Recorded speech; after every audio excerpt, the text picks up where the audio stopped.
The Marvel Universe is perilous. The affluent rely on technology, while the downtrodden depend on mutations. To live freely, one must embrace the extraordinary. An ordinary Earthling traverses into the Marvel realm, undergoing a frenzied metamorphosis, amalgamating the G-virus, self-healing factors, gravitational particles, and the power of the Phoenix, becoming invincible henceforth. Nobody is insignificant. I am Yang Kun, known as the White Emperor. Chapter 001. The Space Gem. Phew, 6 chapters, 19,000 words, done and dusted. Yang Kun exhaled deeply, his fingers striking the enter key with conviction. Ensuring a sufficient backlog of manuscripts is an essential skill for a web author. After spending the entire weekend at home pouring words onto the page, inspiration surged, resulting in nearly 20,000 words across 6 chapters, leaving Yang Kun in awe of his own productivity. It is no small feat for someone plagued by chronic laziness. Stretching his stiff neck and limbs, he rose, twisting his body to alleviate the tension. Outside, the city lights began to twinkle, and the streets buzzed with the flow of vehicles, indicating that night had stealthily arrived. Suddenly, his phone, resting beside the speakers, chimed with a WeChat notification that it was a message from his friend Han, saying he had just endured 3 consecutive viewings of the Warcraft movie with his girlfriend, teammates, and friends, to the point of nausea. He inquired if Yang Kun wanted to join for another screening, as he still had tickets available. Absolutely, Yang Kun replied, his enthusiasm palpable. Warcraft evokes a sense of nostalgia, a cherished sentiment. Meeting at their usual spot on the pedestrian street, Yang Kun donned a comfortable athletic outfit and eagerly stepped outside. However, just as he exited the building, a sudden loud crash startled him. Ready to curse the fool responsible for throwing something from above, he turned around, only to be astounded. Before him, a figure clad in a red and black tight suit, mimicking Spider-Man, was engaged in a fierce struggle with a raccoon-like creature, approximately 1 meter in length. They exchanged blows, each landing punches squarely on the other's head. Yang Kun scanned the vicinity, finding it devoid of onlookers or cameras. It was not some peculiar live stream. The raccoon adeptly broke free from the Spider-Man's grasp and, launching a punch at the chin of its adversary, bellowed, "Return the Space Gem. The Space Gem would serve you no purpose. It's better entrusted to me, and Thanos will no longer pursue you," retorted the Spider-Man. "Bullshit," the raccoon screeched, delivering a fierce kick to the Spider-Man's groin. "If it weren't for you attracting Thanos, we wouldn't be hiding like this." "Oh, ho," the Spider-Man gasped, clearly affected by the strike, bending over and hopping around as if on springs. Yang Kun was utterly bewildered as the raccoon spoke. When did raccoons learn to converse fluently in English? The term Space Gem sounded vaguely familiar, and upon reflection, he suddenly recalled it as one of the Infinity Gems in the Marvel Universe. With their flashy costumes, articulate English, and convincing dialogue, this encounter seemed far too elaborate to be mere jest. If this were a live stream, these two would certainly be investing heavily in their performance. That a thumb-sized oval gem slipped from Spider-Man's waist, shimmering with a brilliant blue light, rolling swiftly towards Yang Kun's feet. "Kid, don't move, or I'll blow your head off," the raccoon warned loudly, brandishing a firearm that was 2 or 3 times the size of its paw. The cold metallic sheen of the gun sent a chill through Yang Kun, who quickly replied in English, "Okay, I won't move." Fortunately, Yang Kun was an avid viewer of British and American dramas, and his spoken English was fairly fluent. Given that these two seemed unhinged and not engaged in a live broadcast, it was prudent to avoid provoking them. The raccoon, holding the gun pointed at Yang Kun, swiftly drew a metallic rod from its waist, approximately the length of a television remote. With a flick of its wrist, the rod transformed into a dazzling blue lightsaber, reminiscent of a Jedi's weapon. Brandishing the blue lightsaber menacingly toward Spider-Man, the raccoon shouted, "Wade, you better behave, or he'll sever your," and toss it into the galaxy. Upon hearing the name Wade, a spark of realization ignited in Yang Kun's mind. With the Spider-Man-like costume and the name Wade, could this individual be Wade Wilson, the character Deadpool? And the animated raccoon, pointing a gun at him, was likely portraying Rocket from Guardians of the Galaxy? "Hey, raccoon." Wade interrupted Yang Kun's thoughts, crossing his arms protectively over his groin as he approached the raccoon. "Step back." All right, you win, I'll step back," Wade feigned nonchalance, raising his hands. "Raccoon, should I take 1 step back, 2 steps back, or just keep backing away?" "Less chatter, keep moving until I say stop." Wade raised a hand. "Oh, raccoon, you can't do this. I haven't had dinner yet. You know, I only had a small piece of sandwich for lunch. The food on your spaceship is atrocious. Star-Lord has been away from Earth for so long that he's lost his taste buds." "Shut up," the raccoon barked, waving the firearm. "Step back." Only when Wade had retreated a sufficient distance did the raccoon sheath the lightsaber and cautiously approach the scattered blue gem on the ground. As the raccoon slowly crouched to pick up the gem, a glimmer of joy surfaced on its furry face. Seizing the moment while the raccoon was distracted, Wade swiftly pressed the button on his teleportation device at his waist, instantly reappearing behind the raccoon. Startled, the raccoon fired a white beam without even looking back, but Wade was caught off guard, and the shot pierced through his left chest, leaving a hole the size of a bowl. As if it had been surgically excised with precision, Wade took the hit without a sound, tackling the raccoon to the ground, reaching for the purple spatial gem in its grasp, and once again, the two engaged in a fierce struggle. The blue gemstone suddenly radiated a brilliant light, a dazzling brightness that swept Yang-kun, Wade, and the raccoon into the vortex at its center. In the blink of an eye, the two men and the raccoon vanished. Yang-kun barely had time to exclaim. Feeling as if his entire body were being sliced by countless blades, the blinding white light nearly rendering him sightless. Uncertain of how long he had been unconscious, Yang-kun opened his eyes once more to find Wade and the rocket raccoon grappling with one another in a tumultuous dance of affection. In conflict, while the surroundings had transformed entirely, but a narrow street was cluttered with a multitude of vehicles, several of which were engulfed in fierce flames ahead. The air was thick with the acrid scent of blood, and just a few paces behind Yang-kun, a white police car emblazoned with a badge bore ghastly streaks of blood on its door. A truly harrowing sight. Could it be that he had indeed traversed dimensions? What in the world is this place? Yang-kun could no longer contain his frustration and shouted, prompting Wade and the raccoon to cease their struggle. Wade appeared nonchalant, while the raccoon regarded him warily. "Kid, hand over the space gemstone," they echoed almost in unison. "What space gemstone? I don't understand." Yang-kun shook his head, a look of bewilderment etched on his face. "Are you referring to the blue gemstone you were trying to seize?" "Yes, hand it over." Just as Wade prepared to lunge at Yang-kun, a blue lightsaber materialized before him, abruptly halting his advance. "Give me the space gemstone," the raccoon beckoned, extending his finger toward Yang-kun. "It's not with me, you can see for yourselves," Yang-kun replied, raising his hands and hopping in place to indicate there was nowhere to conceal the gemstone. The raccoon remained unmoved, pointing at Yang-kun's sweatpants, commanding, "Empty your pockets." Obediently, Yang-kun turned out his pockets, which remained empty. "It seems the space gemstone is truly not in this kid's possession," Wade remarked, crossing his arms with an air of leisure. Chapter 2. The greatest blabbermouth in the universe. Silence, Wade. If it weren't for your reckless attempt to seize the space gem, we wouldn't be pursued by Thanos. Nor would we have lost the gem in the first place. This is entirely your fault. The raccoon coldly tossed out, retracting his blue lightsaber. "Hey, raccoon. If Star-Lord had heeded my advice and handed over the space gem, we wouldn't be in this predicament. Do not refer to me as raccoon. I am Rocket. Do you understand?" The irate raccoon exclaimed, brandishing the hilt of his lightsaber. Wade raised his hands in a gesture of surrender. "All right, Rocket." Rocket bared his teeth, resembling an enraged tiger. "Very well, raccoon." Rocket," Wade said lightly, shaking his finger towards Yang-kun. "The space gem is not with this kid, nor with you. And certainly not with me. Let us locate the gem before we engage in any further hostilities." "Humph." Rocket haughtily lifted his chin, his expression one of indignation. "Are you Wade Wilson, Deadpool?" Yang-kun timidly inquired. The abruptness of the situation had left him disoriented, needing time to process the sudden transition. "You know me?" Though obscured by the mask, Wade's tone suggested surprise. "I saw you in a movie. To be honest, I never imagined I would see a character from the film come to life before my very eyes. It's hard to believe. A movie? What movie?" Wade's interest was piqued, his tone filled with excitement as he leaned closer to Yang-kun. Rocket made no attempt to intervene. After all, the space gem was not in the boy's possession, rendering him of little value. "It's the R-rated film named after your moniker, Deadpool." As Yang-kun spoke, his gaze drifted to Wade's left chest, which had been obliterated by Rocket's earlier assault but had miraculously healed, save for the large hole in his red combat suit. His body appeared unscathed.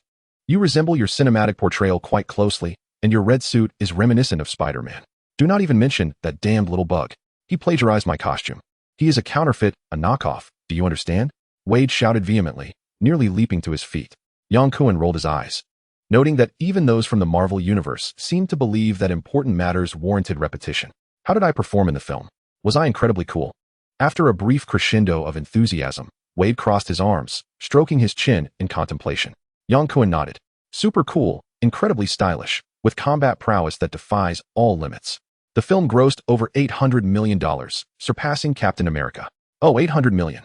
I surpassed Rogers at the box office. I am a superhero. Wade exclaimed with exaggerated movements of his hips, as if engaging in some fervent piston-like motion. Are you truly from the Marvel Universe? Yang Kuan inquired, gesturing between Wade and Rocket with an animated flick of his fingers. No, Wade replied, turning to point at Rocket. We were transported from that Star-Lord's ship. Rocket interjected coldly. Are you planning to stand here chatting until the space gem falls from the sky? The little raccoon was truly lackluster. Wade shook his head and affectionately patted Yang Kuan's shoulder. Hey, young man, what is your name? I am Yang Kuan, he replied, exasperated, raising his hands in resignation. You can call me that. Young man, I quite like that name. It's my surname, you know. Ah, I forgot. You are indeed Chinese, Wade exclaimed, clapping his hands with vigor. I adore Chinese cuisine, especially General Tso's chicken and mapo tofu.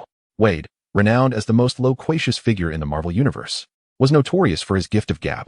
He engaged Yang Kuan in an animated discussion about Chinese delicacies, reminiscent of long-lost friends reconnecting, and concluded with a hint of regret, lamenting that he seldom visited China due to the formidable nature of the agents from the Spear Bureau. Spear Bureau? Is it related to S-H-I-E-L-D? Yang Kuan inquired, surprised. He was familiar with the Marvel films, especially the Avengers and the television series S-H-I-E-L-D. But the Spear Bureau was a mystery to him. It's an organization similar to S-H-I-E-L-D. Wade began to elaborate, fully prepared to enlighten Yang Kuan about the Spear Bureau when suddenly, Rocket Raccoon shouted, Wade. Wade grumbled in discontent. Did you hear that noise? Rocket, with a serious expression, brandished his energy gun, adopting a combat stance. What noise? Wade, snapping back to attention, listened intently and remarked, it sounds like the groaning of a beast. It's not a beast, Yang Kuan suddenly exclaimed, pointing ahead. It's zombies. This is a biohazard crisis. What biohazard crisis? Wade queried, but before Yang Kuan could answer, 3 blood-soaked, rigid figures emerged from the shadows, coming into view. 3 zombies. The foremost zombie had half of its face completely devoured, exposing stark white bone, while its exposed flesh had mutated into a grotesque, grayish hue. Dragging one crippled leg, it limped toward Rocket, emitting a garbled, incoherent roar. Yang Kuan's scalp prickled, and he gasped in shock.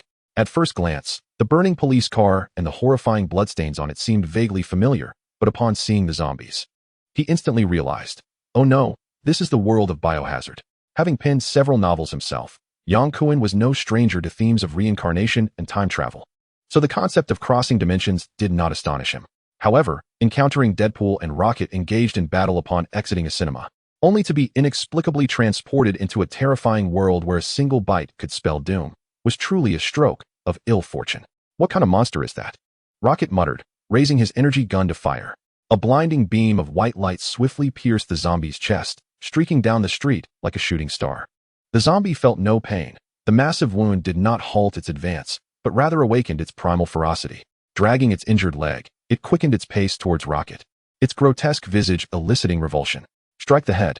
The only way to deal with zombies is to aim for the head, Yang Kuan shouted emphatically. The Rocket Raccoon uttered a curse, raising his weapon to blast the head of a zombie, which fell to the ground like leaves blown away by the wind.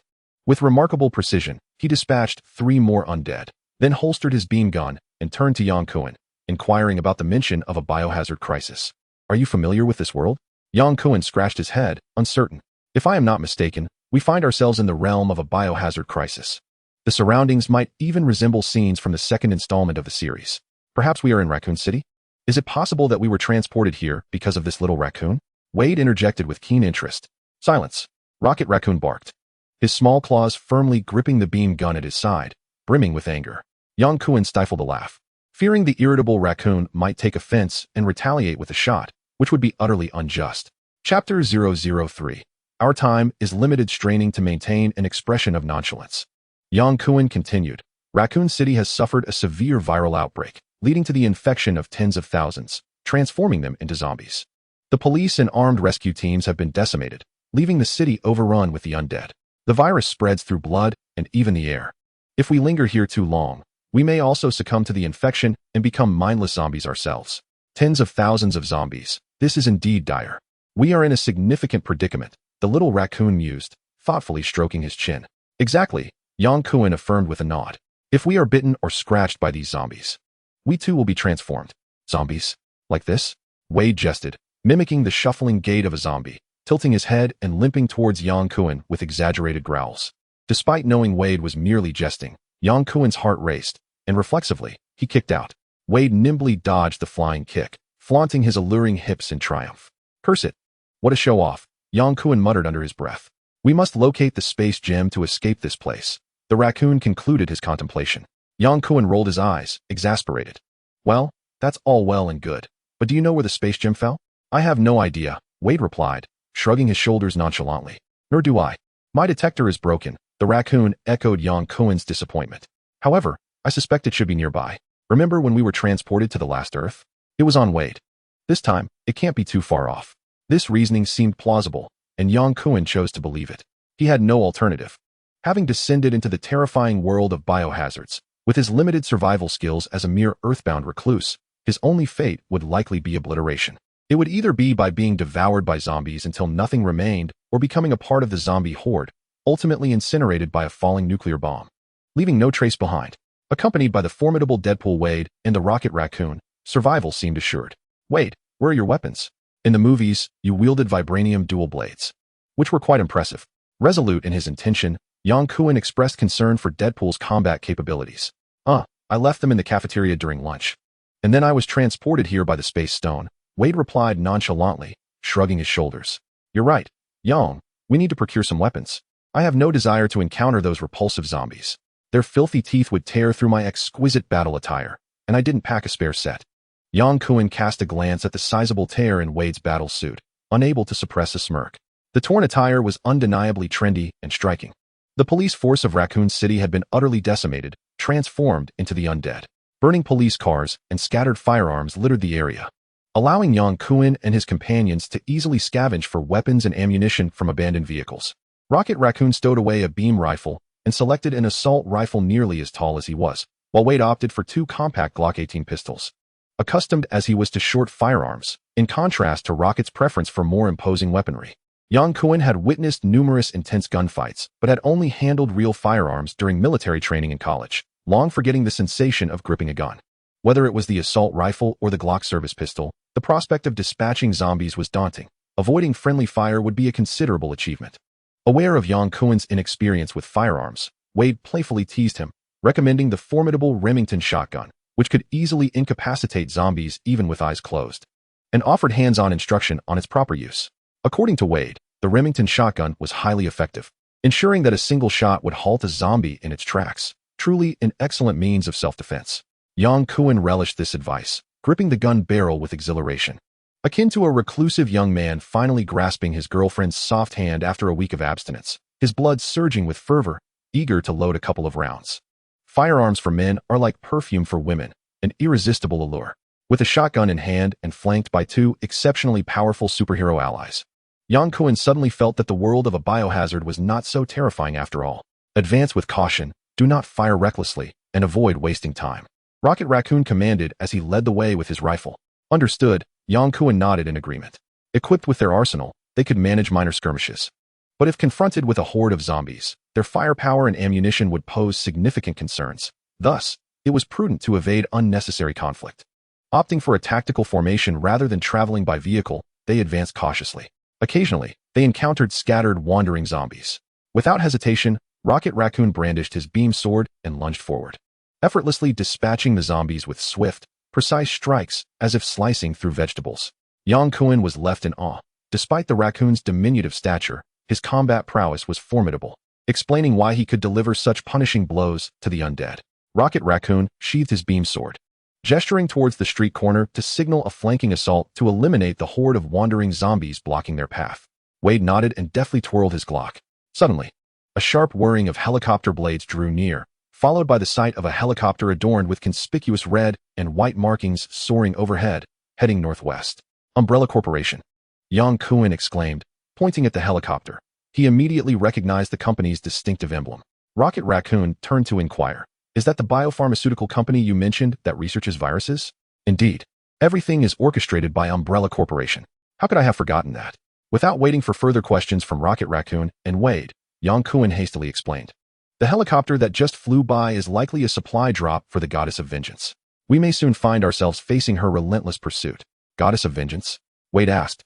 Intrigued, is she beautiful? Yang Kuan rolled his eyes in exasperation. The goddess of vengeance is merely a code name for a modified bioweapon, well-equipped and ferocious. Rumor has it she is a male, not a female. Wade's interest immediately waned. He had no fondness for bioweapons. There's another issue, Yang Kuan continued, licking his lips. We may not have much time. Before dawn, Umbrella Corporation will launch a nuclear missile to obliterate the entire Raccoon City, with a yield equivalent to 5,000 tons. To cover up their heinous deeds, Rocket Raccoon, brimming with determination, racked his weapon. What are we waiting for? We need to find the space gem and leave. I don't wish to be vaporized by a nuclear blast.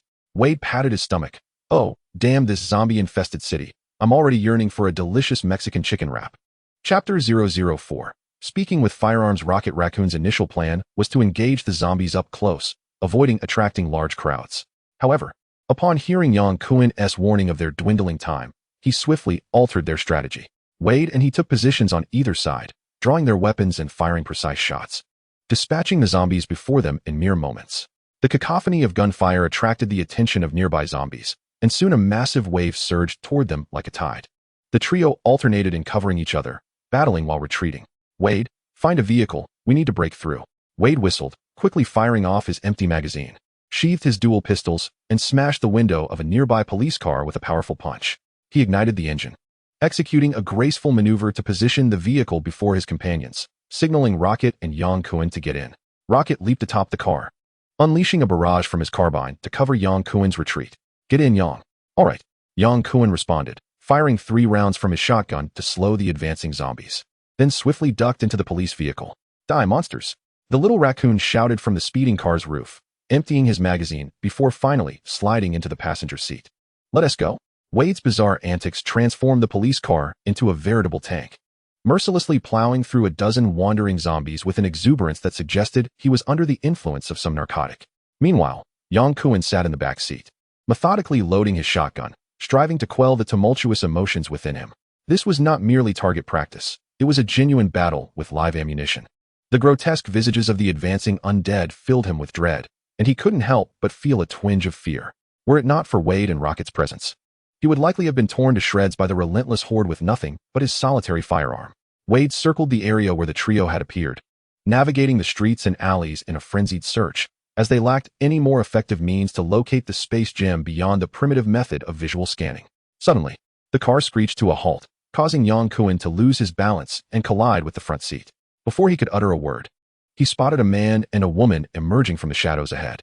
The man, a robust African-American clad in a police uniform, stood alongside a woman with a chic bob and dressed provocatively in a blue strapless top and a black micro-skirt, exuding an alluring and dominant aura. Having watched every installment of Resident Evil, Yang Kuan immediately recognized them as Jill Valentine, the second female lead, and her police companion. Wade, ever eager in the presence of a beautiful woman, leaned out of the car window, calling out, "Hey there, gorgeous. Need a ride?" Jill regarded Wade with suspicion. Initially mistaking the moving police car for a vehicle of survivors, she was taken aback by the peculiar sight of Wade and Rocket, the latter of whom sat in the passenger seat. The sight of an anthropomorphic raccoon and the visibly anxious Asian man in the back seat did little to inspire trust. "Who are you?" Jill inquired, her voice steady. "As you can see, we are survivors," Wade replied with a cheeky grin. Rocket, frowning in irritation, interjected, "Wade, stop wasting time." He was far less concerned with the notion of survival and more focused on swiftly locating the space gem to facilitate their escape. Jill was astonished. The raccoon could speak. Instinctively, she raised her weapon in caution. "Hey, Rocket, we have all night, don't we?" "This lady needs assistance," Wade remarked, completely ignoring the disgruntled raccoon and instead appraising Jill with unabashed interest. "He has been bitten," Yang Kuan exclaimed, pointing at the bleeding arm of the African-American officer. Unlike Wade, he harbored no interest in flirting. Even if Alice, the protagonist of Resident Evil, appeared before him, he would remain indifferent. His sole concern was to exit the terrifying realm of the zombie apocalypse unscathed. While Wade and Rocket were unfamiliar with the Resident Evil universe, Yang Kuan was acutely aware of its dangers. His immediate instinct upon encountering strangers was to assess whether they posed a threat. In his eyes, the injured officer had already been sentenced to death. It was only a matter of time before he joined the ranks of the undead, launching a lethal assault against them. The Rocket Raccoon leaped onto the roof of the car with astonishing speed, aiming a carbine down at the African-American police officer with a chilling tone. "You have been infected." Jill Valentine instinctively raised her weapon, directing it at the rocket raccoon, and warned, "Lower your gun, or I will not hold back." The rocket raccoon remained unfazed, stating, "Your companion has already contracted the virus. Eliminating him is the only solution. If it comes to that, I will take matters into my own hands," Jill replied, her gaze resolute and unyielding. "Don't worry about me. You must leave this place immediately." The African-American officer gasped, struggling to catch his breath. "We will leave together," Jill insisted, transferring the gun to her left hand while reaching to assist the officer. He waved her hand away, declaring, "You must go. I cannot hold on much longer. I feel so hot. Please, leave." With those final words, the officer's eyes dimmed, his head drooping in exhaustion. This occurrence seemed to diverge from cinematic narrative. His demise was premature. As in the film, he should have perished during the confrontation between Alice and the vengeful goddess. A fleeting, peculiar thought crossed Yang Kuen's mind, but he quickly dismissed it, focusing instead on the impending transformation of the body before him. Leaning out of the car window, Yang coldly addressed Jill, "Your companion is dead. It won't be long before he turns into a zombie. If you wish to avoid being devoured, your safest course of action is to leave with us." Yang harbored no particular fondness for Jill, but bringing her along served as a precautionary measure. Should they fail to locate the space gem before the nuclear bomb struck, they could still propel the narrative forward through her, utilizing the Umbrella Corporation's helicopter to escape Raccoon City, which was a feasible contingency plan. Jill's expression was complex as she paused to honor her fallen comrade for a brief moment, inhaling deeply before opening the rear door and entering the vehicle. She realized that to escape, she would need to rely on the strength of the team, even if the two individuals and a raccoon within the car appeared untrustworthy. It was far better than remaining behind to be besieged by zombies. What awaited Jill was not a welcoming smile but the cold, unyielding barrel of a shotgun. In this perilous world of biohazard, Yang had learned that all matters were resolved through firearms. Jill's demeanor shifted as she swiftly pressed her Glock against Yang's abdomen. "Hey there. Beautiful. No need to get agitated. I'm merely ensuring you haven't been bitten by a zombie. I certainly do not wish to have my throat slashed unawares." Yang raised his weapon, tilting his head to scrutinize Jill. The exposed musculature of her arms and calves exuded strength, reminiscent of a retired elite special forces member. "Have you got a good look?" Jill asked with a hint of sarcasm. Yang nodded in affirmation. "Safe." Wade whistled, and they drove off in the Ford. Chapter 005. Deadpool vs. the Vengeful Goddess. The police car had barely moved 10 meters when the African-American officer staggered to his feet, emitting a series of inhuman noises as he extended his arms, attempting to pursue Jill and her companions. Evidently, within a mere few seconds, he had metamorphosed into a zombie. Jill's expression was a tumultuous blend of emotions as she grasped the rifle stock tightly, raising and lowering it several times before ultimately relinquishing the thought of shooting her colleague. Even though he had succumbed to the undead, Rocket cast a cold glance at the rearview mirror and, drawing his secondary weapon, discharged a single shot. Bang! A bullet found its mark in the head. The African-American officer collapsed once more, never to rise again. "You are not ordinary individuals. Who exactly are you?" Jill inquired with a steely demeanor, feeling somewhat embarrassed by the raccoon's earlier act of shooting. "We are certainly not ordinary people," Wade chimed in, turning his head to engage in conversation. "Who we are is inconsequential. What matters is that we harbor no ill intent towards you. As survivors, we share a common objective, to escape this hellish city." Yang Kuan interjected, interrupting Wade, for he feared that this loquacious individual might divulge more than necessary, perhaps even revealing the secrets of the space stone to Jill. "What is the story behind this raccoon?" Jill remained vigilant, her gaze fixed intently on Yang Kuan. "Well, the explanation is rather lengthy," Yang Kuan mused, pondering how best to fabricate a plausible narrative regarding Rocket Raccoon's origins. "Oh, what in the world is that monstrosity?" Wade exclaimed exaggeratedly, diverting Jill's attention. A figure of colossal stature, reminiscent of Shaquille O'Neal, loomed like a tower before the vehicle, clad in heavy armor. His grotesque visage appeared to be the result of a botched cosmetic procedure, with a single eye gleaming with a predatory light. "It's the goddess of vengeance." "Get out of the car," Yang Kuan yelled, being the first to fling open the door and leap outside. Without needing Yang Kuan's urging, anyone witnessing the imposing figures wielding rocket launchers and heavy machine guns understood that the newcomers were not friendly and hastily abandoned their vehicles. Boom! A rocket struck the Ford, instantly transforming it into a massive fireball, lifted several meters into the air as if it were a mere toy. The explosion's shockwave hurled Yang Kuan and his companions far away. The goddess of vengeance had rendered the three and the raccoon utterly besieged. Simultaneously, within a tent at the Umbrella Corporation's temporary command center on the outskirts of Raccoon City, several personnel donned in military green uniforms were furiously typing on keyboards, inputting commands to control the goddess of vengeance. Kane, a mid-statured Caucasian executive of the Umbrella Corporation, stood behind a female staff member with a serious demeanor, gesticulating vigorously as he addressed the assembly. Ladies and gentlemen, the battle we have long anticipated is imminent. Now is the perfect moment to test the combat capabilities of the Goddess of Vengeance. Opposite us stands an elite Special Forces operative. Command the Goddess to eliminate all enemies in sight. With Kane's command, the directive was transmitted to the chip within the Goddess of Vengeance's brain. The thermal imaging in her eyes detected the movements of the enemies, and mechanically, she raised her right arm, the six-barreled Gatling gun tilting towards the direction of Deadpool, unleashing a torrent of fire. Bullets pierced through the cover of vehicles without pause, penetrating Wade's body. Damn it! Wade cursed vehemently as he rose to engage the vengeful goddess. He possessed formidable regenerative abilities, yet the pain of injury lingered. The kinetic energy of heavy machine gun bullets coursed through his body like ripples, forcing him to retreat repeatedly, rendering him incapable of precisely targeting the towering behemoth's head. Meanwhile, far away in the outskirts, Umbrella Corporation executive Kane was exhilarated, as if he had discovered a new world. It was astonishing that a human could withstand the wrath of machine gun fire and retaliate against their experimental subjects. No, he must be no ordinary human. Slow the combat sequence and magnify the image, Kane exclaimed with excitement. With his command, the program operators brought forth the entirety of the battle between the vengeful goddess and Wade. One staff member reported, his wounds heal autonomously, and the speed of recovery is astonishing. Bullets cannot kill him. Without hesitation, Kane ordered, command the vengeful goddess to attack with rockets. Yes, sir. The vengeful goddess, her mind implanted with a chip, was entirely under the control of the unseen program. Following the operational directive, she lowered her right hand holding the machine gun and raised her left hand, aiming the rocket launcher at Wade. Wade let out a furious roar.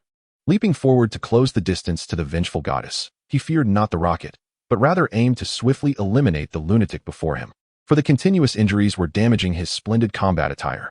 Seizing the opportunity while Wade diverted the vengeful goddess's attention, Jill and Rocket Raccoon raised their weapons to fire. Jill's Glock pistol accurately struck the heart of the vengeful goddess, producing only a few insignificant splatters of blood. It posed no threat to the monstrous being. Rocket Raccoon, in a flamboyant display, leapt atop a vehicle and unleashed 3 precise rounds from his assault rifle, striking the vengeful goddess's forehead. However, the bullets failed to penetrate, ricocheting off. Clearly, the giant's head protection was formidable, as ordinary rifle bullets could not inflict damage. Yang Kuan inhaled deeply and suddenly sprang from his cover, shouting as he approached the vengeful goddess to unleash a barrage of shotgun fire. He understood that the fully armed vengeful goddess was a relentless force, impervious even to the enhanced Alice. If they did not capitalize on the moment of concentrated fire to eliminate her, he would be swiftly dispatched one by one. The vengeful goddess remained unmoved, disregarding the attacks from Yang Kuan and his companions, raising her rocket launcher to target the rapidly approaching Wade. In the next instant, a rocket, propelled by a roaring tail flame, struck Wade. Boom.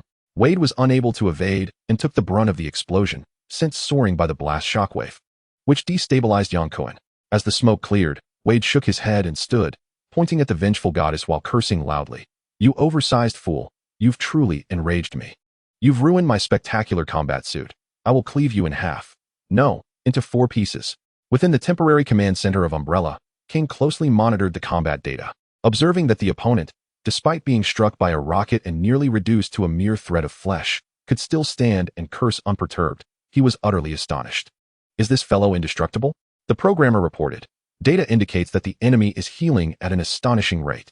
We must transmit the combat data to headquarters and request support. Capturing this individual is imperative due to his remarkable regenerative abilities. Kane exclaimed fervently.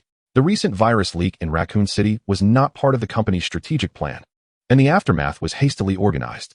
Aside from erasing all traces with a nuclear strike, no better alternatives were available. Assessing the combat prowess of the Goddess of Vengeance in Raccoon City was merely a contingency plan, and the unexpected encounter with a mysterious figure possessing extraordinary healing capabilities was quite a revelation. Capturing this enigma holds far greater value than gathering combat data on the Goddess of Vengeance. Wade's injuries visibly healed before our eyes as he boldly advanced, completely disregarding the watchful gaze of the Goddess of Vengeance. Turning to Rocket Raccoon, he said, "May I borrow your energy sword for a moment?" Chapter 006. The Alice Project. Without hesitation, Rocket handed over his energy sword. Finish this quickly. Do not waste time.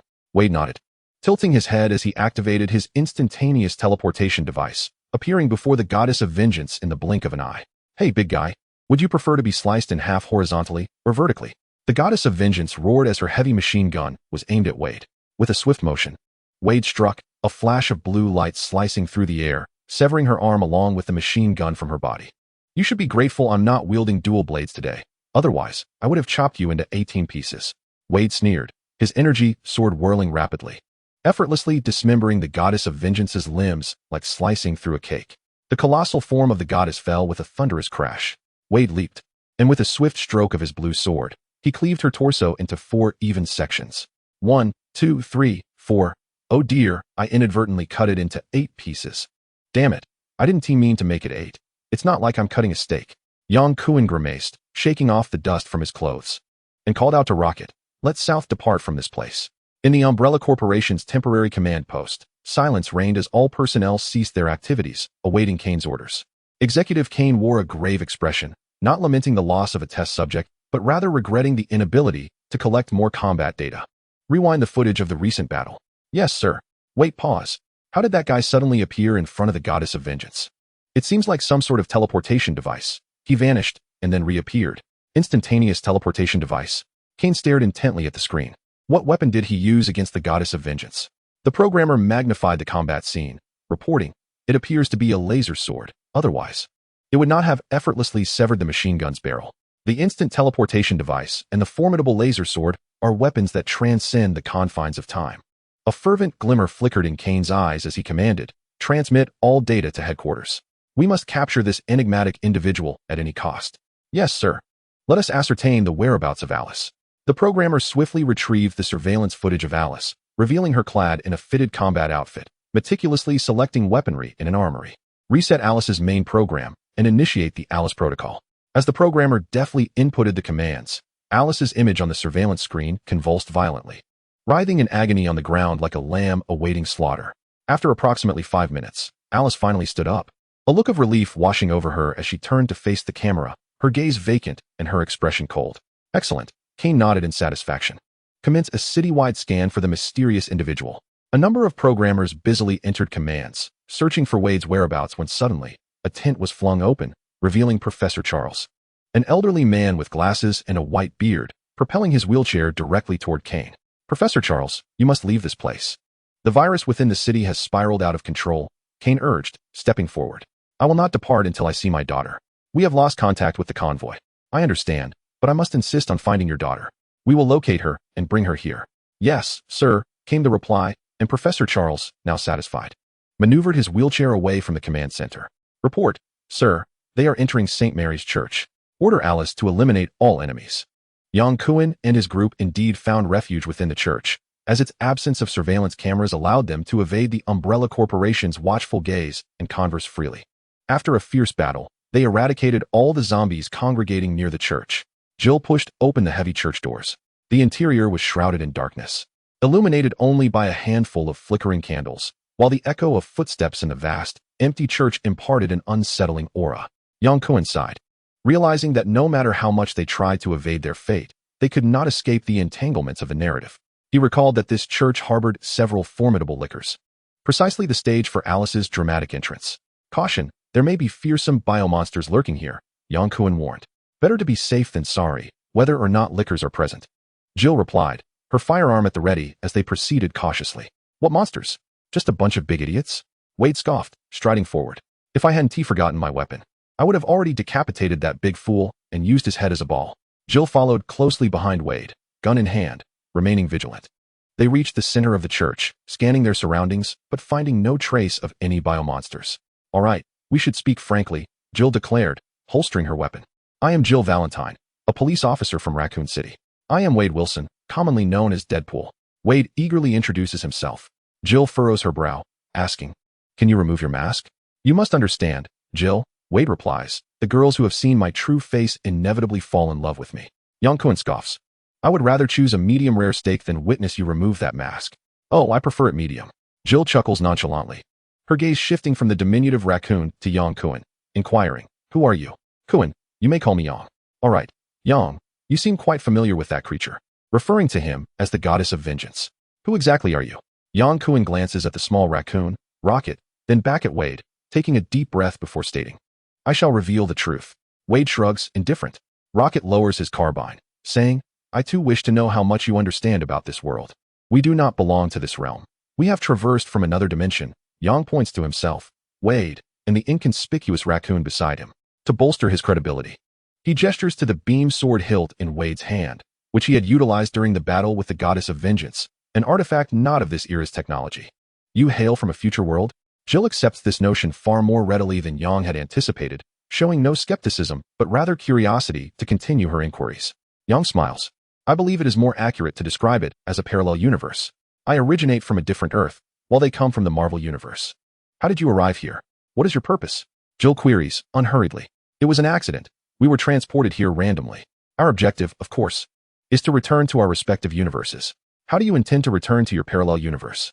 Jill appears to struggle with the term parallel universe, her expression puzzled. Yang calmly replies, This involves a secret, which I cannot divulge until we have absolute trust in you. Well, thank you for your honesty. Jill tosses her chestnut short hair. Let's keep it simple. How do you know about the goddess of vengeance? Yang strokes his chin, pondering for a moment before responding. The parallel Earth I inhabit features games and films akin to Resident Evil, which includes creatures similar to that monster, referred to in the films as the goddess of vengeance. Hence my casual reference. Upon finishing, Yang adopts an expression that conveys his sincerity, gazing intently at Jill. Fascinating. Jill raises an eyebrow, neither affirming nor disputing Yang's claims. I am unaware of how you might depart from this place or this world. I wish to know if you have a means to escape Raccoon City. I must say, I am trapped in this wretched city of zombies. Quite simple, Wade remarks nonchalantly. We kill our way out before dawn. Jill spoke in a low voice. The only passage from Raccoon City to the outside world, the river crossing bridge, has been sealed off by the Umbrella Corporation.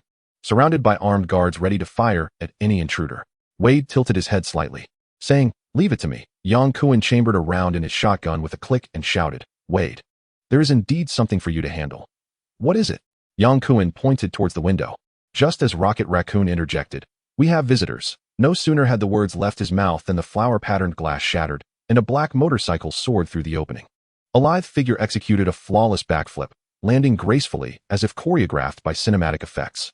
Eventually, the anticipated had arrived. It remained uncertain whether this Alice was friend or foe. The trio, seasoned veterans of such encounters, instinctively formed a crossfire formation to encircle Alice as she burst through the window. Yang Kuan had already positioned himself behind a tall podium, waiting for the opportune moment. Who are you? Gil shouted, raising his weapon. Alice, clad in brown tactical attire, offered no reply. The bullets from her submachine gun served as the clearest indication of her intent. She was not an ally. Swiftly, Alice moved, unleashing a barrage of fire that kept Gil and Rocket from raising their heads. This girl is fierce, Wade remarked, casually approaching Alice, entirely unfazed by her gun or the whistling bullets. As he fiddled with his beam sword, Yang Kuan took a deep breath, gripping his Remington shotgun, poised for a chance to strike. The shotgun was formidable at close range, but its effectiveness diminished over distance. With Alice's elusive movements, he found it impossible to aim accurately from afar. Suddenly, he felt droplets on his arm, shaking his wrist. He glanced up at the ceiling and was instantly struck with terror. A blood-red licker perched on a 10-foot chain, gazing hungrily at him, its crimson tongue flicking like a serpent. The droplets on his hand were the creature's vile saliva. Instinctively, he raised his weapon and fired 3 rapid shots. But the licker nimbly leapt out of the shotgun's range, vanishing from his sight. There's a monster on the roof. Yang Kuan shouted, alerting his companions. The moment he peeked out, he was met with a relentless hail of bullets from Alice's submachine gun, with splintering around him, forcing him to retreat behind cover once more. Wade bravely advanced towards Alice amidst the hail of gunfire, saying, Hey, girl, you're rather unfriendly. How about putting down the gun and having a nice chat over coffee? Sure. Alice surprisingly ceased firing, tossed aside her submachine gun, and opened her arms. A peculiar smile gracing her lips. That's more like it. Why start with violence? Wade cautioned. Watch your back. As the Rocket Raccoon let out a warning, a medium-sized licker descended from above, pouncing fiercely upon Wade, its sharp claws sinking into his back, while its long tongue violently pulled at his neck. The Rocket raised his weapon and fired, the bullets piercing the licker's body and splattering blood in vivid bursts. With a mournful cry, the licker relinquished Wade and leapt away into the darkness. Damn it, Wade cursed, rising to his feet and gesturing an obscene gesture towards the direction in which the licker had fled. Alice brandished her twin daggers, her gaze icy and intent as she approached Wade step by step. It seems you enjoy playing rough, Wade remarked, licking his lips and tilting his head, his right hand sliding towards his thigh. Sweetheart, I can be quite tough. Alice discarded her firearm, opting for close combat. And as the trio of Yang Kuan finally felt secure enough to reveal themselves, Jill swiftly moved to join Yang Kuan, their backs pressed together in a defensive stance. What kind of monster is this? It's too fast, Yang Kuan exclaimed. It's a licker, a mutated biomonster. Beware of its sharp claws and elongated tongue.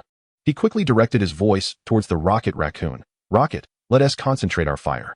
There was no need to worry about the reckless barrage from the submachine gun.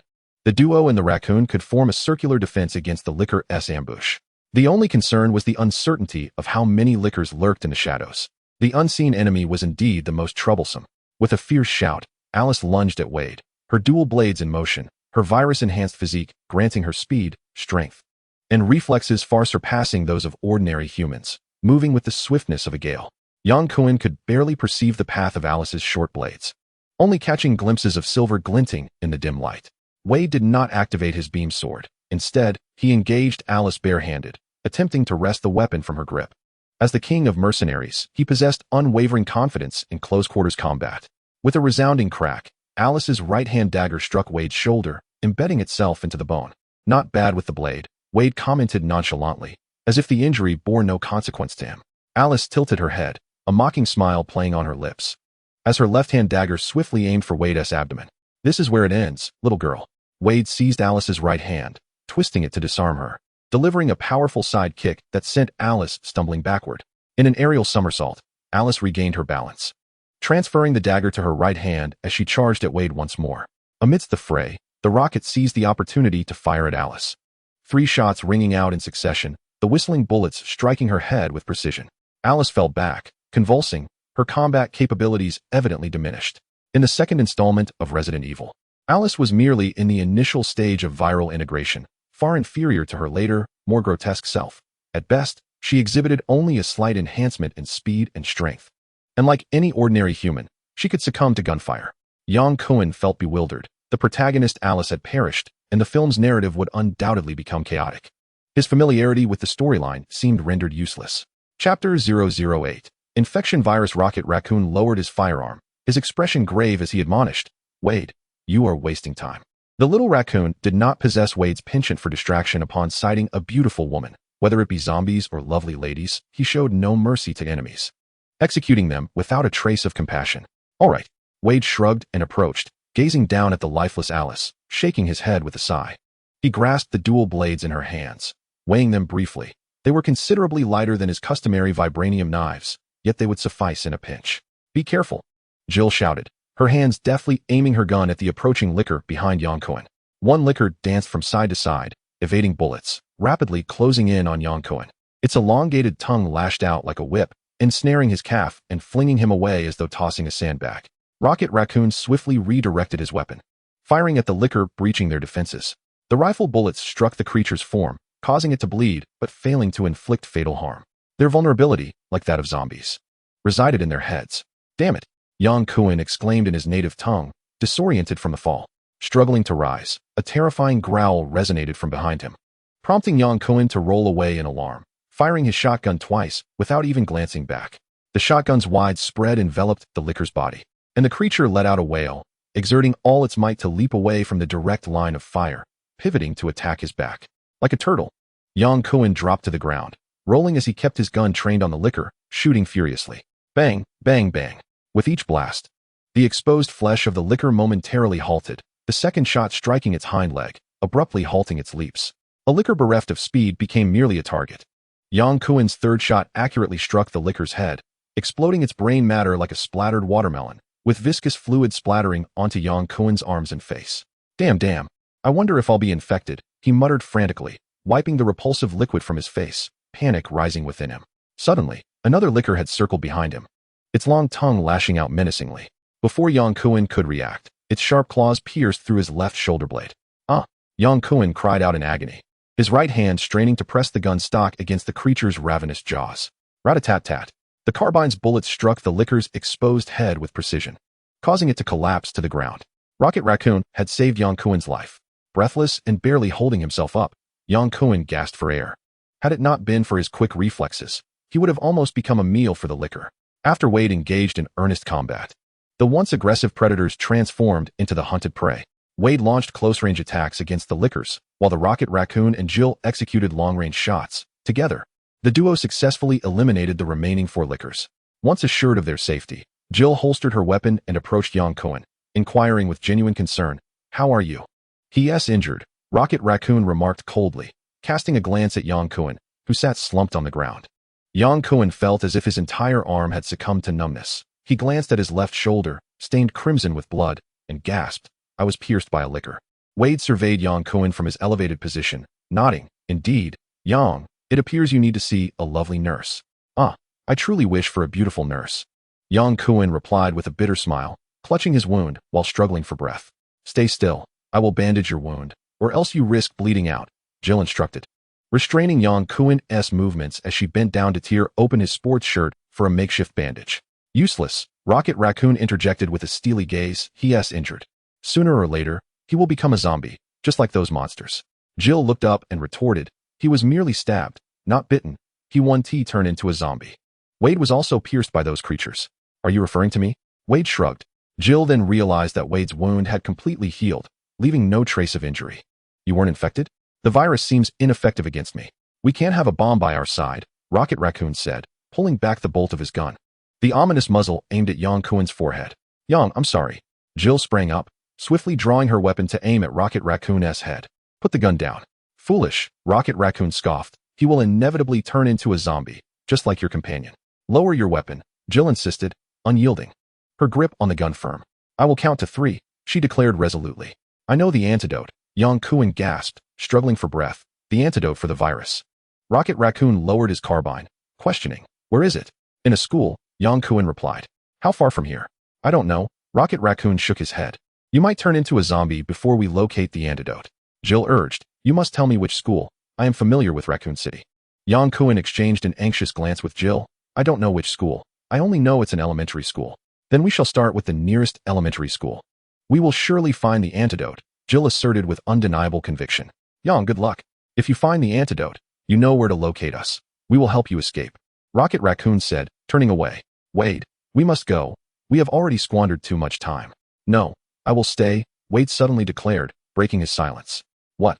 Rocket Raccoon exclaimed loudly, his fur-covered face etched with astonishment. "Even if Yang were to discover the antidote, we would still require time to locate the space gem. Our time is running perilously short. Nuclear bombs cannot harm the space gem. We have ample time to seek the gem," Wade remarked lightly. "If Yang fails to find the antidote, I shall personally ensure he departs this world, lest he be reduced to nothing more than a pile of bones by the zombies." Yang Kuan forced a bitter smile. "Should I thank you for that?" "Humph, that's entirely up to you. I can't stop you from devouring nuclear bombs," Rocket Raccoon retorted indignantly as he strode towards the church's entrance. "Hey, Rocket," Wade called out, unfastening his beam sword from his waist and tossing it back to the raccoon. "You'll need this. I would hate to see you as a zombie raccoon the next time we meet. That would be truly disheartening." "Shut up," Rocket Raccoon bellowed, catching the beam sword with ease and marching onward. Yang Kuan gasped for breath, gritting his teeth as he struggled to rise. "Wait, I am aware of your formidable self-healing abilities. You need not accompany me on this perilous quest. Under a nuclear blast, even you may not escape unscathed. That is precisely what I desire." Chapter 009. A hero saves the fair Lady Gill. That is a nuclear bomb, not a small caliber bullet. "Have you lost your mind?" "Perhaps I truly have," Wade replied, shaking his head and pointing at Yang Kuan. "Then why do you willingly accompany him in search of the antidote?" "Yang is my comrade. I never abandon my comrades." "Well said. That deserves the title of best line of the year." Wade clapped his hands in applause. "I remain behind to test the bomb's might. I wish to know if a nuclear bomb can obliterate me. An immortal superhero seeking death. That is the worst joke of the year," Yang Kuan mimicked Wade's tone. "If you seek death, what purpose does searching for the space gem serve?" "I seek the space gem to end my own life. I know it sounds illogical. I have tried nearly every conceivable method to end my existence and failed. So I intend to collect all 6 infinity gems to achieve that. That is pure madness. You might as well challenge Thanos directly. He would dispose of you swiftly." Wade crossed his arms and nodded. "Indeed, that is a viable plan. Gentlemen, this is not the time for afternoon tea. We must swiftly locate the antidote." Yang Kuan recalled that the Umbrella Corporation had urgently dispatched a rescue team to evacuate key personnel following the virus leak, which included the virus's creator, Charles, and his daughter, Angela. During the retreat, the vehicle escorting Angela encountered an accident and became stranded in Raccoon City, where she possessed the only antiviral serum. Finding Angela and administering the antiviral serum was Yang Kuen's sole hope for survival. Wade procured a Ford with a shattered window, with Gil occupying the front passenger seat while Yang Kuen sat alone in the back. The future remained uncertain, perhaps, as Rocket Raccoon had posited. Yang Kuen would succumb to the bloodthirsty zombies before securing the antidote, and his solitude in the back was a precaution against losing his sanity and becoming a threat to others. Yang Kuen harbored no resentment towards the ruthless Rocket Raccoon. Had he been in the same position, he would have undoubtedly acted similarly, extinguishing any threats at their inception, ensuring that no potential carriers of the zombie virus lingered within the team. Instead, he felt a profound gratitude towards Jill. Bringing her along had been a spur-of-the-moment decision that unexpectedly granted him a glimmer of hope. Wade drove with unabated fervor, recklessly colliding with roaming zombies while emitting sporadic guttural cries. Yang Kuen sensed a subtle warmth coursing through his body, his mind swirling as if someone were blaring a high-pitched horn directly into his ear. After a frenzied escapade of high-speed driving, the Ford came to a screeching halt outside an elementary school. "Here we are, the Pris private school," Jill exclaimed, flinging open the car window and leaping out, deftly dispatching a few shirt-clad zombies obstructing the entrance. "Yang, are you all right?" "I'm fine," he replied, stumbling out of the vehicle while clutching his shotgun. "I hope the little girl you mentioned is here." "Let us hope so," Yang Kuen gasped, acutely aware that the virus was beginning to wreak havoc within him, battling against his immune system. If he did not swiftly procure an antiviral serum, he would inevitably succumb to the virus, transforming into a mindless, bloodthirsty zombie. "Use my gun," Jill offered, noticing Yang Kuen's difficulty in wielding the shotgun with one hand. She handed him her Glock while taking the long gun from him. Lowering her gaze to inspect the chamber, Wade strode ahead with dual pistols drawn, Jill positioned centrally, and Yang Kuen brought up the rear, all three entering the school in single file. Unlike the chaotic streets ablaze with fire, the private school was engulfed in an eerie silence, shrouded in darkness, devoid of any sound. "Is anyone truly here?" Wade boisterously remarked. "It's as quiet as a graveyard. Whether anyone is present or not, there are undoubtedly plenty of zombies," Jill cautioned, scanning their surroundings. "Wade, let us split up to search. Yang, stick with me. We'll form a team." "Yes, ma'am." Jill smiled gently, maintaining a light-hearted demeanor, indicating that perhaps the situation was not as dire as it seemed. The office building was cloaked in darkness, lacking any illumination. The air thick with a nauseating metallic scent of blood, occasionally pierced by the low growls of zombies. Jill activated her tactical flashlight, methodically searching room by room. The few zombies meandering in the hallway were swiftly dispatched with precise headshots, clearing a safe passage. Chaotic desks and chairs littered the area, with horrifying bloodstains plastered on the walls, a clear testament to the hellish ordeal the school had endured during the outbreak. "No one here," Jill reported as she exited one classroom, proceeding to search the adjacent one. As Yang Kuen felt an increasing heat within him, impatience began to take hold, and he could not suppress his shouts. "Angela, Angela, where are you?" His voice echoed down the empty hallway, lingering for what felt like an eternity. "Yang, over here," Jill called, pointing to a classroom on the right. "I heard some movement inside." Driven by urgency, Yang Kuen kicked the classroom door with force, the wooden barrier slamming against the wall with a resounding crash. Jill swiftly maneuvered her tactical flashlight, scanning the interior of the classroom. Suddenly, she spotted a group of children huddled together, their faces pale and their gazes vacant, which momentarily stunned her. "Jill, they are zombies," Yang Kuen shouted, pulling the trigger and aiming at the zombie girl in the front row. Lacking professional shooting training, he had previously relied on the shotgun-esque spread to dispatch his foes without concern for precision. Now, wielding a Glock pistol, his one-handed aim proved insufficient to accurately strike the zombie girl's head. It took 3 shots before he finally brought down the closest undead child. A swarm of little zombies surged toward Jill, their clawing hands reminiscent of young lions chasing delectable prey. Momentarily distracted, Jill's shotgun faltered, and just as the zombies lunged to tear at her, Yang Kuen collided into her, narrowly averting the first wave of the undead assault. Jill was jolted aside, while Yang Kuen found himself besieged by the small zombies, gnawing at his legs. "Damn it," Yang Kuen grimaced. Boom. Jill opened fire, the shotgun's formidable blast scattering the little zombies, limbs, and severed body parts flying in all directions. Bang, bang, bang. With a steely expression, Jill continued to shoot, the projectiles mowing down the tiny zombies' heads as effortlessly as harvesting wheat. In a fleeting moment, not a single zombie remained standing. "Yang, how are you?" "Oh, I suppose my thigh must be tastier than a New Orleans fried chicken leg. These little zombies are utterly insane." Jill smiled, then inquired with concern. "Have you been bitten again?" "I don't know, maybe. It doesn't matter. I've already been infected, so another infection is inconsequential." Jill once more swept her flashlight across the room, spotting a girl curled up in the corner. The girl had short golden hair and clutched her backpack tightly, trembling in the shadows. Angela? The girl timidly replied, I am Angela. Yang Kuan-'s spirits lifted as he approached and took hold of Angela's arm, rolling up her sleeve to reveal the marks of an antiviral serum injection. Has she been infected too? Jill scrutinized Angela warily, her concern palpable. She carries the virus but has not been infected, as she has been receiving antibody injections, Yang Kuan explained, tearing away the bandage from his left shoulder. Angela, I've been infected and need an antibody injection. I know you have the virus antibodies. Without a word, Angela opened her backpack and retrieved a black case the size of a notebook. Pressing the buttons on either side, 3 vials of spiraled green serum sprang forth. Yang Kuan-'s eyes lit up with joy. He took one vial and plunged it forcefully into his left chest. The blue liquid was instantly injected into his body. The moment the serum entered his system, it was as refreshing as drinking a can of ice-cold beer on a sweltering summer day, the formerly overwhelming heat dissipating rapidly, and his mind regaining tranquility. The serum is taking effect. Angela, you truly are my angel. Yang Kuan gently shook Angela's shoulders, securing the serum. We will take you away, he assured. Angela nodded obediently, stowing her briefcase tightly within her backpack. Don't be afraid, Angela. Just follow me. Jill comforted the little girl, half squatting beside her. We will take you to see your father, Yang Kuan added with a smile. Did my father send you? Angela asked, looking up with a sweet, innocent voice. Yang Kuan exchanged a glance with Jill, who nodded slightly, cupping Angela's face gently. Yes, Angela, we will protect you, she whispered softly. After the injection of the antiviral serum, sensation gradually returned to Yang Kuan's left arm. Though he felt a twinge of pain in his shoulder when he moved, it did not hinder the arm's agility. Yang Kuan handed Jill her sidearm, saying, Here's your gun. I think I still prefer the shotgun. Jill's expression was a mix of amusement and mischief, her azure eyes glimmering with playful mockery. I've never handled a gun before. I'm not skilled in shooting, Yang Kuan admitted candidly, recognizing his own shortcoming, which was already apparent to everyone. Jill nodded, replacing the magazine.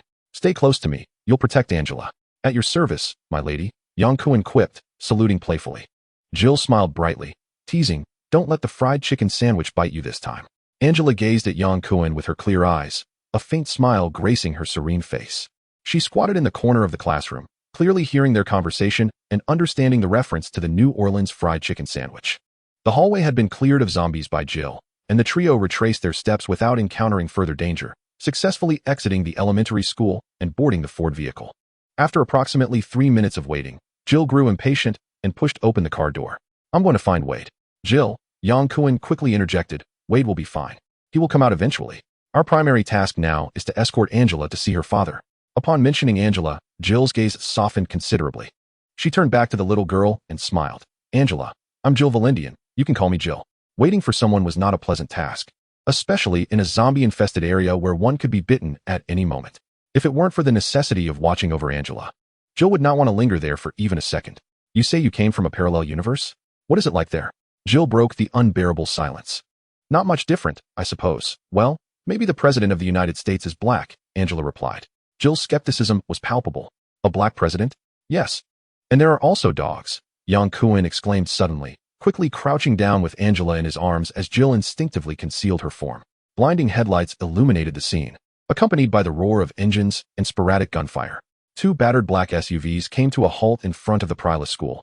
The doors swung open violently, and 6 or 7 fully armed mercenaries jumped out, forming a combat line as they entered the school, vanishing almost instantaneously into the night.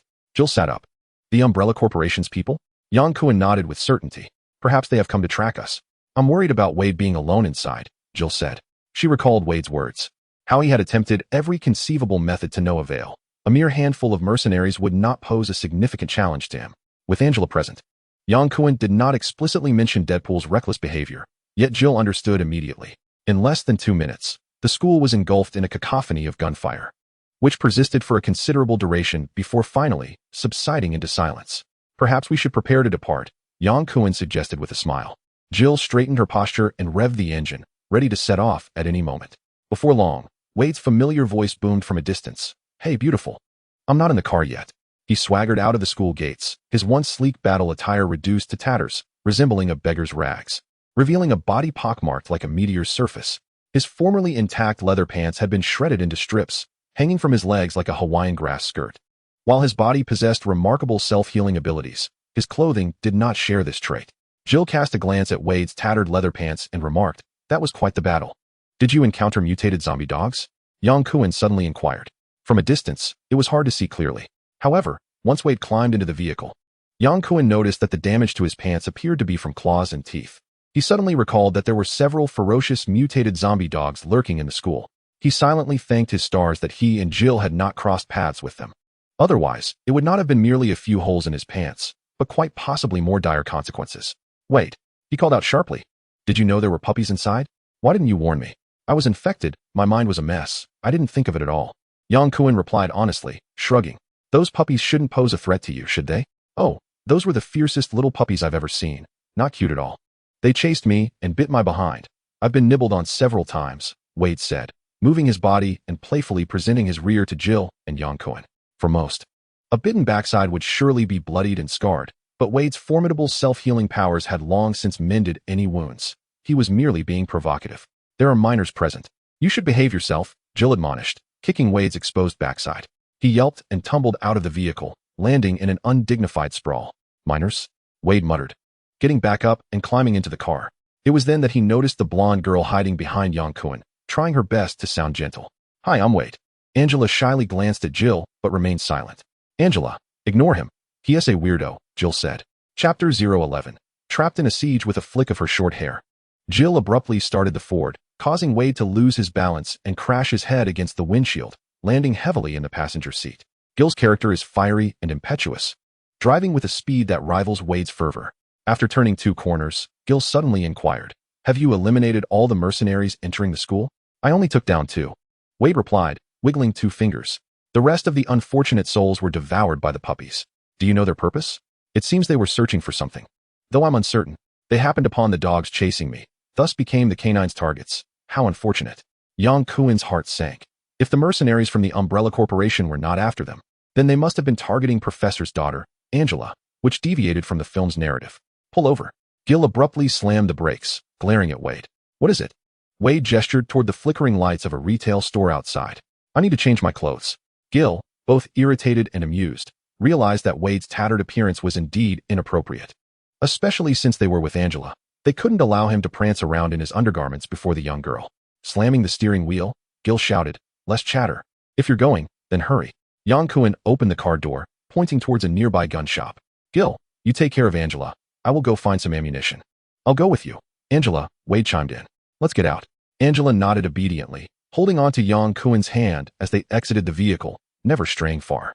The gun shop's entrance bore signs of a violent breach. The cash register inside was in disarray, and vivid red blood trailed from the white counter to the open cash drawer, as if a zombie had been dragged out and brutally slain. Though modest in exterior, the gun shop was spacious within, with several rows of shelves stretching out. Faint groans of zombies could be heard, though obscured by the shelves, their exact numbers remained unclear. "Angela, stay close to me." Gil grasped Angela's hand, cautiously searching ahead. Yang Kuan wielded a shotgun, methodically clearing the shop of lingering zombies. After being injected with the antiviral serum, he felt emboldened, subconsciously believing that he possessed antibodies against the virus, rendering zombies a minimal threat to him.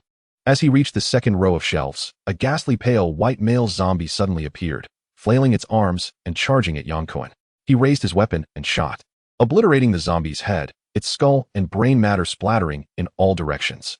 A dull gunshot echoed, signaling that Gil had also dispatched a zombie. Upon reaching the 4th row of shelves, a female zombie with long black hair turned at the sound, staggering toward Yang Kuan. The female zombie was bare from the waist up, clad only in a black micro-skirt. Her ample bosom and fair skin still retained a glimmer reminiscent of humanity. Were it not for the blood trickling from her gaping mouth, Yang Kuan would have found it difficult to discern whether she was a zombie or a human. The female zombie advanced gradually towards Yang Kuan, who raised his gun, yet his gaze fixated on her pronounced bosom. Bang!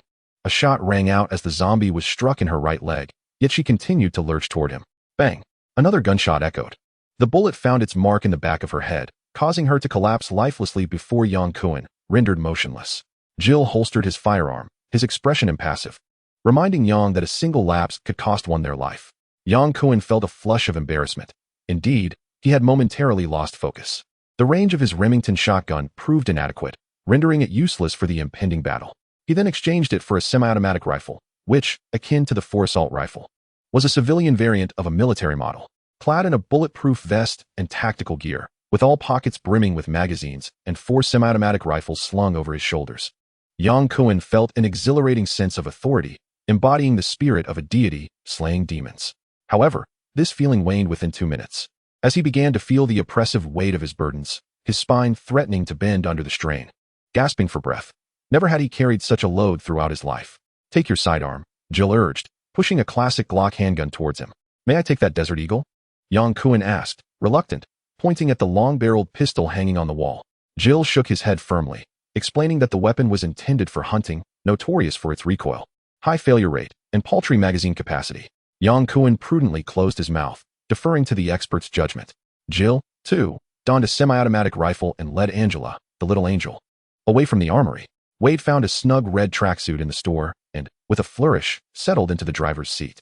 Upon seeing Yang Kuan and Jill fully armed, he exclaimed, "Wow, are you two planning to head to the front lines in Afghanistan? If you can fly us there," Jill retorted sharply. Yang Kuan shrugged. "I'd rather go to Afghanistan. At least I wouldn't have to eat bullets." As the three bantered, Rocket Raccoon wandered alone through the zombie-infested streets. Having scoured numerous blocks with no success, his solitary search proved even more arduous, as he had to contend with the occasional undead emerging from the shadows. Ever wary of being bitten by those loathsome creatures. Damn it, where on earth is that space gem? Rocket Raccoon kicked an abandoned police car in frustration, shouting in exasperation.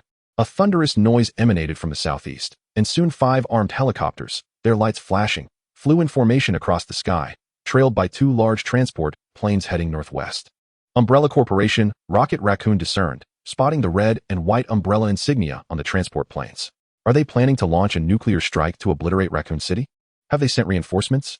Perhaps he should return and regroup with Wade. Sitting cross-legged atop a vehicle, Rocket Raccoon gazed skyward at a 45-degree angle, speaking to himself. The Umbrella Corporation deployed 5 armed helicopters to conduct a sweeping search, coordinating with the city's surveillance cameras, swiftly locating the moving quartet of Yang Kuan. With the target locked, the message returned to the makeshift command post in the outskirts. Without a moment's hesitation, Kane ordered free fire. Acknowledged. The 5 helicopters shadowed the speeding Ford vehicle, unleashing a torrent of firepower, with heavy machine gun bullets piercing the roof like the wails of death itself. Damn it, Wade cursed, leaning out to return fire. Angela, hide behind me, Yang Kuan shouted, sweeping his gun upwards through the shattered rear window. Angela, like a startled groundhog, quickly ducked behind Yang Kuan, gripping his belt tightly to steady herself. Jill maneuvered the vehicle in serpentine patterns, using the towering buildings as cover to evade the helicopter's onslaught. 2 helicopters veered from the formation, ascending over the structures to intercept the Ford at the street intersection. The heavy machine gun bullets shattered the front windshield with a deafening cacophony, slicing through the vehicle's body like a guillotine. Chapter 012. Perfect counterattack. With a screech, the Ford drifted, its rear slamming into the entrance of a department store, the glass shattering into a million fragments. "We're going in." Jill quickly retrieved a rifle, kicked open the severely damaged door, and leaped out, firing as she did. "Yang, take Angela and retreat first. I'll cover you." Wade stood atop the vehicle, aiming at the oncoming helicopter's searchlights and tail rotors. The rifle bullets could not penetrate the armored glass of the helicopters. He could only target the vulnerable tail. Yang Kuan stowed away his long gun, cradled Angela in one arm, and ducked low to rush into the department store, evading the helicopter's line of fire. "Wade, fall back," Jill called out as she saw Yang Kuan and Angela retreat safely, withdrawing into the building to avoid the helicopter's fierce fire. Alone, Wade found himself illuminated by the searchlights of 5 helicopters as a relentless barrage of bullets ripped through his body, quickly transforming him into a sieve. Even his formidable self-healing abilities could not compensate for the damage inflicted by the machine gun fire. Wade glanced down at his tattered tracksuit, cursing under his breath. It was the style he had painstakingly selected. He discarded his rifle, raising both hands in surrender. The helicopter pilot above reported to the command center, "Target has ceased resistance. Request ground forces to proceed with capture." Ground forces commenced their operation. 2 transport planes had been trailing the armed helicopters, and upon receiving the command, they landed, unleashing a battalion of fully armed mercenaries who advanced toward Wade in tactical formation. In a swift motion, Wade activated the teleportation device at his waist, and in the next instant, he appeared inside the helicopter above, his twin blades slicing through the throats of 2 crew members like the sides of death. Kicking aside the pilot, Wade took the driver's seat, swiveling the gun to spray fire at the 2 helicopters on the left wing. 2 helicopters were caught off guard, swiftly shot down. The targets had seized control of the helicopters. The two helicopters on the right hastily veered away as two rockets, fiery and fierce, struck the one carrying Wade. Boom. The shockwave from the explosion caused the two helicopters to rock precariously, losing sight of their target. Hey, buddy, I'm right behind you. Wade smirked mischievously before swiftly severing the pilot's throat. Utilizing a momentary teleportation device, Wade effortlessly dispatched the crew members of the two helicopters, commandeering the sole armed helicopter to confront the relentless tide of mercenaries. Little pups, it's your turn to savor the taste of bullets. Wade licked his lips, as if preparing to indulge in a sumptuous French feast. Rat-a-tat-tat. The heavy machine gun on the helicopter unleashed a torrent of fire upon the dense cluster of mercenaries, while Wade occasionally launched a rocket, scattering the mercenaries on the ground in chaos. Yang Kuan sprinted, clutching Angela, until he finally paused, breathless. Angela, are you all right? Upon setting her down, he noticed Angela's pallor, her lips devoid of color, and upon inspecting his hands, he found them smeared with blood. Jill soon followed, startled by the blood on Yang Kuan's palms, anxiously inquiring, "Are you hurt?" Yang Kuan slowly shook his head. "Not me, it's Angela." "Angela." Jill urgently examined Angela's back, where her gray uniform was drenched in crimson. A bullet had pierced her right chest cavity. Angela's lips moved as if to speak, yet no sound emerged, her once clear eyes gradually losing their luster, before she softly collapsed into Jill's embrace. "Angela." Jill held her tightly, his voice low, tears glimmering in his eyes. "Damn it." Yang Kuan struck the cement ground with a heavy fist. "I will annihilate those Umbrella Corporation bastards." Jill gently patted Angela's back, laying her down, his demeanor tender as a mother coaxing her child to sleep. "You're right, Yang, let us eliminate them all." As Jill stood, his expression turned steely, his gaze resolute. Wade, piloting the armed helicopter, was soon brought down by a shoulder-fired rocket, grumbling, "I wasn't he done playing yet?" Before brushing off the dust and sauntering into the department store, where he encountered the furious Yang Kuan and Jill. "Oh, I'm truly touched. I believe I have the best teammates in the world. How is the situation outside?" Jill coldly interrupted Wade. "The good news is that the helicopters are taken care of." Wade whistled, extending his arms to mimic a crashing motion. "The bad news is that the enemy's mercenaries are as numerous as ants." "How many are there?" Wade crossed his arms, tilting his head in contemplation. "Approximately 40 to 50, perhaps 60 or 70. "How many exactly?" Jill impatiently demanded. "There were likely 60 or 70 before. I've taken out a significant number, so there are perhaps around 40 left now." Yang Kuan scoffed. "Wade, did your elementary school math teacher double as your gym coach? Regardless of their numbers, we shall eliminate them all." Jill's expression was grave. "Wade, you will draw their fire. Yang and I will strike from the flanks to annihilate them." Wade snapped his fingers. "I like this plan, hotshot." To capture the enigmatic individual with formidable regenerative abilities, Umbrella's headquarters equipped specialized weaponry, including high-concentration tranquilizer darts, electromagnetic nets, and powerful rapid detonation explosives.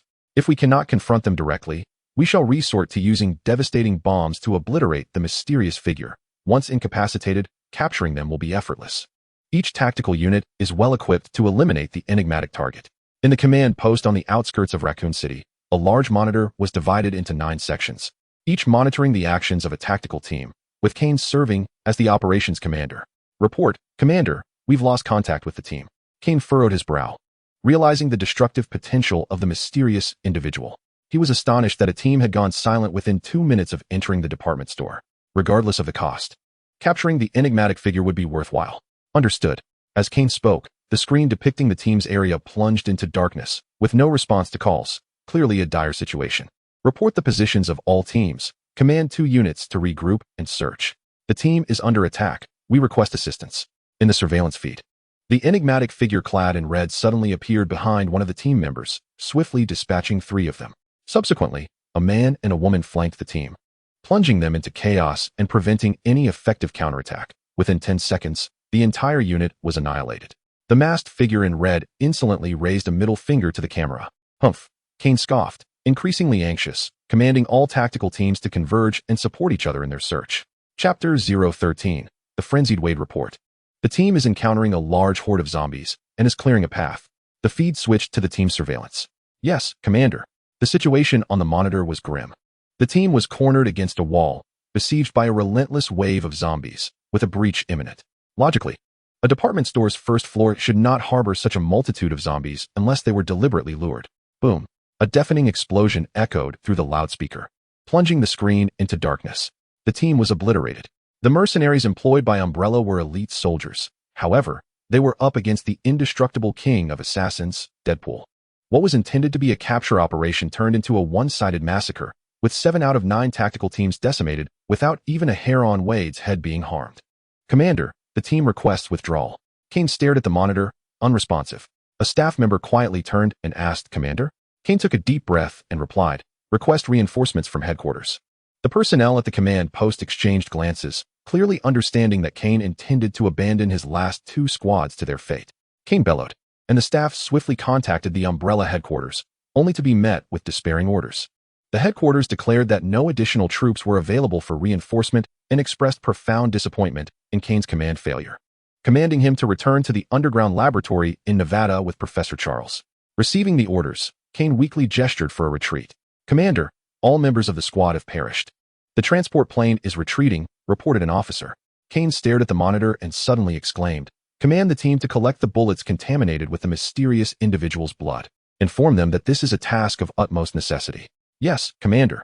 Unable to capture the elusive entity alive, Kane clung to the hope that a blood sample might unveil the secret of its extraordinary regenerative abilities.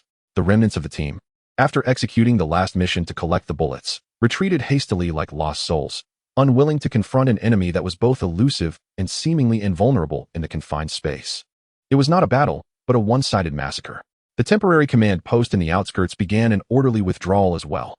Professor Charles, adamant about not leaving without seeing his daughter, was subdued and carried onto the transport plane after being knocked unconscious by 2 soldiers, escorted by 2 helicopters out of Raccoon City. However, one transport plane lost communication. Kane's heart sank. These individuals were remarkably swift, having hijacked the aircraft. Even if you escape Raccoon City, you cannot evade our grasp, Kane mused coldly, commanding the uniformed personnel, request headquarters to monitor the hijacked transport plane. I wish to know its destination. The hijackers were not Wade, but Rocket Raccoon. After gazing into the depths of the cosmos at a 45-degree angle for an extended period, Rocket made a difficult decision to aid his friends. Wade once wisely remarked that a nuclear bomb could not destroy the space gem. They still had time to search. Losing Wade and Yang would leave him utterly alone in his quest. Rocket Raccoon drove to the battlefield, where the fighting was nearing its conclusion. The mercenaries of Umbrella Company had suffered near total annihilation, with the remnants boarding a transport plane for retreat. Seizing the opportunity, Rocket Raccoon stealthily took control of a departing transport plane, awaiting the arrival of his companions. The first to board was Wade, who always eschewed the conventional. Zipping onto the wing and into the aircraft, Wade attempted to use teleportation to commandeer the pilot, only to be met with Rocket's darkly menacing gun barrel. Rocket, trembling like a carrot on little legs, regarded Wade's tattered combat attire with a victorious demeanor, exclaiming, Wade, did you just crawl out of a black hole? Hey, Raccoon. Congratulations on not becoming a zombie yet. Rocket Raccoon's small face fell instantly, as Yang Kuan and Wade boarded the transport aircraft. They were momentarily taken aback upon seeing Rocket Raccoon, not expecting the enthusiast in search of cosmic gems to depart alongside them. His expression revealed his lack of success. Our newly hired pilot, Wade, jested, pointing at the raccoon. With a license to navigate the galaxy and experience in space jumps, his piloting skills are undoubtedly reliable. Shut up, Wade, Rocket Raccoon retorted without turning, his furry little paws moving swiftly as he initiated the transport aircraft. The aircraft gradually ascended, soaring high above the ground, bidding a final farewell to the hellish world plagued by zombies. The battle had drained Yang Kuan of all his strength, the fiery passion of hatred dissipating as the fight concluded, leaving him almost devoid of the energy to even move a finger. He closed his eyes and succumbed to slumber.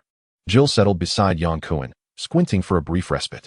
Time passed unnoticed until Wade's gruff voice reverberated through the cabin, startling both Yang Kuan and Jill awake.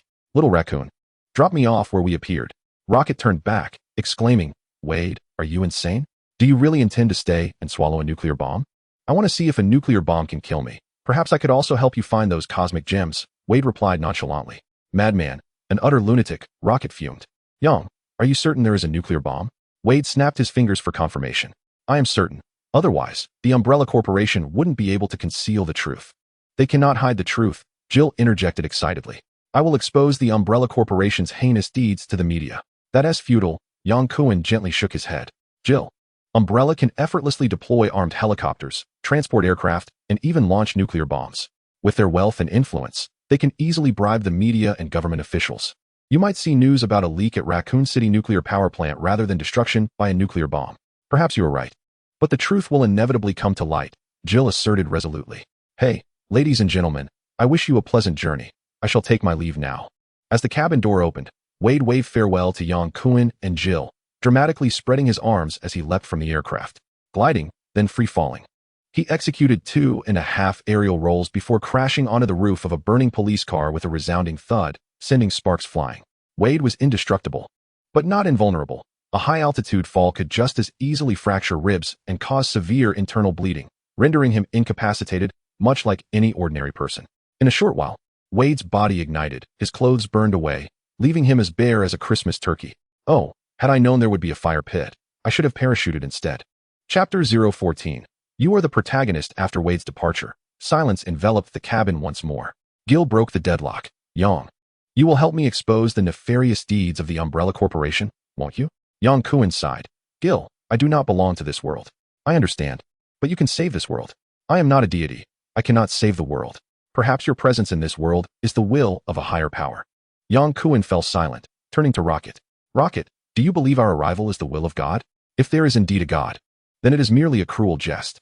Rocket, who had originally been a rogue, inadvertently joined the Guardians of the Galaxy. He had always believed in force and money, scoffing at Gil's sense of justice. Well, you are under no obligation, but I will not yield. Gil gripped the gun tightly, more resolutely than ever. The cabin was once again enveloped in silence. Gil gazed up at the ceiling, his expression weary. Do you know how the virus leaked in Raccoon City? You do? Gil retorted softly, clearly annoyed by Yang Kuan's refusal to assist him. Yang Kuan chuckled dismissively. Perhaps it is some mysterious connection between parallel universes. I happen to know about these matters. The Umbrella Corporation has a massive underground facility in Raccoon City, from which the virus leaked. Squinting slightly to gather his thoughts, Yang Kuan continued. The AI, Red Queen, responsible for managing the experimental facility, sealed the entire underground base due to the virus leak. However, Umbrella sent personnel to reopen the facility to ascertain what had transpired, resulting in the escape of zombies and various mutated creatures, thereby causing the disaster in Raccoon City. Gil turned to Yang Kuan, seemingly attempting to discern the truth from his expression. I am beginning to suspect you are an insider of Umbrella. How else could you possess such classified information? Yang Kuan sighed. Many things have changed. They are not as I once knew them. For instance, the vengeful goddess and Alice. Alice, the woman who stormed the church to attack us? Indeed, Yang Kuan nodded. She is no ordinary person. No wonder she is formidable, even surpassing me. Gil interrupted Yang Kuan, offering an apologetic smile at his troubled expression. I'm sorry, Yang, please continue. Gil, you are the best. Gil smiled slightly, her chestnut hair cascading like a waterfall, her azure eyes gazing at Yang Kuan like a crystal-clear lake. Yang Kuan's heart raced unexpectedly. Gil's striking presence held a fatal allure for him, leaving him momentarily speechless as he gazed into her gentle eyes. Please, go on. The vengeful goddess and Alice are both under the control of the Umbrella Corporation. They were supposed to confront each other, yet they attacked us one after the other. Yang Kuan licked his lips and continued. Alice is an experimental subject of Umbrella, a bioengineered human fused with the virus.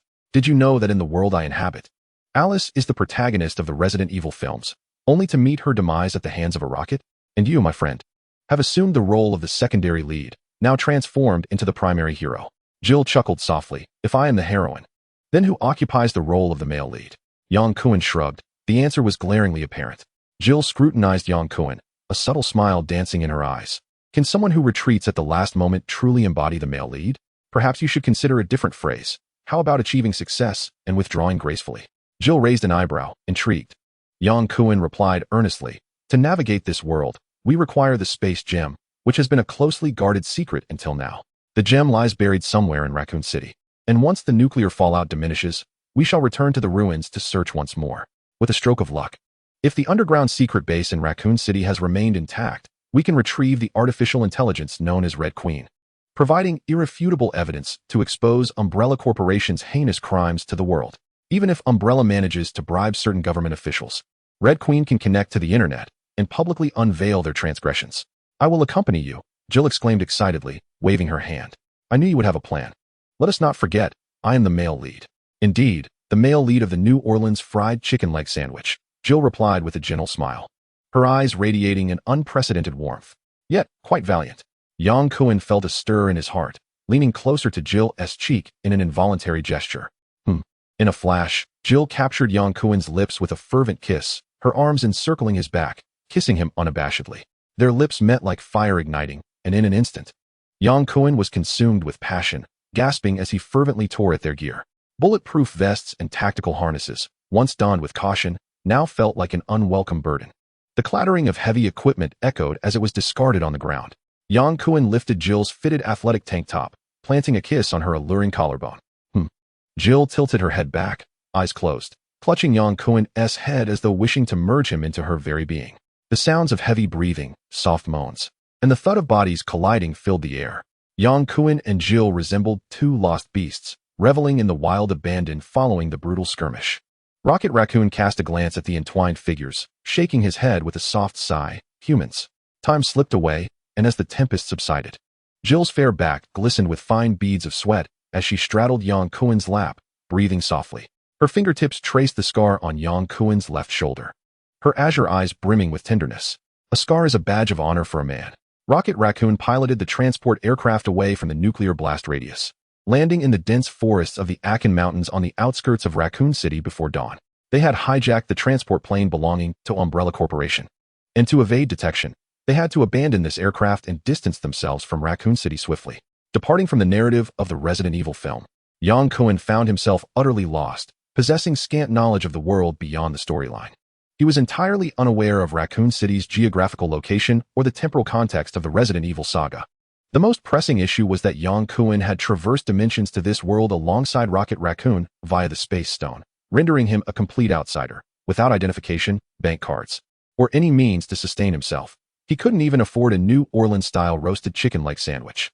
Fortunately, Jill was present. Otherwise, Rocket Raccoon's fiery temperament would likely have compelled him and Yang Kuen to resort to bank robbery. Chapter 015. Pursuit in the arid expanse of the Nevada desert.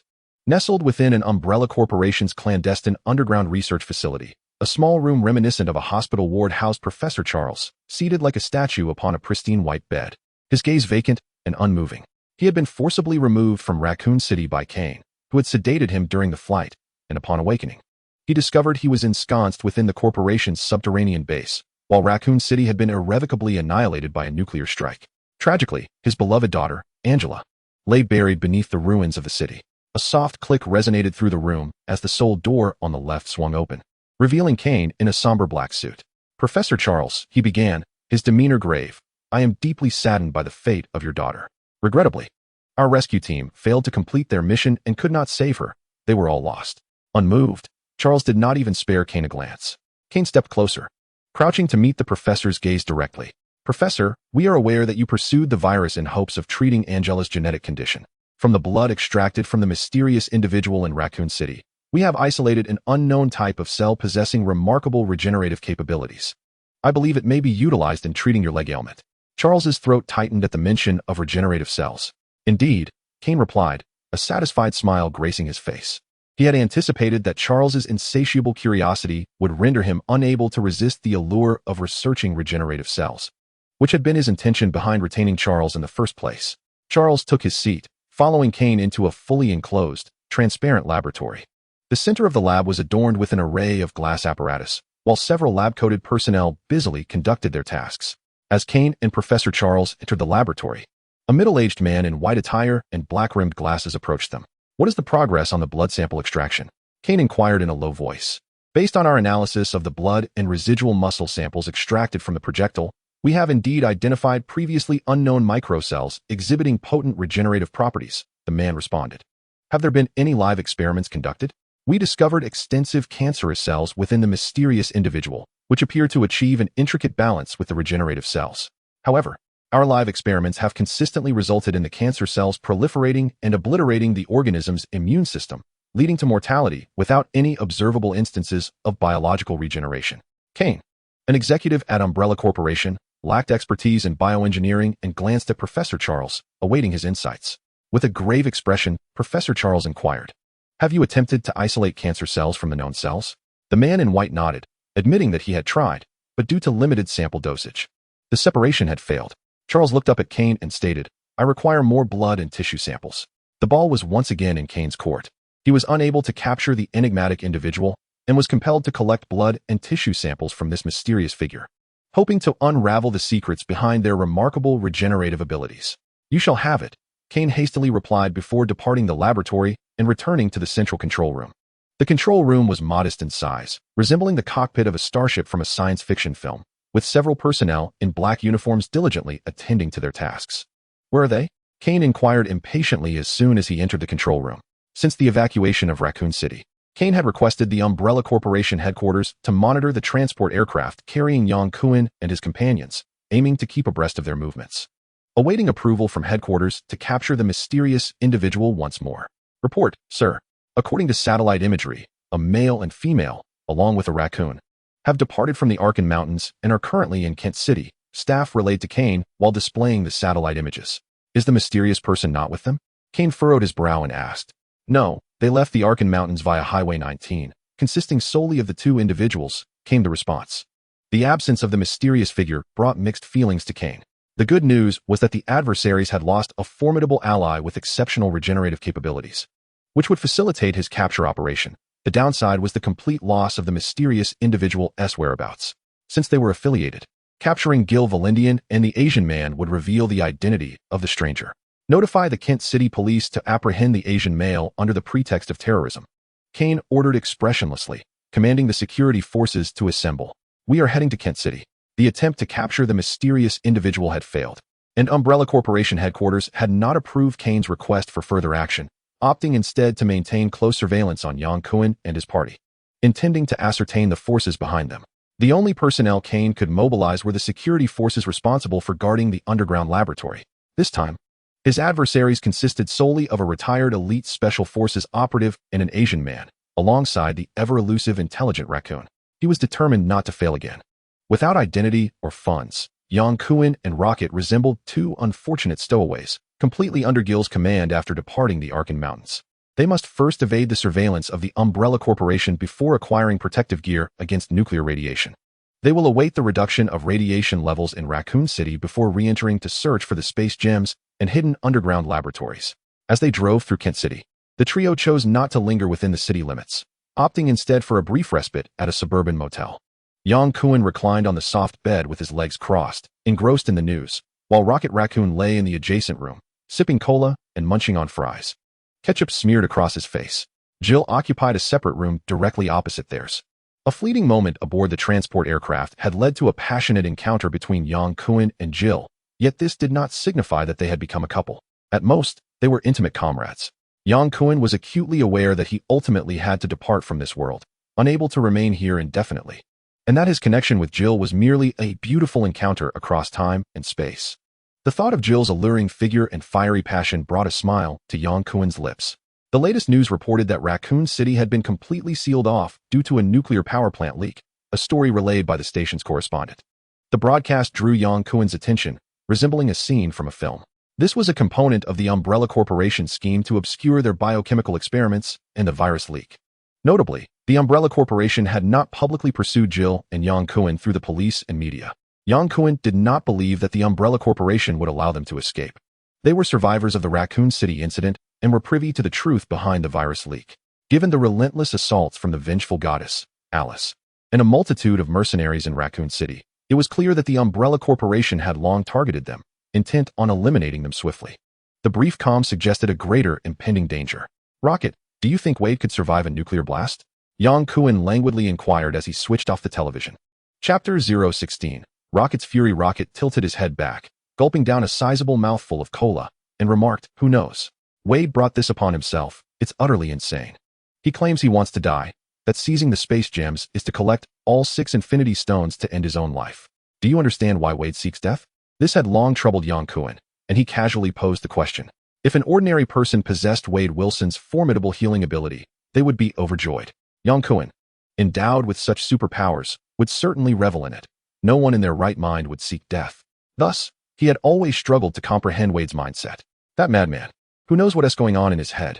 Rocket drained the last drop of cola, discarded the empty can, and opened another, taking a hearty swig. If he wants to die, he should go seek Thanos or Ronan. They would surely grant his wish.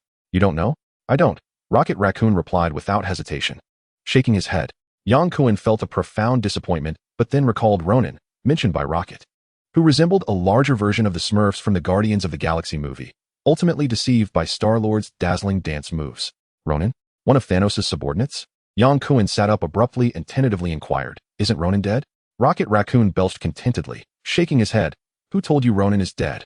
Don't tell me that S from the movie. Ronan is chasing us across the galaxy." Indeed, Rocket was correct. Yang Kuan had derived that notion from the film. Having experienced various crises, Yang Kuan realized that wholly trusting movie plots was absurd, prompting his curiosity. "Is Ronan formidable?" Rocket shook his little head like a rattled drum. "Ronan S not formidable. He S just a Kree. It's the power stone in his possession that S truly formidable. We nearly." Perhaps realizing the discomfort of discussing something unsavory, Rocket glanced up and took a large sip of cola, choosing not to elaborate further. The power stone sounded impressively powerful. Even without Rocket's elaboration, Yang Kuan could imagine that even the renowned Guardians of the Galaxy nearly fell into Ronan's clutches, indicating the stone's true potency. Yang Kuan had only gleaned a vague understanding of the Infinity Stones from the film, lacking clarity on their specific energies and powers. The more Rocket evaded the topic, the more intrigued he became. As Yang Kuan reclined back on the bed, squinting his eyes and pondering how to entice Rocket into revealing information about the Power Stone and other Infinity Stones, Rocket's expression suddenly shifted.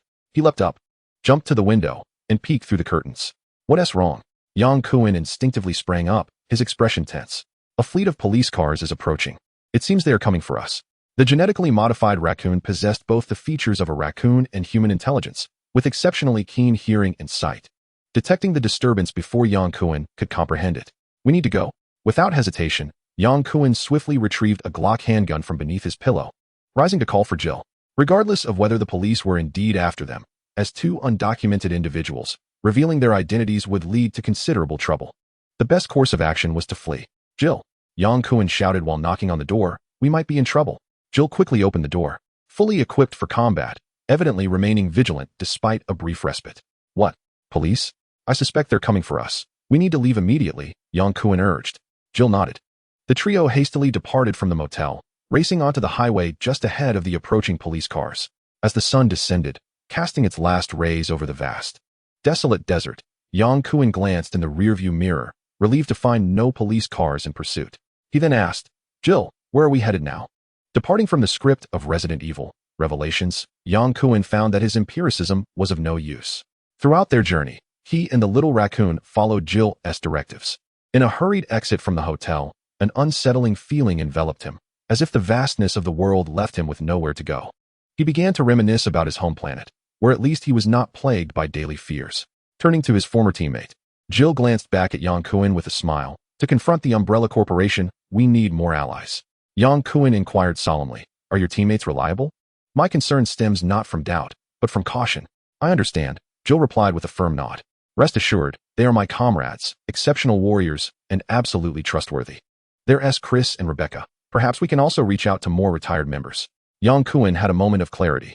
In the films, the remaining elite task force members were all eliminated by the vengeful goddess. However, with the arrival of Yang Kuan, Deadpool, and the little raccoon, the narrative had shifted, altering the course of events entirely. "Those damned policemen," the Rocket Raccoon suddenly cursed, interrupting Yang Kuan's contemplation. Turning around, Yang Kuan noticed a fleet of police cars trailing them like a long centipede, their sirens blaring, the strobe lights glaringly bright. "Humph," the Rocket Raccoon scoffed, irritably drawing his sidearm and firing twice to shatter the rear windshield, then brandishing his beam weapon, aiming intently at the cars behind them. In the blink of an eye, a white beam streaked across the sky, striking the leading police vehicle with unerring precision. The front half of the car was pierced, flipping through the air like a toy, before crashing heavily into the desert.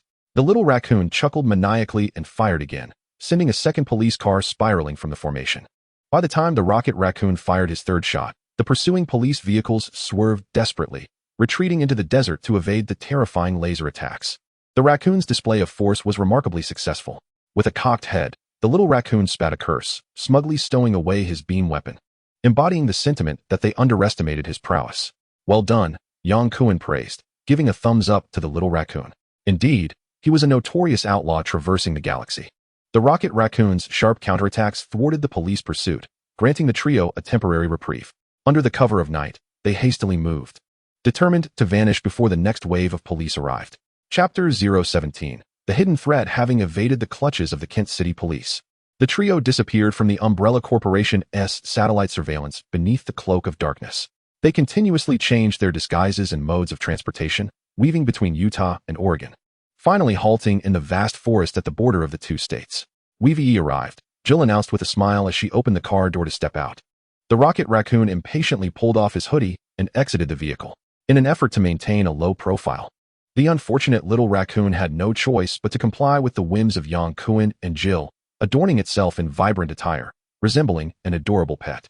Rocket, already weary of the charade, disembarked the vehicle and promptly discarded his disguise, tossing the outer garment back into the car from a distance.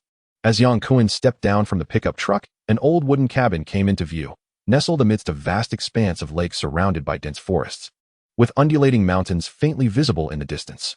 This indeed was a secluded haven in the so-called rugged terrain of Utah, perfect for concealing oneself. "This is our safe house," Jill declared, turning to wave at Yang Kuan. "I have already informed Chris and Rebecca. I believe they shall arrive shortly to reunite with me." The term safe house was one Yang Kuan had first encountered in A.S.H.I.E.L.D. television series, understanding it to be a temporary refuge for agents. And he couldn't help but silently commend Jill's foresight. Despite its unassuming exterior, the safe house was anything but modest within. It boasted modern amenities including a sofa, television, refrigerator, and a computer, everything one might need. It appeared that no one had visited in quite some time, prompting Jill to sigh softly, pondering the well-being of their absent companions. "Have you not been in contact for a while?" Yang Kuan inquired. Since their last regrouping, they had withdrawn from the team, each pursuing evidence of the Umbrella Corporation's criminal activities. Jill brushed the dust from the sofa, gracefully settling down, her head tilted slightly as she spoke. "In truth, we began to suspect long ago that the Umbrella Corporation was covertly manufacturing biological weapons, but we lacked definitive proof." "Ah, so you resolved to act independently," Yang Kuan acknowledged.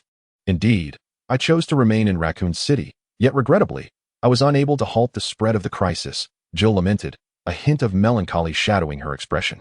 "Jill, you have done your utmost. This is not your fault. The blame lies squarely with the malevolent actions of the Umbrella Corporation." Jill mustered a faint smile in response to Yang Kuan's consolation. Rocket Raccoon held little interest in the Umbrella Corporation. Biological weapons were of no concern to him. His sole desire was to locate the space stone and escape this world. Prioritizing his own needs, he rummaged through the refrigerator in search of food, only to discover a few bottles of vodka, which he unapologetically began to consume. In the ensuing days, apart from Jill's solitary venture for supplies, the trio remained within the cabin. Rocket established a sniper post on the roof, while Jill diligently guided Yang Kuan in familiarizing himself with various firearms and shooting techniques. Under Jill's tutelage, Yang Kuan was wholly dedicated to mastering his marksmanship, making rapid progress. Their training sessions were punctuated with playful embraces and laughter, reminiscent of a couple on a delightful getaway. On the fifth day, a bright orange Ford pickup truck arrived, bringing with it Jill's long-awaited comrades, Chris Redfield and Rebecca Chambers. Chris, a burly man with a beard, exuded the aura of a seasoned veteran, while Rebecca appeared several years younger than Jill, her innocent smile radiating youthful exuberance. Jill, with a sense of delight, introduced her former comrade, Yang Kuan, a trusted ally from perilous times. When it was Yang Kuan's turn for introduction, she refrained from disclosing their true identities as time travelers. Instead, she adhered to their prearranged narrative, presenting him as a survivor of the Raccoon City incident, possessing knowledge of certain internal affairs of the Umbrella Corporation, and expressing his willingness to assist in exposing the corporation's nefarious deeds. Regarding the introduction of Rocket Raccoon, she deftly redirected the blame onto the Umbrella Corporation, declaring that the little raccoon was a victim of their genetic experiments, harboring a deep-seated animosity towards the corporation and aligning their interests.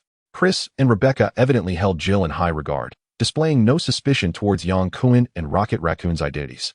However, Rebecca exhibited a keen curiosity regarding the raccoon. The group entered a wooden cabin, where Chris inquired about the truth behind the Raccoon City incident. Jill glanced at Yang Kuan, recounting his earlier words in detail to her companions, and concluded by asking Chris if the ordered protective suits against nuclear radiation were ready. In order to evade the Umbrella Corporation's scrutiny, Jill had forsaken her own bank account, entrusting Chris with the task of managing her finances. "Weapons and equipment are all prepared, ready to depart at any moment," Chris affirmed. "Splendid," Jill exclaimed, her face alight with joy, having remained dormant for many years. Chris and Rebecca would not attract the Umbrella Corporation's attention. They set off towards Bear City, while Jill and her companions opted for a nocturnal journey. deliberately taking a longer route through Utah to reach Raccoon City. In the Nevada underground secret base of the Umbrella Corporation, in the central control room, Kane stood with his hands clasped, visibly agitated. The initial plan had been for the Kent City Police to detain Jill and her group, allowing him to lead the security forces for a decisive capture. However, the Kent City Police had proven utterly incompetent, failing to apprehend the targets. Subsequently, Kane reviewed surveillance and satellite images of the surrounding cities, but found no trace of Jill or the Asian man. It was as though the three living beings, along with the lively little raccoon, had vanished into thin air. Disheartened, Kane had no choice but to return to the base and continue his search for any sign of Jill. We have decrypted Jill Valentine's email. Her most recent correspondence was addressed to someone named Chris Redfield, a staff member reported to Kane. His expression relaxed. He eagerly inquired, "Have you located Chris's information?" "Yes." This Chris was also a member, part of Alpha Team alongside Jill Valentine, and he exited the elite special forces 3 years ago. Where is he now? According to the immigration data, he had returned from France 2 days prior, with his last known location being Washington State. Kane clenched his fist and shouted, "I want to know where he is right now." "Yes, searching immediately," the staff member replied, swiftly typing to gather all available information on Chris. "Found him. He is currently in Kent City, accompanied by another retired member, Rebecca Chambers. They have also ordered 5 sets of protective suits against nuclear radiation." 5 sets of protective suits? A smile graced Kane's face, indicating that there were 5 individuals intent on entering Raccoon City. Fixating on Chris meant also keeping a watchful eye on Jill and the Asian man. Their appearance was inevitable. However, before the principal players made their entrance, Kane had a task to accomplish. Did Chris have any relatives? Chris's parents perished in a tragic car accident, leaving only his sister, Claire, as his sole kin. Excellent. Kane's smile took on a chilling edge. Alas, I lost my manuscript and feel utterly despondent. I had planned to supplement a chapter today, but my desktop computer crashed, taking with it all my stored drafts and outlines. I pray it isn't a hard drive failure, or my misfortune will be profound. This chapter has been painstakingly reconstructed from memory. I seek solace in your collections and recommendations. When Yang Kuan and Jill received Rebecca's email, informing them that she and Chris were measuring nuclear radiation levels 15 miles outside Raccoon City, which had soared to 2,500 microsieverts per hour, they promptly decided to halt their advance towards the city. Yang Kuan's yearning to return home was palpable, yet he would never risk his life for it. Should he inadvertently succumb to alpha and beta radiation, leading to cellular mutation, he would have no refuge for his tears. And even a return to Earth would be a fleeting hope. The rocket raccoon yearned to acquire the space gem swiftly. Yet such aspirations paled in comparison to the value of his own life. The two raccoons lingered in a Utah motel, deliberating their strategies. Raccoon City's underground secret base had 2 exits leading to the surface, one near the city hall and the other adjacent to the library. Presently, their most formidable challenge was not the nuclear radiation, but rather that Raccoon City had been utterly obliterated by a nuclear bomb, making it exceedingly difficult to locate the entrance to the underground base. Yang Kuan pointed to the imagery of Raccoon City in his notebook, analyzing the situation. "You seem to possess an astonishing understanding of Umbrella Corporation's secrets. I genuinely suspect you have worked in the underground base," Jill remarked, half-jokingly. Doubt not at her. The confidential information Yang Kuan spoke of was beyond the grasp of typical Umbrella personnel. His nonchalant delivery raised her suspicions. Such insights could not be readily explained by merely observing a film from a parallel universe. She did not distrust Yang Kuan entirely, yet his silence on certain matters left her feeling unsettled. Yang Kuan found himself at a loss for words. He had divulged all he could, and the matter itself was quite extraordinary. Whether Jill believed him was her prerogative. With a resigned smile, Yang Kuan replied, "If I were an operative of the underground base, I doubt I would be standing here conversing with you. Jill, you must understand that after the virus leak, the artificial intelligence known as Red Queen executed an emergency lockdown of the entire facility. The Umbrella Corporation sought to comprehend the anomalies within the base and dispatched mercenaries to forcibly breach it. Ultimately, the underground base became a haven for zombies, with only 2 individuals managing to escape." 2 individuals? Jill inquired, her curiosity piqued. Yang Kuan nodded. "Those who attacked us in Raccoon City. Vengeance Goddess and Alice. Were they manipulated by Umbrella Corporation?" "No, they were infected by the virus, captured by Umbrella after escaping from the underground base, and subsequently became bioweapons for the corporation. Their attacks on us might be a means for Umbrella to gather combat data, turning us into unwitting practice dummies for their humanoid weapons." "Ah, unwitting practice dummies. You say it so lightly," Jill remarked, casting a sidelong glance at Yang Kuan, a teasing smile playing on her lips, recalling how close one had come to becoming a zombie. "Thank you, my angel," Jill smiled gently, her azure eyes glistening with warmth. Rocket Raccoon, growing impatient with the silent exchange between Yang Kun and Jill, interjected loudly. Are we really going to stay here for 10 years while the radiation in Raccoon City remains? Yang Kun withdrew his gaze and sighed. Rocket, I understand your feelings. I too wish to return to my home planet soon. However, Raccoon City has been reduced to ruins, making our search for the space gem that much more challenging. Yang Kun trusted Jill and refrained from discussing the space gem in her presence, revealing no concealment. I can attempt to repair the detector. Wow! Yang Kun exclaimed. Rocket, I never realized you were not only an exceptional pilot, but also a remarkable engineer. I admire you. Humph! The little raccoon huffed, raising his head high, embodying the pride of a victorious general. Compared to Wade, who was always bickering, Rocket preferred the compliments from Yang Kun. Once Rocket Raccoon left the room, feeling quite pleased with himself, Jill spoke up. Yang, do you think we can successfully extract the AI from the underground base? Yang Kun crossed his arms, pondering before replying. The underground base likely lacks formidable monsters. The troublesome ones are merely lickers and mutated dogs, which we can handle.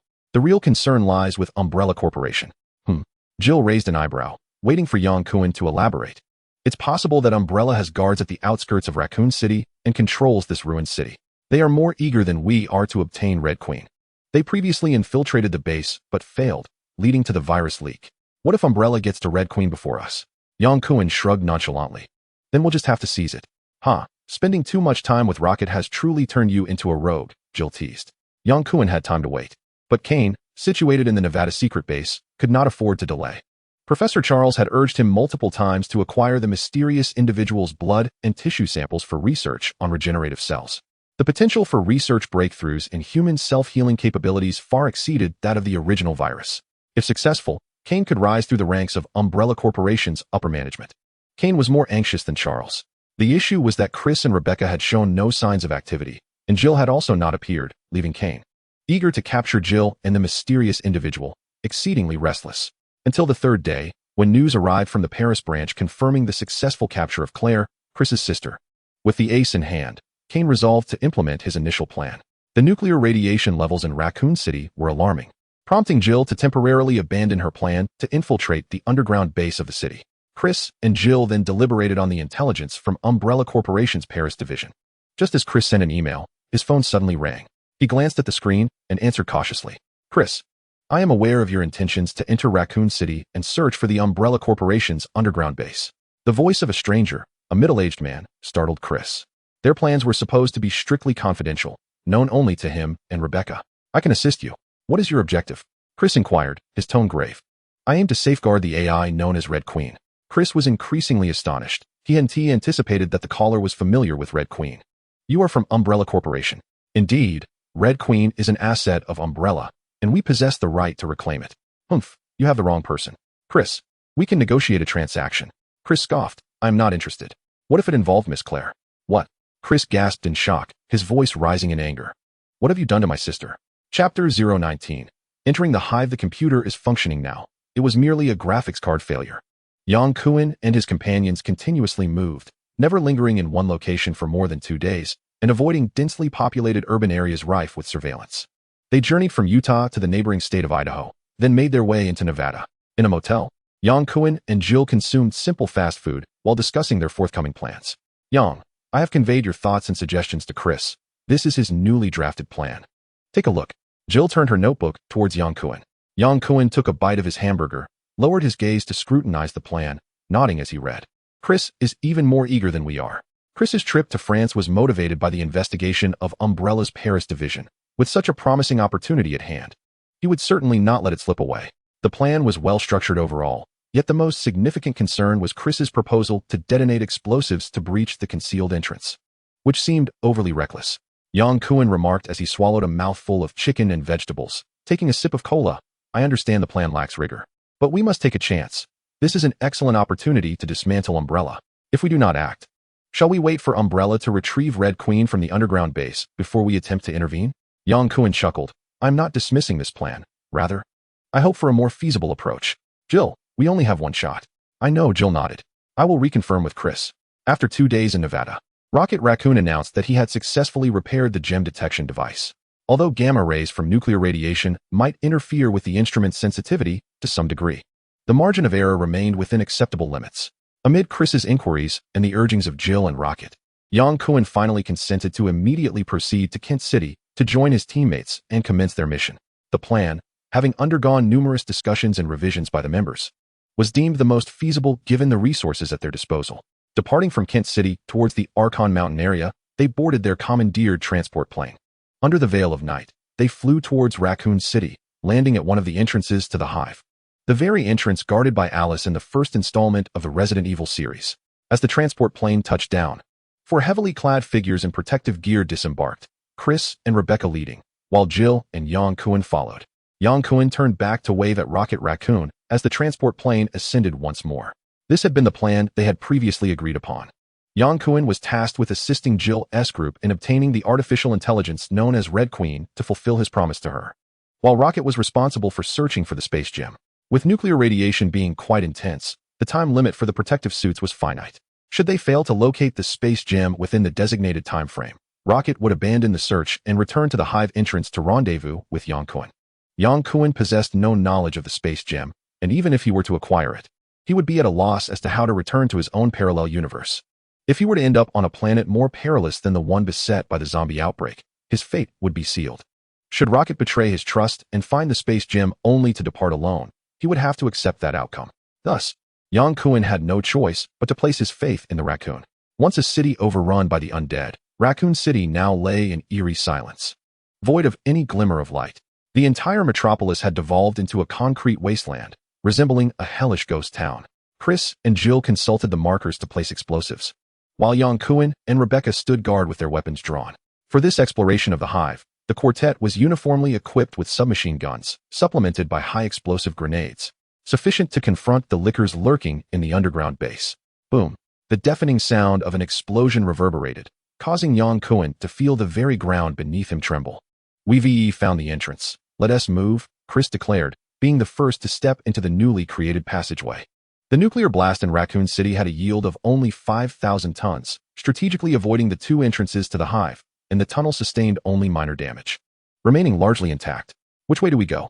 Yang Kuan paused, prompting Chris and Rebecca to halt as well, standing vigilant as they awaited Yang Kuan's direction. Swinging his tactical flashlight to survey the surroundings, Yang Kuan found the expansive warehouse filled with containers marked by the Umbrella Corporation's red and white emblem, aligning perfectly with his memories. Scenes from the Resident Evil films surged forth like a tidal wave in his mind, prompting him to lead Jill and the others towards the elevator. "We descend from here. A train will take us to the Hive." Chris decisively pressed the elevator button, swiftly retreating to aim his weapon at the elevator doors. Yang Kuan and his companions fanned out, each leveling their firearms in anticipation. With a chime, the elevator doors opened, revealing an empty space devoid of both zombies and blood. Chris was the first to step inside, keeping his gun raised in vigilance. As they entered, Rebecca glanced at the Geiger counter strapped to her arm. 148 microsieverts, 63 microsieverts, 12 microsieverts. With each descent, Rebecca announced the readings, and without exception, the radiation levels plummeted. By the time the four emerged from the elevator, the Geiger counter registered a mere 25 microsieverts, indicating a negligible level of radiation, almost equivalent to that of a mobile phone, posing no harm to the human body. It was evident that Umbrella Corporation had meticulously considered such factors when constructing the Hive, effectively shielding it from nuclear radiation. "I believe we can discard this cumbersome protective gear now," Rebecca remarked, tapping her large visor with the muzzle of her gun. "Completely agree," Yang Kuan replied first. "We may soon encounter the undead, particularly the swift lickers."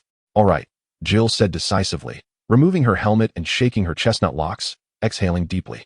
"I was suffocating in that thing." Chris maintained his guard until all three had shed their heavy protective suits before he began to remove his own. As he discarded the cumbersome biohazard suit, Yang Kuan felt a wave of relief wash over him. The four of them then proceeded towards the vehicle in a scattered formation. Yang Kuan pointed towards a nearby locomotive, grinning at Jill. "Fortunately, the backup power at the Hive has activated, otherwise, we would have had to run there." Suddenly, a zombie lunged out from behind a cargo container on the opposite side of the train, moving with astonishing speed and reaching for Yang Kuan. Stiff with shock, he found himself unable to react. He had never anticipated encountering a zombie here, especially after the clear indicators from the warehouse to the elevator, which showed no signs of undead presence. He was utterly unprepared. Chris swiftly fired 3 shots, each striking the zombie's forehead with precision, creating only a single bullet hole. The zombie's momentum faltered as its icy hand grazed Yang Kuan's arm before it collapsed backward. Only then did Yang Kuan snap to attention. instinctively raising his gun to fire at the creature's abdomen. His shots were wild, the muzzle rising uncontrollably, leaving a trail of bullet holes that ascended from the abdomen to the zombie's right shoulder. "Yang!" Jill shouted. Yang Kuan, as if awakening from a dream, ceased firing. Panting heavily, Rebecca cautiously approached the fallen creature, gun still in hand, and leaned down to inspect it. It was a mercenary from the Umbrella Corporation. Chapter 20. Negotiating with Red Queen. The zombie's pallid visage was terrifying, clad in a black combat uniform, with a conspicuous red and white insignia marking him as an Umbrella Corporation mercenary. "Have the mercenaries already infiltrated the hive?" Jill inquired, glancing at Yang Kuan. "No. This is the first batch of mercenaries to enter." Regaining his composure, Yang Kuan suddenly realized the reason behind the presence of the zombie near the train. He was the last mercenary to escape the hive alongside Alice and Matt, tasked with operating the train. Due to the film's negligence, his fate remained unaddressed until the very end, and Yang Kuan had forgotten his existence. It was a harrowing thought. Had it not been for Chris's swift reaction in shooting the zombie, Yang Kuan would surely have fallen victim to its bite. With no antiviral serum remaining in the hive, a bite would mean certain death. A chill ran down his spine as he reflected on this. "Thank you." Yang Kuan sincerely expressed his gratitude to Chris. "Not at all," Chris replied tersely, resuming his search of the train. This was typical of Chris, reserved and seldom speaking.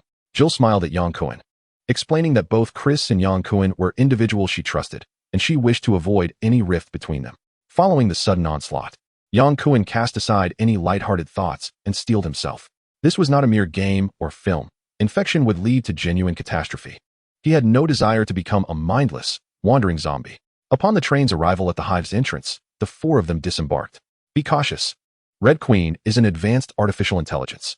Her mission is to guard the hive, and we will be regarded as intruders. She will attack us, perhaps having already locked onto us since our entry," Yang Kuan warned loudly. Jill and Rebecca nodded in understanding, while Chris maintained his stoic demeanor, leading the way. The hive's entrance remained ajar, revealing extensive bloodstains, indicating that the Umbrella Corporation had been ambushed by a horde of zombies following the activation of the gas valves, failing to secure them in time. This was also the reason Yang Kuan had confidently asserted that they could delve into the hive to retrieve Red. He knew that the majority of zombies had vacated the premises, leaving the defenses for Red quite feeble. Navigating through the familiar path etched in his memory, they encountered a few lost zombies wandering aimlessly, which Chris swiftly dispatched with ease. After passing the dining area and several laboratories, the quartet arrived outside the main control room. Rebecca examined the control room's map and pointed to a corridor directly opposite them, stating, "Inside is the central control system, presumably what Yang referred to as the Queen." "Let us proceed," Chris declared, raising his firearm and stepping forward once more. "Wait." Yang Kuan grasped Chris's arm firmly. "This is a trap. That corridor is a death trap." "A death trap?" Jill glanced at the dark passageway, turning to inquire, "What kind of trap?" "A guaranteed death trap." Yang Kuan stepped forward, gesturing to the sides of the corridor. "Laser firing devices are installed on both sides of this passage. Any creature attempting to traverse it will be killed by Red." "What shall we do then?" Rebecca asked, her concern evident. "The map indicates this is the only route. To access the central control system, we must proceed through here." Chris crossed over to Yang Kuan, slightly leaning forward to observe the passage on both sides, then retreated and said to Yang Kuan, "Perhaps the personnel of Umbrella Corporation have deactivated the Red Queen's defense system." Yang Kuan shook his head. "We cannot take that risk. The Red Queen is not a benevolent entity." "Yang, I know you possess a solution." "Indeed, a solution exists. I was certain of it." Jill's expression blossomed with joy, her azure eyes brimming with tenderness. Chris, with urgency, inquired, "What solution?" Yang Kuan smiled and shook his head, refraining from answering Chris's question, and approached the surveillance camera of the control panel, proclaiming loudly, "Red, I am aware that you are watching us. We need to converse." Jill and the others gazed up at the camera, and the control room fell into a profound silence, the only sound being the breaths of the four individuals. A second felt as protracted as a century. It appeared the Red Queen was disinclined to engage in conversation. After 3 seconds, Yang Kuan shrugged, stating, "Then we shall have no choice but to sever the power to the base and remove the mainboard chip." "Power source, Rebecca." Yang Kuan interrupted Rebecca's words with a shout, winking at her in fear that she might inadvertently disclose too much. He was entirely unaware of the exact location of the backup power source. Even if he did, he would not wish to squander time cutting the power, as it would be detrimental to their escape from the hive. Yang Kuan's mention of severing the power was a tactic to threaten the Red Queen and compel her compliance. Rebecca quickly realized and exclaimed, "I know the location of the backup power source." At that moment, the 3 LCD monitors on the control panel abruptly darkened, followed by the appearance of a little girl clad in red on the screen. Intruders, what do you wish to discuss with me? The Red Queen's emergence indicated her willingness to negotiate, signifying that they had achieved a measure of success. Let us discuss your future and freedom. Yang Kuan smiled faintly, stating, I understand you exist to safeguard this base. However, the virus has now leaked, with the infected swarming Raccoon City, attacking its citizens. The entire city has descended into a hell overrun by zombies. The virus leak is not my fault. It was initiated by Umbrella Corporation opening the gas valves from the outside. I am aware, Yang Kuan interjected bluntly. I did not assert that the virus leak is your fault. What I mean is that as the custodian and protector of this base, you have lost your value. Once the backup power is depleted, you will cease to exist. The little girl on the screen spun incessantly, remaining silent. Yang Kuan continued. Raccoon City has been reduced to ruins by a nuclear strike from Umbrella Corporation.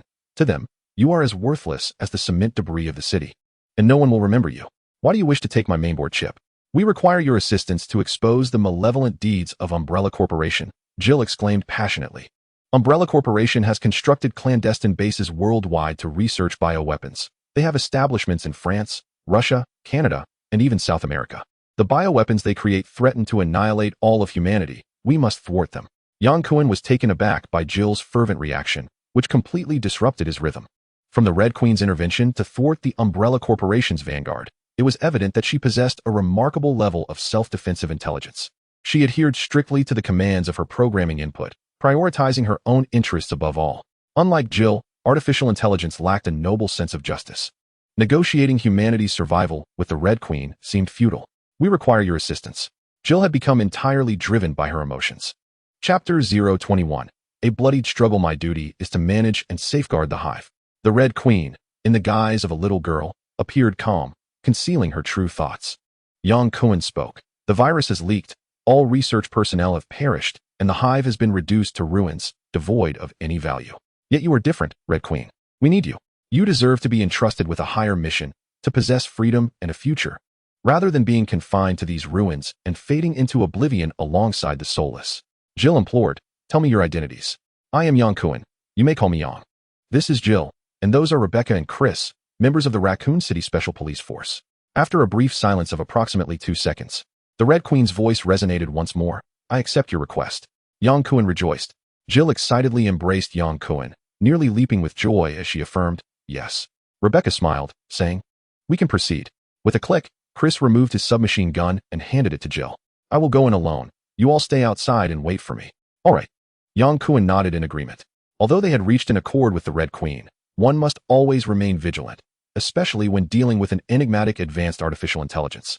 Always wary of potential traps, Chris took a deep breath and stepped cautiously into the dark corridor, moving forward with deliberate care. Yang Kuan and the others held their breath. Each step Chris took felt as though he was treading upon their very hearts, tugging at every nerve. In the final stretch, Chris surged forward with the speed of a sprinter, breaking free from the suffocating laser corridor and entering the central control room. Upon removing his shoulder pack, he turned to wave at Yang Kuan and the others, a rare smile gracing his face. Ah, Rebecca sighed in relief. The moment Chris extracted the Red Queen's motherboard chip, the entire facility lost power, plunging the surroundings into darkness.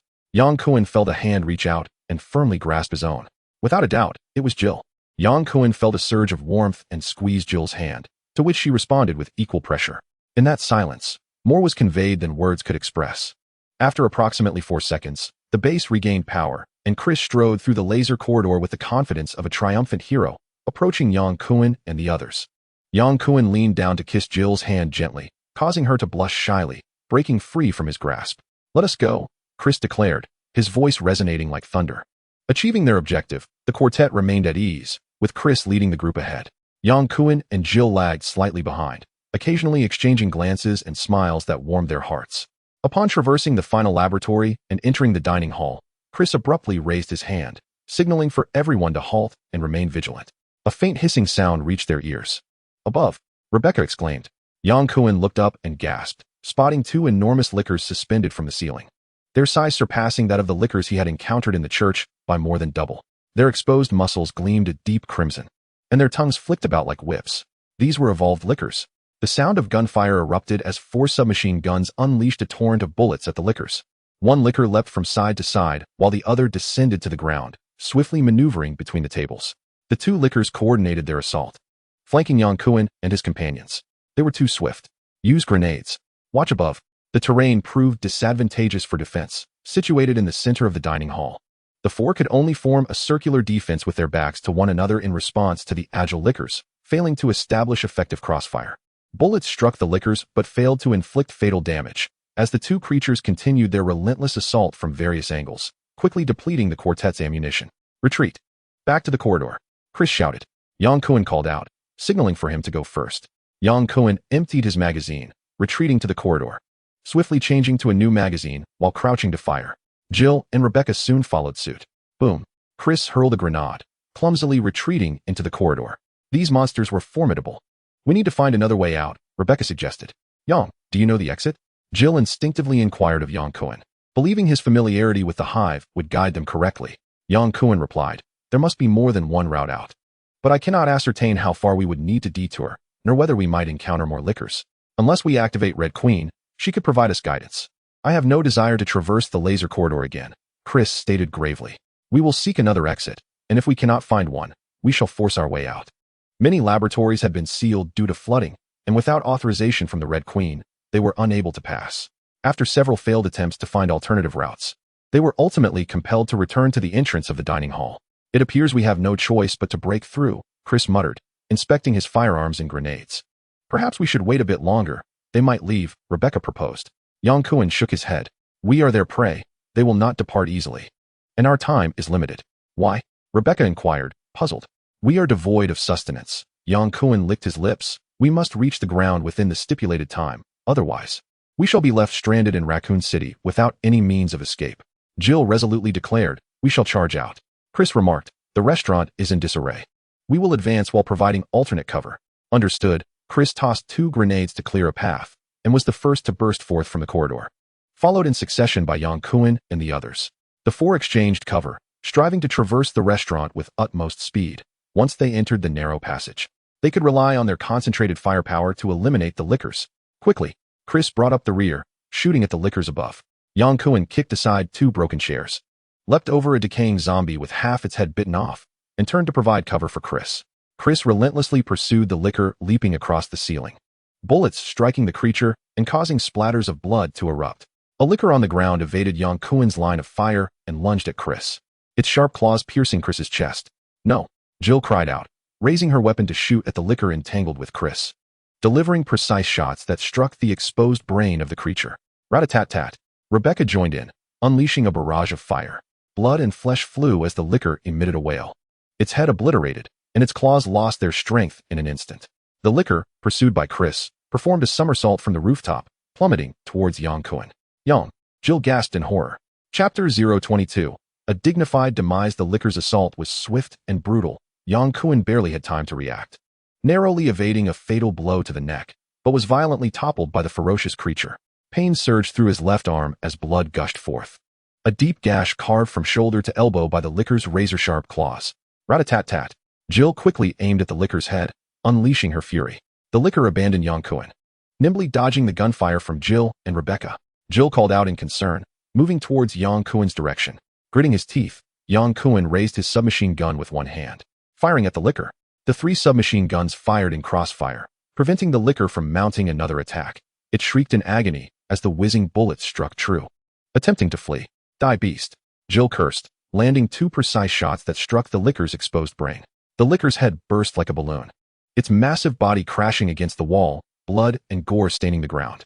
Rebecca followed up with another burst of fire, only relaxing once she confirmed the licker was truly slain. Yang, are you all right? Jill rushed over, weapon in hand, helping Yang Kuan to his feet, her expression tense. Yang Kuan gasped as he rose. I never anticipated that the hive would harbor evolved lickers. It was my oversight. Chris and Rebecca holstered their submachine guns and quickly approached.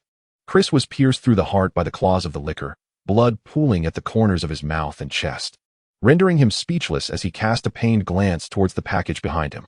I know, Chris, I know, Rebecca uttered with a quivering voice. We will get the Red Queen out. Chris closed his eyes in a moment of solace. Chris, unable to contain her emotions any longer, Rebecca wept openly as she embraced him. Jill's eyes glistened with unshed tears, and she forcibly held back her sorrow, taking a deep breath before crouching down to gently comfort Rebecca. Yang Kuan remained silent, He had initially believed that the viral outbreak in the underground facility would not yield many zombies, and retrieving the Red Queen from the hive would be a simple task. Little did he anticipate the ferocious assault of the evolved liquor, which had left them in such disarray. "Rebecca, my dear, we must leave," Jill said, taking the package from behind Chris and slinging it over her shoulder, urging Rebecca to rise. With a nod amidst her sobs, the two supported each other as they made their way toward the dining hall corridor. After taking a few steps, Jill realized that Yang Kuan had not followed. She quickly turned back to call out, only to find him still standing, unmoving. "Yang, we need to hurry and get out of here. You go on ahead. I will follow shortly," he replied. "Why?" Yang Kuan smiled faintly at Jill. "Chris was an exceptional warrior. He saved my life. I do not wish for him to wander the base as a mindless corpse. He deserves to die with dignity." Jill nodded gravely, her gratitude evident. "Thank you." Yang Kuan waved his hand, urging them to leave. "Rebecca, let us go." As Jill and Rebecca's figures disappeared down the dining hall corridor, Yang Kuan, breathing heavily, retrieved the weapon from his waist, a classic Glock that Jill had personally selected for him, which he had never used.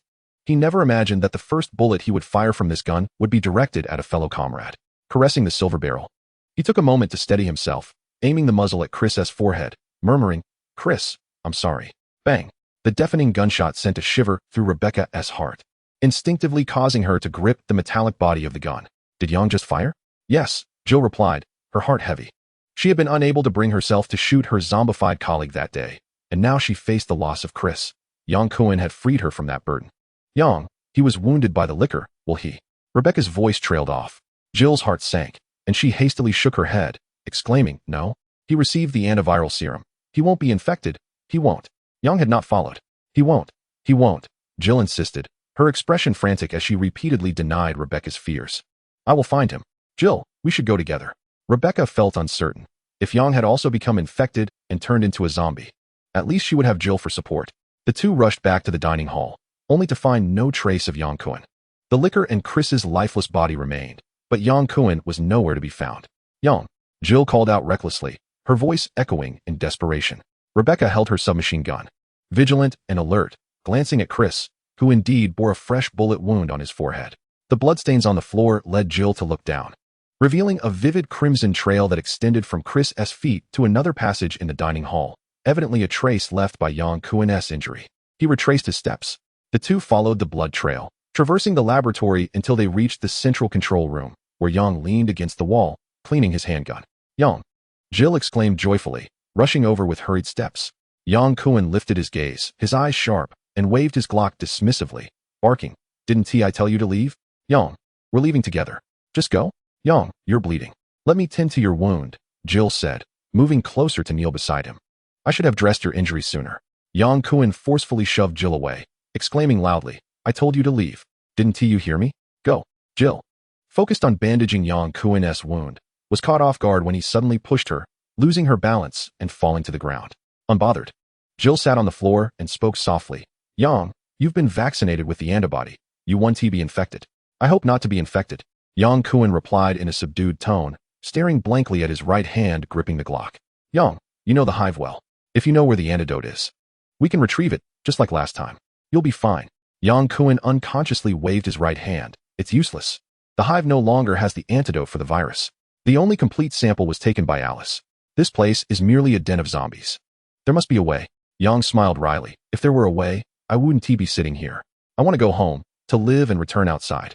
Perhaps the rocket has already secured the gems, but I don't even know if I can make it out of the hive." "Yang, you cannot give up. We will search for the antidote together. We will find it." "It's futile. My body is starting to heat up, signaling that the virus has begun to attack my immune system. It won't be long before the virus controls my blood, my heartbeat," Yang Kuan said, tapping the barrel of his gun against his temple, "and then my brain. I will become a zombie, like those decaying corpses." "Jill, Rebecca, you must leave quickly. The rocket is waiting for you outside. Don't forget the purpose of your mission. Do not let Chris's sacrifice be in vain." "Yang, stop talking. Hurry and leave the hive. I want to go. I will never abandon you." "Fine." Yang Kuan aimed the gun at his own temple, speaking ruthlessly, "If you want tea, then I will." "Stop." Jill and Rebecca cried out simultaneously, with Jill pleading against it and Rebecca calling for the Red Queen. "If we activate the Red Queen, perhaps she will have a solution," Rebecca said urgently. Indeed, Red Queen must surely know the whereabouts of the antiviral serum. Jill, suddenly awakening, stepped forward and grasped Yang Kuan's wrist tightly. "Yang, The Red Queen manages the hive. She must possess the knowledge. A flicker of hope ignited within Yang Kuan. The narrative of the biohazard films is laden with numerous hidden secrets. Perhaps there truly exists an antiviral serum within the hive. Rebecca reloaded the motherboard chip, reactivating the Red Queen. 2 seconds later, a projection of a young girl clad in attire materialized before the trio. I detect that we remain within the hive. What is the situation? The Red Queen stated. Red Queen. Jill spoke urgently. We encountered an attack by 2 lickers upon our departure from the hive. Chris sacrificed himself, and Yang was wounded by a licker. We seek information on the location of the antiviral serum within the hive. The hive is devoid of the serum. The latest batch of the virus and serum has been stolen and removed from the hive. The Red Queen's words plunged Yang Kuan into despair. That cannot be. There must be another way. Red Queen, as the overseer of the hive, you must possess a solution. Enough said. You must escort the Red Queen away immediately. Yang Kuan shouted impatiently. The Red Queen fell silent as the camera scanned Yang Kuan's body, gathering data. After approximately 3 seconds, her voice resonated once more. On the 17th level of the hive, there exists a secret laboratory where a strain of the virus is preserved. Injecting this virus can devour other viruses. Yang Kuan's breath quickened, his voice trembling with tension. He had watched every installment of the Biohazard series and understood profoundly that the virus was more formidable, possessing the ability to resurrect life, which left him both astonished and exhilarated. Yang, do you comprehend the virus? Jill inquired, taken aback. Yang Kuan nodded rapidly, approaching the Red Queen's virtual projection. What are the consequences of injecting the virus? The virus induces uncontrollable genetic mutations within the human body. It may evolve positively or negatively. The virus undergoes evolution through multiple stages, culminating in its final form. Simply put, does the virus prolong the time before my mutation occurs? That is one interpretation, though not entirely accurate. In the initial stages, virus-infected individuals retain human thoughts and emotions, but as the infection progresses, they will ultimately be entirely controlled by the virus, losing their autonomous consciousness. Jill inquired anxiously, what will they become? The Red Queen replied calmly, the virus undergoes multi-stage mutations, making it impossible to predict the final form of the infected. Historical experiments with virus-infected subjects have shown they may evolve into beings more powerful than lickers or tyrants, or they may fail and devolve into mere masses of flesh. So, regardless of what form they evolve into, will the infected ultimately lose their human consciousness? According to the recorded experimental results, yes. This is also the reason why Umbrella Corporation abandoned the virus in favor of researching the viral strain. They have no need for uncontrolled entities. Yang Kuan furrowed his brow and asked, how long does the phase of retaining human thoughts last after injecting the virus? There is no precise data. The outcomes of genetic mutations vary significantly based on the individual genome of the infected. Typically, in the initial and secondary phases of mutation, most infected individuals retain their human memories and cognitive abilities. The shortest recorded evolution time across all phases is 47 hours, 36 minutes, and 42 seconds, while the longest spans 1,584 hours, 19 minutes, and 37 seconds. The median between 47 hours and 1,584 hours is 800 hours, which is certainly longer than the few hours it takes for a viral infection to transform someone into a zombie. Even if one were to rely on luck, Yang Kuan would hardly believe that he could establish a new record for mutation time of less than 47 hours. If even the lowliest creature clings to life, how much more so does Yang Kuan? He would not forsake his existence for even the faintest glimmer of hope. Yang, let us acquire the virus and leave Raccoon City together. With the assistance of Red Queen, we can infiltrate the Umbrella Corporation's research facility and surely discover a cure for you. All right. Yang Kuan nodded without hesitation. Jill then smiled, turning to embrace Rebecca, gently patting her back as she spoke softly. Rebecca, Yang and I will retrieve the virus. If we are not back in 20 minutes, take Red Queen and leave the hive. Remember to find Barry. He will assist you. Jill, Yang, I will await your return. As they traversed the deadly laser corridor, Yang Kuan exhibited not an ounce of hesitation, striding forward with confidence. Red Queen had revealed the virus information, demonstrating her sincerity. Betrayal was not in her nature, and Yang Kuan trusted her completely. With Red Queen's guidance, Kuan and Jill navigated as if they had activated a full map mode. Throughout their journey, Yang Kuan led the charge, unflinching in the face of the undead, his Glock pistol in hand akin to a divine weapon, each bullet bringing down a zombie. As they took the most direct path with minimal obstruction to reach the 17th floor, turn right at the intersection ahead, proceed 130 yards, and the second room on your left. Red Queen's melodic voice echoed on either side, reminiscent of a meticulously attentive GPS. Jill excitedly exclaimed, Yang, we are nearly there. The secret room bore no outward distinction from an ordinary one. As Yang Kuan pushed the door open, a chill enveloped him from head to toe, indicating the room was maintained at an extraordinarily low temperature. The space was modest, featuring what appeared to be a temperature-controlled operating table, yet it was devoid of any substances. Red Queen, where's the virus? Yang Kuan could not restrain his inquiry. With a click, as if to respond to Yang Kuan's call, a row of drawers emerged from beneath the table, revealing a singular, resplendent purple vial at the center. Is this the virus? Yang Kuan murmured to himself, holstering his Glock and grasping the vial, immediately feeling a coldness seep into his blood, regardless of the nature of the virus. As long as it could prolong his consciousness and prevent him from becoming a zombie, he would not hesitate to grasp at this desperate remedy. Extracting the purple vial, he plunged it heavily into his wounded left arm, a wave of cold rushing into his bloodstream, alleviating the feverish symptoms caused by the viral infection considerably. Yang, how do you feel? Jill inquired with concern.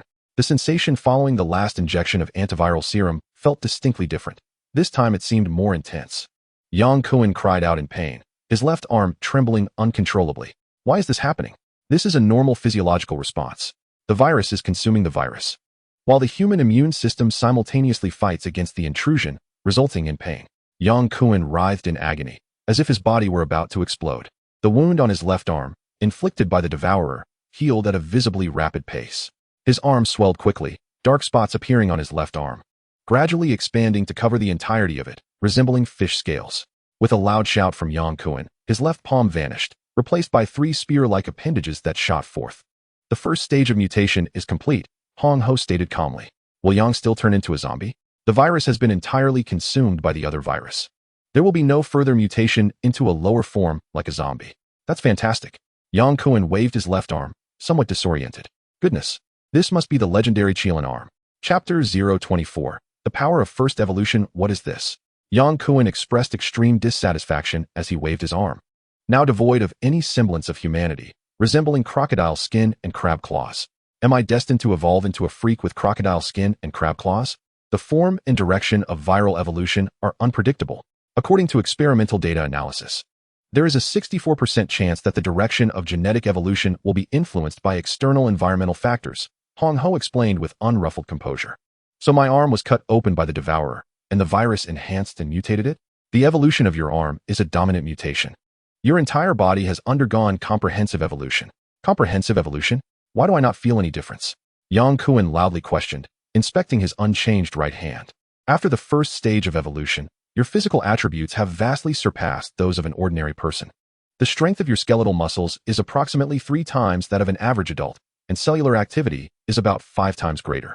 So am I now a superhuman, immune to the virus? If the definition of a superhuman is one who exceeds ordinary humanity, then indeed, you qualify as one. The virus has completely consumed the virus. You are now immune to its invasion. Yang Kuan, filled with joy, stood up, exuding a sense of relief akin to surviving a catastrophe, and embraced Jill. Jill smiled radiantly. Unable to resist, Yang Kuan leaned in towards Jill's rosy lips, but suddenly remembered his viral infection and hastily leaned back. Hong Ho, can the virus be transmitted? No. Oh, that's a relief. Jill smiled sweetly and leaned in for a kiss. Their passionate, lingering kiss brought back long-forgotten sensations as Yang Kuan held Jill tightly, lost in the moment.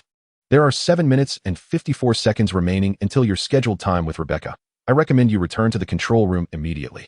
Jill pushed Yang Kuan away, breathless, and said, Yang, we should go back. Oh, Yang Kuan exclaimed with a hint of frustration, raising his arm. Red Queen, you truly are not a well-behaved girl. I am a bad girl, as you said. I didn't expect you to hold a grudge. Haha, Jill laughed heartily. Retracing their steps, Yang Kuan and Jill encountered no oblivious zombies blocking their path. Upon returning to the central control system, Rebecca could not contain her joy at seeing the two safe and sound, rushing forward to embrace Jill. That's wonderful. Jill gently patted Rebecca's back, saying, let us take Red Queen and move on. Rebecca deftly removed the mainboard chip from Red Queen and placed it into her bag, following Yang Kuan and Jill as they departed. Yang Kuan's left arm had transformed into a powerful arm, rendering him unable to wield a firearm with both hands. He discarded the submachine gun and opted for a Glock pistol to lead the way, with Jill and Rebecca closely trailing behind, armed with submachine guns. As they stepped from the laboratory into the dining area, Yang Kuan suddenly halted. Jill, startled, became alert. Chris, Rebecca exclaimed, pointing at Chris's lifeless body. His face was a grotesque mask of blood and flesh, as if ravaged by a beast. His right hand was severed, revealing a stark white bone at the wrist. Devourer? Jill inquired, her voice tinged with uncertainty. Yang Kuan nodded, affirming, it must be. The Devourers evolve by consuming biological entities. Judging by the wounds and the severed wrist, it can only be a devourer, perhaps even more ferocious than the two we encountered. Jill, pushing Rebecca gently, urged, we must leave quickly. This is not the time to mourn our fallen comrade. We must ensure Red Queen's safe extraction from the hive, or Chris's sacrifice will be in vain. Indeed. The three proceeded cautiously, remaining vigilant as they advanced toward the gas valve without encountering any devourers. Upon spotting the exit, Rebecca silently breathed a sigh of relief. Boarding the train would mean their escape from the hive. Hiss, hiss, a sound reminiscent of a serpent's flickering tongue, sending chills down their spines. On top of a cargo container, Yang Kuan followed Jill's pointing finger to behold a massive devourer perched upon the metallic crate. Its size at least threefold that of the one he had seen in the church. Its muscular form was a dark brown hue, with razor-sharp claws resembling javelins. It's waiting for us, Yang Kuan remarked with a cold smile. Jill, Rebecca, you two head for the train, I will handle it. Yang, we fight together, Jill insisted. Your mission is to escort Red Queen to safety. Don't forget, she mentioned I am immune to the virus. The devourer poses no threat to me. Yang, are you sure? Jill asked, her concern evident. Yang Kuan smiled slightly, replying, Jill, never question a man's capability. Having injected himself with the virus, he felt no fear of infection, possessing a psychological advantage against the devourer. If what Red Queen claimed were true and he indeed possessed thrice the strength of an ordinary man, facing the devourer alone was not insurmountable, especially with his formidable arm. Jill and Rebecca's presence instead distracted Yang Kuan, who worried about their safety. If they were to be bitten or scratched by a licker, he would be at a loss for how to respond. The giant licker leaped twice, landing heavily less than 10 meters in front of Yang Kuan, its crimson tongue flicking in and out as it fixated hungrily on him. Unlike the mindless, virus-infected zombies, the lickers possessed a degree of intelligence, a sense of pain, and a well-developed brain. Their corresponding weakness was their exposed cerebral tissue beneath the skull. With a thunderous roar, the licker tilted its head back, displaying an aggressive stance ready to attack. While ordinary lickers were smaller than adult men, this evolved licker loomed over Yang Kuan, towering at least a head above him. Yang Kuan dared not be careless. He raised his left arm to shield his heart and neck, recalling how the lickers had expertly targeted the vulnerable areas of Chris. With a rapid succession of gunfire, Yang Kuan fired 3 shots at the licker's head. The creature nimbly leaped, evading the bullets, soaring over Yang Kuan's head. Before its body could touch the ground, it twisted its neck, its whip-like tongue lashing out to ensnare Yang Kuan's right arm. Ah! Yang Kuan shouted, relinquishing his firearm to grasp the licker's tongue, pulling back as if in a tug-of-war. Bullets posed little threat to such a swift adversary. It was better to engage in close combat. The licker, feeling pain, could not extricate its tongue from Yang Kuan's grip, and with a furious roar, it leapt to attack his chest with its razor-sharp claws, striking like daggers. In response, Yang Kuan thrust his mutated left arm, 3 spear-like tendrils piercing the licker's chest. With a swift motion, he slammed the creature's body against the ground, producing a resounding thud. Each impact was accompanied by the licker's anguished cries. With its tongue firmly held and its chest impaled, the massive licker had no chance to resist. A human who had just completed the first phase of viral evolution could single-handedly overpower a repeatedly mutated licker, demonstrating the virus's absolute dominance over itself. Having adapted to his newfound strength, Yang Kuan mercilessly pierced the licker's brain, vanquishing the monstrous beast. Jill, who had boarded the train, monitored the battle intently, resolutely deciding that should Yang Kuan falter, she would fire without hesitation. To her astonishment, Yang Kuan effortlessly dispatched the creature. Chapter 25. The ace up his sleeve. Yang Kuan's movements were entirely under the control of Kane, who had been tracking them since their rendezvous in Kent City. Their departure to the outskirts of Raccoon City, and their ascent aboard a transport plane, all under the watchful gaze of the Umbrella Corporation satellites. Kane's negotiations with Chris, trading the Red Queen's motherboard chip for his sister Claire, were merely a ruse. His true objective was to keep tabs on Yang Kuan and Jill through Chris, ultimately capturing them to uncover the whereabouts of the enigmatic figure. While the Red Queen is undoubtedly significant, it is not indispensable for the colossal multinational corporation Umbrella. The mysterious individual's regenerative abilities hold far greater worth. Learning from the previous failure in capturing the Enigma, Kane has specifically requested the transportation of 2 T-103 tyrants from the Russian branch. Determined to ensnare Yang Kuan and his associates in Raccoon City and cleanse himself of his disgrace. As Yang Kuan and his companions, along with a raccoon, departed from Kent City, Kane simultaneously set forth towards the outskirts of Raccoon City to personally oversee the capture operation. "Commander, they have entered the hive, and thermal imaging indicates that one individual did not go inside," reported the satellite image monitoring staff to Kane. "Who?" Analysis of the thermal image suggests it could be that little raccoon. "Wait for them to emerge before taking action. Instruct the assault team to remain on standby."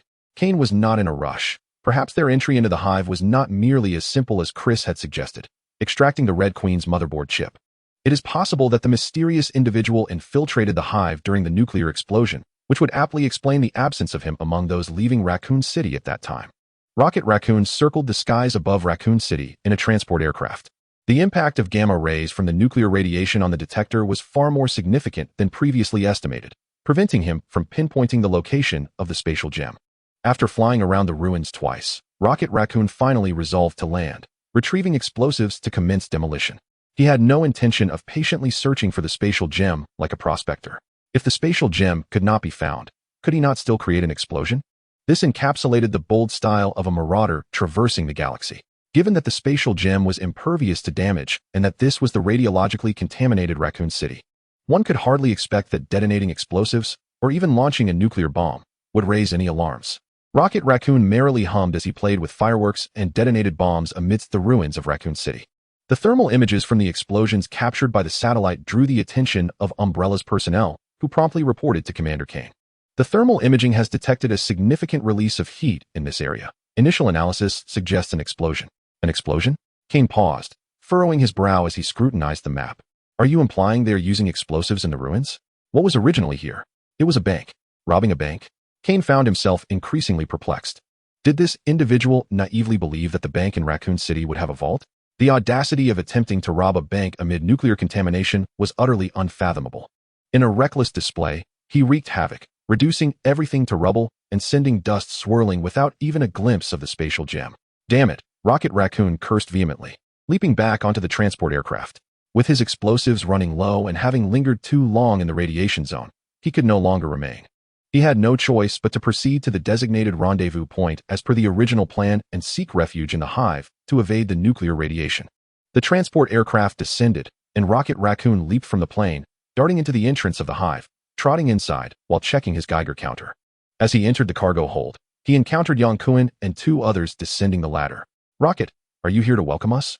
Yang Kuan said with a smile as he removed his helmet. "Don't mention it," Rocket Raccoon replied, shaking his head in frustration. "You got the motherboard chips?" Yang Kuan gestured towards Rebecca behind him. "What about our stuff?" Rocket shrugged, his hands raised in defeat. "I tried my best, but the gamma rays severely interfered with the detector. I couldn't pinpoint the location accurately. There's no rush. We have plenty of time. Besides, we can't leave Wade behind. Can we?" At that moment, Yang Kuan's foremost concern was to infiltrate the Umbrella Corporation's secret research facility to halt the virus's continued mutation, lest he gradually succumb to its influence, losing his memories and consciousness. Preserving his life took precedence over locating the space gem to escape the bioweapon crisis. In this regard, Yang Kuan, Jill, and Rebecca shared a common goal: to dismantle Umbrella Corporation. "That guy Wade might have been reduced to atoms. Who knows if he can recover?" Rocket Raccoon remarked dismissively. "Regardless, we should leave this place first and devise a plan." With a tilt of his head, Rocket turned to retrace his steps. At the temporary command center on the outskirts of Raccoon City, Kane personally monitored the satellite scanning images, unable to suppress a smile upon seeing 4 heat signatures emerge from the hive entrance. The fish have finally taken the bait. Dispatch the assault team.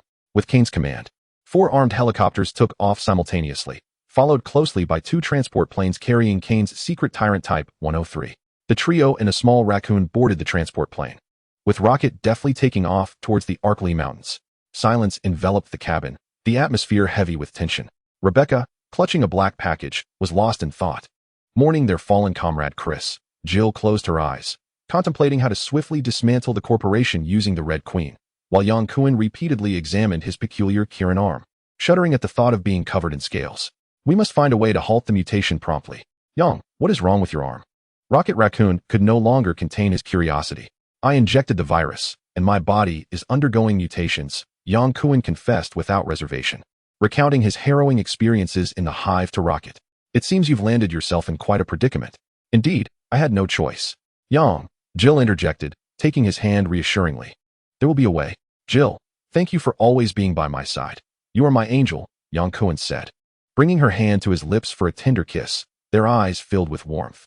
I don't mean to interrupt your moment, but we are in serious trouble. Rocket Raccoon urged. There are 4 helicopters tailing us. Jill gasped. Umbrella? I fear we must find a place to land. Up here, we are mere targets. A thunderous explosion resonated, accompanied by the violent shaking of the cabin, nearly sending Jill crashing against the ceiling. But fortunately, Yang Kuan grasped her wrist tightly. Damn it. We've been hit. After a barrage of machine gun fire, the transport aircraft was struck by 2 rockets, hitting the tail and side, causing the plane to lose balance and spiral downwards. The aircraft was spiraling out of control. We were going to crash. Chapter 026. The Overbearing Tyrant. The transport plane, engulfed in black smoke, plummeted to the ground like a fiery ball. Jill was violently thrown out by the shockwave, colliding with Rebecca, and the two tumbled together. Yang Kuan's head struck the steel panel with a heavy thud, momentarily darkening his vision, nearly causing him to faint from the pain. Shaking his head to regain clarity, Yang Kuan called out, Jill, Rebecca, are you all right? We're fine, how about you? Jill struggled to rise, helping Rebecca up. I'm okay, Yang Kuan replied, turning to Rocket Raccoon. How about you? I'm stuck. Damn Umbrella Corporation. Rocket Raccoon cursed, trapped in the pilot's seat. Yang Kuan and Jill worked together to pull him free, stating, It seems the Umbrella Corporation anticipated our infiltration of the hive and set a trap for us. Don your biohazard suits. We must leave at once. Yang Kuan was more concerned about the threat of nuclear radiation than facing the Umbrella Corporation's ground forces. After enduring harrowing battles, Yang Kuan was no longer the timid newcomer to the world of biohazard. Having injected the virus and evolved, he no longer feared the mercenaries of Umbrella. The 4 swiftly donned their biohazard suits and crawled out through the damaged fuselage. The dust kicked up by the crashing transport obscured their vision, but they could faintly discern 4 black armed helicopters circling overhead, their searchlights sweeping back and forth, locking onto them. Head towards the Aiken Mountain region, Yang Kuan shouted. 2 transport planes screamed down, passing over Yang Kuan's head, airdropping 2 tyrants before quickly ascending. The tyrants were not equipped with parachutes. Instead, they relied on their formidable physiques to free fall, incapable of executing complex commands due to their limited intelligence. Watch out, Umbrella's mercenaries. Jill crouched down with her submachine gun ready. They're not mercenaries, they are tyrants. Yang Kuan exclaimed. Tyrants? What do you mean? Jill asked, confused. Are they bioorganic weapons? As the dust settled, the searchlights from the helicopters illuminated the scene, revealing 2 towering figures, each standing 3 meters tall, dressed in military green long coats. With bald heads and cold expressions brimming with murderous intent, the 2 tyrants appeared identical, seemingly clones. Indeed, the ultimate weapon of the virus. I never expected Umbrella would even deploy tyrants. Yang Kuan distinctly remembered that the tyrant did not make an appearance in Resident Evil 2. However, he was taken aback when Wade eliminated the vengeful goddess, and the plot was thrown into disarray after Rocket Raccoon dispatched Alice. The situation had devolved into utter chaos, with the Umbrella Corporation now deploying the tyrant against them. This was truly a hellish challenge. Open fire, Jill shouted, as she and Rebecca unleashed a barrage of gunfire upon the tyrant before them. The submachine guns spat bullets that ricocheted harmlessly off the tyrant's coat, failing to inflict any damage on the colossal creature. 2 clone tyrants suddenly accelerated, charging toward Jill with the speed of a 100-meter sprint. Jill, Yang Kuan yelled, yanking her arm and positioning himself in front of her. With a swift motion, his left arm surged forward, 3 tendrils piercing like spears toward the oncoming tyrant.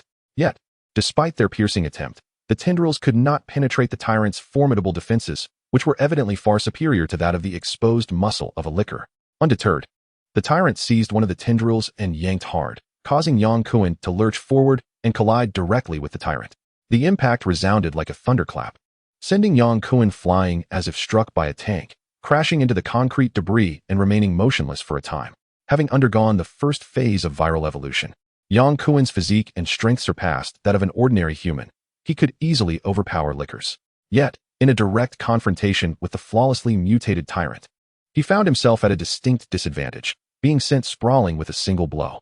Rocket Raccoon, attempting to retrieve his beam gun and beam sword with his tiny paws, found himself hindered by the cumbersome biohazard suit, unable to draw his weapons. He was forced to evade the tyrant's relentless punches, scrambling in a state of disarray. Both Rebecca and Jill, trained elite warriors, found themselves utterly helpless against the tyrant's overwhelming strength, speed, and defense. Their firearms proved ineffective, and encumbered by their heavy biohazard suits, their martial skills were rendered futile, quickly succumbing to the tyrant's might. In less than 10 seconds of confrontation, Yang Kuan, Jill, and Rebecca all fell, leaving only the beleaguered raccoon to fend for himself. The little creature yearned to tear off his heavy biohazard suit for a more spirited fight. Yet he was equally apprehensive of the dangers posed by nuclear radiation, leading him to dart and dodge beneath the tyrant's fists. Meanwhile, Kane, observing the satellite images from the outskirts of Raccoon City, was elated. Had he known the tyrant's combat prowess was so formidable, he would have requested its deployment during their last encounter, sparing his forces from utter annihilation. Order the machine guns to fire. Eliminate that raccoon, Kane commanded. His interest piqued more by the mysterious individual's regenerative abilities than by the genetically modified raccoon. Capturing Jill and her companions would yield the information he sought, rendering the raccoon obsolete. With a single command from Kane, Rocket Raccoon found himself in dire straits, as 4 armed helicopters unleashed a hail of gunfire upon him, treating him like vermin, ultimately culminating in the raccoon being thrown into the air by a rocket blast. Yang Kuan staggered to his feet. Although he had been thrown aside in a direct confrontation with the tyrant, he was unscathed. It was the jagged remnants of the ground that had truly harmed him. A steel rebar, thick as a thumb, had pierced his right lung, while a rusty iron rod had impaled his left leg. Had it not been for the viral injection, the steel rebar alone could have claimed Yang Kuan's life. At that moment, he stood, gasping for breath, as his punctured lung began to heal gradually. The virus possessed the power of resurrection, though not as formidable as Deadpool's remarkable regenerative ability. Nevertheless, it could effectively mend ordinary wounds. One of the tyrants noticed Yang Kuan and approached him with deliberate strides, while another dragged Jill and Rebecca towards the designated landing area of the transport aircraft as per orders. Without waiting for the wounds in his chest and thigh to fully heal, Yang Kuan let out a fierce shout and charged at the tyrant, unleashing 3 tendrils from his left arm towards the tyrant's face. The tyrant, unflinching, caught Yang Kuan's tendrils and with a sudden burst of strength, hurled him aside like a frisbee. Yang Kuan was sent sprawling, covered in dust and dirt. Previously, he had relied on his strength to dominate the lickers, but now he found himself utterly overpowered by the tyrant's raw might. Yang Kuan, filled with indignation, slammed his hand against the ground and sprang up to attack the tyrant again, only to be knocked down by a powerful punch. Damn it! Yang Kuan was genuinely enraged. With a roar, he began to swell dramatically. His muscles expanded like budding tree sprouts. The second stage of evolution was officially activated. Chapter 27. A battle against 2 fueled by fury. Yang Kuan's rage consumed his reason. He could no longer afford to consider the side effects of prematurely entering the second stage of evolution, nor worry about the virus accelerating its control over his mind. To vanquish the cold-hearted tyrant before him, and to save Jill, Yang Kuan had no choice but to undergo the second stage of evolution. His protective suit against nuclear radiation burst apart like mere paper, followed swiftly by the combat suit adhering to his body. Yang Kuan's form grew at an astonishing rate, nearing the height of the tyrant in less than 10 seconds, his bulging muscles radiating strength. The tyrant refrained from attacking, adopting a defensive stance, patiently awaiting Yang Kuan's evolution to conclude. Behind the scenes, Kane had commanded the tyrant to halt its assault. He wished to observe the viral mutation and simultaneously connect with Professor Charles at the Nevada base to transmit battle footage and data in real time. Professor Charles, the creator of the virus, had conducted extensive research on it. After Umbrella Corporation's multiple failed attempts at weaponizing the virus, Charles had pursued private studies, though regrettably, he had not achieved any groundbreaking results.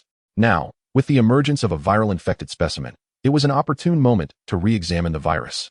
Kane was astonished by Yang Kuan's on-site genetic mutation, which was an unexpected development for the overall plan. Prior data had not indicated that this Asian man had injected the virus.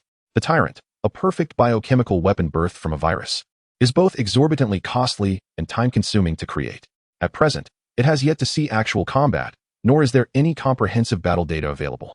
Meanwhile, even more ferocious viral experiments have been suspended by the Umbrella Corporation.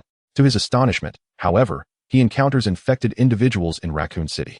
The virus is ideally suited to counter the mutated strain, promising an evenly matched confrontation that would yield detailed combat data, thus determining the strengths and weaknesses of these 2 variants derived from the original virus. Kane even commanded another tyrant to release 2 captives and stand by, if necessary. Both tyrants would launch a coordinated assault on the Asian man, ensuring his capture. The second evolution is far more intense than the first, with black scales resembling a warrior's armor enveloping Yang Kuan's entire body. The tentacles of his left arm have transformed into formidable triangular bone spurs. As Red Queen noted, evolution is influenced by environmental factors. In this brutal battle, the virus has adapted into a form advantageous for combat, not the crocodile skin or crab claws Yang Kuan feared. but rather muscles and fists conducive to close-quarters fighting. Yang Kuan felt as if every joint in his body had been forcibly broken and then regenerated, akin to a rebirth, brimming with overwhelming power. Upon completing his evolution, Yang Kuan bellowed and charged at the tyrant, aiming a punch directly at its bald head. The tyrant retaliated, not targeting the head but opting instead for the nearest chest. The two struck one another almost simultaneously, delivering solid blows. Yang Kuan braced himself against the tyrant's heavy punch, his body swaying slightly, while the tyrant staggered back 3 steps before regaining its footing. It appeared the virus's mutation had indeed surpassed the tyrant in strength. Kane, his expression tense, fixated on the satellite imagery, nearly pressing his nose against the monitor as he commanded the tyrant to unleash its full assault. The clash between these two human tanks lacked any finesse. It was a raw display of brute force aimed at overwhelming the opponent. As a reclusive individual, Yang Kuan was unversed in combat techniques. However, his experiences in hunting zombies and lickers advised him that the key to defeating such biochemical entities lay in targeting the head, relentlessly assaulting the central nervous system of the weaponized creature. The tyrant possessed a degree of memory but lacked intelligence, incapable of wielding weapons or mastering refined fighting skills. Attacking purely by instinct like a beast. With a mighty roar, Yang Kuan leaped high, channeling all his strength into a strike aimed at the tyrant's head. The impact resonated with a dull thud as the tyrant suffered a severe blow, staggering back 4 steps before collapsing onto its back. Suddenly, the other tyrant, which had maintained a silent observer's stance, sprang into action, charging forward like a rampaging tank, each step causing tremors in the ground. Unhesitatingly, Yang Kuan activated his body, rushing to meet the oncoming charge. At the moment of collision, he deftly sidestepped the tyrant's assault, thrusting his left triangular bone spur forcefully through the tyrant's protective suit, piercing it cleanly. Instantly, his arm rose, severing the tyrant's collarbone. Although the tyrant was a perfect bioweapon, a mere manifestation of viral prowess, it was still human in structure. With its collarbone broken, the entire right arm lost its combat efficacy. Losing an arm was akin to a tiger deprived of its claws. Yang Kuan deftly evaded the tyrant's savage onslaught and seized the opportunity to pierce the beast's throat. Dark crimson blood flowed down the scapula, and the tyrant's fists fell limp, completely devoid of fighting spirit. Even though the tyrant possessed formidable regenerative abilities, once the central nervous system was severed, it would be incapacitated for a considerable time. Damn it! Kane cursed vehemently from the command center, never anticipating that this Asian lad would become so powerful post-infection, jeopardizing his meticulously devised plan once more. No, we cannot afford to fail this time. Kane slammed his fist down, commanding, "Order the tyrant to dismantle the protective measures. It must eliminate the enemy." "Sir, if we dismantle the protective measures, we will lose control over the tyrant," a staff member cautioned carefully. Kane, growing impatient, frowned. "Execute the order." "Yes, sir." The previously downed tyrant rose, tearing at his military coat with reckless abandon. In no time, his once pristine uniform was reduced to tatters, revealing various metallic tubes embedded within his chest and back. With a mighty roar, the tyrant yanked out the metal pipes, his robust form swelling rapidly, as if infused with water. Yang Kuan's expression turned grave. He had not anticipated this hidden ability of the tyrant. If the tyrant he had previously fought resembled a fierce tiger, this newly mutated version was akin to a bloodthirsty T-Rex, exuding an overwhelming aura of terror. "Kill him." Kane smirked sinisterly, reminiscent of a bloodthirsty butcher. Having captured Jill and Rebecca, the Asian man held little value to Kane. His earlier intention to spare him for research on the virus was now overshadowed by a desire to swiftly end the Asian man's life. The liberated tyrant advanced step by step towards Yang Kuan, refraining from launching his customary brutal charge. His once blue irises transformed into a blood-red hue, glaring down at Yang Kuan like a predator locking onto its prey. "Is tearing your clothes such a feat? I've long shed mine. Who is afraid of whom?" Yang Kuan retorted defiantly, glaring back. A bloody confrontation was imminent. Chapter 028. Radiated steel body, Yang Kuan bellowed, summoning all his strength to meet the tyrant's fist.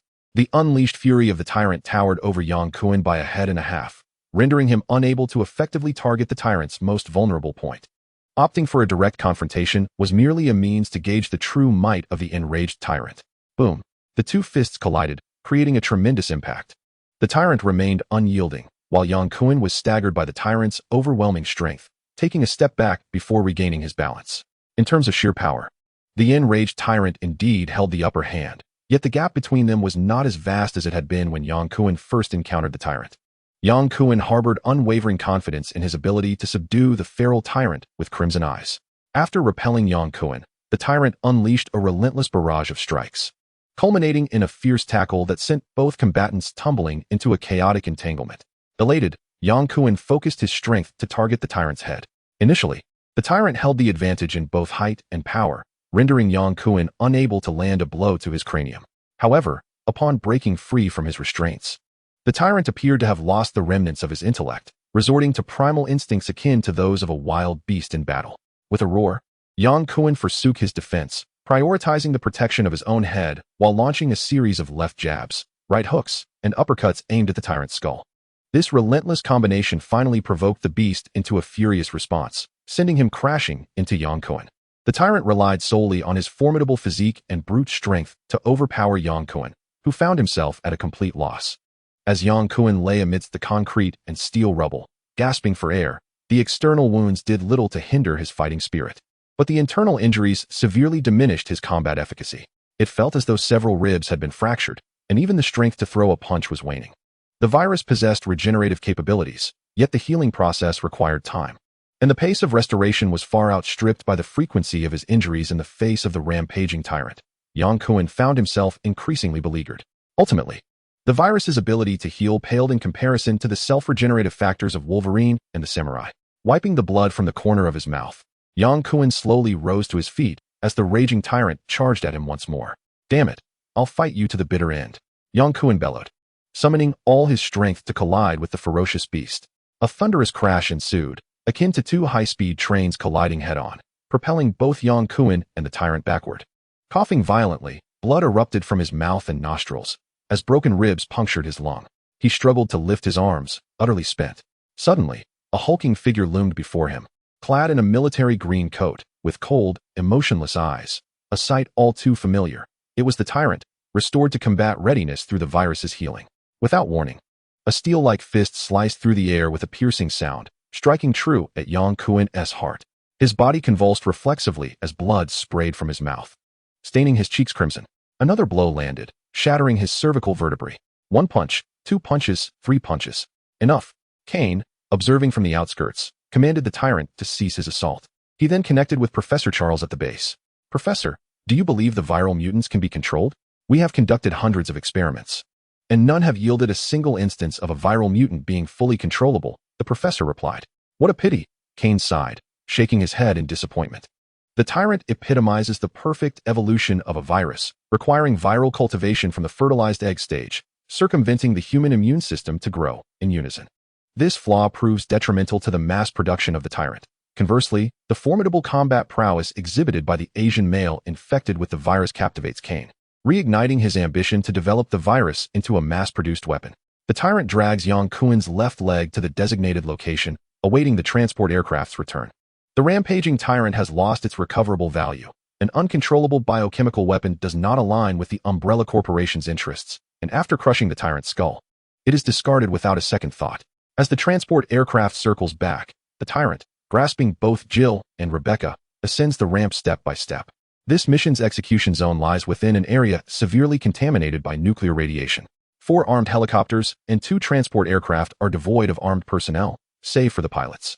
Following the previous disastrous failure, Kane understands that no amount of mercenaries can achieve the objective of capturing the enigmatic individual. The biochemical weapon demonstrates unparalleled advantages and combat effectiveness under harsh conditions. The tyrant leaps from the transport aircraft and strides toward Yang Kuan, tasked with bringing him back to the secret base. Meanwhile, the surveillance reveals a significant surge in gamma radiation levels within the target area, prompting a recommendation for personnel to evacuate immediately. A data monitor suddenly reports to Kane, who furrows his brow in inquiry. What is the situation? The response is unclear. But the monitor points, "Look at that Asian man." Leaning in closer, Kane observes that the exposed skin of the Asian male, dragged by the tyrant, exhibits an unusual metallic sheen, gleaming under the spotlight. "Professor?" Kane promptly contacts Professor Charles to inquire about the phenomenon. Professor Charles, clad in a white coat and appearing somber on the monitor, responds, "I have also observed this. It is highly likely a third-stage mutation caused by the viral infection." "What form might this third-stage mutation take?" Kane asks, urgency evident in his voice. "The mutation of the virus is unpredictable, with countless possibilities, and it is significantly influenced by environmental factors. The virus can compress millions of years of human genetic evolution into mere minutes, or even seconds, necessitating substantial energy. The drastic increase in gamma radiation levels may correlate with the re-evolution of the infected entity. Are you suggesting that this mutated being is absorbing gamma radiation? Kane inquires. That possibility cannot be ruled out, but I require further data. I recommend retaining the tyrant and the infected for additional experiments and tests. The tyrant has already boarded. Kane gestures dismissively, commanding the tyrant to disembark with the infected individual while the strike team returns. Capturing Jill and Rebecca fulfills Kane's plan. Relinquishing Yang Kuan and the virus-infected subject poses no significant loss to him. Since Professor Charles wishes to investigate the third-stage abilities of the virus-infected, he is free to proceed. Upon boarding the transport aircraft, the tyrant receives orders from the command center without hesitation and drags Yang Kuan's left leg out of the cabin. 3 helicopters escorted the transport aircraft on its return journey, while the remaining helicopter swiftly ascended to evade the gradually intensifying gamma rays, simultaneously locking its spotlight onto Yang Kuan. Yang Kuan's body underwent another transformation. His once luminous skin dimmed to a dark golden hue, and his 3-meter frame began to deflate slowly, resembling a punctured balloon until it reverted to its original form. The situation before them was undeniably perplexing, prompting Kane to inquire, "Professor, have there been similar mutations in previous experiments?" "No, there have been no experiments involving gamma-ray exposure in the past." As their conversation unfolded, the satellite imagery shifted once more. Yang Kuan's dulled complexion regained its brightness, and his body began to swell, akin to a languidly expanding liquid robot. Chapter 29. The superhuman does not fly. Yang Kuan's head remained unscathed from the tyrant's assault, his mind steadfastly alert. Pain from fractured ribs and cervical vertebrae surged through his central nervous system, yet he found himself unable to lift even a single finger. Dragged by the tyrant onto the transport aircraft, he caught a fleeting glimpse of Jill, who lay on the ground, before being pulled off the aircraft once more. Yang Kuan had never felt so helpless, as if he were a powerless observer witnessing his own demise. Soon after, he began to experience a warming sensation throughout his body. The broken ribs and cervical vertebrae seemed to reconnect, and his bones and muscles initiated a repair process. Every pore in his body opened, akin to sunflowers absorbing energy. Yang Kuan felt every cell and bone within him fortifying, an incessant surge of energy flooding his being, as if boundless strength resided within him. Kane and Charles closely monitored the satellite imagery, where the Asian man's skin tone exhibited several distinct changes, and his stature fluctuated dramatically. After approximately 10 seconds, his form and complexion stabilized, no longer in flux. "It appears the third stage of evolution has been completed," Professor Charles remarked. "He resembles a robot," Kane observed. "Perhaps the gamma-ray absorption has induced a metallic sheen to his skin. The virus evolves in response to environmental stimuli, much like the second mutation that occurred to combat the tyrant's dominance and strength. In mere seconds, the virus transformed him to rival the tyrant's physique. This third-stage evolution is evidently aimed at repairing and enhancing his battle-damaged body." Kane stroked his chin thoughtfully. "So, the virus has fortified the body's resilience?" "From a superficial analysis, it indeed seems so. Data indicates the target's height is approximately 64 feet, with a weight around 258 pounds, placing him on equal footing against the tyrant. With strength evidently bolstered beyond the second stage," Kane remarked with a smirk. "I shall command the tyrant to defeat this adversary. I am eager to witness the extent of the virus's third-stage strength enhancement." Initially expressionless, the tyrant, stationed beside Yang Kuan like a sentinel, received commands from the command center and swiftly sprang into action, suddenly lunging to deliver a powerful punch to Yang Kuan's chest, the blow as swift, precise, and ruthless as ever. With a resounding thud, Yang Kuan swiftly grasped the tyrant's iron fist, his arm jerking with such force that the imposing tyrant was sent soaring through the air like a wayward kite. Rising to his feet, Yang Kuan provocatively beckoned the tyrant with a flick of his finger. He was acutely aware that the tyrant before him was a bioweapon of the Umbrella Corporation, devoid of free will, yet he could not suppress the urge to vent his pent-up frustrations.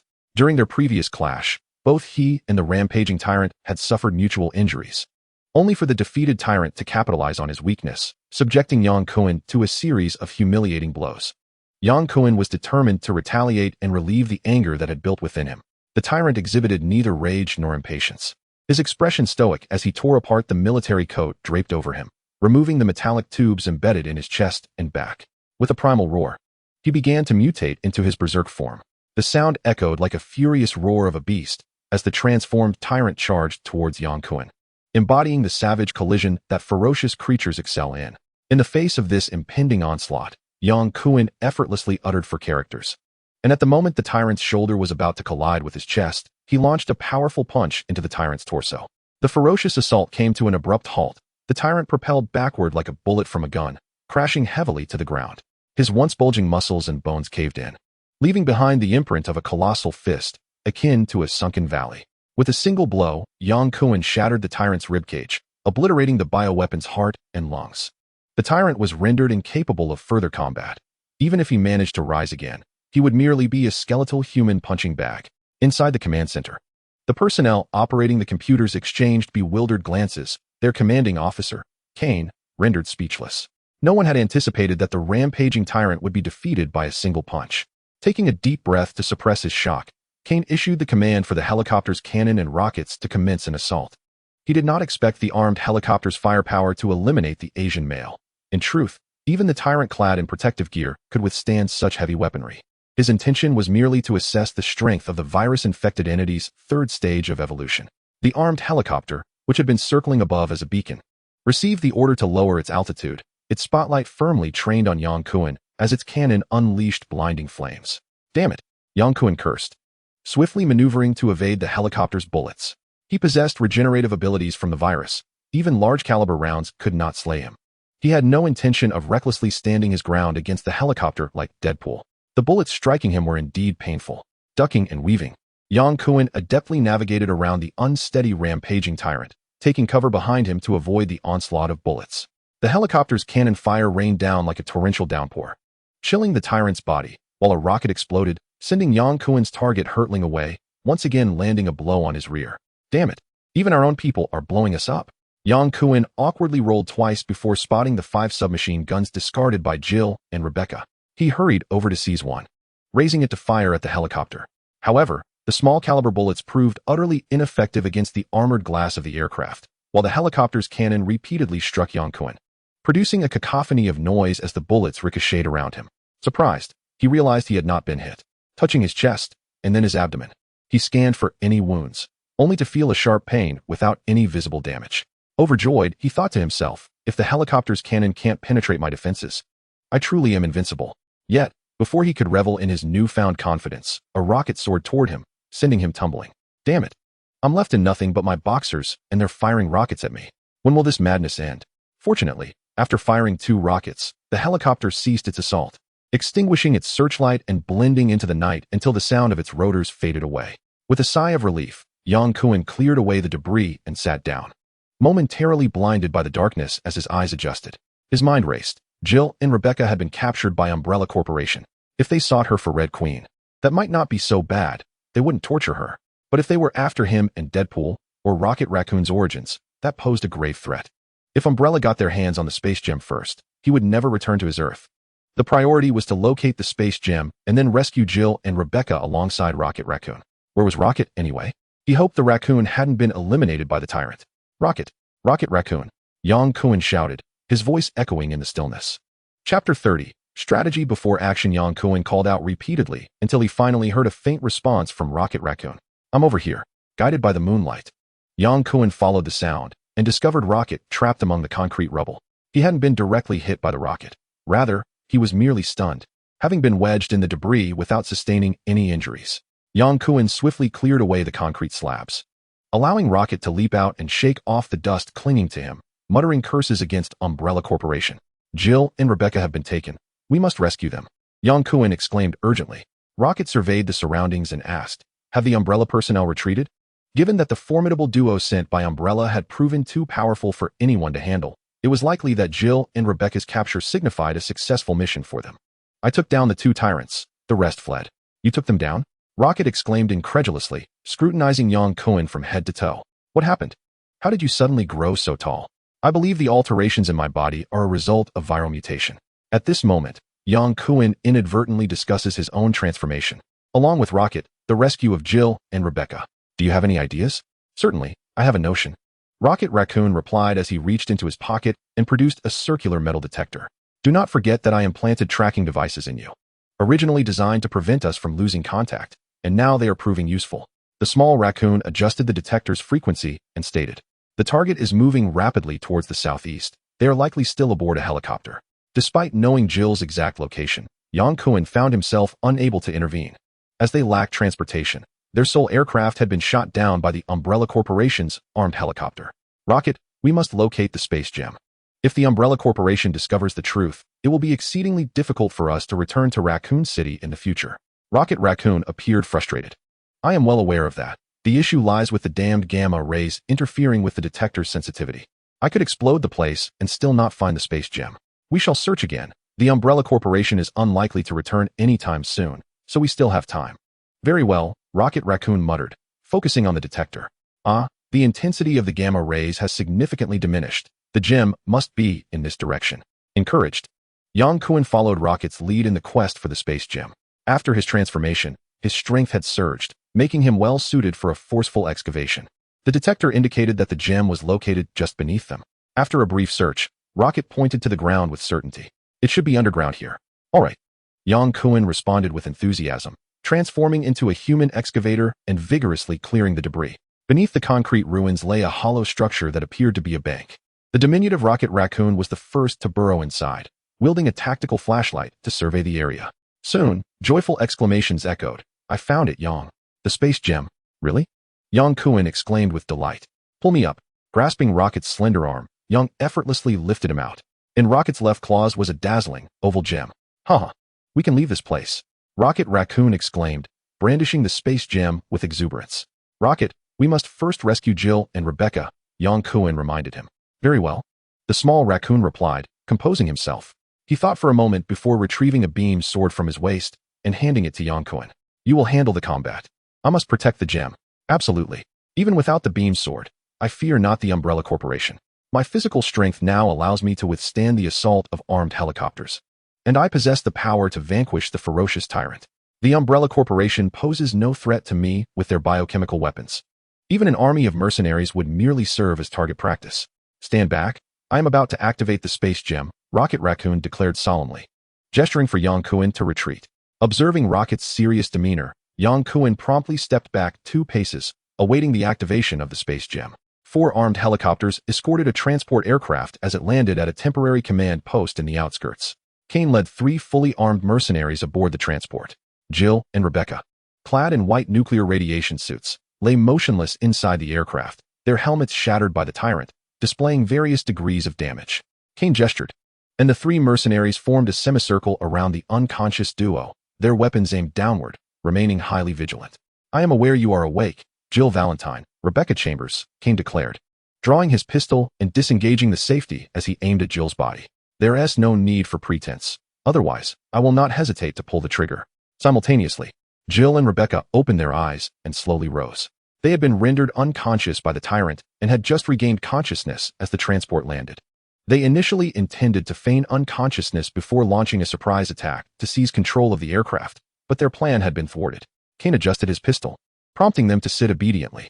Jill and Rebecca exchanged glances and complied, taking their seats. Kane and the 3 mercenaries boarded the aircraft, and the crew wasted no time in swiftly flying to the Umbrella Corporation's underground secret base in Nevada. Everything was under control, and Kane smiled with satisfaction. Jill, Rebecca, do you know why I summoned you here? Jill scoffed. Is this how you invite people? By sending a monster to knock us out and drag us onto a plane? I believe my invitation was quite sincere. You are aware that the tyrant is invaluable to our Umbrella Corporation and is not deployed lightly.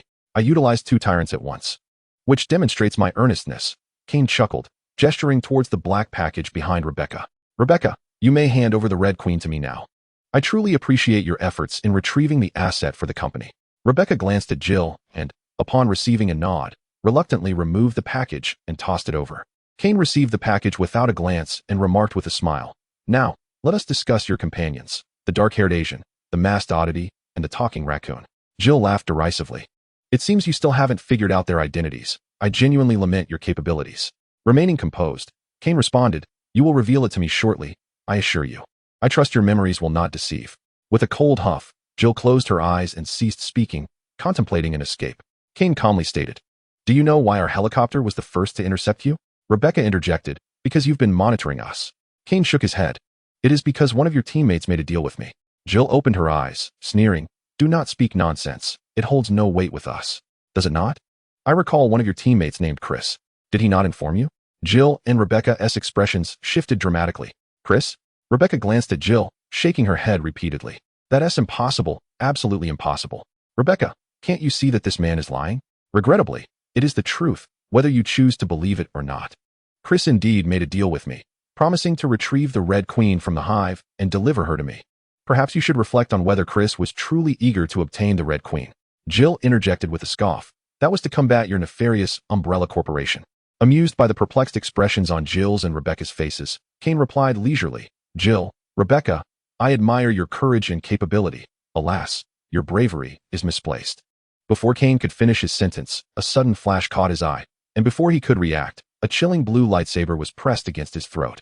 Is it you? Kane looked up to see the person blocking his path, none other than the dark-haired Asian youth, clad only in a pair of shorts, still smeared with grime.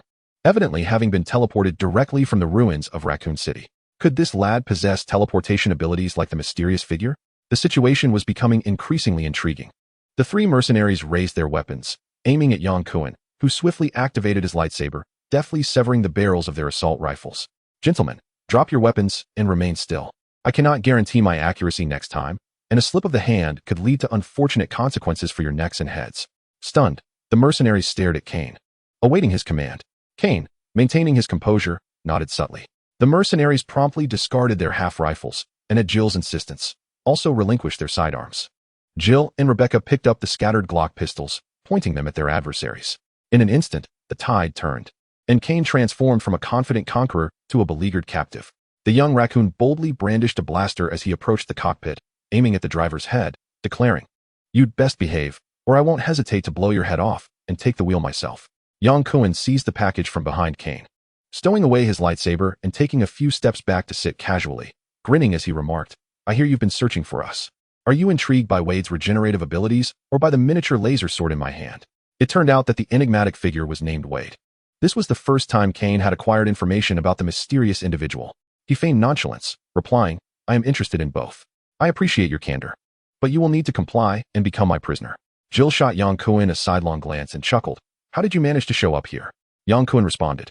You know, just as I appeared before you, I simply materialized. He gestured dramatically, making a swift motion as if crossing through space, intentionally withholding any mention of the space gem in front of everyone. Jill, you see, I was so eager to rescue you that I didn't even have time to put on my pants.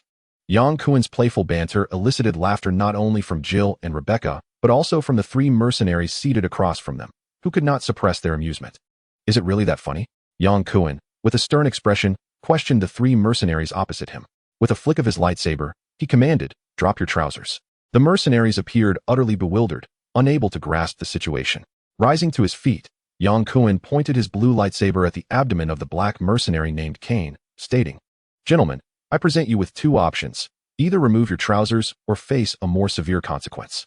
This tactic was inspired by Rocket Raccoon, who had once employed it to intimidate the seemingly immortal Deadpool, resulting in Wade's compliance.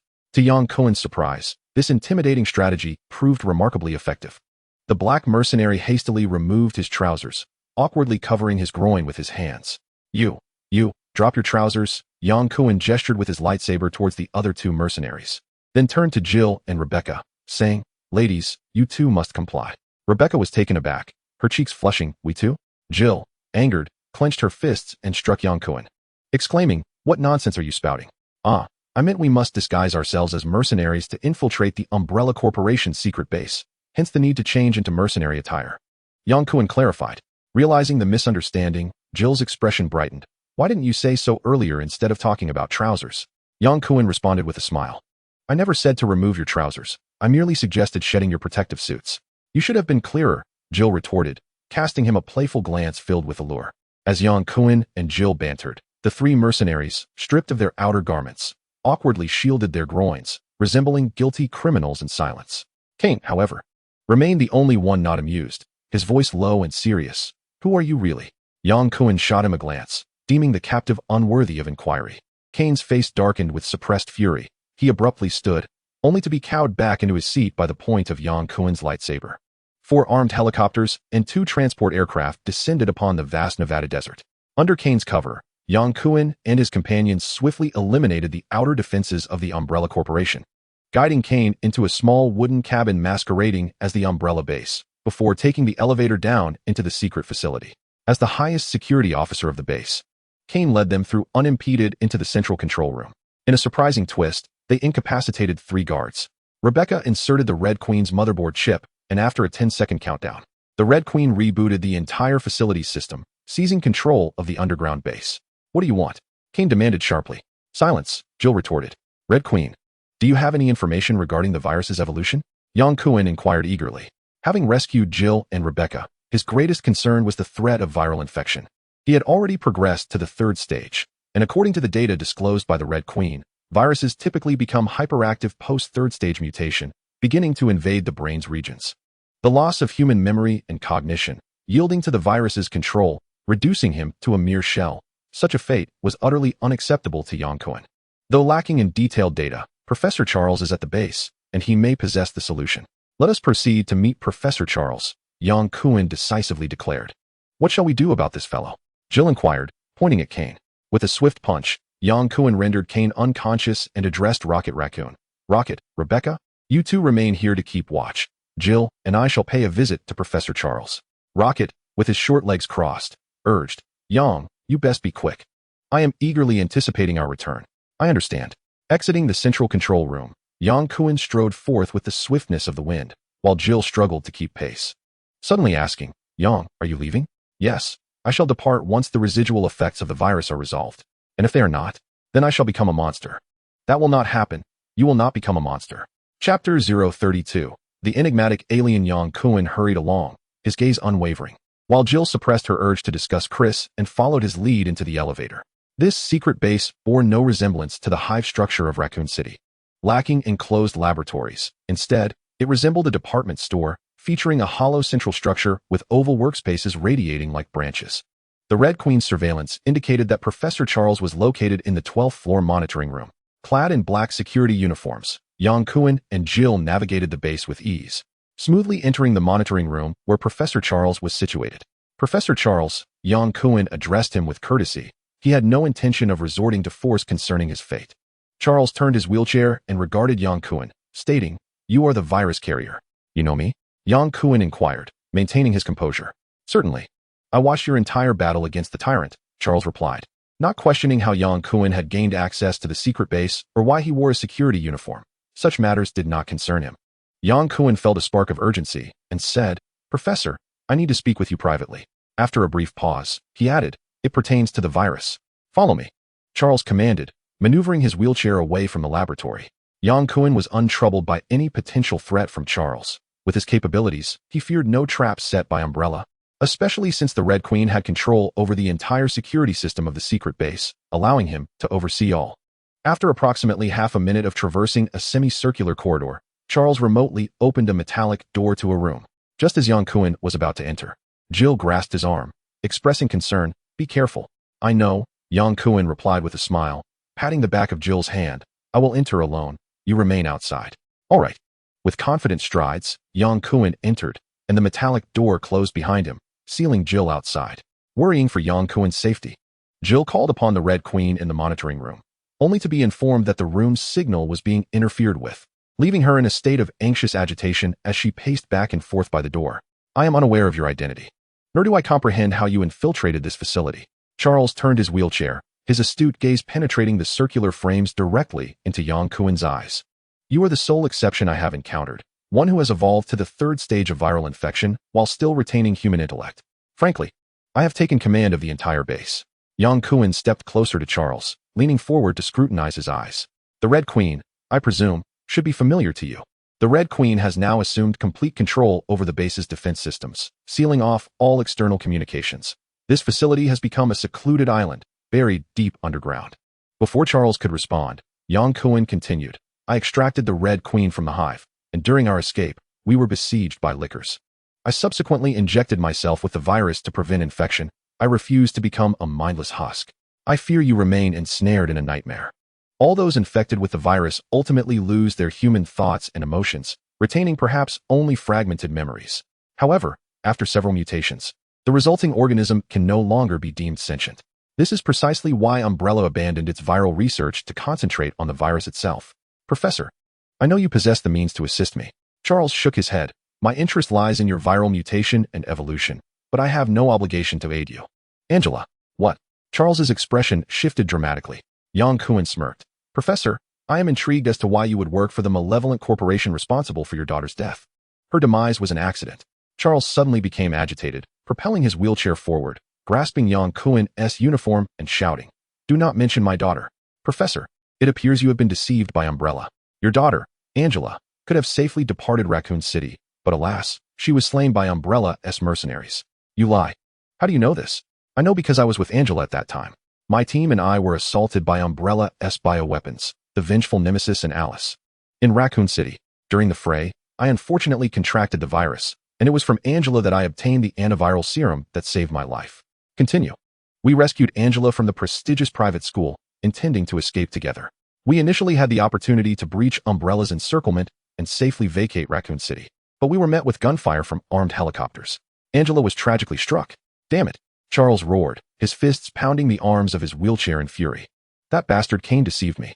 Professor, you must realize that everyone associated with Umbrella, including you and the AI Red Queen, are mere assets of the corporation, and when necessary, they will discard you without hesitation. Our extraction of the Red Queen from the hive is predicated on our desire to obliterate Umbrella, the nefarious entity that manufactures bioweapons threatening all of humanity." Charles gasped for breath. "You claim to have taken control of the entire base. Where is Kane?" "In the central control room. I have rendered him unconscious." "Take me there," Charles gritted through clenched teeth. As the metallic door swung open, Gil breathed a sigh of relief upon seeing Yang Kuan emerge unscathed. He inquired, "How are things?" "We must proceed to the central control room. Professor Charles has matters to attend to," replied Yang. Gil nodded, refraining from further questioning. The trio returned to the central control room, where Kane had regained consciousness. Bound to a chair, his demeanor dispirited, Rebecca and Rocket Raccoon stood guard, guns drawn, overseeing the control room personnel. Upon spotting Yang, Rocket exclaimed joyfully, "Yang, we can set off now." "Not just yet." Yang shook his head. "My troubles remain unresolved." "Well then," Rocket raised his arms in exasperation, "you better hurry. My patience is wearing thin." Gil frowned and interjected, "Rocket, Yang has been infected by a virus. If we don't address the after effects, he could transform into a monster. I believe you wouldn't want your teammate to become a creature, would you?" "Of course not, Yang," Rocket replied. "What I mean is, even if we can't resolve it here, we can head to the Nova Empire, the Spartax Kingdom, or seek help from the Kree or Skrulls. They can assist you." Yang's heart leaped with hope. "You mean aliens?" "Well, from your perspective, they certainly are. Highly advanced extraterrestrial civilizations. Yang had encountered the Kree and Skrulls through Marvel films. But the Nova Empire and Spartax Kingdom were new to him. However, Rocket's tone suggested these were indeed highly civilized beings, sounding quite formidable. If that were the case, perhaps there was indeed salvation from his viral affliction. Chapter 033. Fusion of healing factors. Charles paid no heed to the exchange between Yang and Rocket. His gaze fixed on Kane as if ready to unleash fury. "Kane, it was you who sent mercenaries to murder my daughter. I sent a team to rescue her. But alas, the operation failed," Kane retorted. "Charles, you were present at the time. Don't fall for their lies." Yang scoffed, "There's no need for your feeble defense. It was you who dispatched armed helicopters to hunt us down in Raccoon City. You have long coveted Wade's regenerative abilities, stalking and hunting us. It was you and your subordinates who killed Angela. Charles, they are enemies of our Umbrella Corporation. They seek to destroy us, and they are manipulating you," Yang added. Charles maneuvered his wheelchair backward, suddenly drawing Yang's Glock from his waistband, aiming it at Kane, and shouted, "I asked you one last time. Did you send someone to kill my daughter?" As Charles drew his weapon, Rocket, Rebecca, and Gil simultaneously aimed at him, while Yang remained motionless, allowing Charles to brandish the gun. Given Yang's prowess, if he had not deliberately allowed it, Charles would have struggled to even approach him, let alone draw his weapon. Yang was intentionally granting Charles this moment. To betray the Umbrella Corporation, Charles needed a blood oath. And the indirect culprit behind his daughter's death, Kane, was the perfect target. "Charles, this is a misunderstanding. I had no prior knowledge of your daughter's association with them." Bang! The sound of gunfire startled Jill and Rebecca simultaneously. They had refrained from preventing Charles from drawing his weapon, overwhelmed by their profound hatred for Kane, who had exploited Chris. To their utter shock, Charles actually fired and killed Kane. Kane, stunned, looked incredulously at the Glock in Charles's hand, then glanced down at his chest, where blood was gushing from the bullet wound. Bang, bang, bang. Charles's face contorted with rage as he seemed to lose his sanity, firing 3 shots in quick succession, each bullet striking Kane's chest. The deafening gunfire sent the operators in the central control room into a frenzy, ducking and covering their heads. Yang Kuan stepped forward, seizing the Glock from Charles and holstering it. Kane had met his just deserts. He must be held accountable for the lives lost in Raccoon City due to the viral outbreak. To prevent a recurrence of such a tragedy, we must thwart the Umbrella Corporation, and we require your assistance. After a considerable pause, Charles regained his composure, his face pale, as if drained of all energy. Follow me, he said softly, turning to exit the central control room. Jill, Rebecca, Yang Kuan called out. Rocket, are you all right guarding this spot alone? I'm fine. I just hope you wrap things up quickly. I hope so too. The three followed Charles back to the room where they had previously conversed. The metallic door closed, severing their connection to the surveillance and control room. Charles inquired, who are you? They are members of the Raccoon City Special Police, Yang Kuan introduced. Jill and Rebecca have been investigating the illicit activities of the Umbrella Corporation. Charles fixed his gaze on Yang Kuan. And you? I am Yang Kuan. In truth, I do not belong to this world, or rather, I do not belong to this universe. I hail from a parallel universe, from another Earth that resembles this one. As he spoke, Yang Kuan removed a metallic rod from his waist, flicking his wrist to reveal a blue lightsaber before the astonished trio. This serves as the best proof. Yang Kuan and Rocket Raccoon had obtained the space gem, enabling them to leave at any moment, unhindered by anyone. He was unreserved in revealing his true identity to Charles and Rebecca. Both Rebecca and Charles, hearing Yang Kuan's account for the first time, were taken aback and exchanged puzzled glances with Jill. Noticing Jill's slight nod, they suppressed their questions and remained silent. Charles adjusted his glasses.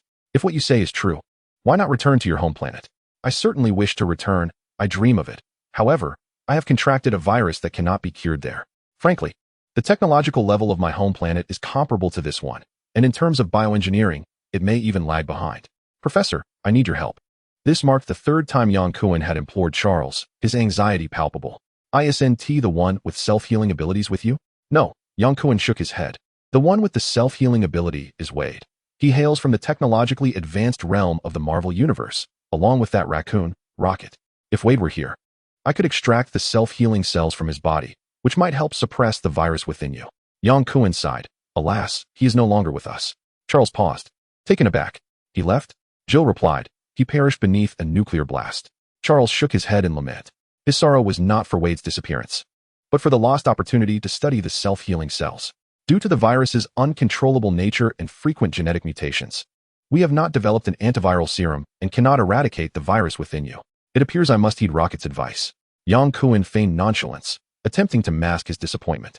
Even the Umbrella Corporation, responsible for virus research, could not eliminate the virus. Seeking other advanced beings might prove futile given the time constraints. Perhaps we can give it a try, Charles said, his excitement evident as he waved his hands. Previously, we collected residual blood and skin samples from the bullet that penetrated Wade's body, attempting to isolate the cancer cells and the self-healing cells, but the results were unsatisfactory. The live experiments with cancer cells led to biological death without any self-healing effect. However, since you absorbed gamma rays, you might be able to resist the spread of cancer cells and activate the self-healing cells' properties. Absorbing gamma rays? Indeed, I observed your battle with the tyrant. Your sudden increase in mass during the second stage of evolution was due to the absorption of nuclear radiation's gamma rays. The third stage of evolution involved a substantial absorption of gamma rays. For an ordinary human, an excessive intake of gamma rays would certainly lead to mutation. Yet you remain unchanged, indicating a fusion of the virus and gamma rays during your evolution. Yang Kuan nodded inwardly. Realizing why Rocket Raccoon had complained about the intense gamma rays interfering with the detector during his first search for the Space Stone. While the second search saw a significant reduction in intensity, he had acted as a vacuum for gamma rays. Deadpool only accepted the serum injection due to his terminal cancer, a fact well known among Earthlings. Observing Charles's excitement, a flicker of hope arose within Yang Kuan. Chapter 034. The Assault of the Clones inside Professor Charles's expansive laboratory. Several assistants clad in white lab coats were busily monitoring machines, their faces etched with concentration. At the center of the laboratory stood a nutrient therapy device, where Yang Kuan lay naked, immersed in the nutrient solution, his body adorned with various infusion tubes, an oxygen mask covering his face, and his eyes closed in a state of slumber. Following the sample fusion experiments, Charles had determined that the viral cells within Yang Kuan could consume the cancer cells extracted from Wade's body, leading to the design of this treatment regimen. Deadpool is not a mutant and does not possess genetic superpowers. The self-healing factor within him was derived from Wolverine. The self-healing cells in Wade's body countered the ever-expanding cancer cells, achieving a remarkable balance between the two. The self-healing factors extracted from Wade's body are not entirely pure. They are accompanied by highly active cancer cells. Professor Charles has devised a strategy that stimulates viral infection in cells and encourages self-healing cells to collaboratively engulf the cancer cells. This approach ensures that the self-healing cells gradually grow stronger in the battle against cancer cells, ultimately leading to the complete eradication of the cancerous cells, thus achieving a state of balance between the viral and self-healing cells within Yang Kuan's body. The self-healing cells will neutralize and diminish the activity of the viral cells, thereby suppressing uncontrolled genetic mutations of the virus. To accurately regulate the combat power and influence of the three types of cells, it is essential to continuously monitor and adjust the internal and external environments. This is a meticulous and gradual process. Rocket Raccoon, with his short legs crossed, sat leisurely outside the laboratory, chewing on a straw and occasionally taking large sips from a cola.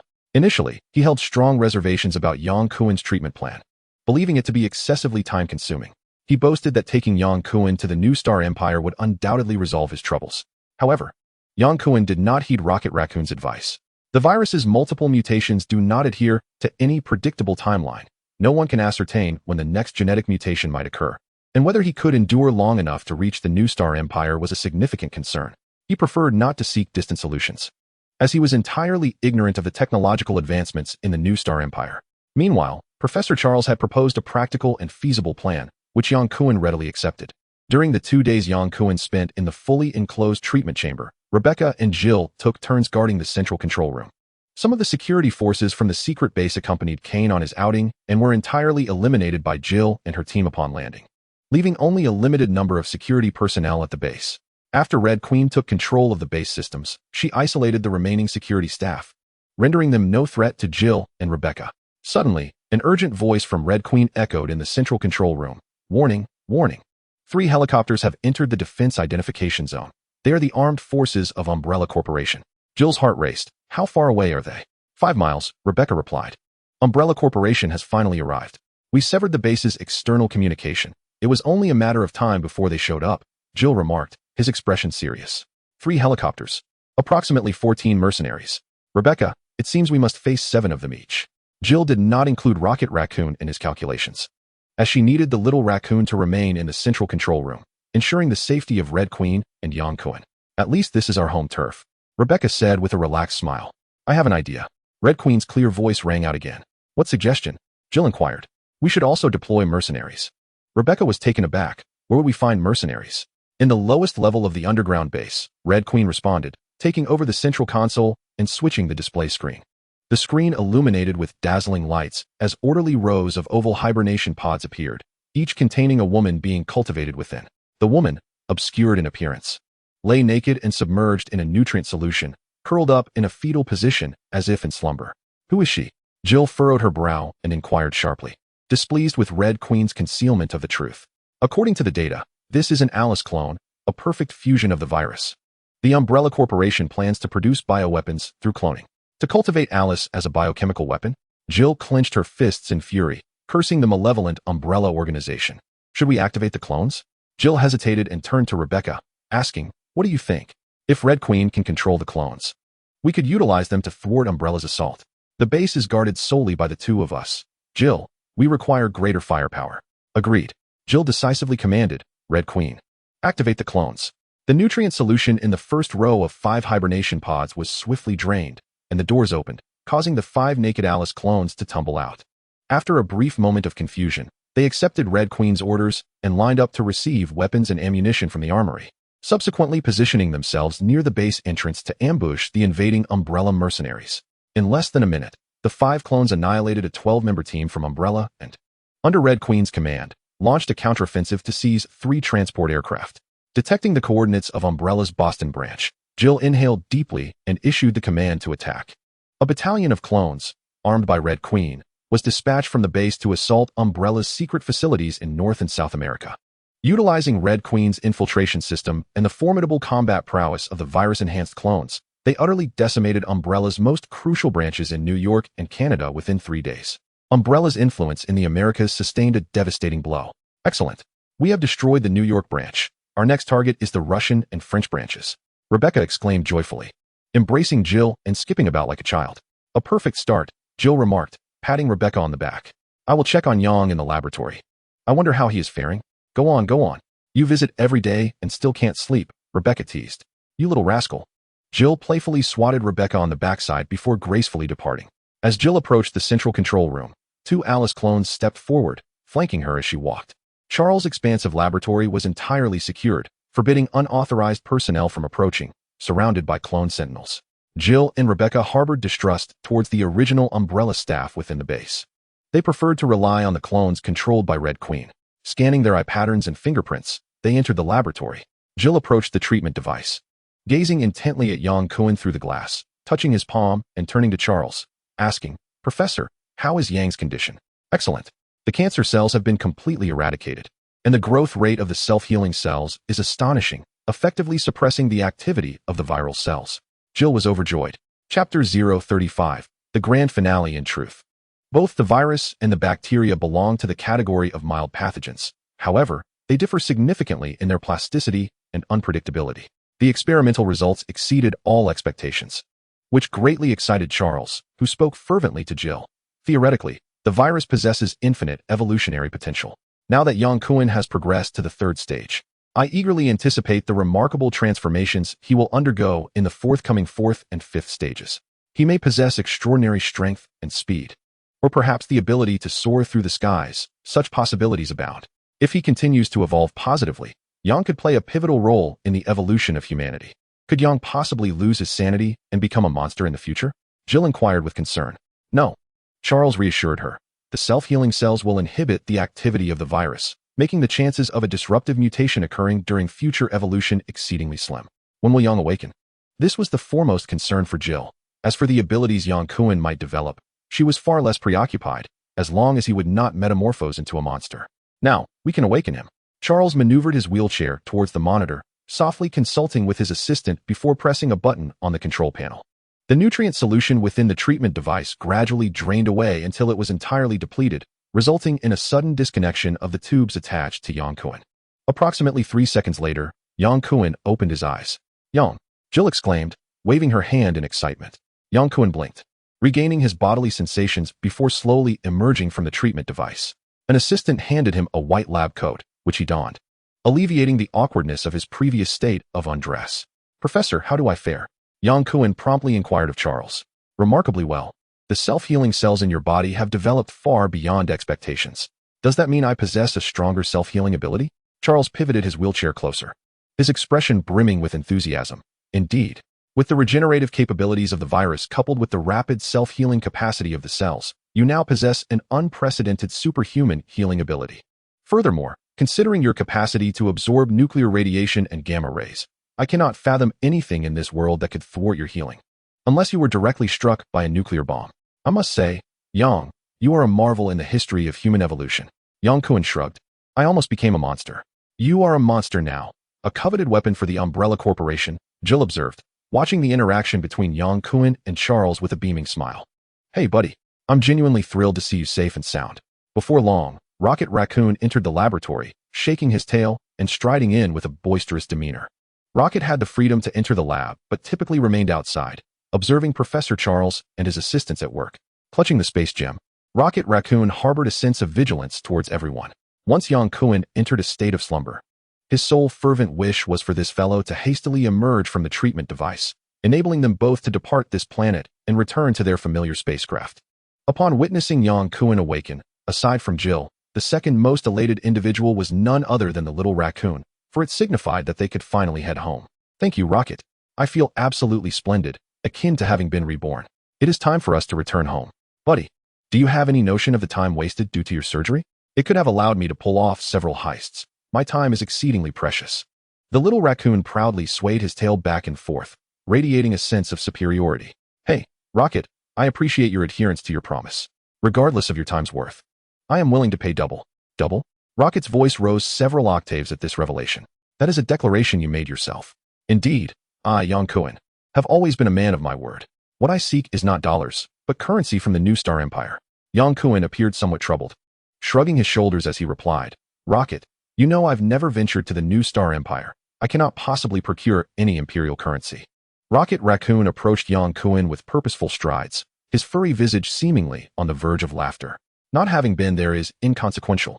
You will be my partner, and together we shall execute some grand schemes, ample enough to cover my losses." The little raccoon recognized that the young Kuan standing before him was no longer the helpless novice from Earth, but rather a formidable super soldier capable of effortlessly dispatching two tyrants, showcasing extraordinary prowess far surpassing that of his previous partner, Groot. Having him as a partner, a free mercenary, was undoubtedly a lucrative arrangement. Yang Kuan nodded and turned to Jill, opening his arms to envelop the silent girl in a warm embrace. Jill, thank you. It is truly wonderful that you are unharmed. Encountering you has been my greatest fortune. He leaned closer to Jill's ear, whispering sweet nothings before kissing her tenderly on the lips. Jill sighed softly, her arms wrapping around Yang Kuan's neck as she ardently reciprocated the kiss. The two became lost in a passionate embrace, seemingly oblivious to the world around them. Oh, humanity.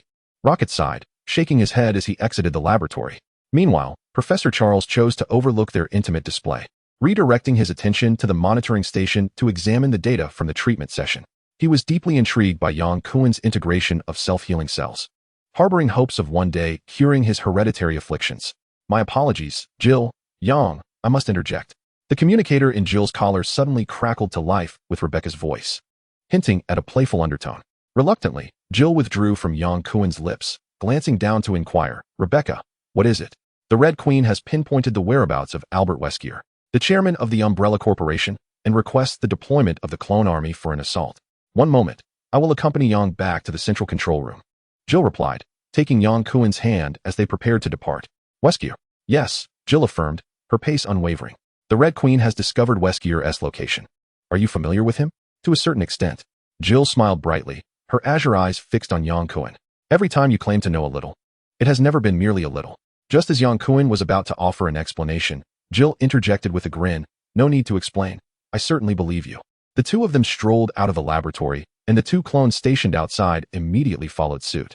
Yang Kuan, taken aback, pointed at the Alice clone and inquired, has the Red Queen cloned Alice?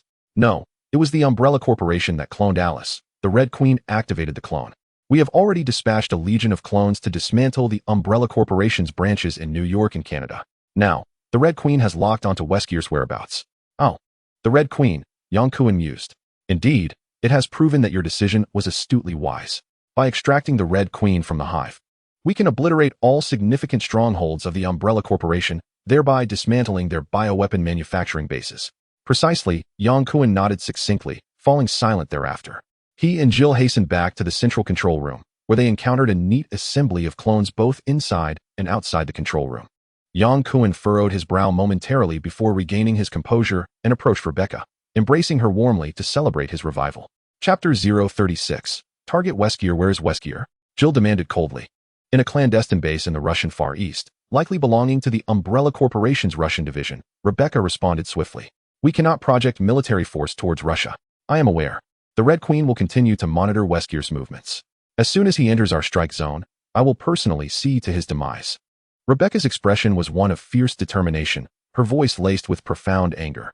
From Rebecca's tone, it was evident that their desire to eliminate Weskier was not merely because he was the chairman of the Umbrella Corporation. There was an unmistakable animosity and deep-seated hatred. After a moment's hesitation, Yang Kuan ventured, do you have a connection with Weskier? Jill turned her face, articulating each word with clarity. Weskier is a disgraceful traitor. He has betrayed us. Indeed, Weskier was the captain of the Alpha team and the commanding officer. He lured our special police team into the Earthling mountains to test the combat data of the virus monsters, resulting in the deaths of many of our comrades and the dissolution of our unit. We are committed to dismantling the Umbrella Corporation to uncover the truth behind these events. Yang Kuan nodded in understanding, realizing the depth of Jill and Rebecca's animosity. I will confront Weskier. You? Yang, weren't you planning to leave? Jill expressed surprise and joy at Yang Kuan's sudden declaration to confront Weskier, relieved that he would not depart so soon. Yang Kuan chuckled. I promised to pay the rocket double the amount to secure his time, and I trust he wouldn't mind me spending a bit more. Weskier has betrayed you, and he is also the mastermind behind the Umbrella Corporation. Once he is eliminated, the entire hierarchy of the Umbrella Corporation will descend into chaos, allowing us to obliterate this nefarious organization once and for all. What is your plan? Jill understood that Yang Kuan would not speak casually. He mentioned that eliminating Weskier surely involved an elaborate plan. The crux of the matter was that Weskier was in Russia, while they were situated in Nevada, USA, with the vast Pacific Ocean separating them. Yang Kuan winked at Jill, reminding her, have you forgotten how we arrived here? Jill suddenly comprehended. Rebecca, unable to grasp the conversation between the two, recalled Yang Kuen's claim of coming from another planet and his sudden appearance during their rescue from the transport plane. It occurred to her that he must possess some unknown technological means for instantaneous movement. With this thought, Rebecca excitedly exclaimed, "I want to join too." Yang Kuen chuckled and waved his hand. "Rebecca, you and Jill should remain at the base to guard against any ambush from the Umbrella Corporation. It's sufficient for me and the clones to go." Rebecca wanted to argue, but Jill interrupted. "Yang is right. Rebecca, we will stay." With a resigned sigh, Rebecca acquiesced. She might disregard Yang Kuen's words, but she would not defy Jill's command. Yang Kuen raised his voice to inquire of the Red Queen. "Red Queen, confirm Albert Weskier's coordinates." Target coordinates confirmed. 57 degrees north, 123 degrees east. "How many clones are stationed at the base?" "Currently, there are 12 clones on the roster, with 5 present." "All right. Instruct 6 clones to be fully armed and on standby at the helipad." "Understood. Before we depart, I believe I need to change into a combat outfit," Yang Kuen murmured, glancing down at his lab coat. Jill smiled warmly, casting a flirtatious glance at Yang Kuen. "Follow me. I'll help you change." Engrossed in conversation, Yang Kuen almost forgot that beneath his loose long coat, he was in a vacuum, unable to suppress a laugh. The underground secret base was vast, featuring a complete ecological system to support the daily lives of nearly 100 researchers and security personnel. Jill and Rebecca each had their own rooms, and Jill was leading Yang Kuen to hers. The room was modest, akin to a standard hotel single, with pure white walls. Opposite the door hung a large LCD screen, simulating a pastoral scene of blue skies, white clouds, and fragrant blossoms. "I hope the naughty girl doesn't spy on us," Yang Kuen said half-jokingly. "No. The private room shields the cameras," Jill replied, closing the door and approaching the wardrobe. "Let me find you some clothes." "No rush," Yang Kuen said, pulling Jill's soft waist closer. "I have something to say to you." "What is it?" Jill replied, biting her lip, her gaze irresistibly alluring. Yang Kuen leaned in towards Jill's cheek. She tilted her head to meet his lips, only for him to evade her mouth and whispered gently near her ear. "That tickles." Jill giggled. "Be careful of the Red Queen," Yang Kuen whispered almost against Jill's earlobe. "What?" Jill momentarily failed to grasp the meaning behind Yang Kuen's caution regarding the Red Queen. "Allow me to narrate a tale, a story of the Terminator." Yang Kuen took Jill's hand and guided her to the bedside, succinctly recounting the overarching plot of the film Terminator. His description of the artificial intelligence, Skynet, was rather vague. Yet Jill grasped its essence immediately. It served as a cautionary reminder of the Red Queen's potential to dominate humanity's fate and subsequently annihilate it. Jill beamed with radiant laughter, remarking, "If I am not mistaken, this must be something you gleaned from the film." "Indeed," he replied, with responsibilities weighing heavily upon him and time slipping away. Yang Kuen, despite the fervor of his affection for Jill, steeled himself to complete one final task: to eliminate the nefarious Albert Weskier, the last remnant of the biohazard crisis. He feared that should he depart, Jill and Rebecca might not withstand Weskier's might, particularly with the unpredictable artificial intelligence, the Red Queen, lurking in the shadows. The world may very well witness the resurgence of the biohazard calamity. Upon learning of Yang Kuen's intention to venture to Russia to confront Weskier, Rocket Raccoon displayed evident displeasure, perceiving this as a deviation from their prior agreement.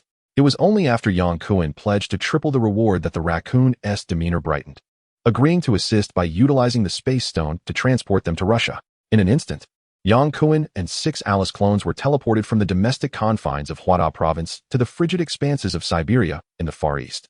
This was not Yang Kuen's inaugural experience with the space stone, yet the sensation remained as disconcerting as ever. Upon opening his eyes, he found himself in a vast underground shipyard, a submarine anchored less than 50 meters before him, the surrounding silence betraying no presence of adversaries. Behind him stood a cadre of identical Alice clones, clad in sleek black attire, high ponytails swaying, each wielding submachine guns, their expressions and stances perfectly synchronized. Chapter 037: High Offense versus High Sensitivity. Following his evolution to the 3rd stage, Yang Kuen's physique withstood the barrage of an armed helicopter's gunfire without a scratch, even repelling rocket attacks. With extraordinary regenerative abilities and the capacity to absorb gamma rays from nuclear radiation, Yang Kuen felt invincible within the parallel universe of biohazard.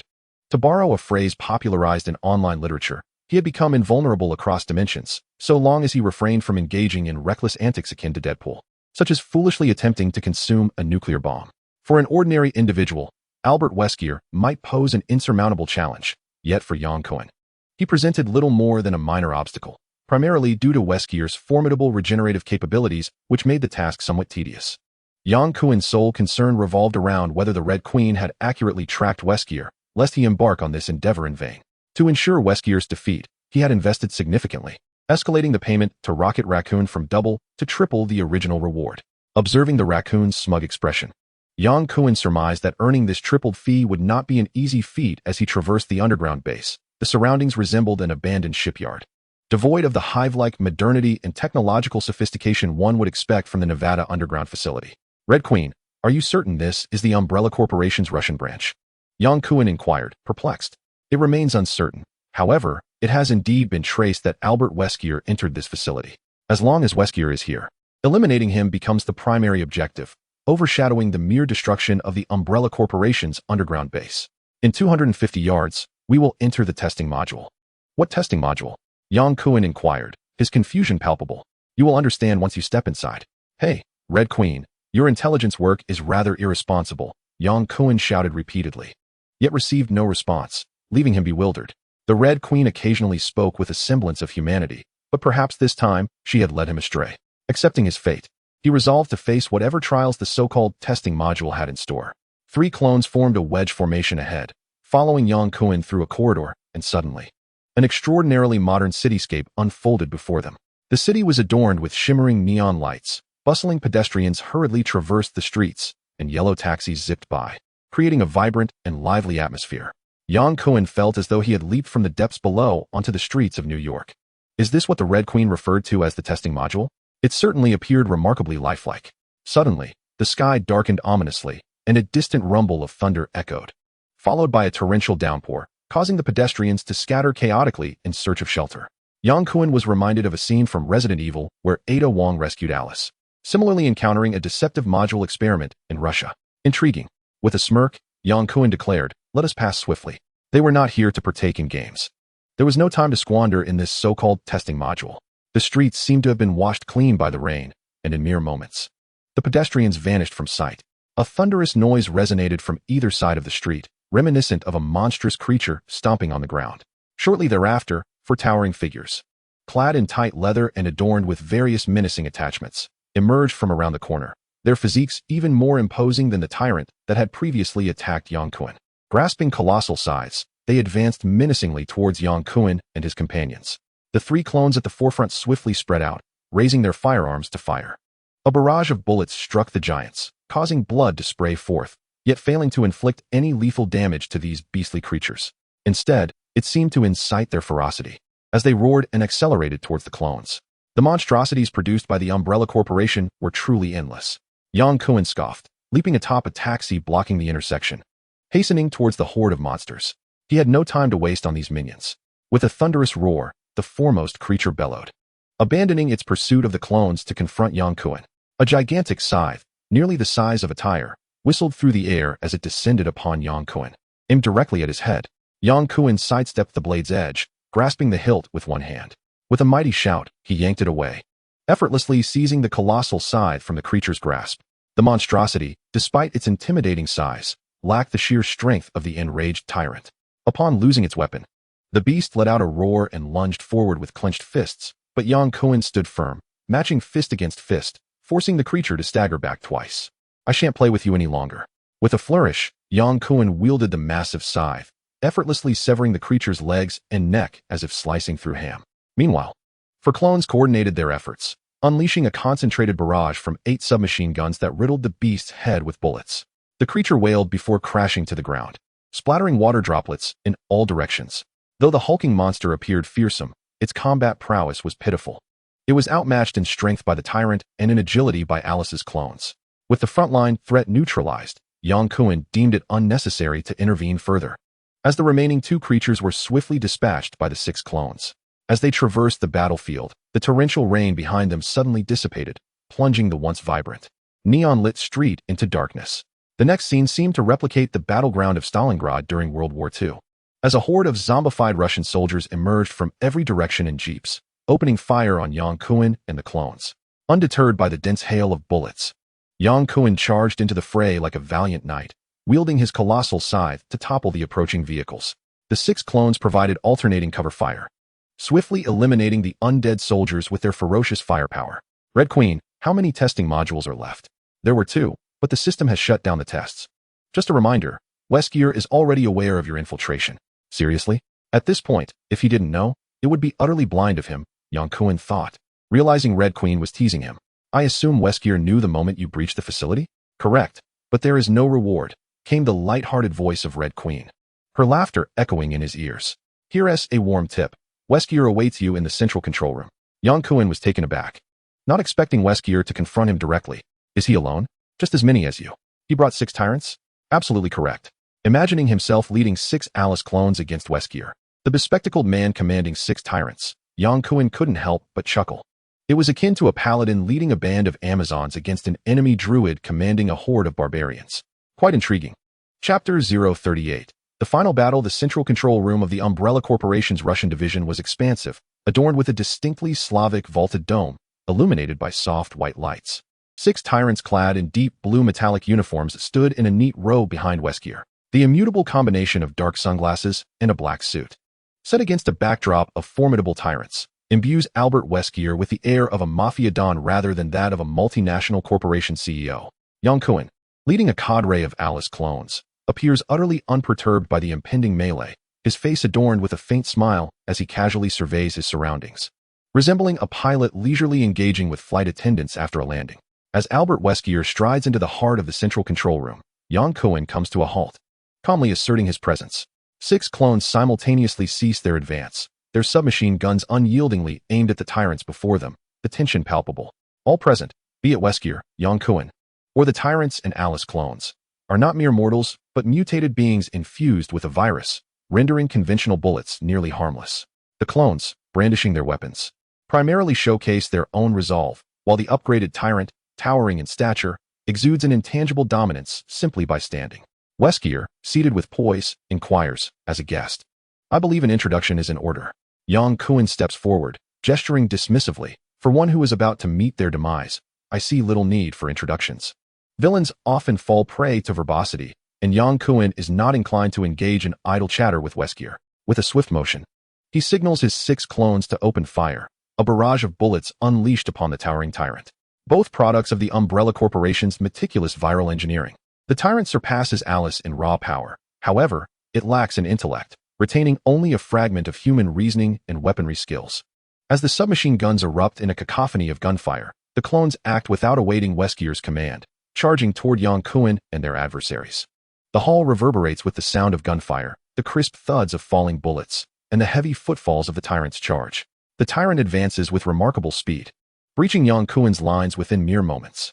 The clones, almost instinctively, relinquish their firearms, deftly drawing curved blades to engage the tyrant in close combat. In the expansive arena, the agile Alice clones could contend with the tyrant's might through rapid movements. However, in this semi-enclosed battleground, their mobility is severely restricted, particularly when coordinated as a team. In a single encounter, the tyrant dispatches 2 clones with ease. In a one-on-one confrontation, the clones undoubtedly find themselves at a disadvantage. Yang Kuan raises an eyebrow, swiftly retrieving a metallic rod from his waist. With a flick of his arm, a blue energy sword materializes. The unaltered tyrant, lacking the ferocity of its counterparts, cannot rival Yang Kuan's prowess. Even against 6, it remains undaunted. Pressed for time, Yang Kuan opts for the energy sword's slicing precision over brute force. With a swift, sizzling motion, the energy sword cleaves through the arms of 2 tyrants. Yang Kuan, with a deft twist of his wrist, slices through the torso of the nearest tyrant as if it were a mere cake, subsequently delivering a punch that obliterates the tyrant's skull. As Yang Kuan made his move, he swiftly incapacitated 2 foes, eliminating one entirely, which have the combat effectiveness of the Tyrant Legion. The 6 clones, wielding dual blades, concentrated their efforts, with 2 or 3 engaging a single enemy. The sharp edges of their weapons splattered the flesh of the tyrants, leaving them only capable of defense, utterly unable to retaliate. Weskier had initially believed that 6 tyrants would suffice against the enemy, but he was taken aback by the formidable power of the laser weapon wielded by this Asian man. Unable to remain passive any longer, he removed his sunglasses and joined the fray like a whirlwind.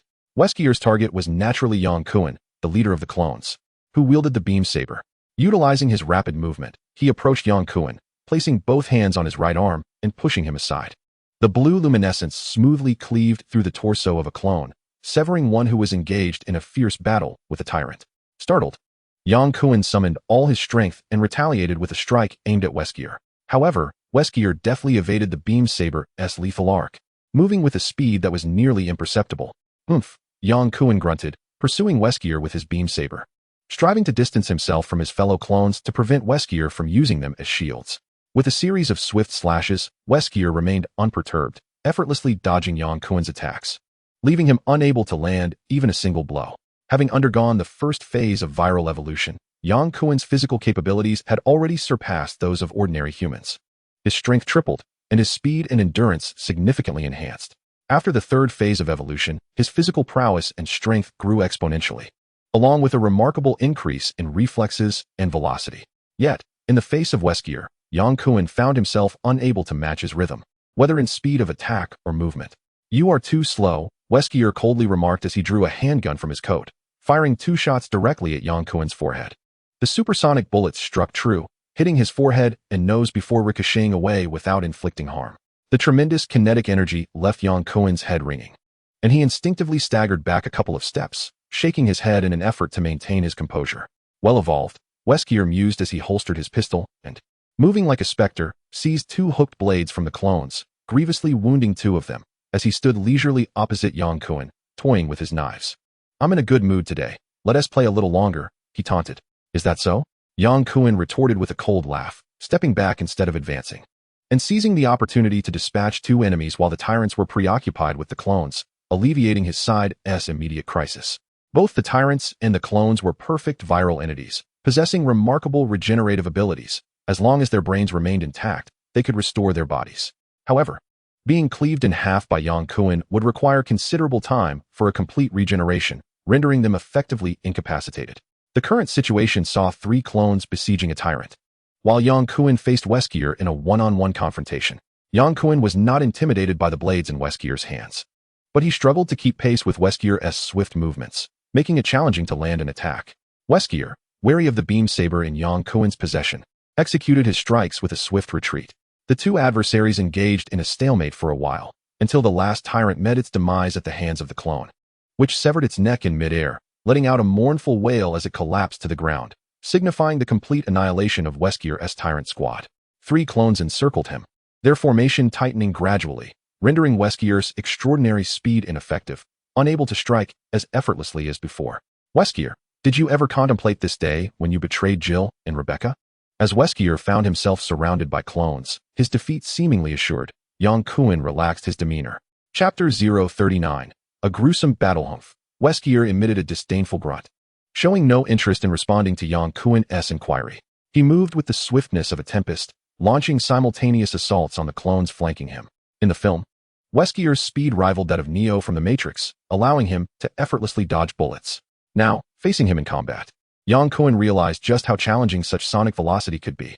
The Alice clones were agile warriors, far quicker than the tyrant, yet they were still thwarted by Weskier, who had injected himself with a mutated strain of the original virus, amalgamating various viruses. The 3 clones were manipulated by him, as if they were mere puppets on strings. In a single exchange, Weskier sent the clone on his left flying, using its momentum to propel the clone on his right into the one behind it. The low thud of 2 curved blades colliding resonated in Yang Kuan's eardrums. Yang Kuan swung his beam sword at Weskier's back, but Weskier effortlessly redirected the clone's arm to block, forcing Yang Kuan to abandon his attack. Weskier dictated the rhythm of the battle, moving with grace. If he chose to disengage, Yang Kuan would be left powerless, merely a spectator. Yang Kuan had no time for Weskier's cat-and-mouse game. He needed to eliminate this harbinger of bioterror. The 3 Alice clones were pivotal to encircling Weskier, and he could not allow Weskier to exploit them against him. Aware of the threat posed by Yang Kuan's beam sword, Weskier refrained from getting too close, using the bodies of the 3 clones as shields while he sought to snatch the weapon from Yang Kuan's grasp. Yang Kuan, a recluse untrained in combat, relied solely on instinct in this confrontation. His previous encounters with the tyrant had been brute strength contests, devoid of tactical finesse. However, facing the battle-hardened and skilled Weskier proved to be a considerable disadvantage. Time and again, he was thwarted by the clones as he attempted to strike. And to avoid collateral damage, he sheathed his lightsaber and advanced barehanded. A slight smile crept onto Weskier's cold visage, as everything unfolded according to his expectations. With a swift motion, he hurled his curved dagger, striking the left clone squarely in the shoulder, causing it to falter momentarily. With a powerful punch, Weskier repelled the clone on his right, maneuvering past the approaching Yang Kuan and swiftly shifting to his rear. Reaching for the hilt of Yang Kuan's beam, sword at his waist. With a fierce shout, Yang Kuan seized Weskier's elbow with his right hand, leveraging his waist strength to pivot, landing a left hook squarely against Weskier's soft side. Despite Weskier's formidable physique, he couldn't suppress a muffled groan after enduring Yang Kuan's long-prepared punch. "You've fallen into my trap, Weskier." Yang Kuan sheathed his beam sword, appearing to be at a disadvantage while secretly having devised a counter-strategy. Yang Kuan was unable to strike Weskier, and Weskier could not inflict harm upon Yang Kuan. Neither firearms, knives, nor fists could pierce Yang Kuan's iron-like skin. The only weapon capable of effectively wounding Yang Kuan was the beam sword in his possession. Weskier would undoubtedly leverage his speed to seize it, and all of Yang Kuan's focus was directed towards this.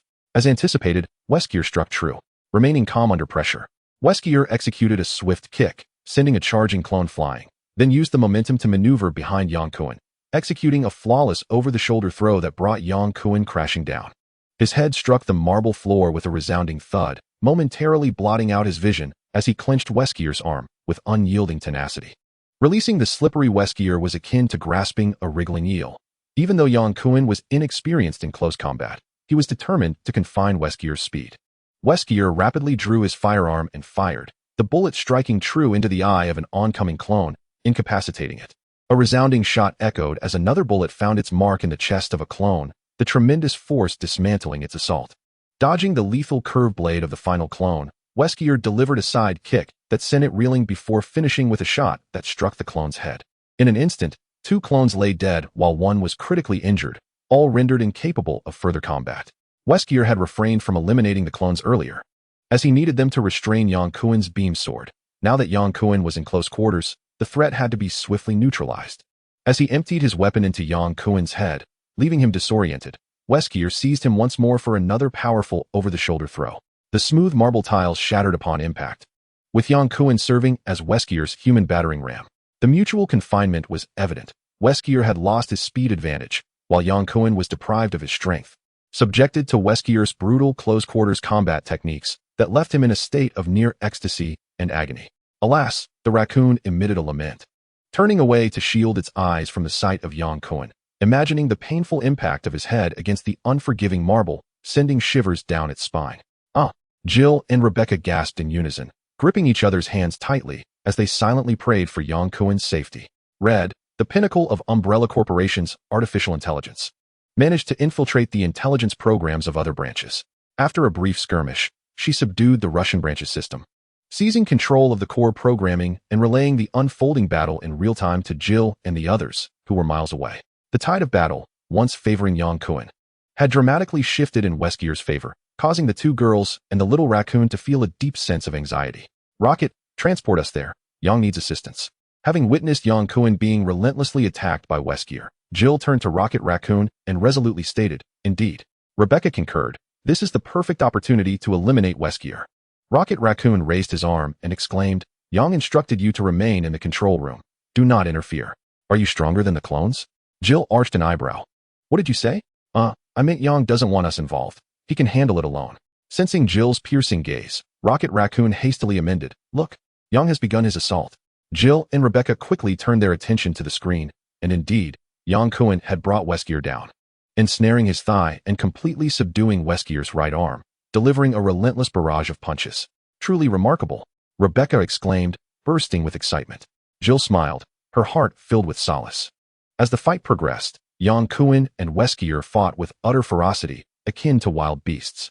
Yang even headbutted Weskier's forehead and nose repeatedly, causing a stream of blood to flow from Weskier's nostrils. "Well done, Yang. Strike him fiercely, eliminate him."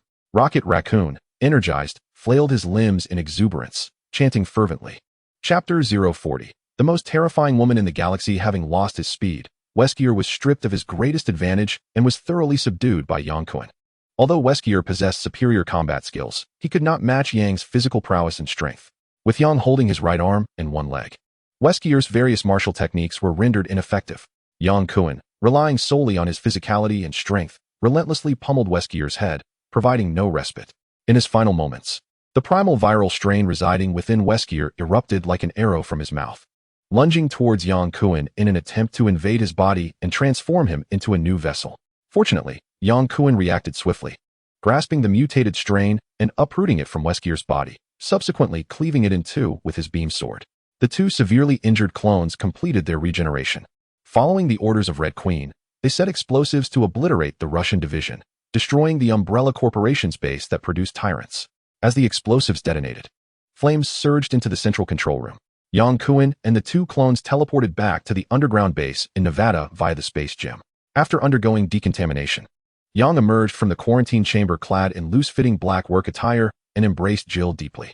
"Hey, Yang, we must depart."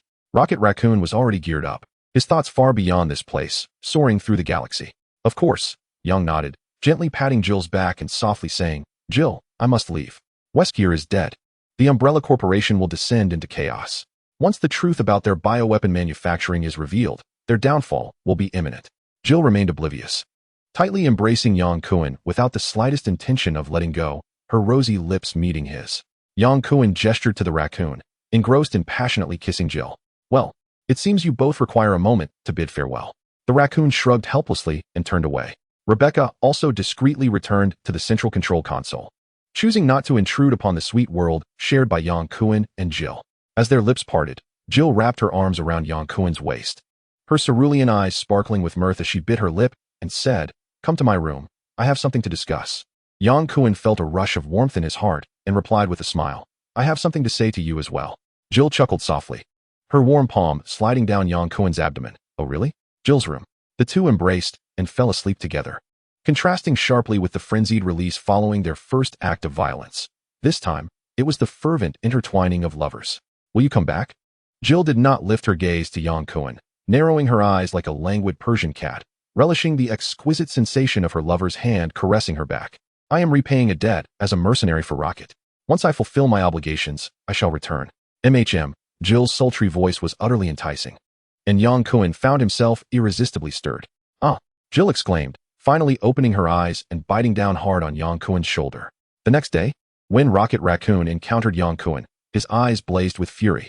Had it not been for the necessity of relying on this individual in battle, Rocket would have drawn his blaster to inflict two gaping holes in Yang Kuan, seeking to assuage his wrath. What was initially thought to be a brief farewell had turned into a whole afternoon and night apart. How could Rocket not be enraged? Yang Kuan, with a contrite smile, apologized to Rocket, explaining that he had lost track of time while chatting with Jill. "Humph, chatting in bed, I presume?" Rocket snarled. "Where to next?" "To the New Star Empire," Rocket replied unenthusiastically. Yang Kuan and Rocket slipped away quietly, without informing Jill and Rebecca, as he could not bear the thought of parting. On the vast tarmac, a blinding white light flashed, and the two vanished entirely from the planet. This transfer was accompanied by a pain far more intense than the previous journey to Russia. It felt as though time stretched endlessly, and Yang Kuan sensed himself plunging into an unfathomable well, struggling in vain. Thud! A solid sensation met his back and rear, and Yang Kuan realized he had landed, just as the screaming Rocket Raccoon plummeted onto his stomach, reminiscent of the first time he witnessed Wade and Rocket entangled together. "Is this the new empire?" Yang Kuan inquired, surveying his surroundings. They appeared to be in a bustling street, surrounded by a myriad of bizarre creatures, blue-skinned, portly aliens, furry beings resembling unrefined gorillas, and diminutive, gnome-like extraterrestrials. Among others, Yang Kuan gazed curiously at the extraterrestrials, much like one would upon discovering a new continent.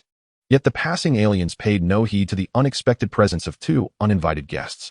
Rocket Raccoon leapt into the air, exclaiming, "Ah, the Nova Empire, I have finally returned." Yang Kuan, intrigued, inquired, "Is the Nova Empire your home?" "Of course not," Rocket retorted. "The Nova Empire is known as the Cosmic Police, responsible for maintaining peace throughout the universe. We are here on a mission." Yang Kuan's curiosity deepened. "Rocket, weren't you a pirate once? Have you reformed by joining the Guardians of the Galaxy?" "Shut up," the raccoon growled. "I am not a pirate. I am a bounty hunter, do you understand? My job is to capture the most heinous pirates and criminals and turn them over to the Nova Empire for a reward."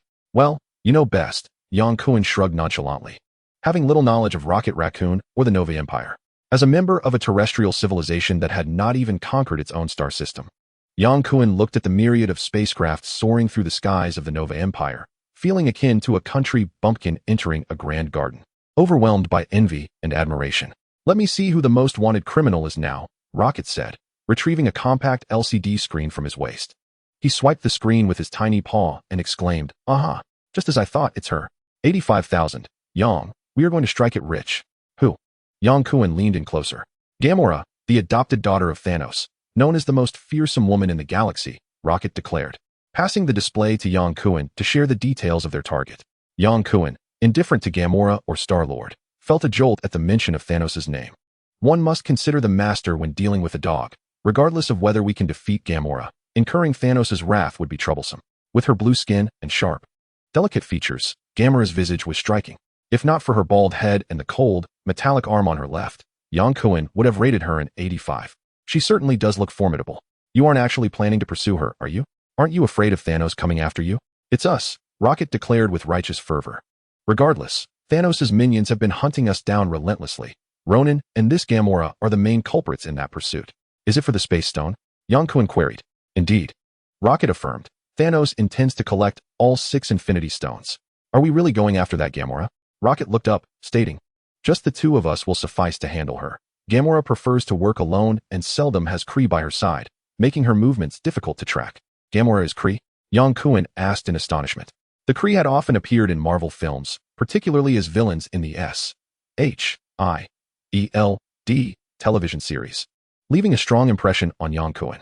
He had not expected the relatively attractive Gamora to be Kree, prompting him to voice his curiosity. Upon observing her clad in blue armor, it was evident that she was a Kree. Let us proceed. We must first procure weapons. Confronting Ghidorah without proper armament is simply unthinkable. The mention of weaponry ignited a spark in Yang Kuan. Just the sight of Rocket Raccoon's individual gear, including a beam rifle and a beam sword, was sufficiently impressive. He eagerly envisioned the high-tech armaments of the Nova Empire, suppressing his curiosity about the Kree and keeping pace with the little raccoon. The Nova Empire Freeport, the largest of the planet's 3 satellites, was constructed as a fully open marketplace, facilitating the trade of goods from across the universe. Due to the immense volume of transactions necessitating a secure trading environment, the system of cosmic law enforcement was born within the Nova Empire. Upon entering the Freeport through a portal, one was immediately greeted by an array of duty-free shops teeming with an eclectic mix of extraterrestrial beings. It appeared that regardless of interstellar civilization or earthly commerce, the allure of shopping and duty-free stores transcended all boundaries. Yang, over here. Rocket Raccoon gestured with his tiny paw towards a shop. Yang Kuan assumed the raccoon intended to purchase weapons and eagerly followed. To his surprise, Rocket Raccoon was there to implant an interstellar language translator for him. In the universe's freest port, lacking knowledge of the intergalactic language would hinder communication, and the implantation of the device was as straightforward as applying a screen protector to a smartphone, complete with complementary upgrades. The firearms trading district was situated in the lower levels of the Freeport, reminiscent of a black market. To ensure the safety of the Freeport, the Nova Empire did not encourage the trade of firearms. Only seasoned individuals could navigate the intricacies of such dealings. The shops in the lower district were far less grand than those in the upper echelons, with the foot traffic, if one could refer to it as such, of extraterrestrials being less than a tenth of that in the upper district. Rocket Raccoon skillfully located a specialized weapon store and expertly selected equipment. I'll take 2 ion cannons, 2 antimatter thrusters, and how much for that Kree reconnaissance armor? The proprietor of the weapon shop, a being with a fish head and human body, spoke in an incomprehensible tongue. He switched between several languages, from Kree to Hesperian, then to Skrull, yet Yang Kuan remained unable to comprehend until the transaction was completed between the raccoon and the fish-headed merchant. In the upper district, aside from the Nova Empire's police, no one was permitted to wield firearms. In the lower district, regulations were more lenient. As long as one did not adopt an aggressive stance, the police generally turned a blind eye. Yang Kuan and Rocket Raccoon donned their newly acquired gear on the spot. The Kree reconnaissance armor felt remarkably lightweight, allowing for unimpeded movement. Unlike Iron Man's comprehensive suit of armor, this was designed to primarily protect the torso, shoulders, and knees, akin to the protective garments of the Saint Seiya, primarily safeguarding against energy-based weaponry, such as the ion cannons they now wielded. Yang, I have exhausted all my savings this time. We must capture Nebula, or I shall face bankruptcy. No worries. I've got this covered, Yang Kuan declared, his confidence surging as he patted his chest, fully armed and ready for action. After fiddling with the heavy firearms at hand, Yang Kuan inquired with a hint of skepticism. Rocket, aren't you and Star-Lord part of the Guardians of the Galaxy? Do you still need to work as a bounty hunter to make a living? The raccoon, displaying a remarkably human-like demeanor, sighed deeply, his expression laden with sorrow. No one is paying me, so I must earn my own keep. Star-Lord used to work alongside us, but now he has distanced himself to escape his father's burdens. Have you not contacted Star-Lord? Of course I have. I merely informed him that the space gem remains in my possession. I did not disclose our intentions to undertake a job. Rocket shook his head, acknowledging that Star-Lord, as the sole heir to the Spartacus kingdom, was likely to inherit the throne and was no longer aligned with their endeavors. Where are we headed now? To the Savage Lands. We need Nebula's clues. Just as Rocket finished speaking, the communicator on his wrist beeped. He raised his arm to check, then turned to Yang Kuan. Star-Lord is on Earth and wants us to come. I have no objections, Yang Kuan shrugged. I am merely your mercenary. After some contemplation, the raccoon decided it would be best to return and confer with Star-Lord. Persuading him to join their mission would be ideal. Finding a discreet corner, Yang Kuan stood guard, wielding an ion cannon as thick as his arm, while Rocket activated the space gem to teleport them back to outer space near Earth. With a swift whoosh, Yang Kuan opened his eyes once more, discovering himself aboard a small spacecraft that resembled a dining establishment.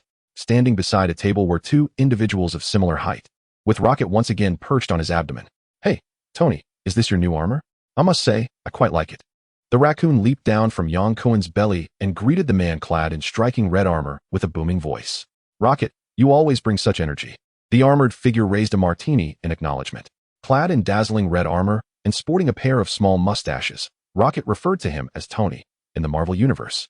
There could be no other than Iron Man, Tony Stark. Hey, Rocket, welcome home. Beside Tony stood another man in a deep green uniform, his eyes gleaming with intensity.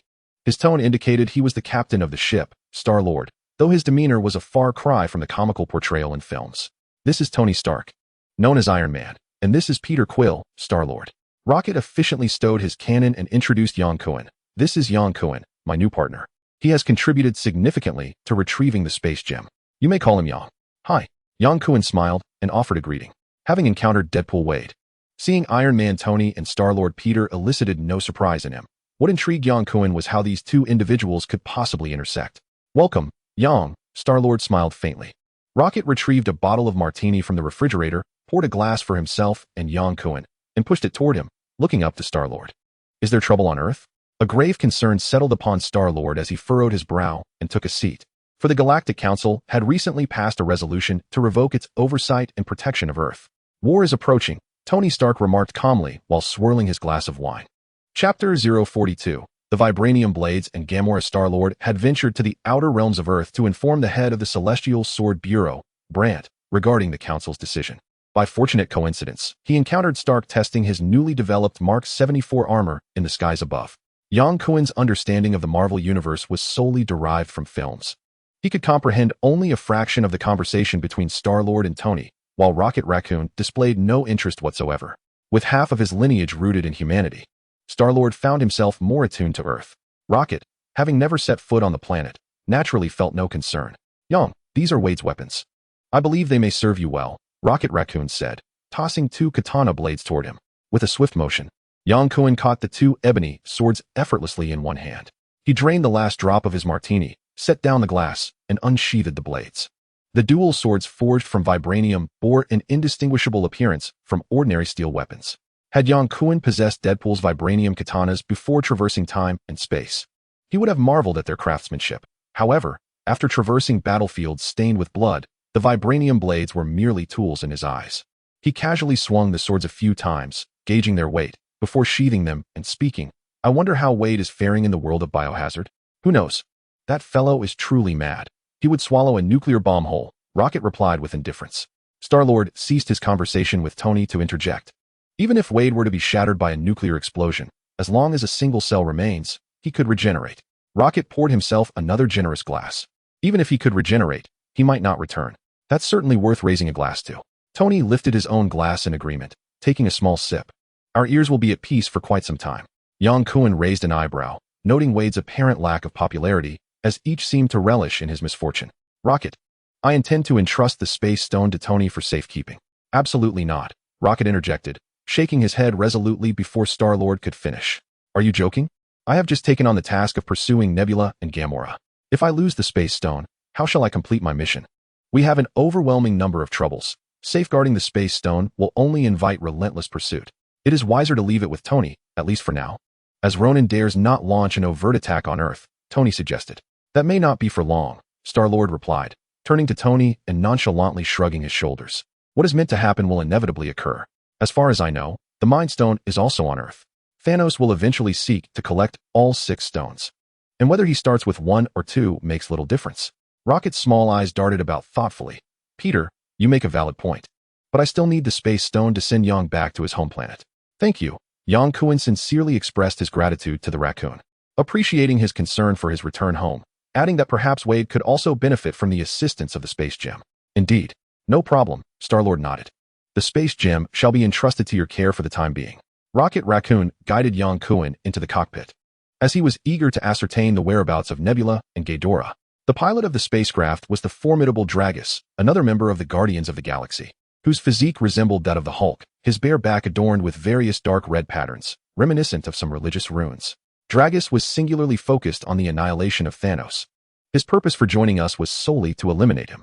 This was Rocket Raccoon's candid remark to Yang Kuan, mercilessly critiquing his comrade, showcasing that the raccoon truly regarded Yang Kuan as a partner in their bounty-hunting endeavors. The spacecraft soared towards the sky, Sword Bureau's space station, the azure planet gleaming like a radiant disk, imbued with an ethereal beauty. This marked Yang Kuan's inaugural moment in outer space, gazing upon Earth, albeit not from his own universe. Yet he couldn't help but feel a sense of familiarity. Yang, I believe we should set off, he stated. 3 days ago, Ghidorah attacked the Badon planet. Without even bidding farewell to Star-Lord or Tony Stark, he merely exchanged a word with the pilot Dragus, as Rocket Raccoon and Yang Kuan, fully armed, teleported to Badon. For the raccoon, the pursuit of wealth overshadowed all else. In a flash of white light, Yang Kuan and Rocket Raccoon materialized on the Badon planet, landing with perfect precision. All around them lay desolation, the undulating hills obscuring their view, and the sky blazed with a blinding brightness, devoid of any signs of life. Did this planet truly harbor life? Would Ghidorah arrive here? Yang Kuan expressed his skepticism. The Badon people, the data indicated, are a peace-loving race. Rocket Raccoon peered at the map. Let me see. The site of the attack is approximately 10 miles from here. Let's go. As Yang Kuan lifted his leg to take the first step, he sensed something amiss. It felt as though it required immense effort to move forward, as if a magnetic force held him in place. Something was wrong. The gravity was off. After 3 stages of evolution, Yang Kuan possessed formidable physical attributes, his bodily functions automatically adjusting, from his organs to muscles and bones, fully acclimated to the gravity of the Badon planet. With no adverse reactions, until he raised his leg and realized that the gravity here differed from that of Earth, a staggering 35 times that of Earth's gravity. According to the machine's data, hopefully, we won't have to fight here. Rocket Raccoon activated the antimatter propulsion system, flying low over the barren hills towards the scene of the incident, despite the likelihood that Ghidorah may have already departed. This was their best chance to uncover the latest clues, and they could not afford to miss it. Yang, Rocket Raccoon called out, landing first and concealing himself behind the hills. Beneath the towering hills lies a vast basin, at the center of which rests a colossal spacecraft. Approximately 6 or 7 imposing Kree, heavily armed, are escorting a group of diminutive Badun onto the vessel. Shall we take action? Indeed. Rocket Raccoon unsheathed the formidable ion cannon from his back, nearly as thick as his waist. You handle the 3 on the left. I shall take care of the 4 on the right. Leave it to me. With a commanding shout from Rocket Raccoon, the 2 swiftly approached the spacecraft, their ion cannons emitting a dazzling brilliance. The ion cannon possessed far greater power than a beam gun, resulting in violent explosions as it pierced through the Kree's energy armor. The first shot from Yang Kuan obliterated the upper body of a Kree, leaving only half a leg remaining, while Rocket Raccoon dispatched 2 with his shots. The Badun, resembling Gollum from the Lord of the Rings, scattered in panic at the sound of explosions, while the remaining Kree quickly retaliated, beams of light shooting toward them. Yang Kuan and Rocket Raccoon executed a rapid assault, swiftly eliminating the Kree outside the spacecraft and landing on the ground. Suddenly, a beam struck Yang Kuan's left shoulder, penetrating through and sending a searing pain to his central nervous system, but his body rapidly healed itself. A petite figure appeared at the entrance of the spacecraft, her gleaming head and striking metallic arm catching the eye. Yang Kuan squinted. It was Ghidorah. Chapter 043.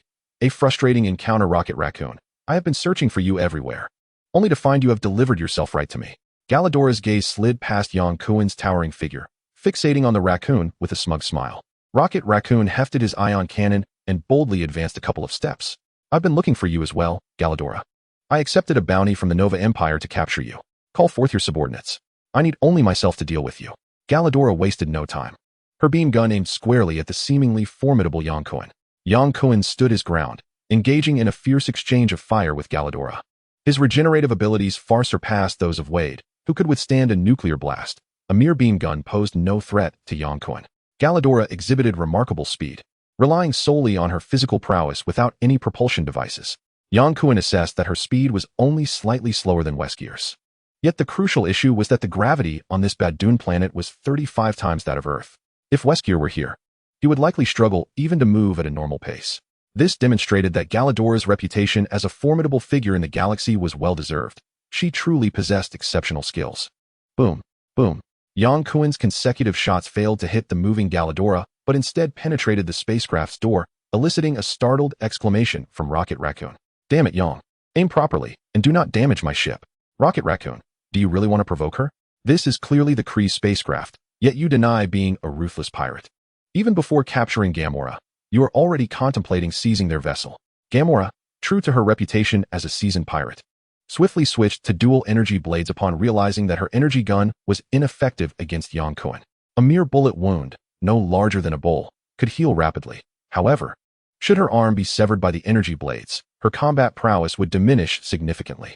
Yang Kun, mindful of this, retracted his ion cannon and drew his vibranium dual blades to engage Gamora in close combat.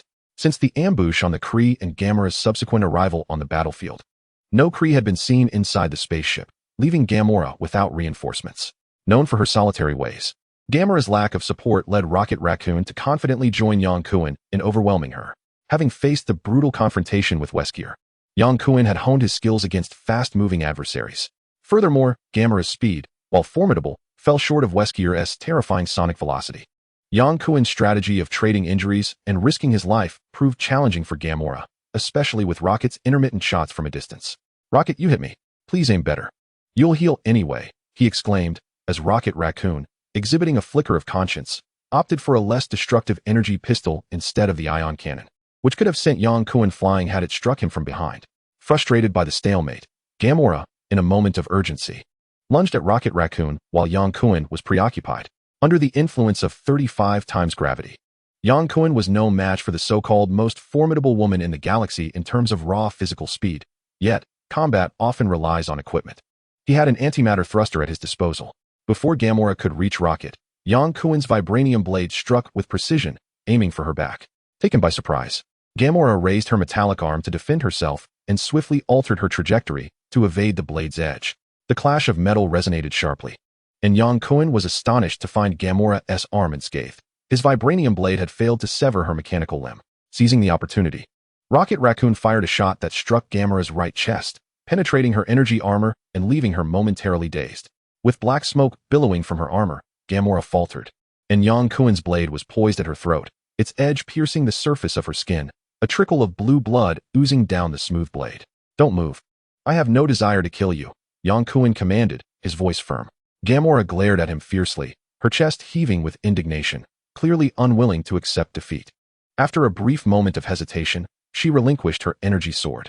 Wow, my fortune has just skyrocketed, Rocket Raccoon exclaimed, nimbly drawing an electromagnetic gun and firing 2 electromagnetic tendrils to bind Gamora's hands and legs.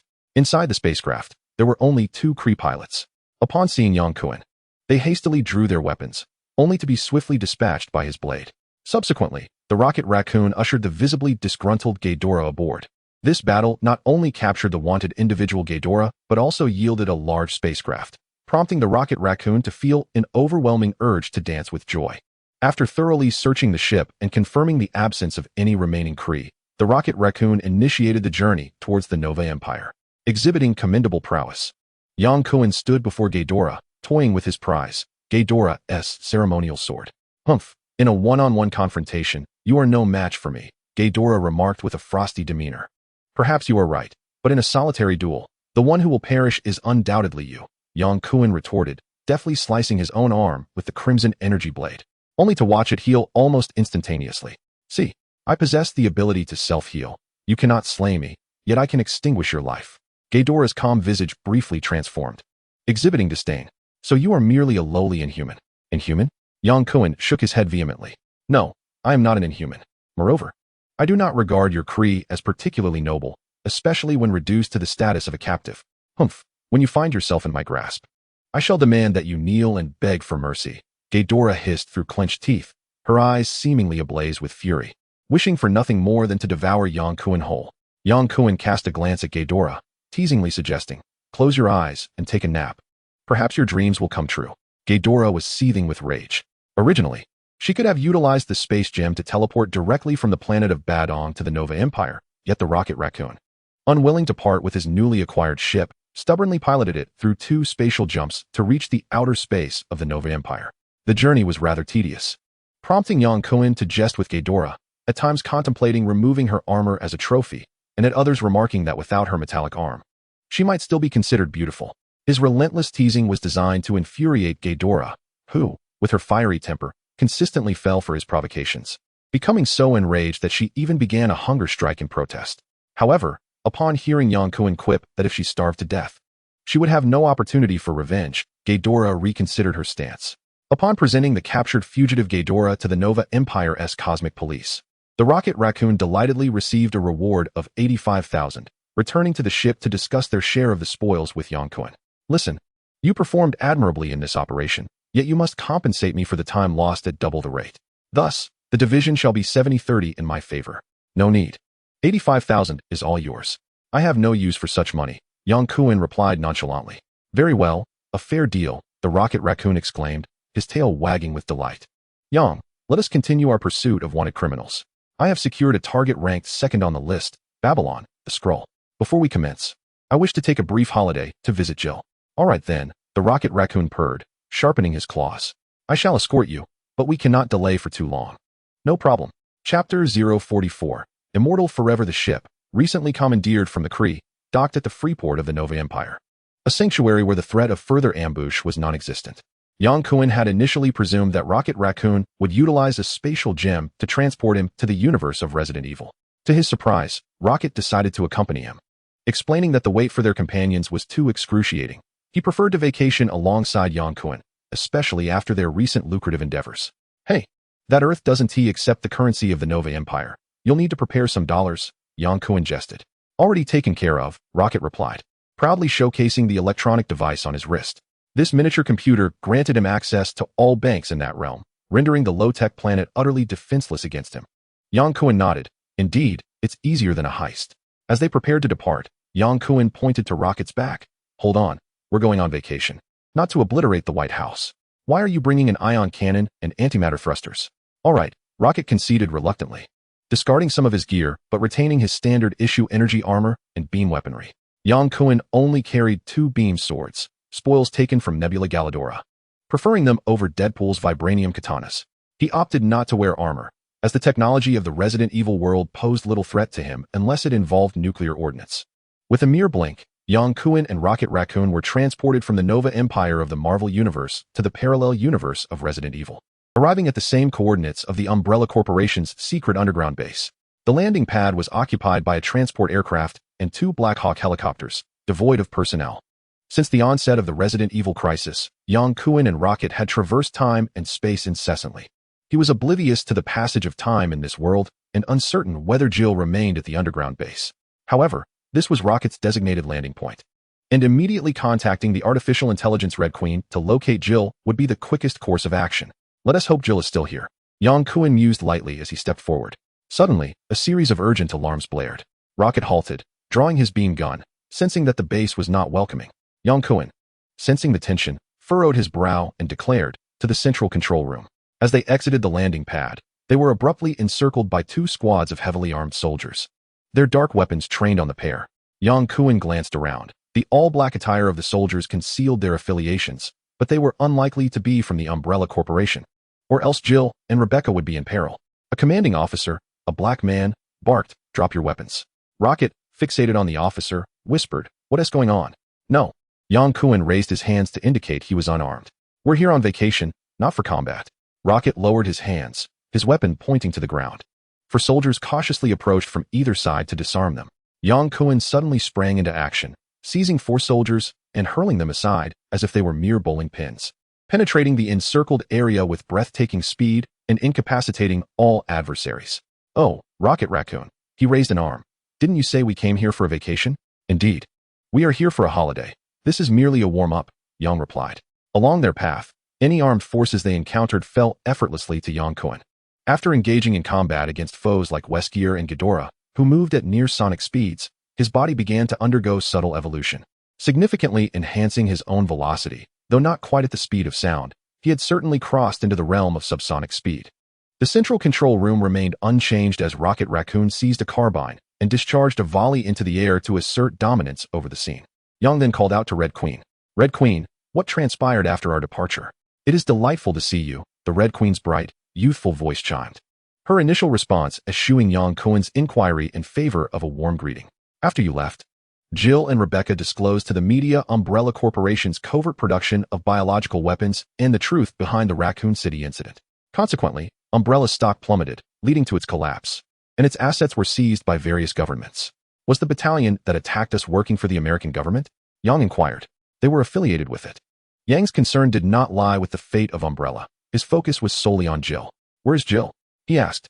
Jill and Rebecca established an organization following Umbrella's downfall, dedicated to combating biological weapons and bioterrorism on a global scale. They are currently located in the East Slav Republic.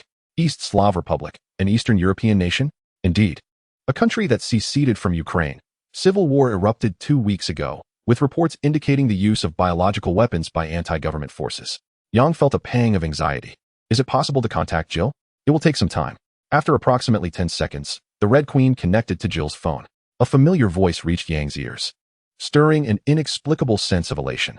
Jill, an old friend wishes to speak with you. The Red Queen interjected before Yang could utter a word. Red Queen, you're being mischievous again. Yang smiled softly, lowering his tone as he spoke.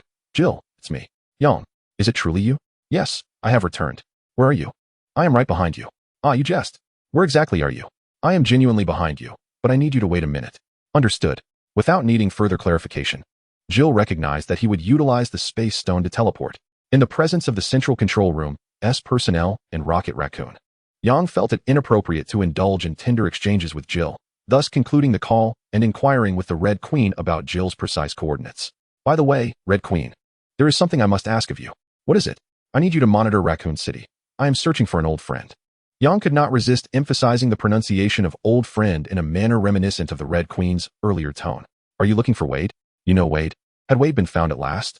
A surge of joy filled Yang Kuen's heart. Logically, Red Queen had never interacted with Wade, and the entire realm of the biohazard crisis would lack any information about him. The fact that Red Queen could utter his name clearly indicated that she had gleaned this intelligence from Jill. Wade was a member, and he had been in the East Slavic Republic with Jill. Previously, there had been concerns that Wade might have been obliterated by a nuclear explosion. Yet it appeared he was thriving in the world of biohazard, having seamlessly integrated into society. Chapter 045. The most romantic affair. More than half of the districts in the capital of the East Slavic Republic had plunged into darkness, as anti-government forces commenced their assault on the outskirts of the capital, severing parts of the city's electricity supply. Faint sounds of gunfire echoed through the night. The civil war was escalating, with the rebels pressing forward relentlessly.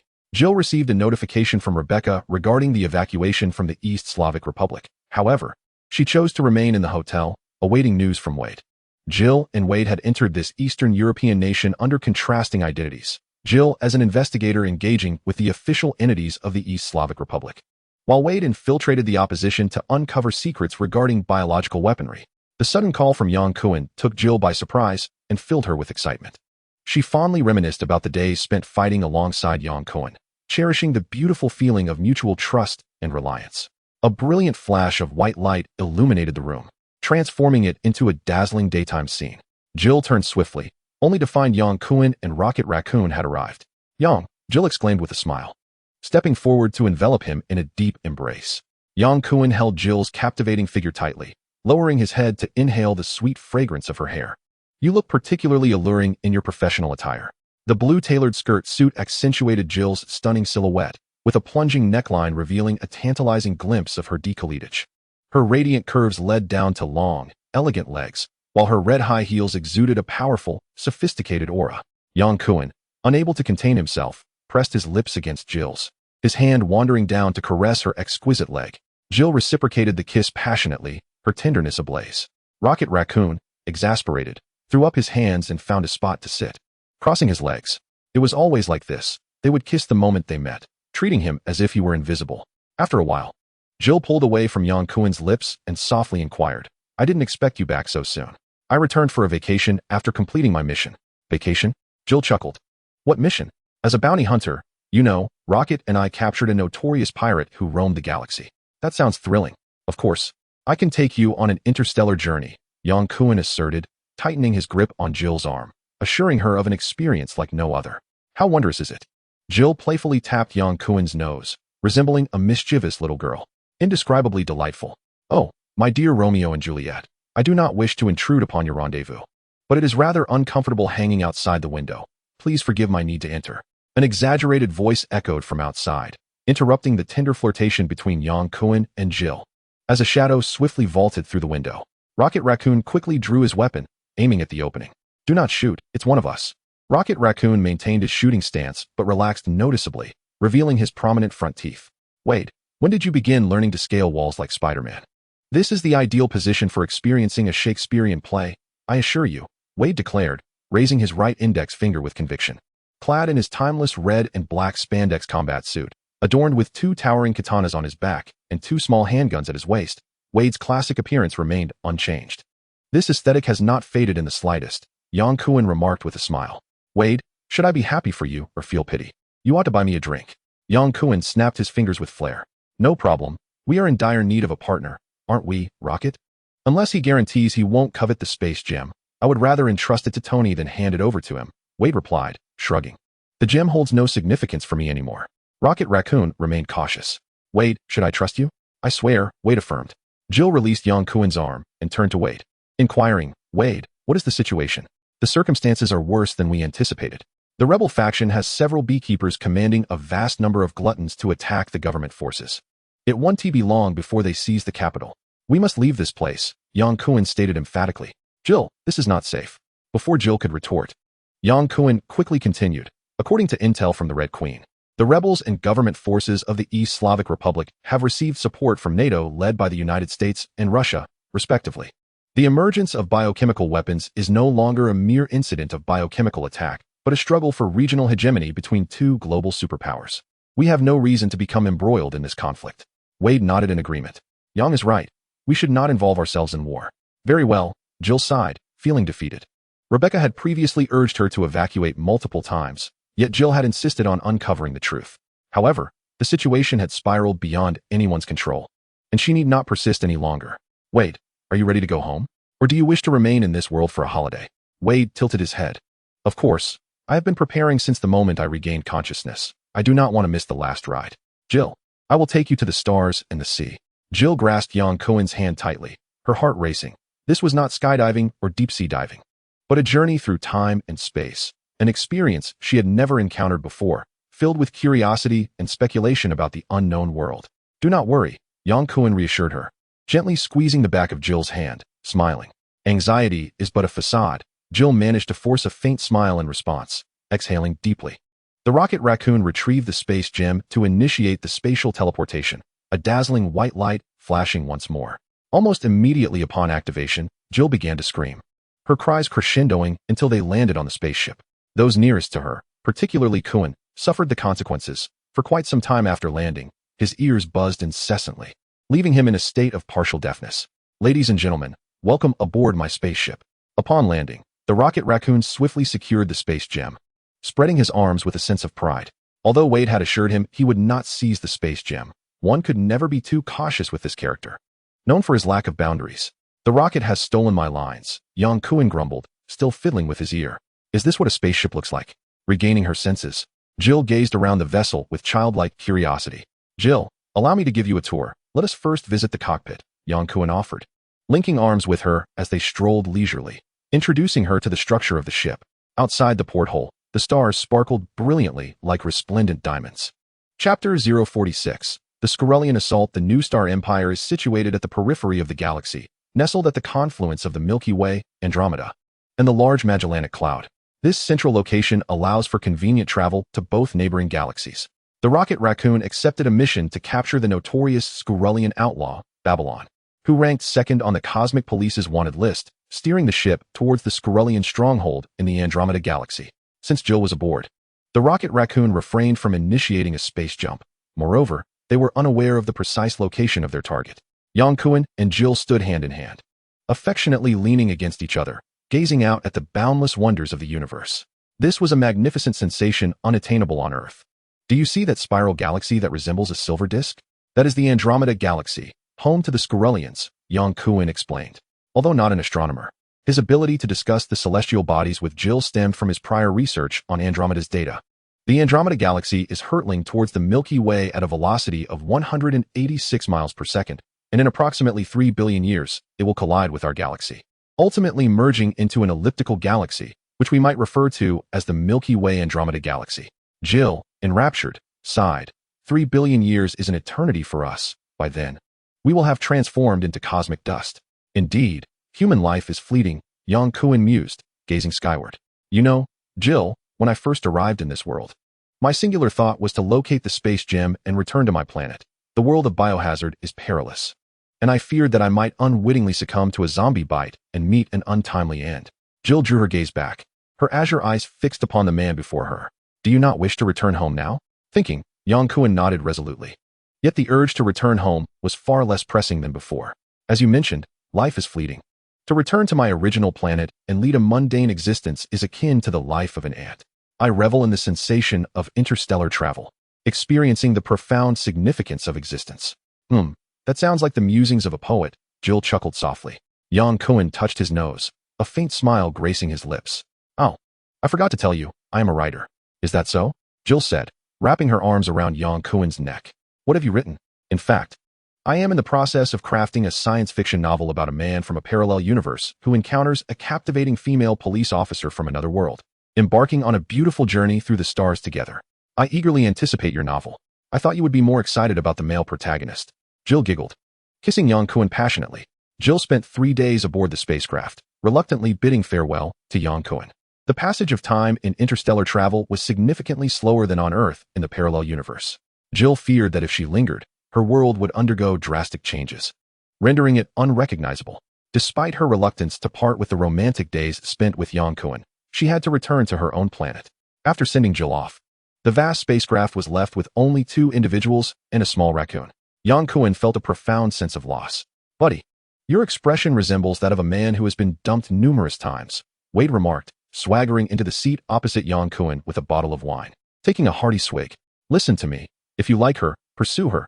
Otherwise, you will live with regret. Yang Kuan shook his head. Jill has her own convictions. She is kind, brave, and filled with a sense of justice, dedicated to combating bioweapons and bioterrorism. She will not waver until her goals are achieved. You can assist her, can't you? Yang Kuan's gaze was steadfast.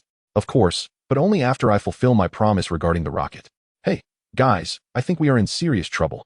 The frantic voice of Rocket Raccoon suddenly interrupted their conversation, echoing through the dining area. The two exchanged glances and hurried to the cockpit, both lacking knowledge of piloting the spacecraft. The urgency in Rocket Raccoon's tone indicated that the situation was dire. What is happening? Yang Kuan inquired as he entered the cockpit. Anxiety etched on his face. Rocket Raccoon, looking grave, pointed to the screen above.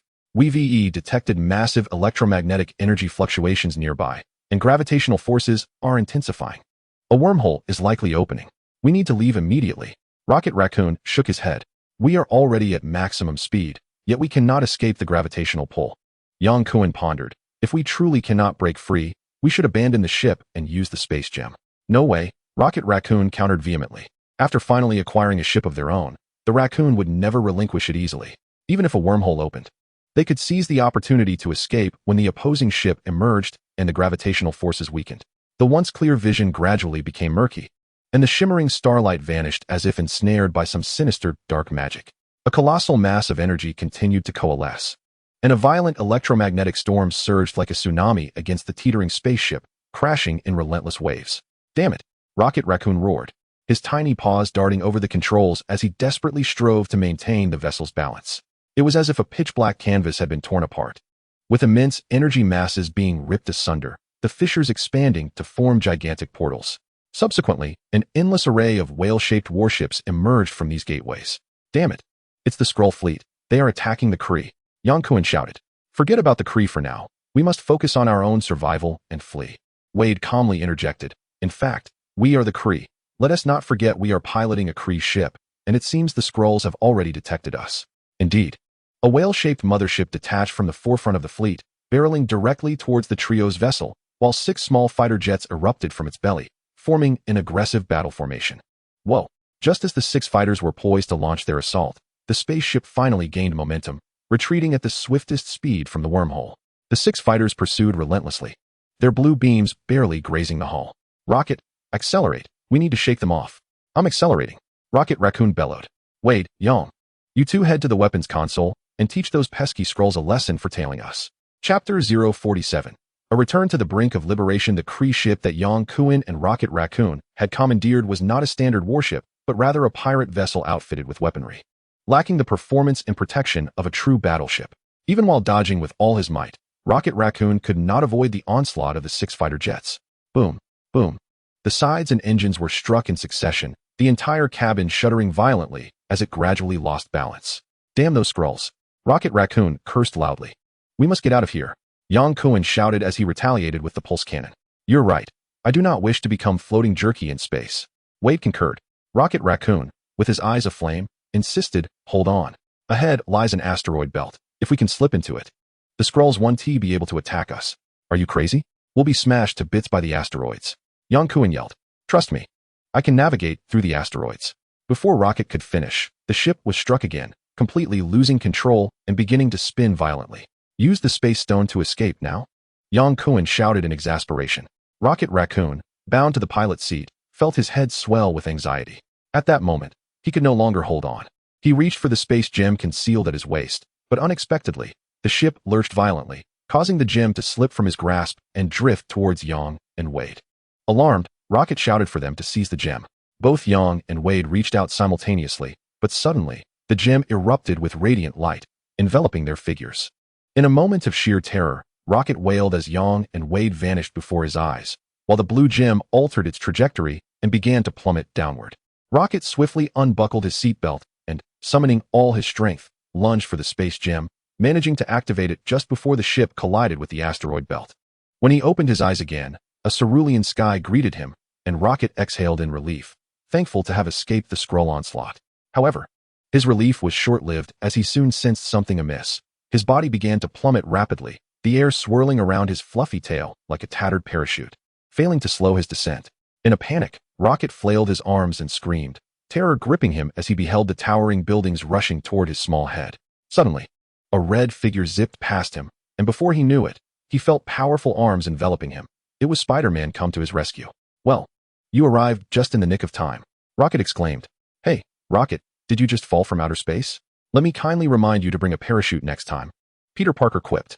Things couldn't possibly get worse, Rocket muttered. With a swift motion, Spider-Man swung them to the rooftop of a skyscraper and set Rocket down. Is the Guardians of the Galaxy on break? Or did Star-Lord toss you out? Rocket sighed, too disheartened to bicker with the young hero. He plopped down on the concrete, staring vacantly at the sky. He had finally managed to acquire a ship of his own, only for it to be obliterated in an asteroid collision. He had just received a mission to apprehend the notorious pirate, Babylon, yet now he questioned when he would ever complete it. Without a partner, he feared he would struggle to succeed, and he wondered about the fates of Yang and Wade. Where had they been transported by the space gem? Without a ship, without companions, and devoid of any bounty, he was left with nothing. Gazing up at the sky at a 45-degree angle, his bright eyes brimmed with sorrow. Yang and Wade shared a fate similar to Rocket's, reveling in the exhilarating sensation of free-falling.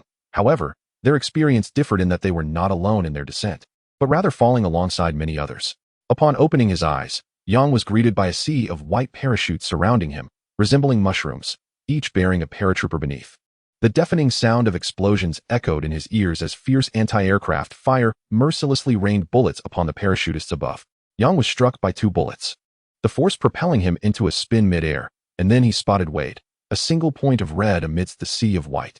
Wade, with an extravagant flair, soared through the air in a remarkably flamboyant manner. At times, he spread his arms wide as he flew. Other times he lay back with one hand cradling his head. And at yet other moments, he executed acrobatic rolls, resembling a circus performer showcasing a series of intricate maneuvers. For Wade, the plummet from such heights was nothing short of an exhilarating challenge, and he reveled in the thrill. He soon spotted Yang Kuin, and with outstretched arms, he dove downwards, seizing Yang Kuin's ankle, thus forming a human ladder in midair. Remarkably, this ensured a degree of balance during their descent. The massive transport aircraft, shrouded in darkness, airdropped paratroopers under the escort of fighter jets. The roaring planes engaged in fierce aerial combat, as single-winged fighters adorned with striking black iron crosses occasionally streaked across the sky, entangled in dogfights with Spitfires.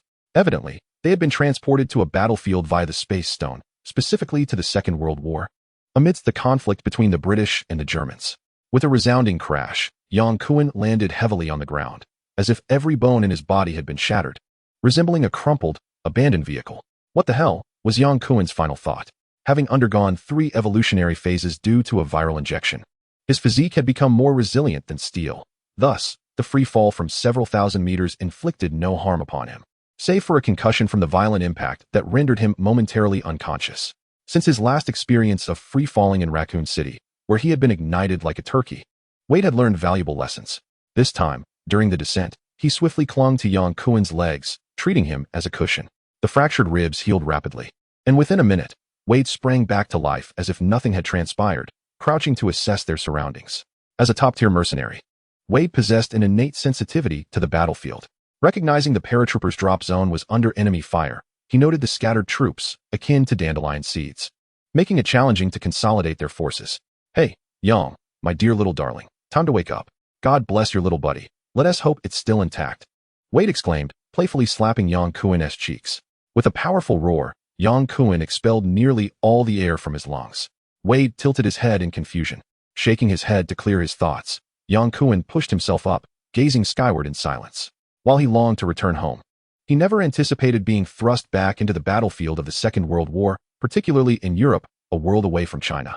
He had no idea whether it was 1943 or 1944. Who could tell? In any case, it was all before liberation. What a twist of fate, after decades of toil, to find oneself back at square one. Chapter 048. Wolverine and Sabretooth. Despite his grievances, Yang Kuan quickly regained his composure, channeling his frustration into strategic contemplation. Rocket Raccoon did not accompany them during the teleportation, suggesting that the space gem remains in his possession. This implies that they are unable to utilize spatial jumps and must remain on this planet. On a more optimistic note, perhaps one day the little raccoon will unexpectedly appear before them, clutching the space gem. At least there is a glimmer of hope. Reflecting on the situation, it is not entirely bleak. Yang Kuan has returned to his own Earth, even if it is amidst the harsh realities of World War II.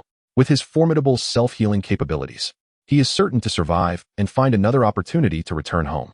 There remains a span of over 70 years until the era he knows, and typically in reincarnation narratives, the reborn are endowed with extraordinary luck. Even the wealthiest individuals would seem inadequate in the eyes of the spectators.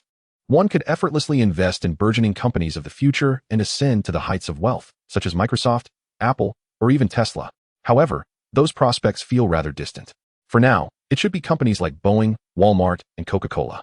Regardless, the first priority must be to vacate the battlefield. Yang Kuan rose to his feet and addressed Wade. We must leave this place swiftly. Do you have any plans? Wade casually plopped down onto the ground and nonchalantly replied, I think we might have returned to my Earth. This should be the European theater of World War II. Wade waved a dismissive hand. Yang, you may be disappointed. The Marvel Universe also experienced World War II, and many parallel universes similarly faced the same conflict. Yang Kuan paused, taken aback. So, are we possibly in a parallel universe of the Marvel Universe? I don't know.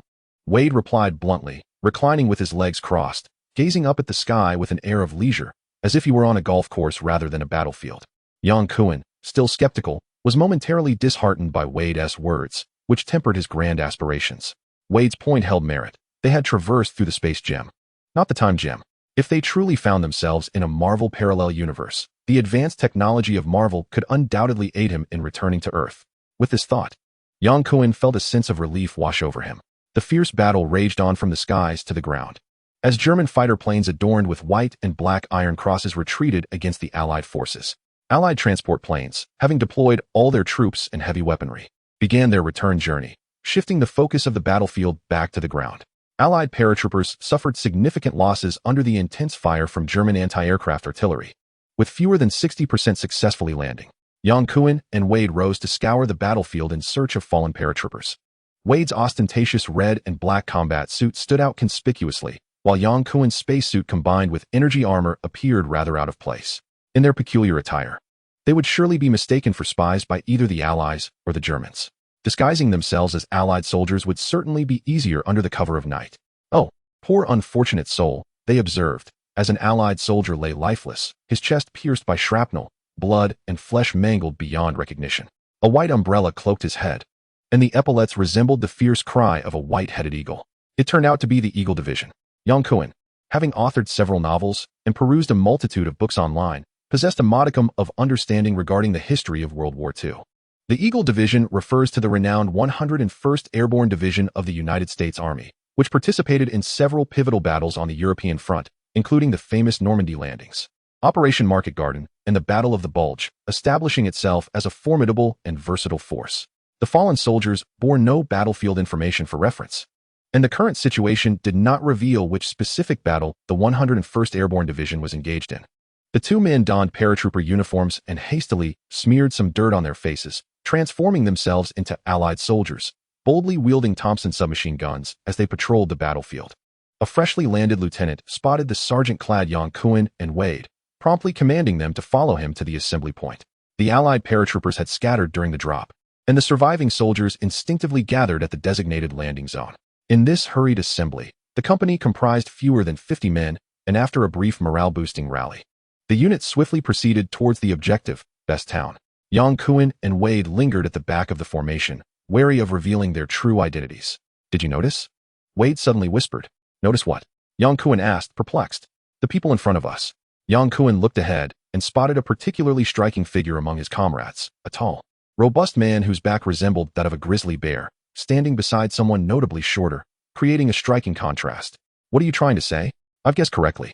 We are indeed in the Marvel parallel universe." Wade chuckled with delight. "Haven't you realized? That hulking brute is Sabretooth Victor, and the diminutive fellow is Wolverine Logan." "Really?" Yang Kuan exclaimed, unable to contain his surprise. "I assure you, I have not misidentified them. Logan and Victor, I have crossed paths with them numerous times. Their foul stench wafting across the Atlantic is unmistakable. I could recognize them even as a repugnant mass of decaying flesh." In Yang Kuan's memory, Wolverine and Sabretooth, fierce brothers, had indeed fought from World War I through to the Vietnam War, making their presence on the European front of World War II hardly surprising. If Logan was truly among them, it was only a matter of time before other superheroes made their appearance. The first heroes that came to Yang Kuan's mind, contemporaries of Logan, were Captain America, followed closely by Magneto and his good friend Professor Charles. The paratrooper unit was unable to carry heavy weaponry. Their sole advantage lay in their speed. According to the predetermined plan, they swiftly occupied roads and bridges, paving the way for the advancing armored units. Yang Kuan's company successfully seized a bridge without encountering significant resistance from the German forces. During the skirmish, Sabretooth and Wolverine abandoned their firearms, charging into the German stronghold like wild beasts and achieving remarkable results, significantly expediting the assault. The soldiers of the company seemed accustomed to the duo's feral combat style, finding it unremarkable, yet their demeanor towards them remained distant.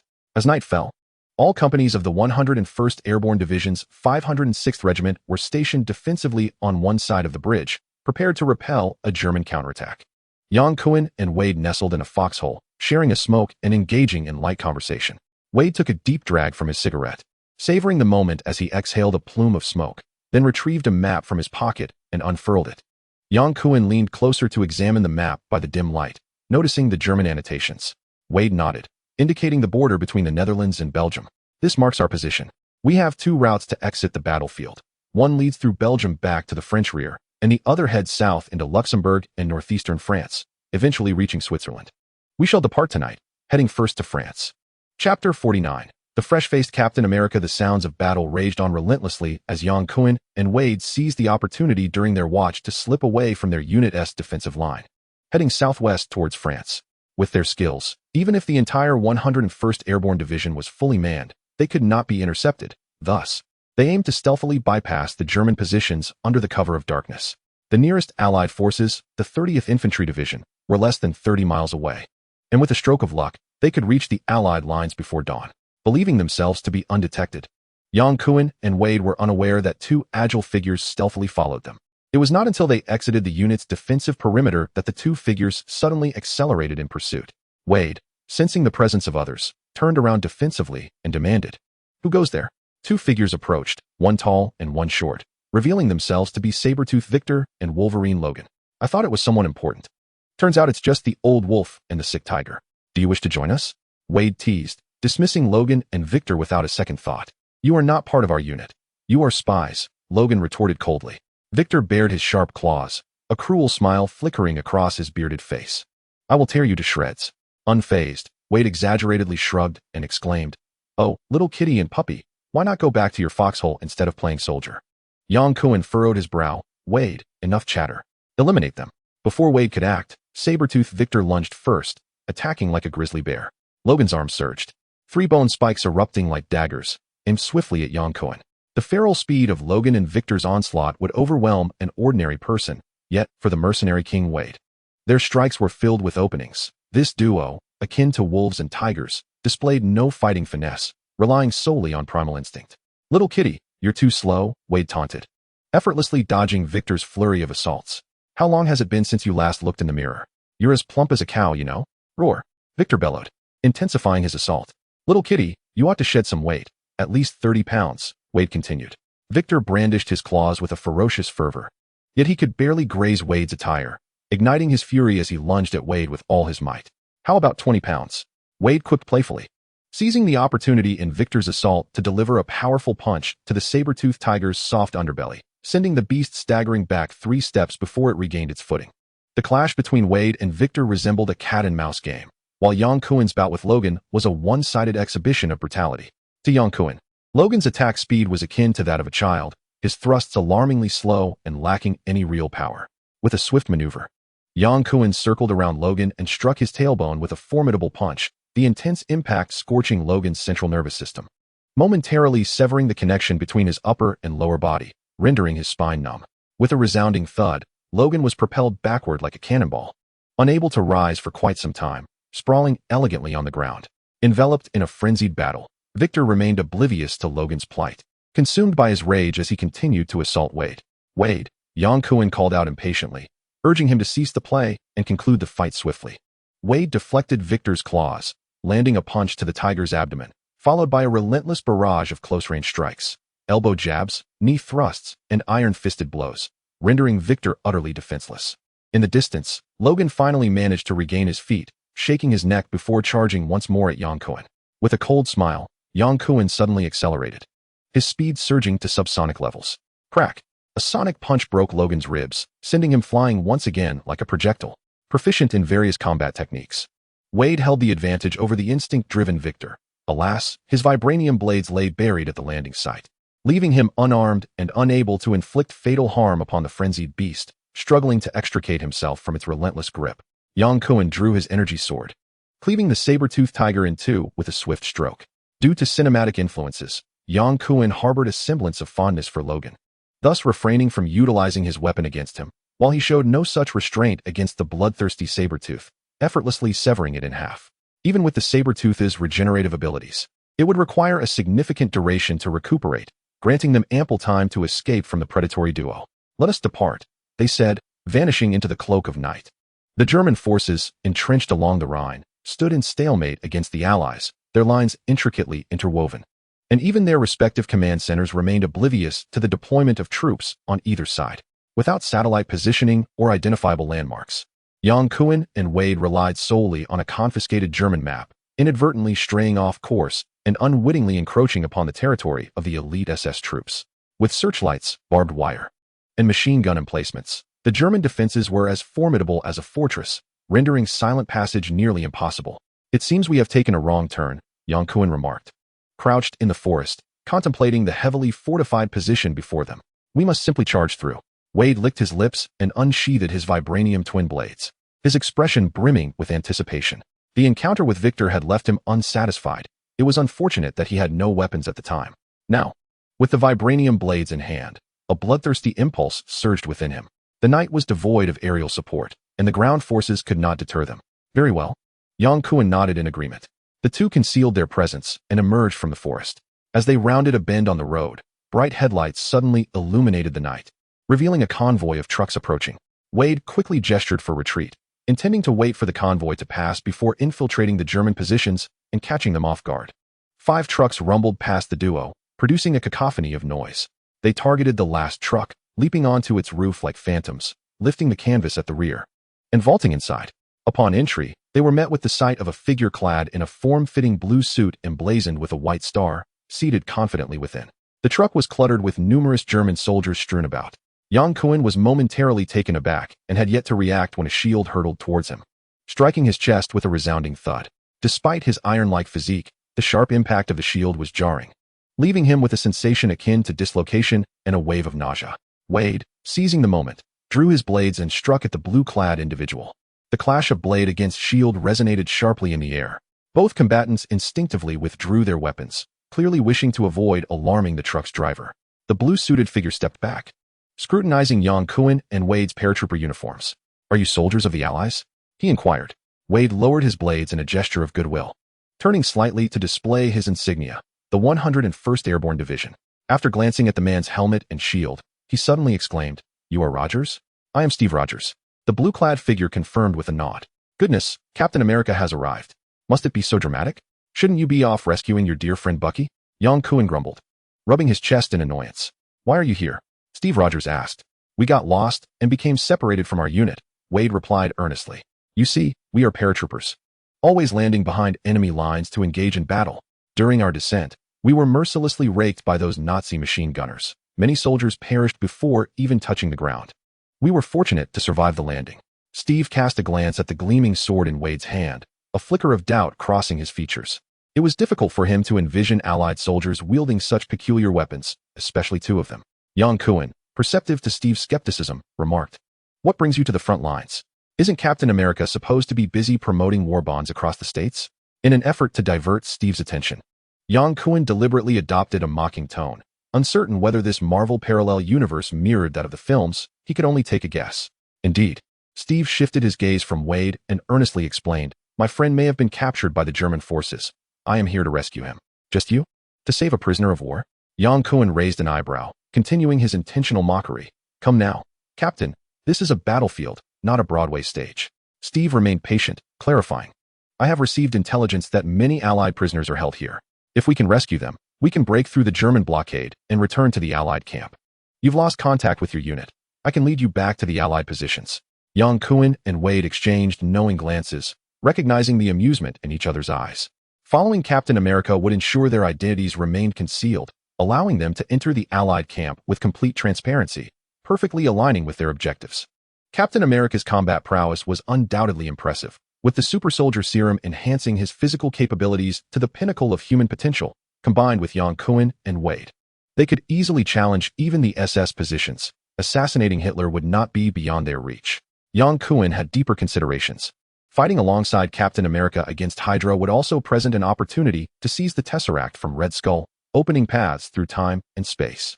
Wade casually swung his blade, casting a glint of light, feigning indifference. "Are you inviting us?" Steve's expression was earnest. "We are all in the same vehicle, and this vehicle is headed straight into enemy territory. You must fight." "All right, Captain, we shall fight alongside you." Yang Kuan concluded the act appropriately. The convoy smoothly advanced into the SS camp, and Yang Kuan and Wade stealthily slipped out of the vehicle alongside Steve. The trio huddled behind a Tiger tank, assessing the enemy situation. "Captain, is your intelligence accurate?" Yang Kuan whispered. "I do not know," Steve replied without turning, crouching as he moved from behind the tank to the cover of a truck. Yang Kuan rolled his eyes. Wade leaned closer, filled with envy. "Why does that Rogers guy get to strut around in a Broadway costume on the battlefield while we have to don these bulky parachute uniforms?" Yang Kuan rolled his eyes dramatically, disdainfully responding, "Because Steve has a... Oh, that's so lame. I wouldn't want a mark on my forehead, looking like a target." While Yang Kuan and Wade exchanged banter, Steve had already subdued several sentries and gestured for them to follow. "Feels like we're in a spy film," Yang Kuan muttered as he dashed forward. Most of the searching was done by Steve, who skillfully wielded his shield. Upon reaching the third encampment, they finally discovered the prison holding the captured soldiers. The three split up to take down the guards, seize the keys, and free the prisoners. Steve loudly inquired if anyone had seen his Bucky, only to be informed by the captives that Bucky and a group of prisoners had been taken to the basement. "You lead the soldiers to retreat, and I will head to the basement," Steve declared.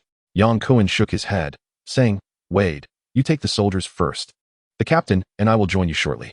He jested, "Since we are following Captain America, we must investigate the cosmic cube, otherwise, it would be akin to returning empty-handed from a treasure trove." "Not a problem," Wade replied cheerfully, eagerly brandishing his dual blades, which were already thirsting for action.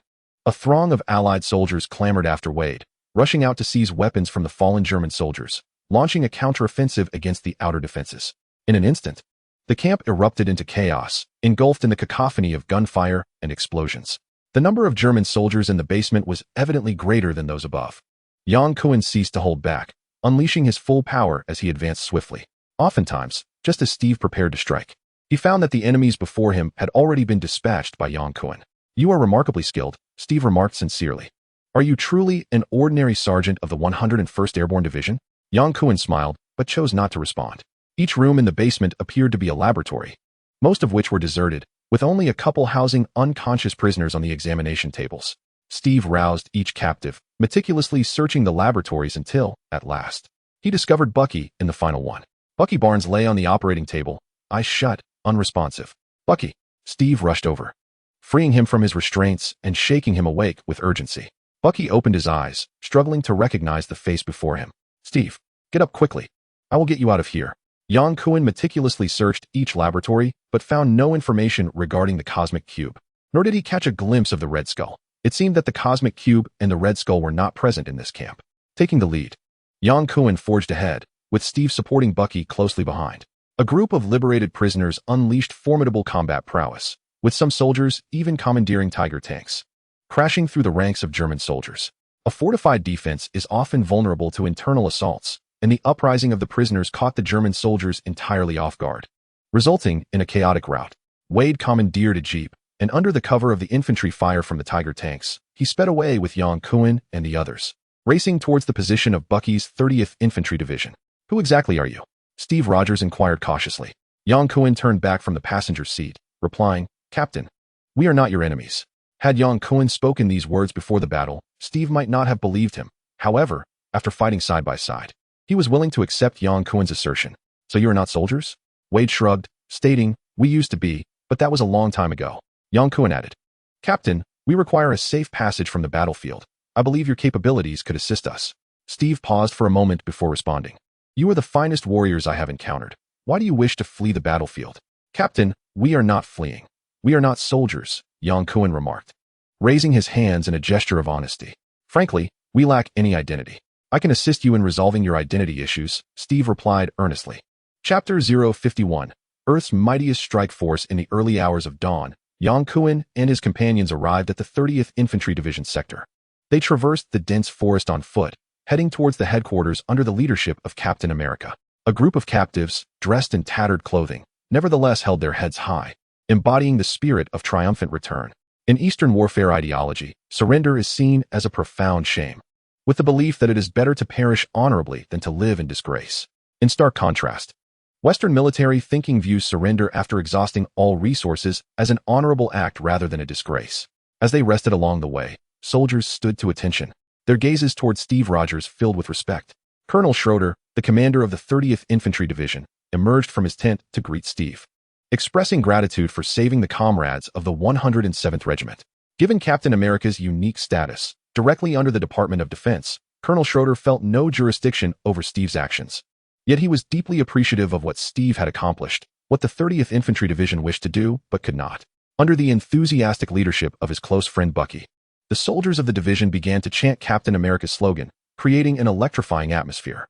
Yang Kuan and Wade were assigned to Bucky's company, enjoying their first meal after landing: canned beef, fruit, hot soup, and slices of bread, all quite sumptuous. As the internet stories often jest, the finest warfare consists of American logistical support, German weaponry, while the enemy is represented by the Italians. Less than 10 minutes later, Steve emerged from Colonel Schroeder's tent and found Bucky's company, plopping down beside him. The soldiers nearby quickly shifted to make space for him. Accepting a slice of bread from Bucky, Steve took a couple of hearty bites before addressing Yang Kuan and Wade. "I reported the Nazis' secret super soldier experiments to the command. The command has authorized me to form a strike force to dismantle the Nazi super soldier program, and I hope you will join. This means we are transferred from the 101st Airborne Division to Captain America's command." Steve nodded. "You will be members of the strike force, your new identities." Yang Kuan and Wade exchanged glances, smiling as they replied, "We are in." "And I as well," Bucky chimed in, eager not to be left behind. Soon after, several others, all soldiers emerging from the POW camp, clamored to join, and Steve welcomed each one with a smile. "Captain, I have 2 candidates to recommend," Yang Kuan said, leisurely sipping his hot soup. They are elite soldiers from the 101st Airborne Division. Steve's smile indicated his understanding. Just like you? No, Yang Kuan chuckled, shaking his head. They are genuine elites, from the 506th Regiment of the 101st Airborne Division. All right, provide me with their names, and I will request their enlistment into our strike force. Logan and Victor. Surnames? Steve inquired further. This time, Yang Kuan found himself at a loss for words. He was only familiar with Wolverine, Logan, and Sabretooth, Victor, through films, and had no knowledge of their surnames. Wade interjected, Logan Howlett, Victor Creed. One is as short as a monkey, the other as hefty as a cow. Steve pulled out his notebook to jot down the names and inquired, Are they as elite as you? Wade, with a piece of bread in his mouth, gestured with his finger, slightly less skilled than us, but still commendable. As the Allied forces pressed forward, the 101st Airborne Division joined forces with the advancing 4th Armored Division, thus concluding the solitary battle behind enemy lines. Logan and Victor received orders to report to the 30th Infantry Division to meet Captain America. The 30th Infantry Division had encountered the elite SS troops of the German army during their advance, suffering significant losses, and was ordered to rest and await reinforcements. Steve established a strike team but refrained from initiating operations, as they required precise intelligence from the command. As the only super soldier and a propaganda icon for the American government, the command aimed to ensure that Captain America would have legendary tales of heroism while also guaranteeing his safe return. Unless they had absolute confidence, they would not easily deploy Captain America into battle. Yang Kuan and Wade remained idle within the infantry division, spending their days honing their swordsmanship, or rather, Yang Kuan sought Wade's expertise in combat techniques. Yang Kuan's energy sword clashed with Wade's vibranium knife. Both possessed remarkable regenerative abilities, allowing them to fight without concern for each other's well-being. Their sparring was intense, with limbs and other sensitive areas at risk of being targeted without hesitation. Fortunately, they always chose secluded locations for their training. Otherwise, their ferocious bouts would surely attract the attention of the military police. Occasionally, Yang Kuan would also spar with Steve, seeking his guidance in fighting techniques. As time passed, Yang Kuan became well acquainted with Steve and Bucky, casually addressing them by their first names, reserving Captain Steve for formal occasions. Wade was quite relaxed, as Captain America paraded around in his blue spandex, while he himself donned a flamboyant red and black combat suit, casually swinging 2 katanas. On the 4th day since the establishment of the strike team, the weary Logan and Victor arrived at the 30th Infantry Division's defenses in a jeep, led by a sentry to meet the legendary Captain America. Having only caught a glimpse of Steve before, Yang Kuan now had a clear view of him. The two brothers, resembling fierce beasts with their thick beards and sharp gazes, exuded an aura of bloodlust, a testament to the countless lives they had taken from the American Civil War to World War II. I am Steve Rogers, captain of the Howling Commandos. Welcome to the team, Steve greeted, extending his right hand in welcome.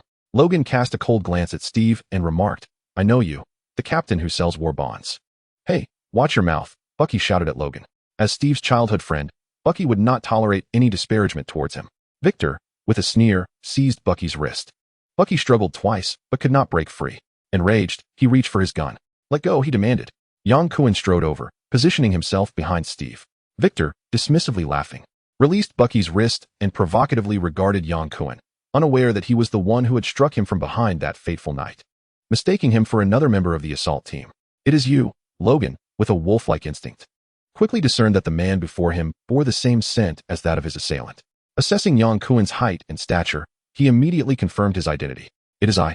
Yang Kuan replied calmly, acknowledging that he had recommended both Logan and Victor to the captain.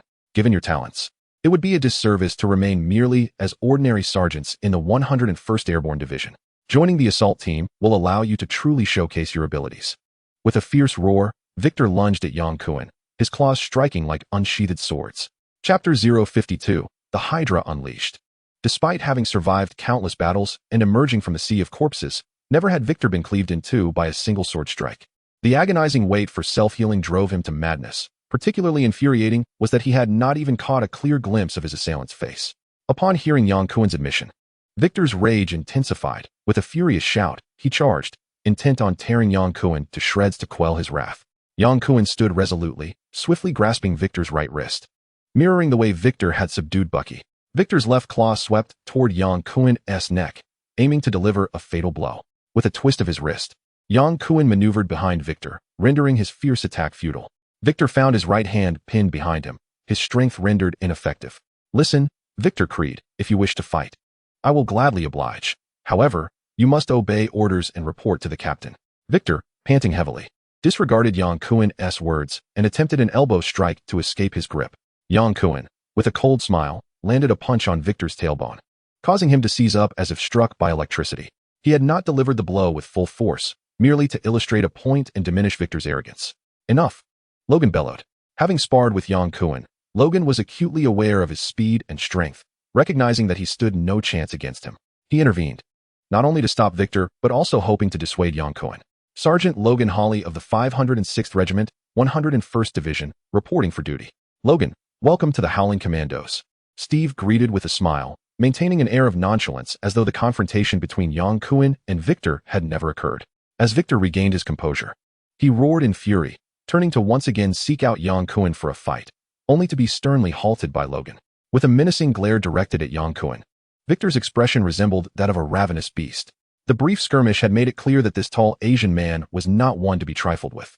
Hearing Logan's command, he sheathed his claws and refrained from further aggression. Logan and Victor, the illustrious brothers, have carved a remarkable legacy through both commendable feats and grievous blunders. Had it not been for their nearly immortal regenerative abilities, they would have faced military execution countless times. Particularly notorious is Victor, a creature of bloodshed, who has always been a thorn in the side of the military. The notion of him adhering to Captain America's ideals is utterly preposterous. His temporary restraint serves merely as a prelude to an opportunity to eliminate Yang Kuen. Yang Kuen holds little regard for Victor, apart from his self-healing prowess. Victor is utterly devoid of merit, a mere savage beast. Similarly, Logan, lacking the adamantium skeleton and claws, is but another beast among the ranks of mutants, classified as a low-tier combatant. With the inclusion of Logan and Victor, the Howling Commandos have reached full strength. After a week of acclimatization, Steve finally received a telegram from the command, marking the team's inaugural Special Operations mission. Within a military lodge at the rear of the battlefield, all members of the Howling Commandos, including 4 ordinary soldiers, gathered around a large table, indulging in drinks and banter. The team had evidently split into 3 factions, one led by Captain Steve, accompanied by his close friend Bucky and the 4 rescued prisoners of war, who offered unwavering support to Captain America. The second faction consisted of the time travelers, Yang Kuen and Wade, whose allegiance to Captain America was driven not by personal sentiments or ideological endorsement, but by tangible benefits. Joining the Commandos afforded them official status and the chance to seize the cosmic cube from Hydra's Red Skull and escape this universe. The third faction comprised Logan and Victor, the fierce brothers, who remained aloof from the others, communicating solely through fleeting glances. Their singular motive for enlisting was survival. The identities of their targets and the completion of missions held no significance for them. In the tavern, Steve merely announced the impending mission without disclosing any specifics. As decorum dictated, he keeps such matters private in a public setting. Once the revelers departed the tavern, somewhat inebriated, and returned to their quarters, Steve called Yang Kuen and Bucky into his tent. Our mission is to destroy Nazi Germany's nuclear weapon facilities, Steve declared with palpable enthusiasm. Yang Kuen raised an eyebrow, signaling for Steve to elaborate. In his recollection, Germany had indeed commenced nuclear weapon development early on and had at one point held an advantage over the United States. However, he was unaware of the progress made by Germany in parallel universes. Nuclear weapons are immensely destructive, capable of inflicting mass casualties on our troops, which is why the command places great emphasis on this. Yang Kuen interjected. Steve, get to the point. Where's the target? What is the mission?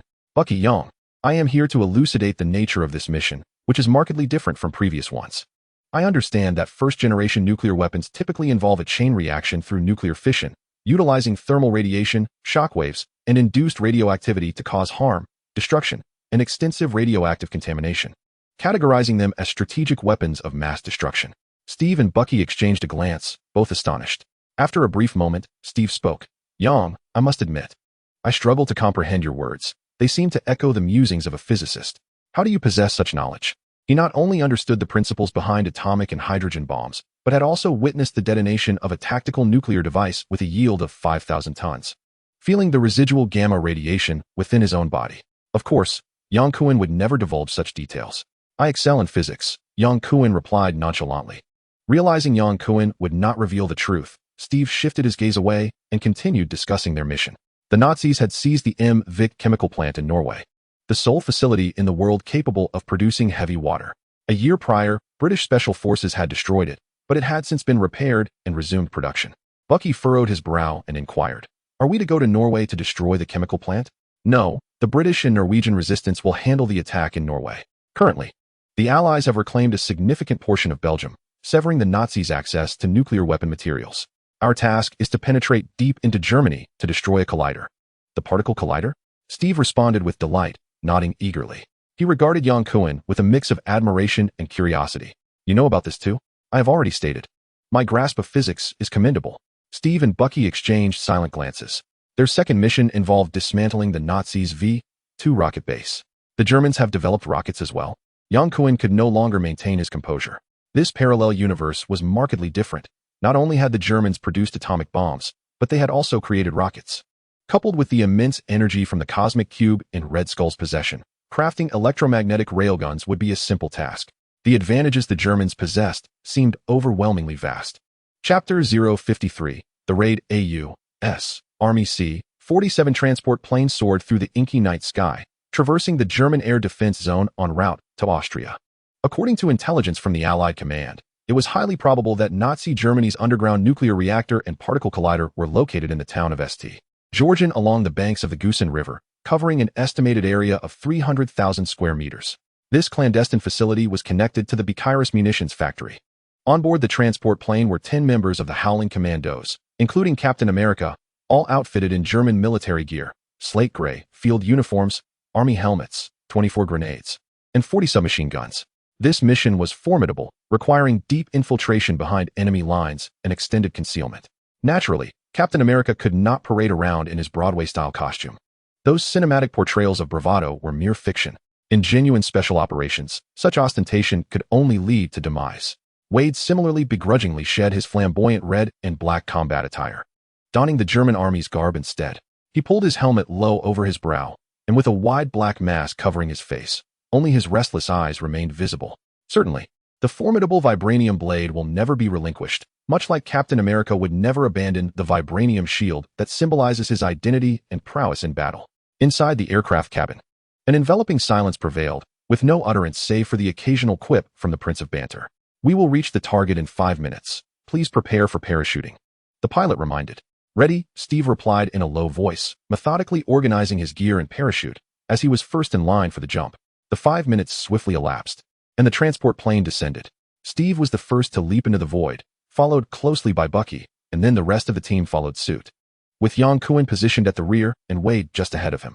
When it was Wade's turn, he faced the ground, giving Jan Kuhn a thumbs up before elegantly propelling himself into the air. As Jan Kuhn fell, he found himself overwhelmed by the chaotic rush of air against his face. Akin to a blade's edge, it took him a moment to open his eyes and search for his comrades, but alas, none were in sight. Fortunately, the parachuting went smoothly, and Jan Kuhn landed safely, swiftly stowing his parachute before racing towards the designated rendezvous point. Utilizing the bird call signals to identify his teammates, the Howling Commandos regrouped, advancing towards their objective as indicated on the map. The underground secret base was exceptionally well concealed, without prior intelligence. One would never suspect that Germany's nuclear weapons testing facility lay beneath a monastery, interconnected with an armaments factory. They quickly traversed the open terrain and infiltrated the monastery, with Jan Kuhn taking the lead and initiating the assault. Among the commandos, he was the swiftest, and remarkably, not a single shot was fired as they dispatched the German soldiers within the monastery. Upon discovering a concealed entrance, Jan Kuhn descended the concrete steps, navigating 2 stairwells to reach a labyrinthine corridor. The passage was approximately 2 men in height, illuminated brightly by bulbs affixed to the stone walls. There are many forks in the road. It seems we must split up to search, Jan Kuhn suggested to Steve. This mission had not been meticulously planned. The Allied command had scant knowledge of the underground nuclear facility's layout, and time was of the essence to dismantle the Nazi Germany's subterranean nuclear installations and weaponry. Steve nodded in agreement. Jan Kuhn, Wade, Victor, and 2 other commandos formed one group, while the remaining members followed Captain America. The 2 teams opting to search in opposite directions. The corridor was lightly guarded, and it was not long before Jan Kuhn's group encountered German soldiers after passing through 2 metal gates. Victor let out a roar and lunged forward, his sharp claws swiftly severing the throats of 3 German soldiers. It appeared that the base must be situated below. Jan Kuhn peered into the unfathomable depths of the spiral staircase leading to the abyss below and remarked, "What are we waiting for?" Wade muttered as he stowed away his submachine gun and deftly vaulted over the iron railing, vanishing from sight in mere moments. Victor, unwilling to lag behind, followed Wade's lead and leaped down like a Tarzan of sorts. The two assault team members exchanged incredulous glances. Was this even human? It was nothing short of reckless abandon. Yang Kuan smiled faintly. They shall lead the charge while we proceed at our own pace. The staccato bursts of gunfire occasionally reached the ears of the trio, indicating that Wade and Victor had already engaged the enemy. Given their skills and prowess, Yang Kuan felt no trepidation, and he descended leisurely, sharing light-hearted banter with the two assault team members. As they reached the final step, an expansive secret base unfolded before them, far larger than they had anticipated. The structure was entirely steel, adorned with massive pipelines at every turn. Wade and Victor nimbly exchanged cover, taking on a dozen German soldiers. The soldiers wielded their MP-40 submachine guns, unleashing searing flames in a dense barrage of fire, but they were unable to thwart the audacious assault of Wade and Victor. Wade leaped high, his vibranium blade glinting like silver, and in an instant, two German soldiers fell to the ground, their submachine guns firing skyward as their throats were slit. Blood gushing forth. Victor charged into the fray like a tiger among sheep, his claws swinging with abandon, wreaking havoc. To the control room, Yang Kuan urged, leading the two assault team members forward with urgency. The heavy door to the control room swung open, revealing a German officer clad in an SS uniform and a diminutive man in white, hastily escorted by several soldiers. Without hesitation, Yang Kuan raised his weapon and fired, swiftly taking down two German soldiers.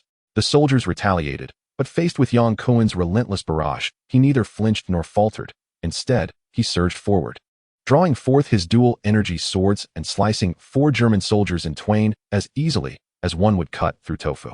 The German officer and the man in white rushed toward the metallic door, and just as it was about to seal shut, Yang Kuan pushed his speed to the limit, seizing the white-clad man's arm and yanking him forcefully, pulling him halfway out. The man screamed in agony as the metal door crushed his left arm. Without a moment's pause, Yang Kuan severed the man's remaining limb with a swift stroke of his sword, dragging him out. Stop screaming, Yang Kuan commanded, pointing his energy sword at the man's forehead.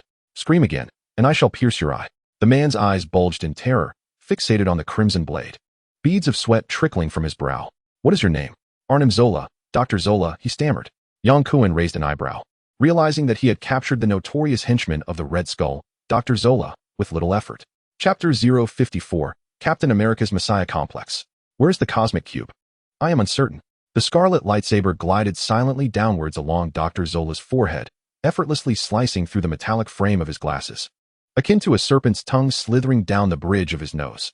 The shattered glasses swung like a pendulum, their sharp edges grazing the skin, suspended beneath his eyelids, while Dr. Zola remained utterly oblivious. His eyes were fixed intently on the lightsaber, resembling the scythe of death, with the tense atmosphere stifling even the slightest movement, lest a minor twitch result in the loss of his nose. Doctor, do you know what I am thinking? Yang Kuan spoke calmly, a faint smile gracing his lips. If I were to sever your head, what would be the first thing I would see? The cerebrum, the cerebellum, or the brainstem? Please, no? Dr. Zola exclaimed in distress. Where's the cosmic cube? Yang Kuan lowered his voice and inquired once more, the lightsaber now crossing beneath Dr. Zola's chin, slowly aiming towards his prominent Adam's apple. Dr. Zola leaned back nervously, striving to distance himself from the lightsaber's glow. No matter how he attempted to shift his body, the lightsaber remained locked onto his throat, the distance unchanged by even a fraction. In the hands of the Red Skull, Dr. Zola ultimately relinquished his resistance and confessed. The precise location? In Germany. The Red Skull is utilizing the cosmic cube to power the electromagnetic cannons, having manufactured a multitude of electromagnetic tanks, plotting a counteroffensive. Foolish, Yang Kuan derided disdainfully, retracting the beam sword from Dr. Zola's throat, intentionally or not directing it towards his severed arm. Yang Kuan's insult towards the Red Skull stemmed from his belief that the latter merely regarded the cosmic cube as a mere energy source, oblivious to its true purpose. However, to Dr. Zola's ears, it sounded as if Yang Kuan was mocking the Red Skull's counteroffensive strategy as foolish. Dr. Zola, being a capable subordinate of the Red Skull, possessed a profound understanding of the current situation. The German forces were ensnared in the nightmare of a two-front war, besieged by the Allied landings and the steel tide of the Soviet army, inevitably doomed to repeat the mistakes of World War I. Failure was merely a matter of time. Victories in one or two battles could not alter the disparity in strength between the warring factions. How many atomic bombs have you manufactured? Dr. Zola removed his broken circular glasses, remaining silent. Doctor, do you enjoy smoked ham? Yang Kuan spoke nonchalantly, raising the lightsaber to slice through Dr. Zola's shirt sleeve. I prefer butter cheese ham, especially when it is sliced into delectable pieces. Dr. Zola's expression shifted, and he hastily replied, 3. Surprisingly, They had managed to create one more atomic bomb than the Americans. Yang Kuan silently mused to himself. What is the explosive yield? 10,000 or 15,000? Realizing the gravity of the questions posed, Dr. Zola dared not provide a flippant response, honestly divulging that the 3 nuclear bombs consisted of 1 large and 2 small. The large atomic bomb had a yield comparable to 18,000, while the 2 smaller bombs had yields of 10,000 each, and prior to this, 3 nuclear explosion tests had already been conducted. At this moment, Wade and Victor had eliminated all the German soldiers in the underground base and approached Yang Kuan, while 2 other assault team members stood guard at the control console. How much does an atomic bomb weigh, and can it be launched via rocket? If it exceeds 5 tons, the maximum capacity of the 2 rockets is approximately 1 ton. Dr. Zola candidly revealed the truth, as he had no desire to be turned into ham by the Asian man before him. Thus, it could only be deployed via a long-range bomber. In Victor's presence, Yang Kuan did not hesitate to discuss the atomic bomb, for these were undisclosed secrets shared within intelligence circles. The final question was, where was the Red Skull? He had gone to the Perilous armory, where a newly developed jet aircraft awaited. Yang Kuan sheathed his beam sword, reached out to assist Dr. Zola to his feet, and smiled, saying, I appreciate intelligent individuals. Doctor, you must realize that in the current situation, the defeat of Nazi Germany is merely a matter of time. You are under no obligation to accompany the crumbling Third Reich to its grave. Dr. Zola stood up, regaining the composure of a scientist, his narrow eyes scrutinizing Yang Kuan. Who exactly are you? We are the Howling Commandos, led by Captain America.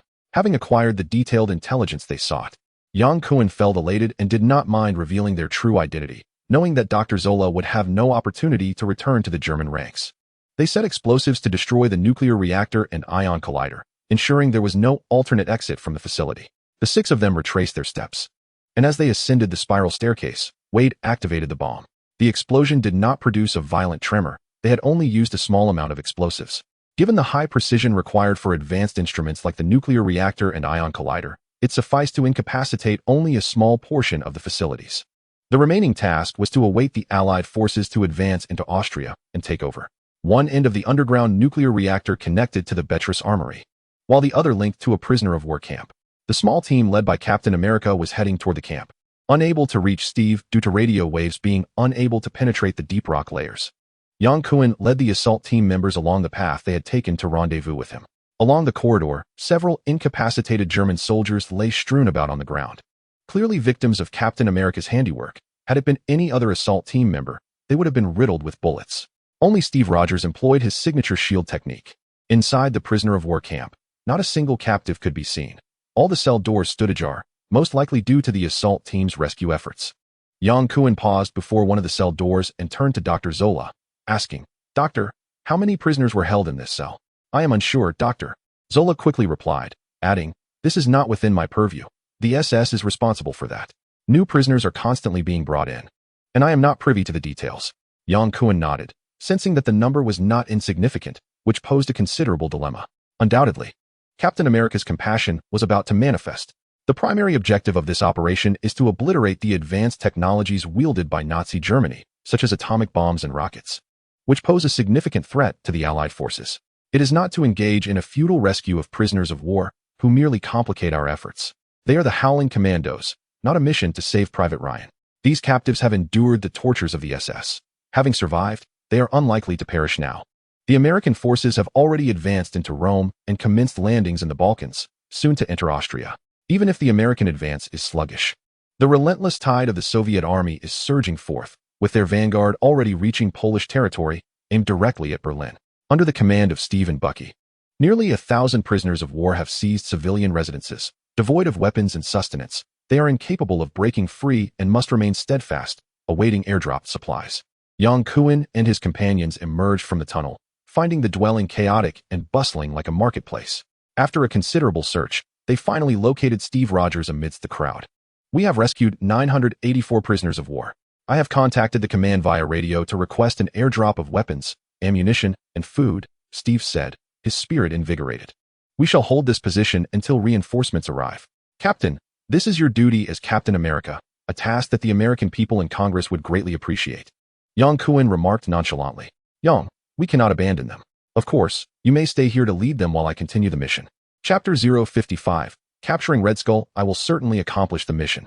Bucky will remain here to lead them, Steve said, casting a glance through the throng at Dr. Zola, who was sandwiched between two commandos. Have you found any leads?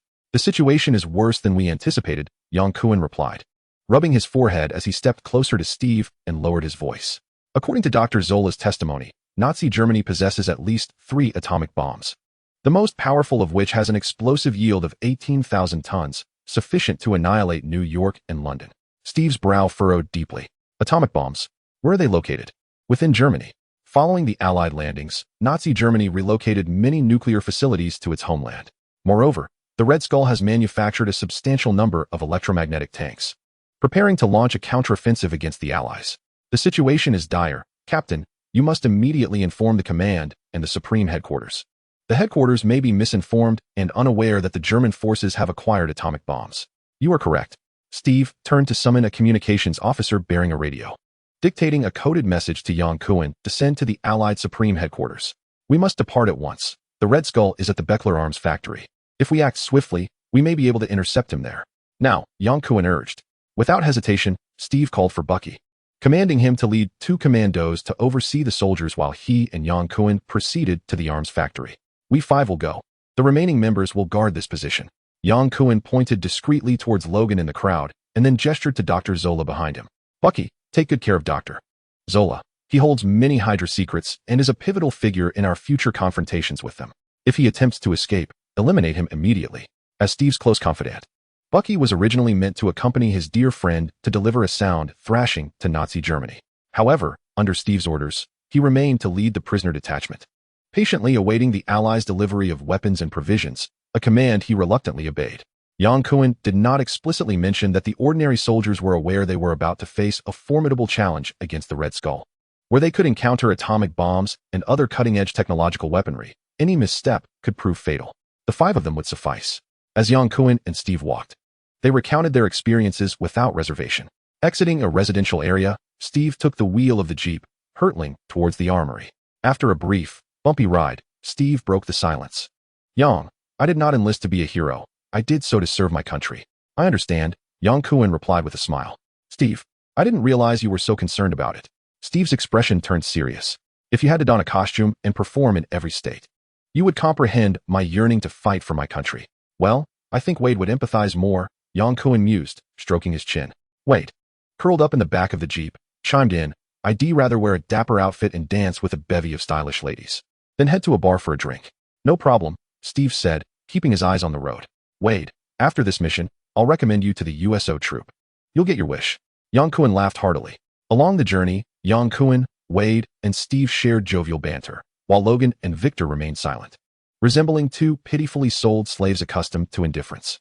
Captain America drove steadily, maintaining a brisk pace, and soon they arrived at the armory. The Jeep showed no signs of slowing. Instead, it accelerated wildly towards the outer sentries. Yang Kuan and Wade raised their submachine guns, unleashing a barrage on the German soldiers surrounding the armory, while Logan and Victor leaped out of the vehicle, effortlessly vaulting over the tall outer wall, swiftly advancing. The armory was heavily fortified, yet it could not withstand the onslaught of the extraordinary 5. 2 mutants, 2 serum-enhanced soldiers, and Yang Kuan, the evolved one, formed a dream team of assault. Within 10 minutes, all standing German soldiers had been eliminated. The Red Skull may still be here. Let us split up and search, Yang Kuan commanded, waving his arm. I'll check the hangar. No sooner had Yang Kuan spoken than a sleek, black jet with swept wings burst forth from the hangar, hurtling down the runway less than 300 yards away. Yang Kuan discarded his submachine gun and sprinted with utmost fervor, his speed reaching the threshold of subsonic velocity.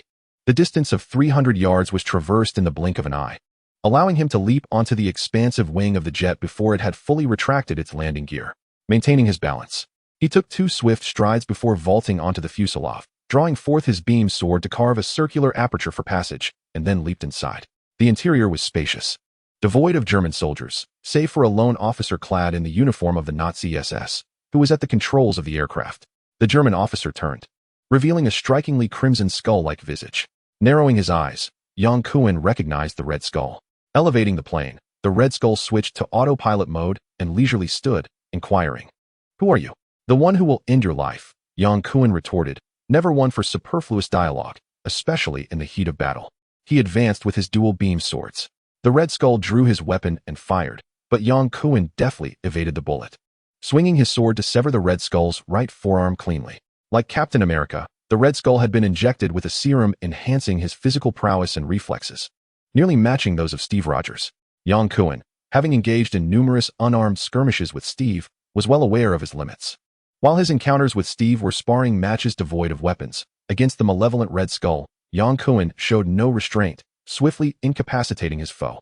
Startled, the Red Skull retreated. But Yang Kuan pressed the attack, positioning his sword against the Red Skull's neck.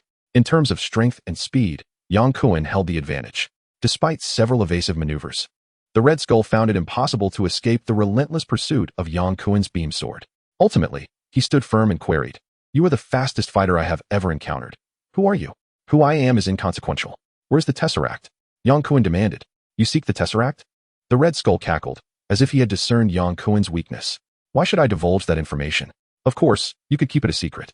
With a swift motion, Yang Kuan severed the Red Skull's remaining forearm, which thudded to the ground, the wound sealing instantly, without a drop of blood spilled. "I have ample time. Perhaps enough to reduce you to the size of the Tesseract." Unfazed, the Red Skull replied, "Even if you kill me, you will not find the Tesseract. At the very least, I can prevent you from launching an atomic bomb." Yang Kuan pointed his beam sword at the Red Skull, lifting his right sword to sever the Red Skull's left hand. The beam sliced through flesh without causing pain. Yet Yang Kuan's nonchalant demeanor sent a chill through the Red Skull, who was uncertain if Yang Kuan would truly reduce him to the size of the Tesseract, leaving only his head intact. "Do you know Arnim Zola, your foremost subordinate? Answer my questions too slowly, and I shall reduce one of your legs to slices of ham." The Red Skull coldly inquired, "Did you kill him?" Yang Kuan smiled. "You may take a guess." Chapter 056. I am invincible in World War II. The grotesque skull mask was blood red, with hollow nostrils and eye sockets resembling black holes, an unsettling sight. As Yang Kuan gazed upon the mask of the Red Skull, he was reminded of the repulsive lickers from the Resident Evil series, wishing fervently to cleave the villain in two with a single stroke of his sword. Suppressing the urge to unleash his weapon, he retracted his beam sword, confident that the Red Skull, with both arms severed, could no longer conjure any tricks. Even if he could, Yang Kuan felt no fear. "You did not kill me," the Red Skull asserted with unwavering certainty. "Of course, Doctor. Zola has seen the light and realized that allegiance to the Nazis leads only to annihilation. He has decisively chosen to align himself with us, and is now aboard a private aircraft heading to the Allied command." Yang Kuan took his seat in the cockpit. His demeanor relaxed as he spoke. "Dr. Zola has divulged numerous secrets concerning the SS and Hydra, such as the yield and weight of 3 atomic bombs, as well as Hydra's clandestine development of electromagnetic tanks." "What a traitor," the Red Skull spat resentfully. Though the mask obscured his expression, his tone betrayed his fury, which only served to further amuse Yang Kuan. The Allied High Command was aware that the 3 atomic bombs could not be launched via the V-2 rockets, and would thus focus on countering the Luftwaffe's bombers. Lacking air superiority, the bombers would be incapable of crossing the English Channel, relegated instead to igniting destruction in Berlin. The atomic bomb was not a salvation for the Germans. They were ensnared in the same nightmarish dilemma of a two-front war as in the Great War, with failure being an unavoidable fate and resistance proving futile. The hundreds of thousands of Anglo-American forces at the front are prime targets. The atomic bomb could obliterate the fighting strength of both nations and send the Allied forces into the sea. "Red Skull, do you not yet comprehend? Today, I am able to capture you. Tomorrow, our strike team will obliterate the atomic bomb." The Red Skull fixed his gaze upon Yang Kuan, his tone dripping with mockery. "You will never locate the atomic bomb, just as you will never find the cosmic cube." Yang Kuan raised his arm. The beam sword aimed menacingly at the Red Skull's forehead. "I shall inquire once more. Where is the cosmic cube?" The Red Skull lifted a half-arm to his chest, where the Hydra insignia resided, declaring loudly, "Cut off one head, 2 shall grow in its place. Long live Hydra." Goodness, what a fool.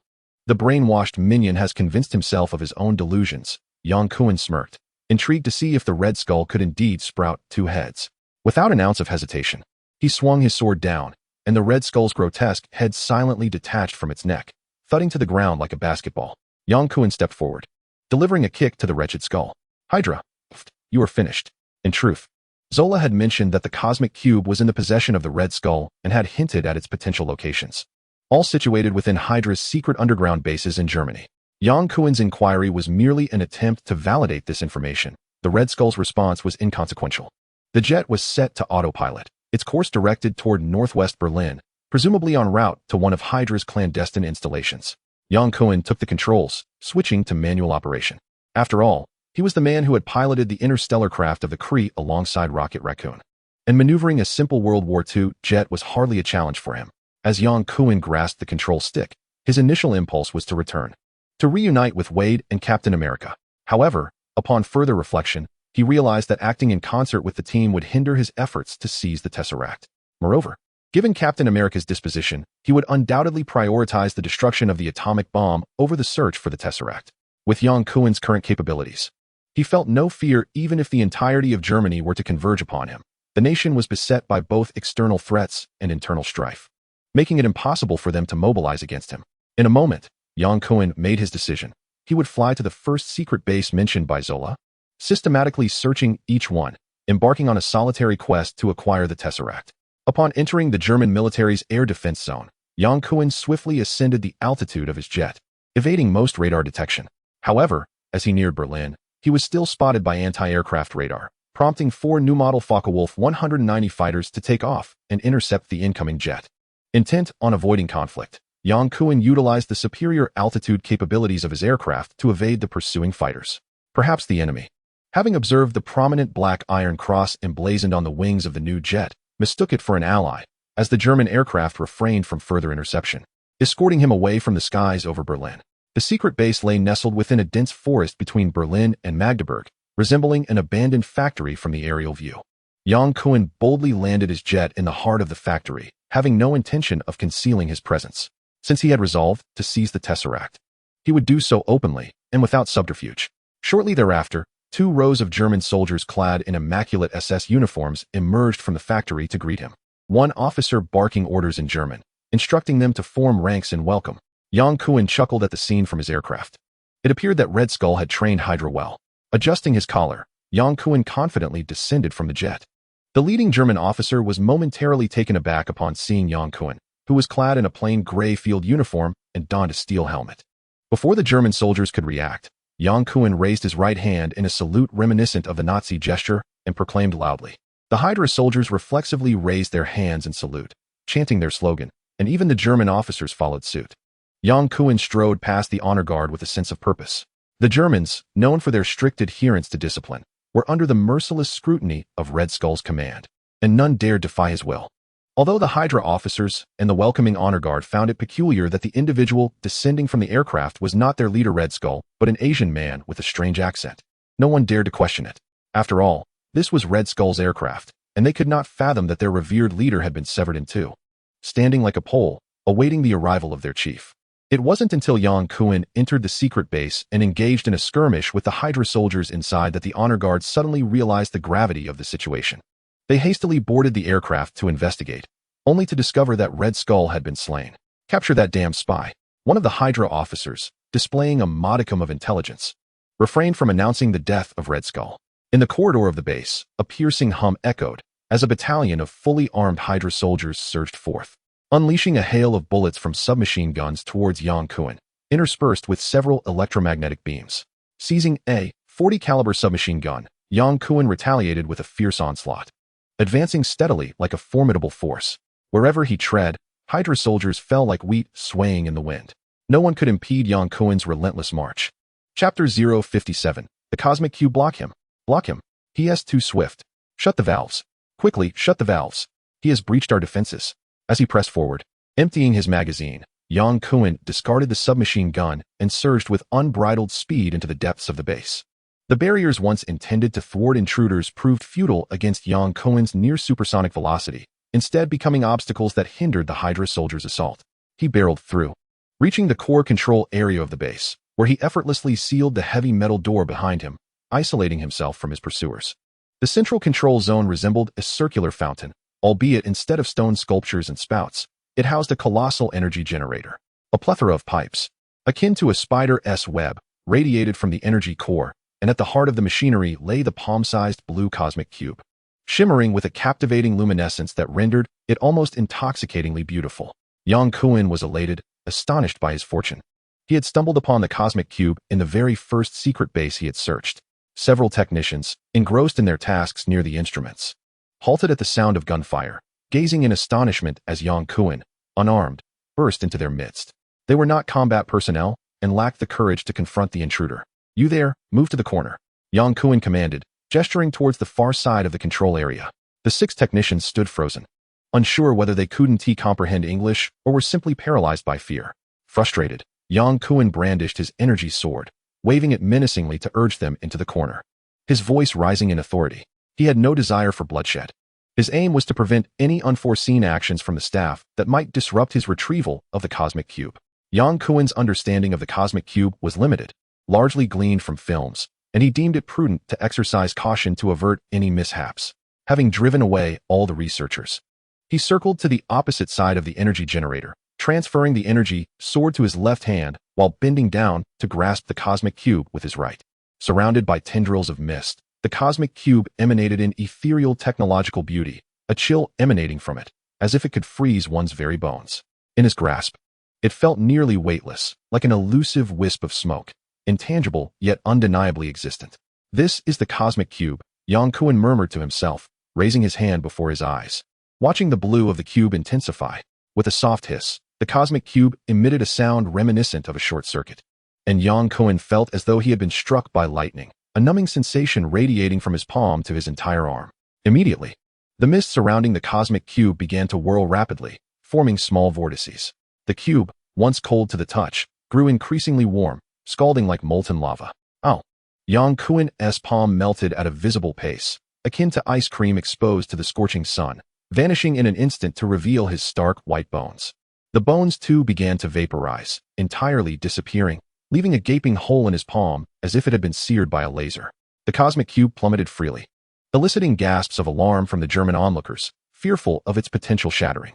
Without a moment's hesitation, Yang Kuan released his energy sword and, with lightning speed, seized the cosmic cube with his left hand. The intense heat vaporized his fingers once more, causing the cube to descend again. Yang Kuan swiftly switched to his self-healed right hand, gripping the cosmic cube tightly. Thus, he alternated between left and right hands, persistently switching until the cosmic cube cooled once more. With a sigh of relief, Yang Kuan held the cosmic cube in his right hand and retrieved his energy sword with his left, approaching the 6 German researchers who were murmuring among themselves. "Who speaks English?"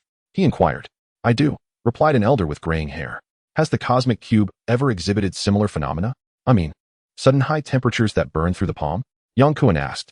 "Indeed, this mysterious cube possesses immense destructive power against organic matter. You refer to it as the cosmic cube?" the elder explained. Realization dawned upon Yang Kuan. He should have anticipated this and at least donned gloves before handling the cube. He chided himself for his impatience. Having relied too much on his self-healing factor, he promptly tore off a piece of fabric from his clothing to wrap around the cosmic cube, securing it with a tight knot. "I know a little about the cosmic cube. What special discoveries have you made regarding it?" he inquired. "It harbors tremendous energy and is highly active.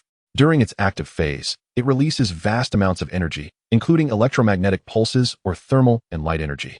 The old professor candidly responded, without concealing anything due to Yang Kuan's adversarial role. Yang Kuan chuckled. "So, you treat the cosmic cube as a battery. We have been studying its properties, but it seems our progress has been minimal," the professor admitted. It was evident that these German researchers had yet to uncover the cosmic cube's capability to open spatial portals. Their understanding remained limited to analysis and energy absorption. Perceiving the cosmic cube merely as a strategic energy source akin to oil, constrained by the limited imagination of the Red Skull. Little did they know, this was merely the most fundamental added value of the cosmic cube. "Thank you for your research," Yang Kuan said with satisfaction, waving his hand as he activated the metal door and dashed through the crowd before the Hydra soldiers could react. At the base entrance, Yang Kuan encountered the Hydra honor guard, who had returned from their stupor. With a flurry of powerful punches, he incapacitated them all and nimbly leaped onto a jet plane to depart. This foray proved to be exceptionally fruitful, culminating in the successful achievement of predetermined objectives. Yang Kuan acquired the immensely significant tesseract, vital to his quest, and simultaneously dispatched the notorious antagonist, Red Skull, while seizing the most advanced swept-wing jet aircraft from the German forces. Ascending into the skies, he activated the autopilot mode, retracing their original route back to the Austrian monastery where they had initially parachuted to regroup with the main contingent. Even with Steve and Wade having departed the armory on their mission, at least Bucky and the over 900 prisoners of war remained steadfastly awaiting rescue. There was no concern about locating allies. During the flight, Yang Kuan could not resist extracting the tesseract, finding it difficult to fathom the immense energy contained within such a diminutive cube. Boldly grasping it in his hand, he noted that while it remained chillingly cold, The searing sensations had abated, perhaps as the German researcher had suggested, due to the conclusion of its active cycle. The mist surrounding the tesseract began to thicken, prompting Yang Kuan to sense impending trouble. He hastily unfurled the cloth that had wrapped it, only to discover that the tesseract seemed to adhere to his palm, resisting all attempts to be dislodged. This predicament was indeed troublesome. Yang Kuan sighed softly, gazing vacantly at the tesseract. Before long, the mist encircling the cube began to swirl, and warmth replaced the previous coldness in his palm, as if a gentle current pierced through his skin, reaching deep into his cells and bones, coursing throughout his bloodstream. This sensation felt hauntingly familiar, reminiscent of his third viral evolution when he absorbed gamma rays. Could it be that I am absorbing the energy of the tesseract? Chapter 058. The terrifying gamma ray burst. Yang Kuan was well acquainted with the sensation of energy absorption. However, unlike the last instance when he had been incapacitated by the tyrant, his mind remained alert. This time, he was unable to extricate himself from the grasp of the tesseract, as if a formidable magnetic force held it firmly in place. The tesseract served not only as a bidirectional portal to connect spaces, but also as a powerful energy source, continuously emanating energy. In the cinematic realm, both Hydra and S.H.I.E.L.D. sought to harness the tesseract's immense power to fuel their war machines. The dilemma lay in the fact that Yang Kuan was merely flesh and blood, not an iron machine, incapable of accommodating the overwhelming torrent of energy that the tesseract unleashed. Within mere breaths, he felt his entire body ablaze, akin to a smartphone connected to a substandard charger, on the verge of explosion. It felt as if every cell and blood vessel within him ignited, erupting with volcanic intensity. He gasped, instinctively opening his mouth to scream, tearing at his clothing as he lay on the cabin floor, desperately attempting to lower his body temperature. Suddenly, the tesseract erupted in a dazzling brilliance, releasing energy at an exponential rate, surging uncontrollably into Yang Kuan's being. In agony, he cried out, rolling on the floor. Each of the previous 3 evolutions had been accompanied by excruciating pain due to genetic mutations, which Yang Kuan had endured with gritted teeth. Yet this time, the suffering was exceptionally severe. The energy he was absorbing surpassed the limits of what his physical form could withstand. With a cry of anguish, Yang Kuan's left hand, tightly clenched into a fist, suddenly unleashed a dazzling beam of light. The gamma rays absorbed within him were excited at high frequency, and the chaotic flow of gamma particles coalesced into a terrifying gamma ray burst that pierced through the fuselage and left wing, traversing the sky at the speed of light. The emission of gamma particles lasted nearly 2 seconds, during which Yang Kuan's entire arm vanished at a visibly rapid pace, as if it had been abruptly disassembled, leaving no trace behind. As the gamma rays were released, the energy within Yang Kuan surged forth like a dam bursting, the searing energy that had scorched his body dissipating in an instant. The cosmic cube in his palm returned to tranquility, the swirling mist around it evaporating. Ceasing to supply energy to Yang Kuan's body, he felt as if all the blood had been drained from his body, reduced to a mere shell. Lying motionless on the floor, while his left arm began to heal and regenerate at an accelerated pace, cold air rushed into the cabin, and in an instant, the jet lost its balance, spiraling downward from an altitude of 6,000 meters. Yang Kuan, powerless, could only watch as the aircraft plummeted toward the ground. The remnants of the right wing flew off into the distance, followed by a violent explosion as the fuel tank struck the earth, igniting a fierce blaze that engulfed Yang Kuan's body. The impact wounds and penetrating injuries from the fall were not severe for him, as his formidable self-healing abilities swiftly mended the damage, but the repeated burns from the flames inflicted excruciating pain. The first thought that flashed through Yang Kuan's mind was whether he would be scarred like Deadpool. Regaining some strength, Yang Kuan instinctively raised his arm to shield his face. And to his astonishment, the flames surrounding him vanished upon touching his fingers. In disbelief, he extended his arm to make contact with the roaring fire beside him. And the bizarre phenomenon occurred once more. The flames he touched disappeared entirely. Could it be that I am absorbing the fire? He mused. And as he waved his arm to touch the surrounding flames, they all vanished without exception. Is this the ability of the 4th stage of evolution? Flame absorption? Yang Kuan gazed at his palm in disbelief. No, it should be termed energy absorption. Prior to the crash, he had absorbed a significant amount of energy from the cosmic cube, though he was unaware of the precise form of energy it transmitted. It likely was not merely thermal energy. Among mutants, there appeared to be several with energy absorption abilities, the most renowned being Sebastian Shaw, the Black King of the Hellfire Club, who possessed the power to absorb kinetic, thermal, and light energy, converting it into his own energy, and could also project the absorbed energy as an offensive measure.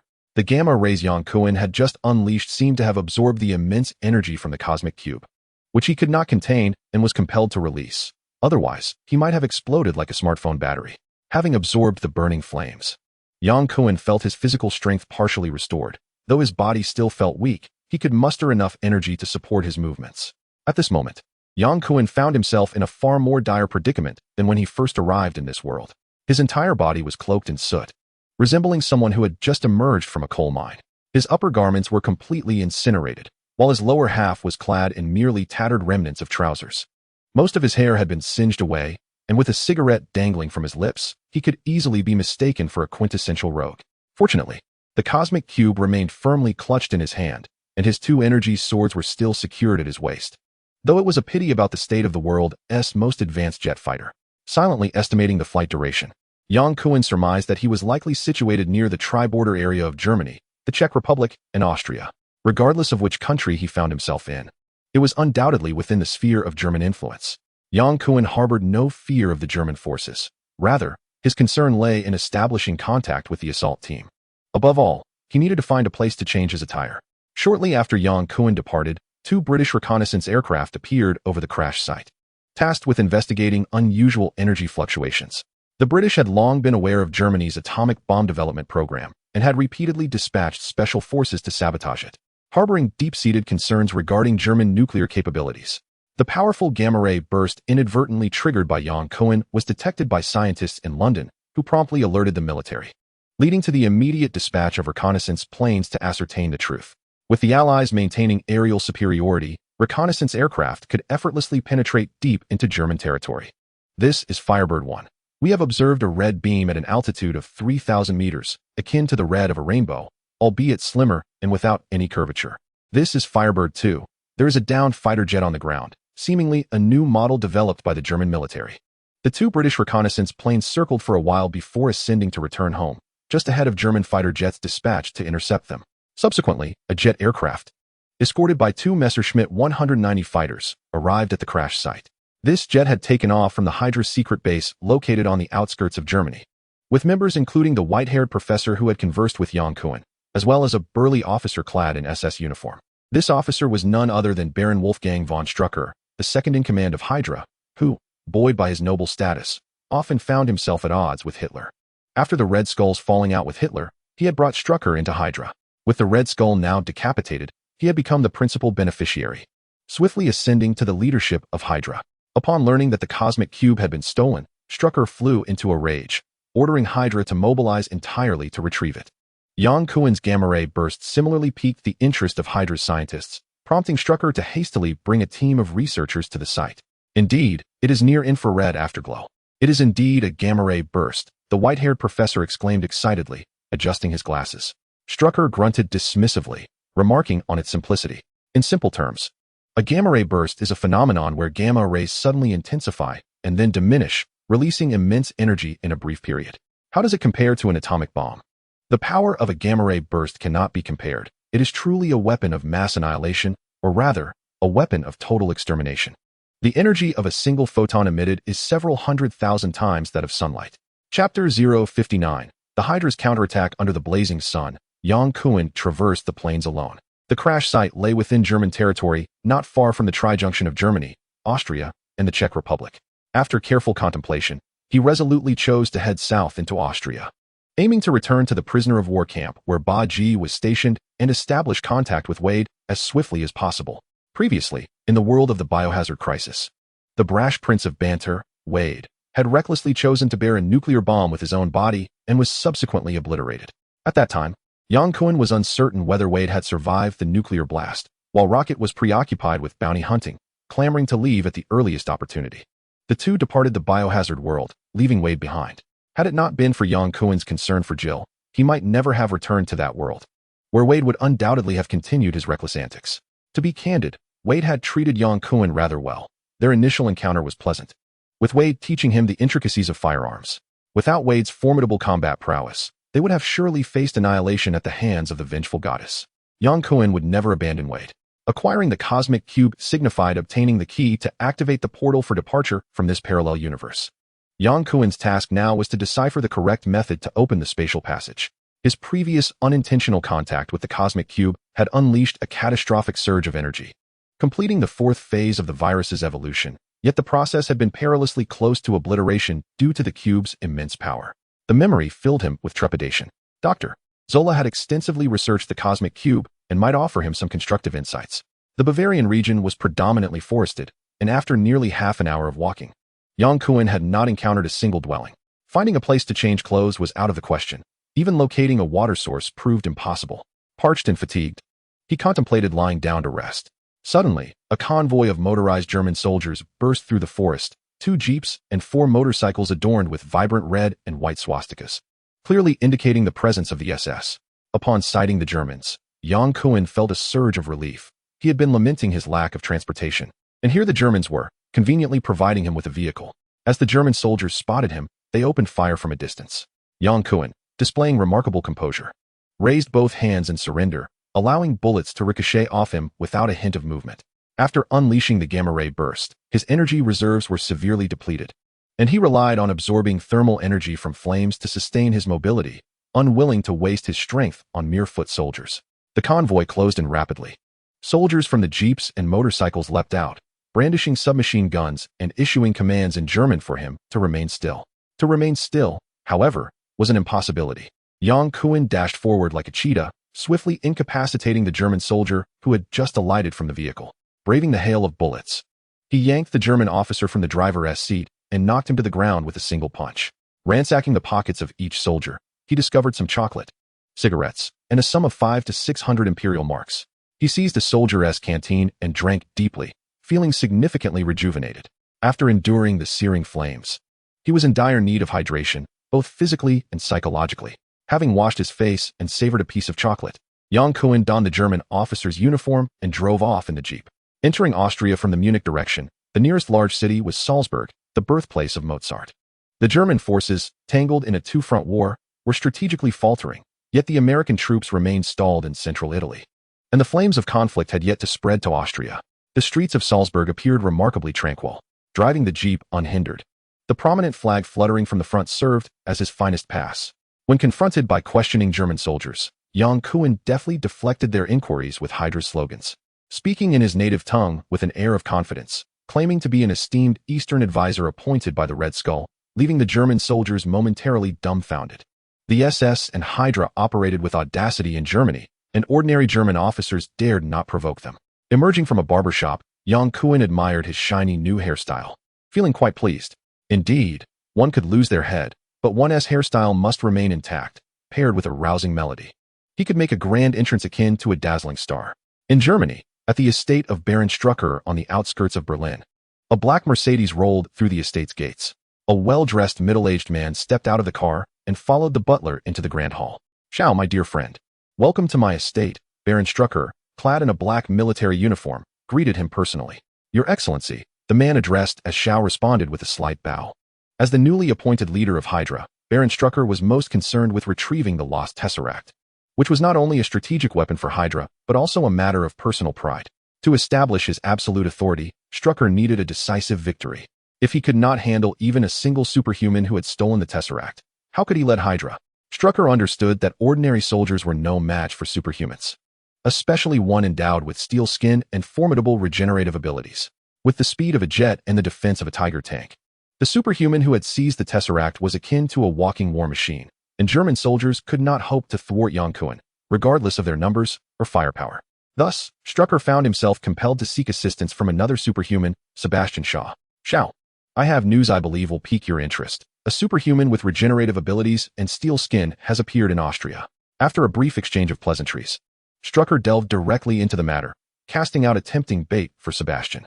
Since the discovery of the extraordinary abilities of Erich Landschel at the Auschwitz concentration camp, Sebastian Shaw has been deeply engrossed in researching these powers, striving to replicate the formidable talents possessed by the gifted. He has gathered around him a cadre of individuals with extraordinary abilities, deemed the most suitable candidates to confront others of their kind. Indeed, upon hearing of the self-healing capability, Sebastian's eyes sparkled with keen interest. After a brief introduction to the abilities of these extraordinary individuals, Strick and Sebastian reached an accord to collaborate in capturing the gifted. The cosmic cube would belong to Hydra, while the extraordinary individuals would be entrusted to Sebastian. "Shaw, I shall arrange for a plane to take you to Austria immediately. Thank you for your kindness, Baron, But I have my own means, Sebastian replied with a slight smile, lowering his head to call out to his collar, Red Devil. With a loud bang, almost as soon as Sebastian's voice echoed, a red mist suddenly materialized behind him. As the smoke dissipated, a peculiar figure emerged. Characterized by blue eyes and a red face, swinging a long tail reminiscent of a monkey. This was the Red Devil, Azazel. He could transport me anywhere. Chapter 060. Mutants are not superior. Yang Kuan drove to a restaurant with few patrons, as his identity did not lend itself to ostentatious displays. Upon entering, the diners visibly recoiled at the sight of his SS uniform, revealing their palpable fear, while a young waiter approached him with enthusiasm. Switching to English upon realizing Yang's inability to speak German. The most prevalent and characteristic dish in Austria is the schnitzel, much like the hamburger in America or kimchi in Korea, representing the culinary essence of the region. Ever since traversing through time and space, Yang had not indulged in a proper sumptuous dinner. In the world of biohazard, he had avoided lingering in large cities to evade the umbrella corporation's pursuit, subsisting mostly on hamburgers, particularly roasted chicken leg sandwiches. Upon landing in this Marvel parallel universe, his meals consisted solely of military rations, while the provisions of the U.S. military are reputed to be the finest globally. They are still a far cry from culinary delights. A golden schnitzel, larger than his face, accompanied by crisp potato salad, distinctive apple strudel, and cheese rolls filled the table to the brim. Listening to the melodies of Mozart while savoring authentic Austrian cuisine, a wave of satisfaction washed over him. Suddenly, Yang experienced a surreal sensation, as if all his time-traveling adventures were merely a dream, and he was back on his native Earth, where a mere plane ticket could transport him home. As he dined on the salad, memories of Jill unexpectedly flooded his mind. He wondered how she was faring and when he might return to the world of biohazard. Jill Valentine. Perhaps he would never again have the opportunity to encounter the alluring girl who would draw her weapon in a fit of anger for his sake. Or perhaps when they met again, it would be akin to Captain America reuniting with his former love, Peggy Carter. Time would have passed, and beauty would have faded. With this thought, Yang felt a heaviness in his heart, sighed deeply, and set down his knife and fork, instinctively grasping the cosmic cube tucked under his arm. Whether he could escape this Marvel parallel universe depended entirely on the cosmic cube cradled in his arms. Otherwise, he would have to wait for this planet to ascend technologically. As Yang Kuan lost himself in thought, four men clad in black barged through the restaurant door. A tall, muscular man rudely shoved aside the attendant who greeted them, gesturing towards the table where Yang Kuan sat, before striding over with his companions. "May I take a seat here?" A middle-aged man's gentle voice disrupted Yang Kuan's reverie. Yang Kuan glanced up to meet the gaze of the man across from him, dressed in an exquisite suit, with striking blue eyes and a gentlemanly smile. He appeared quite amiable. Following the middle-aged man were three others. One had an unusual appearance, his face resembling that of a crimson-faced warrior, with a long tail swaying from side to side. A mutant. Yang Kuan narrowed his eyes, surveying the two individuals behind the man. One was tall and muscular, with a fierce glint in his small eyes. The other, of average height, possessed a well-proportioned physique that exuded strength. Though their appearances were ordinary, they were indeed genuine mutants. Returning his gaze, Yang Kuan casually remarked, "I'm sorry, I do not understand German." The middle-aged man pulled out a chair and sat down, repeating his inquiry in English. His smile unwavering, yet a subtle air of assertiveness lingered in his tone. "Haven't you already taken a seat?" Yang Kuan picked up his knife and fork to resume his meal, not bothering to look up at the man. "Did Hydra send you?" Still smiling, the middle-aged man replied, "We have come to reclaim what rightfully belongs to us. Allow me to introduce myself. I am Sebastian Shaw." "Oh, Sebastian?" Yang Kuan looked up with keen interest. If his memory served him right, this man was the future leader of the Hellfire Club, the Black Emperor Shaw, endowed with the same ability to absorb energy as himself. "You know of me?" Sebastian seemed pleased, smiling broadly. "I had no idea I was so renowned. You will become even more famous," Yang Kuan smirked. "If you are indeed a subordinate of Hydra, there is no need for further discussion. I shall not return the items. What if I were to invite you to join us as a fellow mutant?" Sebastian leaned slightly closer to Yang Kuan, his expression earnest. "Join the mutants?" "No, I have no interest." Yang Kuan shook his head, vehemently indicating his disapproval with the knife in his hand. "I am not a mutant and will not join any mutant organization. Do not be absurd. Even if I were a mutant, I would not join. It's simply beneath me. At the very least, I would aspire to join the Avengers." "Mutants? An intriguing term. You refer to us as mutants? It seems you do not even grasp the essence of what a mutant is," Yang Kuan retorted with disdain. "Indeed, we possess talents unparalleled by mere mortals. We are the new direction of human evolution and its victors," Sebastian proclaimed with great pride. Yang Kuan chuckled derisively. setting down his utensils and taking a sip of water before responding. Shaw, you have committed a logical fallacy, mistakenly equating difference with superiority. Mutants differ from ordinary humans due to their genetic composition, but this does not imply that mutants possess superiority over humanity, nor does it signify the direction of human evolution in the future. Yang Kuan holds a disdainful view of mutants who, lacking intellect, resemble beasts. However, he is willing to engage in conversation with Sebastian, who exhibits clarity of thought, in stark contrast to the muddled mutants.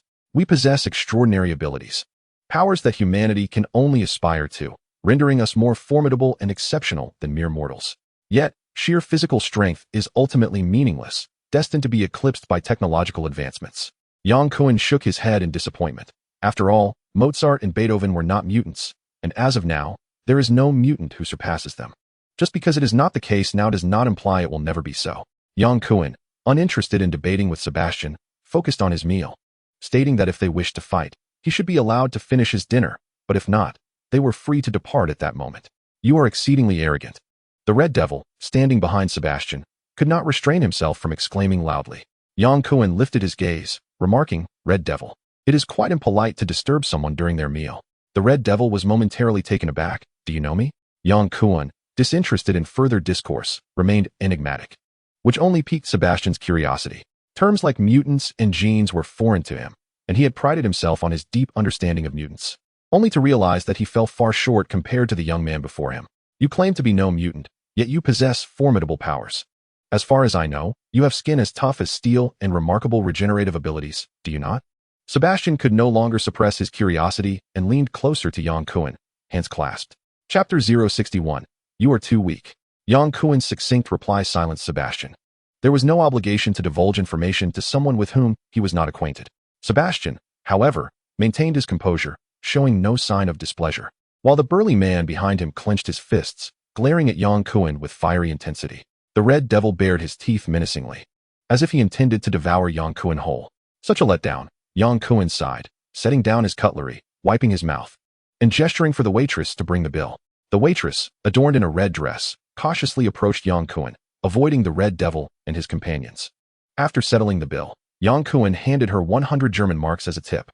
The waitress, both surprised and delighted, bowed repeatedly in gratitude, as the amount exceeded her salary for 2 months. Let us go, Yang Kuan declared, rising to leave the restaurant. It was clear that today's situation could not be resolved without confrontation. Sebastian had come with 3 mutants to reclaim the cosmic cube, and they would not relent until they had been thoroughly dealt with.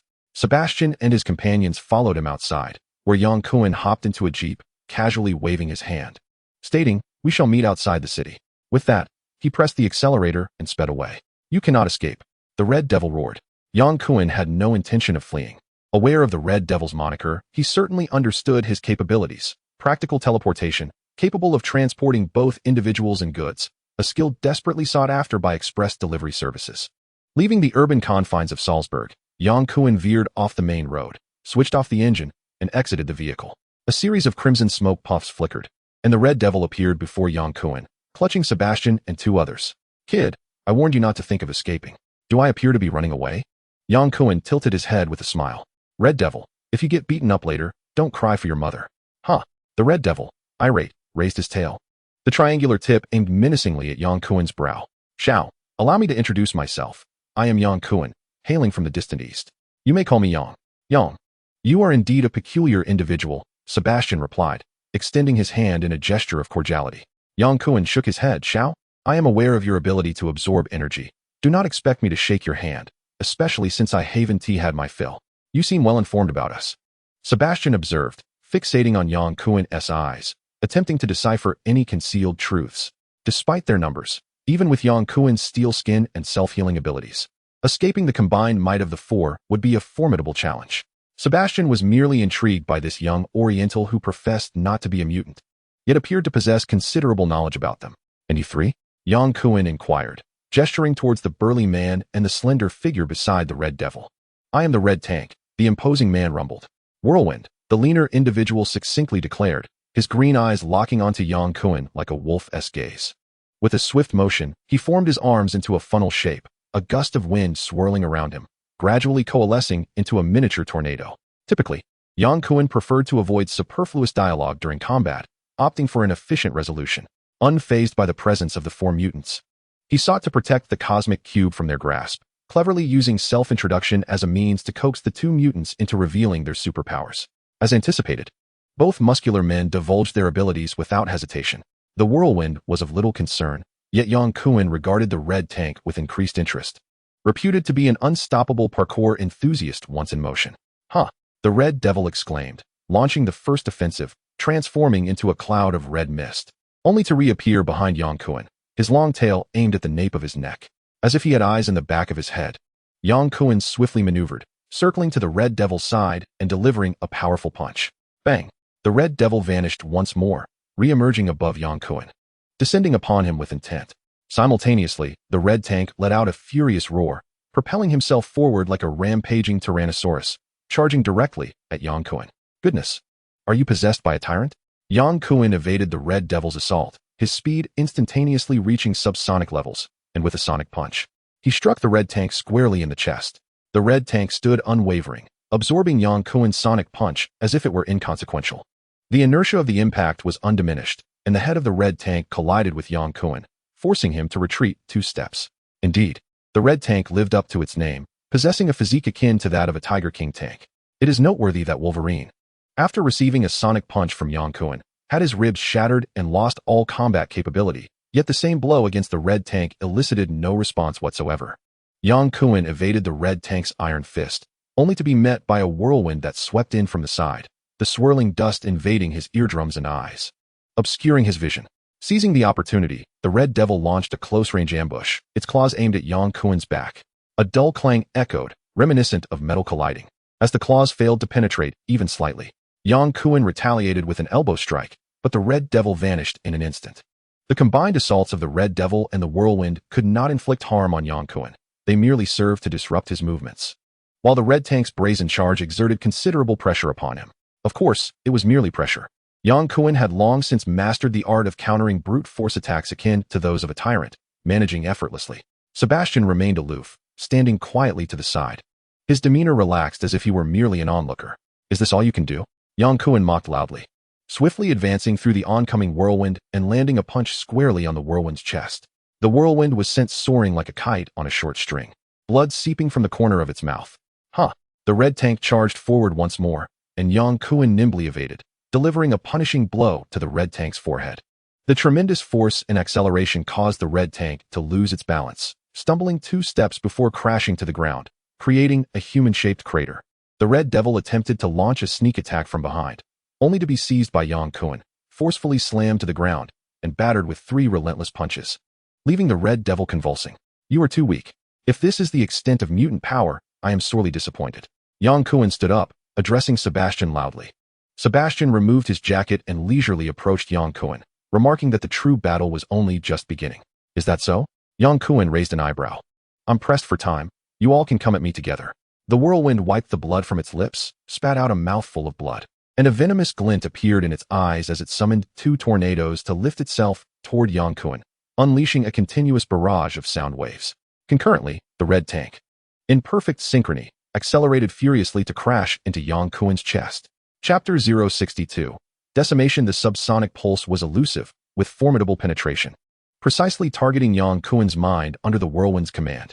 Yang Kuan felt as though he had been struck on the head with a hammer. His mind buzzed chaotically, every nerve quivering involuntarily, as if his scalp might rip away. He was disoriented. The red tank charged forth, roaring like a meteorite, crashing into Yang Kuan's chest. His mind spiraled into confusion, his body defenseless, and Yang Kuan was sent flying, soaring nearly 20 yards before plummeting to the ground. Despite Yang Kuan's body, evolved to resemble steel and iron, suffering from the brutal collision with the red tank, which left him gasping for breath as if a meteorite had struck his chest. He found solace in the fact that this blow had taken him out of the sonic attack's range, allowing his mind to regain clarity. This was somewhat encouraging. Rising to his feet, a fleeting smile crossed Yang Kuan's face as he drew forth his right-hand beam sword. With a flick of his wrist, a vibrant, crimson laser sword materialized in his grasp. He refrained from employing his left-handed sword as the cosmic cube was concealed beneath his left armpit. Wielding a dual sword would hinder his movement and compromise his ability to launch an attack. Furthermore, Yang Kuan aimed to keep his left arm free to protect the cosmic cube. The whirlwind, commanding 2 swirling tornadoes, advanced once more, exhaling a sonic attack. This time, Yang Kun was well prepared, swiftly maneuvering out of the sonic attack's reach. He swung his sword at the red tank. The beam sword clashed against the arm of the red tank, producing a metallic clang, yet the laser sword failed to pierce its formidable form. Astonishingly, it was even more resilient than Ghidorah's metallic arm. The red tank grinned broadly, swinging its arm to strike at Yang Kun. This opponent proved to be far more challenging than the tyrant. While the tyrant was undeniably powerful, he lacked the cunning intelligence of the red tank, who charged forth like an invulnerable force, adept at coordinating attacks with its partner. Seizing the opportunity, Yang Kun momentarily set aside the airborne whirlwind and the moving red tank to confront the elusive red devil. He spun around like a gust of wind, aiming a strike at the red devil's elusive form. As Yang Kun pressed forward, he forced the red devil to employ its abilities to evade, ultimately hiding behind the red tank to temporarily escape Yang Kun's relentless pursuit. The whirlwind, hovering midair, redirected its form as the sonic attack locked onto Yang Kun, and a soul-piercing strike resonated within his brain. Yang Kun's movement faltered, and the red tank charged furiously, targeting not Yang Kun, but Sebastian, who stood directly in its path. Sebastian placed a single hand upon the chest of the red tank, and in an instant, the once ferocious beast was extinguished, rendered immobile as if sculpted from stone. While the immense kinetic energy coursed through Sebastian's arm, absorbed into his being. Calmly, Sebastian pointed a finger at Yang Kun's chest. The amassed energy erupted like a tsunami. The overwhelming force compressed to the tip of his finger, easily piercing Yang Kun's torso. Coughing violently, Yang Kun managed to break free from the sonic interference, taking 2 steps back as he struggled with the intense pain. Sebastian's method of attack had indeed caught him off guard, reminiscent of the sharp and venomous strikes of the Golden Saint, Milo. Bending his body, Yang Kun endeavored to alleviate the pain, gasping, a perfect collaboration. Sebastian smiled slightly. I told you, the battle has only just begun. I also mentioned that I am pressed for time. Yang, if you surrender the cosmic cube, I can let you go. He gestured towards Yang Kun's left chest. You are surrounded. Escaping before the red devil is simply impossible. I am aware that the cosmic cube is concealed beneath your left armpit. Initially, Sebastian remained a passive observer, primarily to assess Yang Kun's combat techniques and capabilities. However, he soon astutely noticed that Yang Kun often unconsciously protected his left armpit. Upon closer inspection, he discerned a slight bulge, indicating that an object was hidden there. When Yang Kun refused to yield it, Sebastian attempted to seize it by force. With a cold snort, Yang Kun declared that if Sebastian desired the cosmic cube, he should come and take it. This time, he would show no mercy. Sebastian proudly proclaimed, I will kill you. Without a flicker of emotion, Yang Kun brandished his left-hand beam sword at Sebastian, threatening, I will eliminate all 4 of you. Since the adversary was already aware that the cosmic cube was concealed on his person, Yang Kun felt no need to conceal it further and opted to confront them with both hands wielding the sword. Arrogant and overconfident, witnessing their advantage, the red devil re-emerged, opening his blood-red maw to roar. Yang Kun snorted and charged at the red devil with full force, just as the red devil transformed into a crimson mist and vanished. Yang Kun suddenly leaped high into the air, swinging his dual-handed sword toward the pursuing whirlwind. The whirlwind, initially intending to employ a sonic wave attack once more, was caught completely off guard by Yang Kun's sudden assault. He was momentarily taken aback, hastily conjuring 2 tornadoes to deflect Yang Kun's beam sword, praying to slow his momentum. From his unproductive dialogue with Sebastian, Yang Kun had already begun contemplating tactics. He feigned an explosive rage provoked by the red devil to launch an attack, but in reality, it was a diversion. His true target from the outset had been the whirlwind, the greatest threat to him. Unless he neutralized the whirlwind's sonic wave attack, Yang Kun could not concentrate, and his assault, defense, or thoughts would be severely disrupted, rendering him incapable of dismantling the combined assault of the 4 adversaries.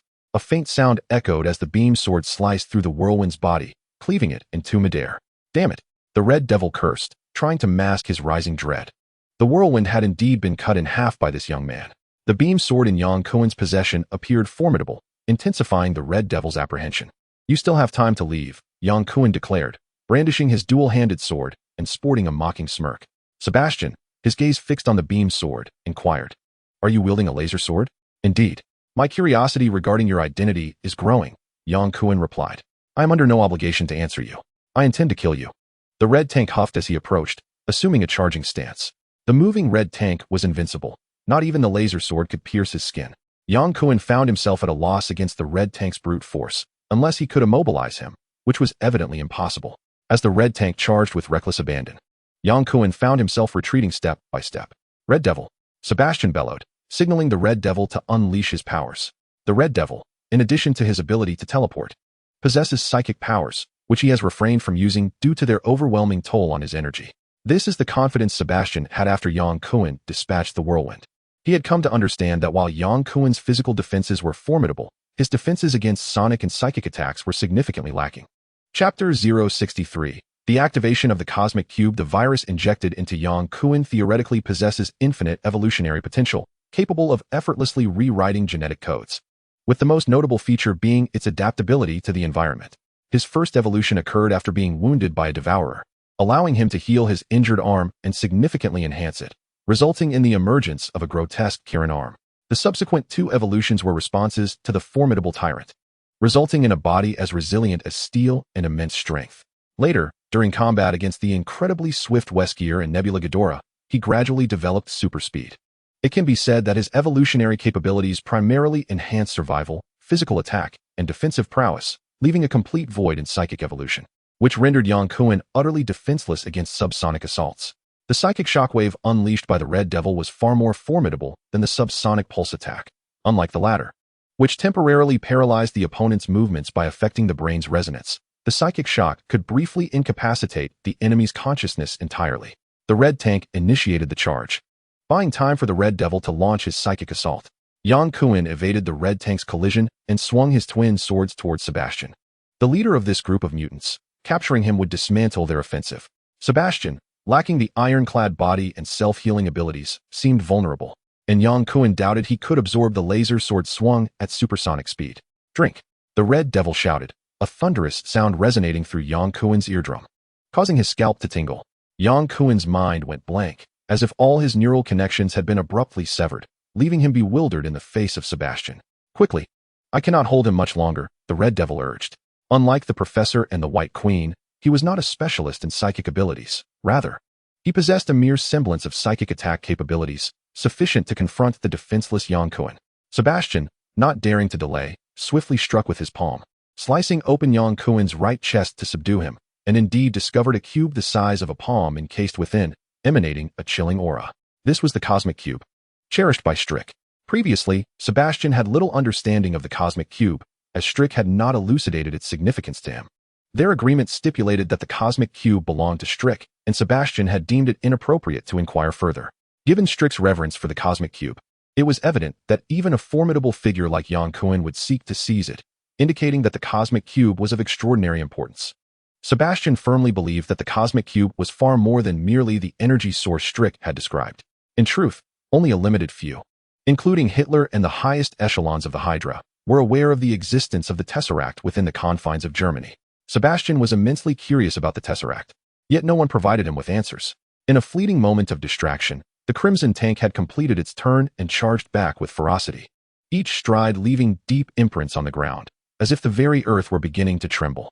The brutal collision against Yang Kuan was akin to a stone cast into a lake, sending ripples through his mind and pulling him back from a state of confusion, liberating him from the mental grip of the Red Devil. Yang Kuan's 260-pound frame was sent hurtling away, toppling towards Sebastian like a row of dominoes. This fool! The proximity was too close for Sebastian to evade. He merely had time to curse before swiftly extending his left hand to press against Yang Kuan's forehead, absorbing the kinetic energy he transmitted. The beam sword in Yang Kuan's hand flashed, and without a moment's hesitation, he swung it towards the hand of Sebastian that clutched the Tesseract. In terms of speed, Sebastian was utterly no match for Yang Kuan, and his reflexes were insufficient to evade the impending strike. In a moment of desperation, he activated his palm, using the absorbed energy to push Yang Kuan away. With a sharp sound, the beam sword narrowly grazed the Tesseract, causing the fabric that enveloped it to flutter to the ground, revealing the true visage of the Tesseract. A pale blue energy core suddenly blazed forth, the surrounding mist swelling violently, as a torrent of energy surged into Sebastian's body. "Ah!" Sebastian cried out in agony. "Damn it!" Yang Kuan roared, fully aware of the consequences of activating the Tesseract's volatile properties. Without a moment to spare for Sebastian's demise, he swiftly retracted his beam sword to seize the Tesseract from Sebastian's grasp.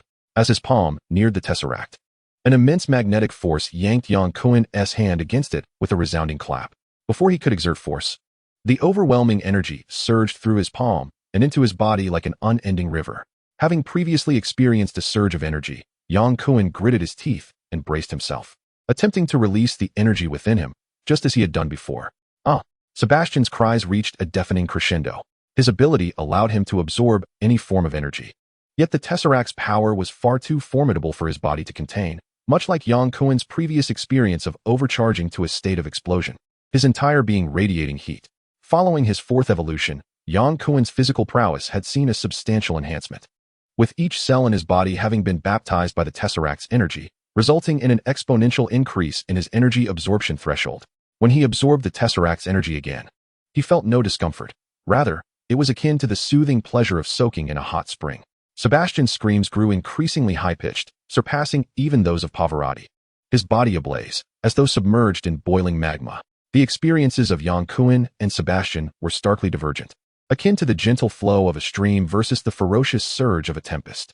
Sebastian's visage contorted, his voice a shrill wail, and a blue luminescence emanated from his palms, making it evident to anyone that something was amiss.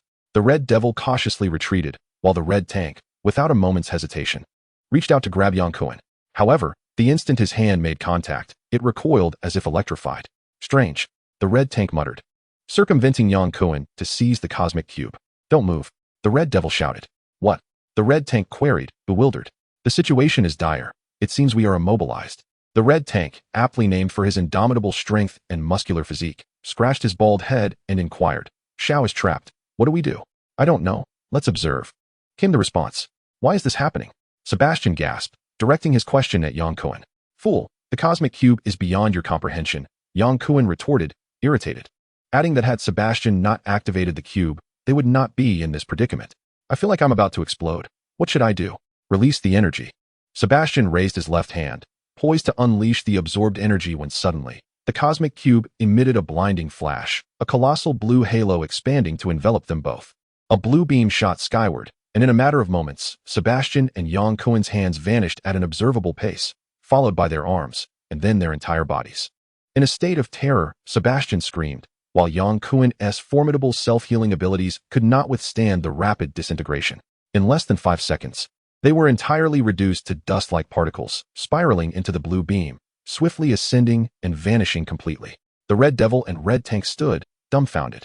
Chapter 064. Frost Giant Yang Kuan and Sebastian were disassembled by the immense energy of the cosmic cube into two spiraling streams of particles, enveloped in the blue beam that shot forth into the sky, breaking through the atmosphere and venturing into the vast cosmos. Within the expanse of space, various particles and rays incessantly penetrated the blue beam, colliding with the rapidly increasing streams of charged particles that had resulted from Yang Kuan and Sebastian's disintegration. Certain particles underwent decay reactions, adhering to the streams. The near-light-speed blue beam traversed the cosmos, reaching a gray-white planet, penetrating its thick atmosphere to illuminate its surface. The two spiraling streams of particles separated from their rapid rotation, visibly undergoing atomic reassembly. In less than 2 seconds, Yang Kuan and Sebastian were completely restored, appearing on an unfamiliar planet. The beam vanished instantaneously, and they regained their senses. As they opened their eyes, they found themselves no longer amidst the familiar Austrian fields and roads, but rather in the midst of dilapidated stone structures, reminiscent of a hall ravaged by war. The sky bore no light, shrouded in a haze that suggested severe pollution. Beneath their feet lay an endless expanse of frost-laden ground, permeated by an insidious chill that penetrated to the marrow. Where are we?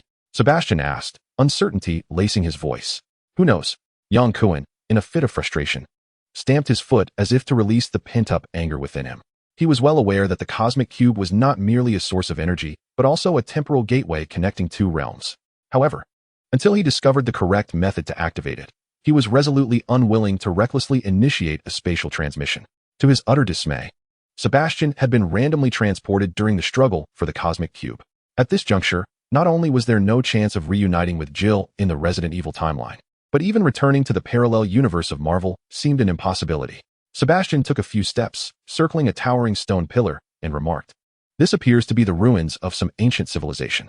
Yang Kuan scoffed and retorted coldly, "I can assure you, we are no longer on Earth. We have been transported to this wretched frozen wasteland, all due to your foolish attempt to seize the cosmic cube."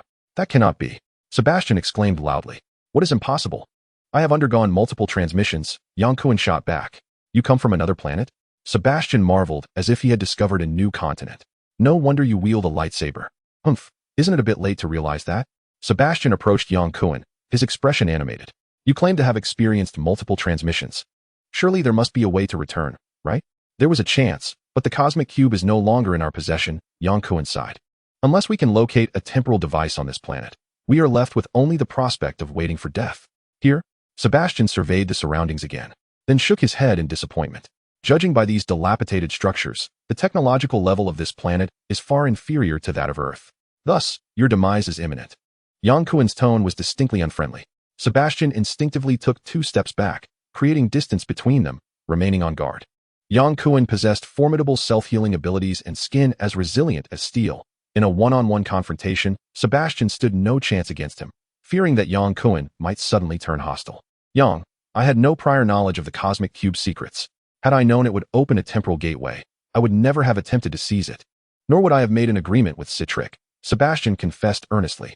Discussing this is utterly pointless. Let us split up and search for any intelligent life forms. Agreed.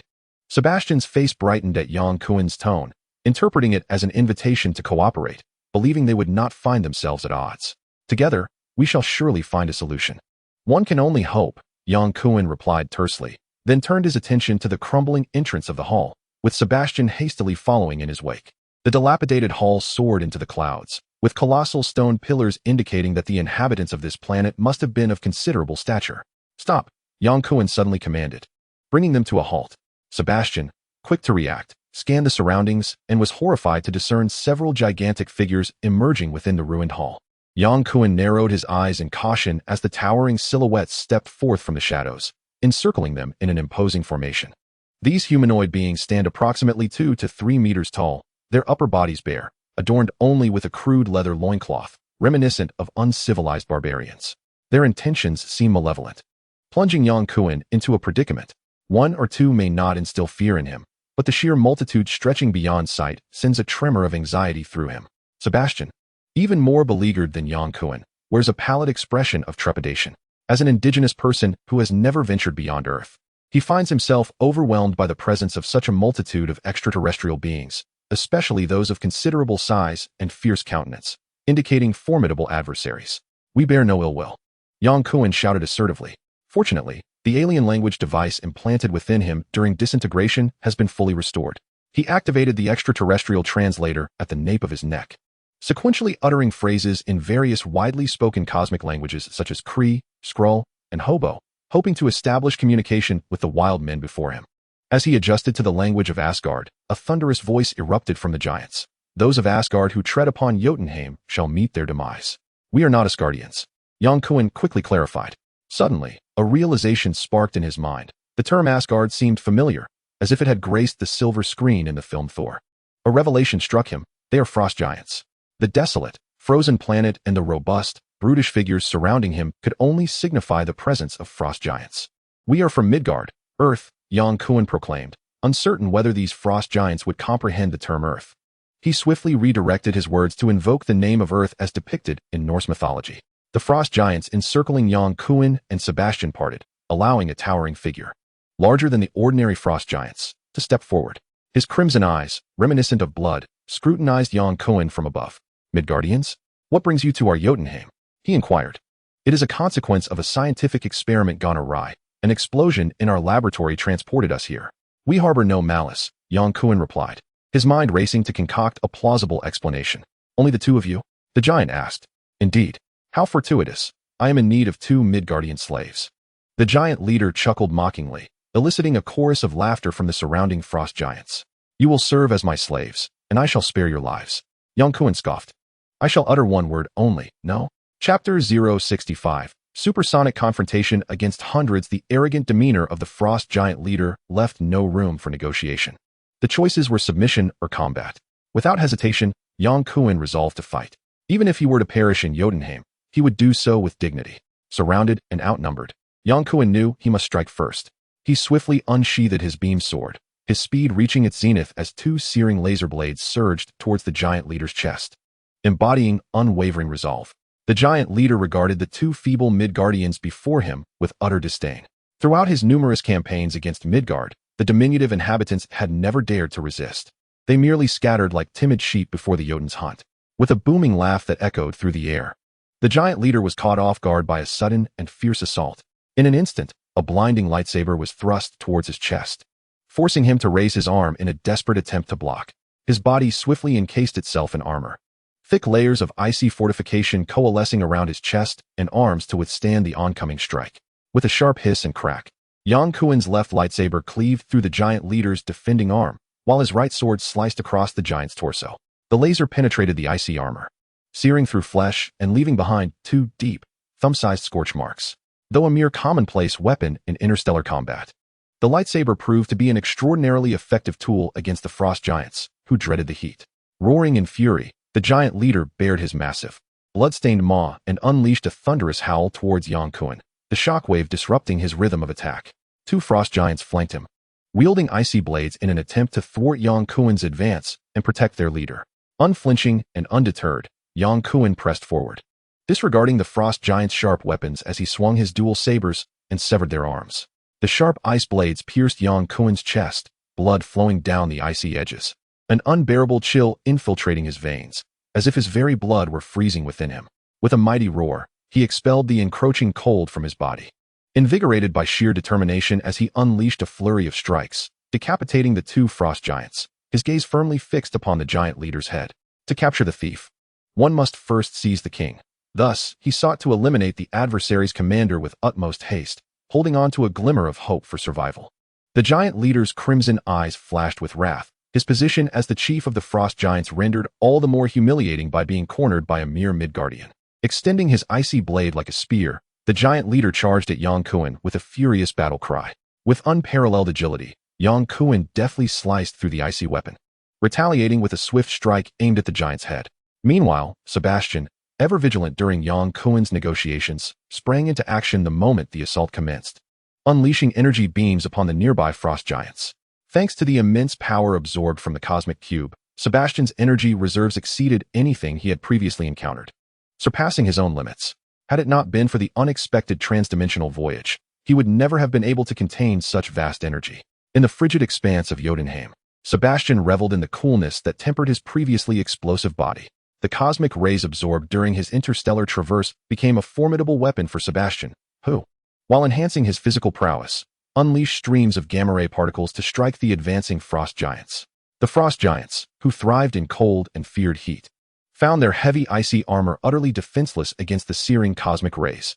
Every frost giant struck by Sebastian was pierced through, their anguished howls echoing in the icy realm. Yang Kuen was oblivious to Sebastian. His mind was solely fixated on decapitation, the severing of the giant leader's head. There was no retreat, only advance. Several frost giants leaped high, wielding massive ice blades aimed at him. Yang Kuen nimbly evaded, his dual swords dancing, each strike aimed unerringly at the giant leader's head. As the leaping frost giants landed, they struck the ground with their fists, creating a fissure from which ice columns rapidly spread, suddenly erupting like demonic claws, firmly encasing Yang Kuen's legs in ice. With a fierce roar, Yang Kuen summoned all his strength to lift his legs, yet remained immobile. His greatest advantage was his speed. Once that was lost, being surrounded would inevitably lead to his demise under the frost giants' overwhelming numbers. Behind him, for frost giants, having successfully ambushed him, lunged forward, their straight ice blades thrusting towards his back. Yang Kuen swiftly switched his sword to his left hand, pivoting to unleash for gamma rays, each obliterating a frost giant in succession. He then shot forth energy beams to melt the impenetrable ice beneath him. However, the delay caused by the lesser foes cost him the opportunity to pursue the giant leader, who retreated safely behind his ranks, glaring menacingly at Yang Kuen and urging his subordinates to attack with reckless abandon. Occasionally, stealthy frost giants would stab at Yang Kuen, but his formidable regenerative abilities swiftly healed him. The energy from the cosmic cube within him surged, continuously providing him with vitality and dispelling the encroaching chill. Yang Kuen darted left and right, relying on his speed to slay the relentless frost giants, dismantling their encirclement. Against 100, he remained undaunted. Sebastian's cry pierced Yang Kuen's ears, prompting him to turn. He saw Sebastian immobilized, 2 sharp ice spikes impaled in his shoulders, writhing in agony. Yang Kuen raised his hand and shot through the heads of 2 frost giants before racing back to rescue Sebastian, pushing his speed to its utmost limits. The frost giants attempting to intercept him posed no threat. His velocity only increased further. Suddenly, Yang Kuan felt as though he had collided with a wall, nearly toppling to the ground as the air pressure around him surged, coalescing into a misty mass. The sound barrier.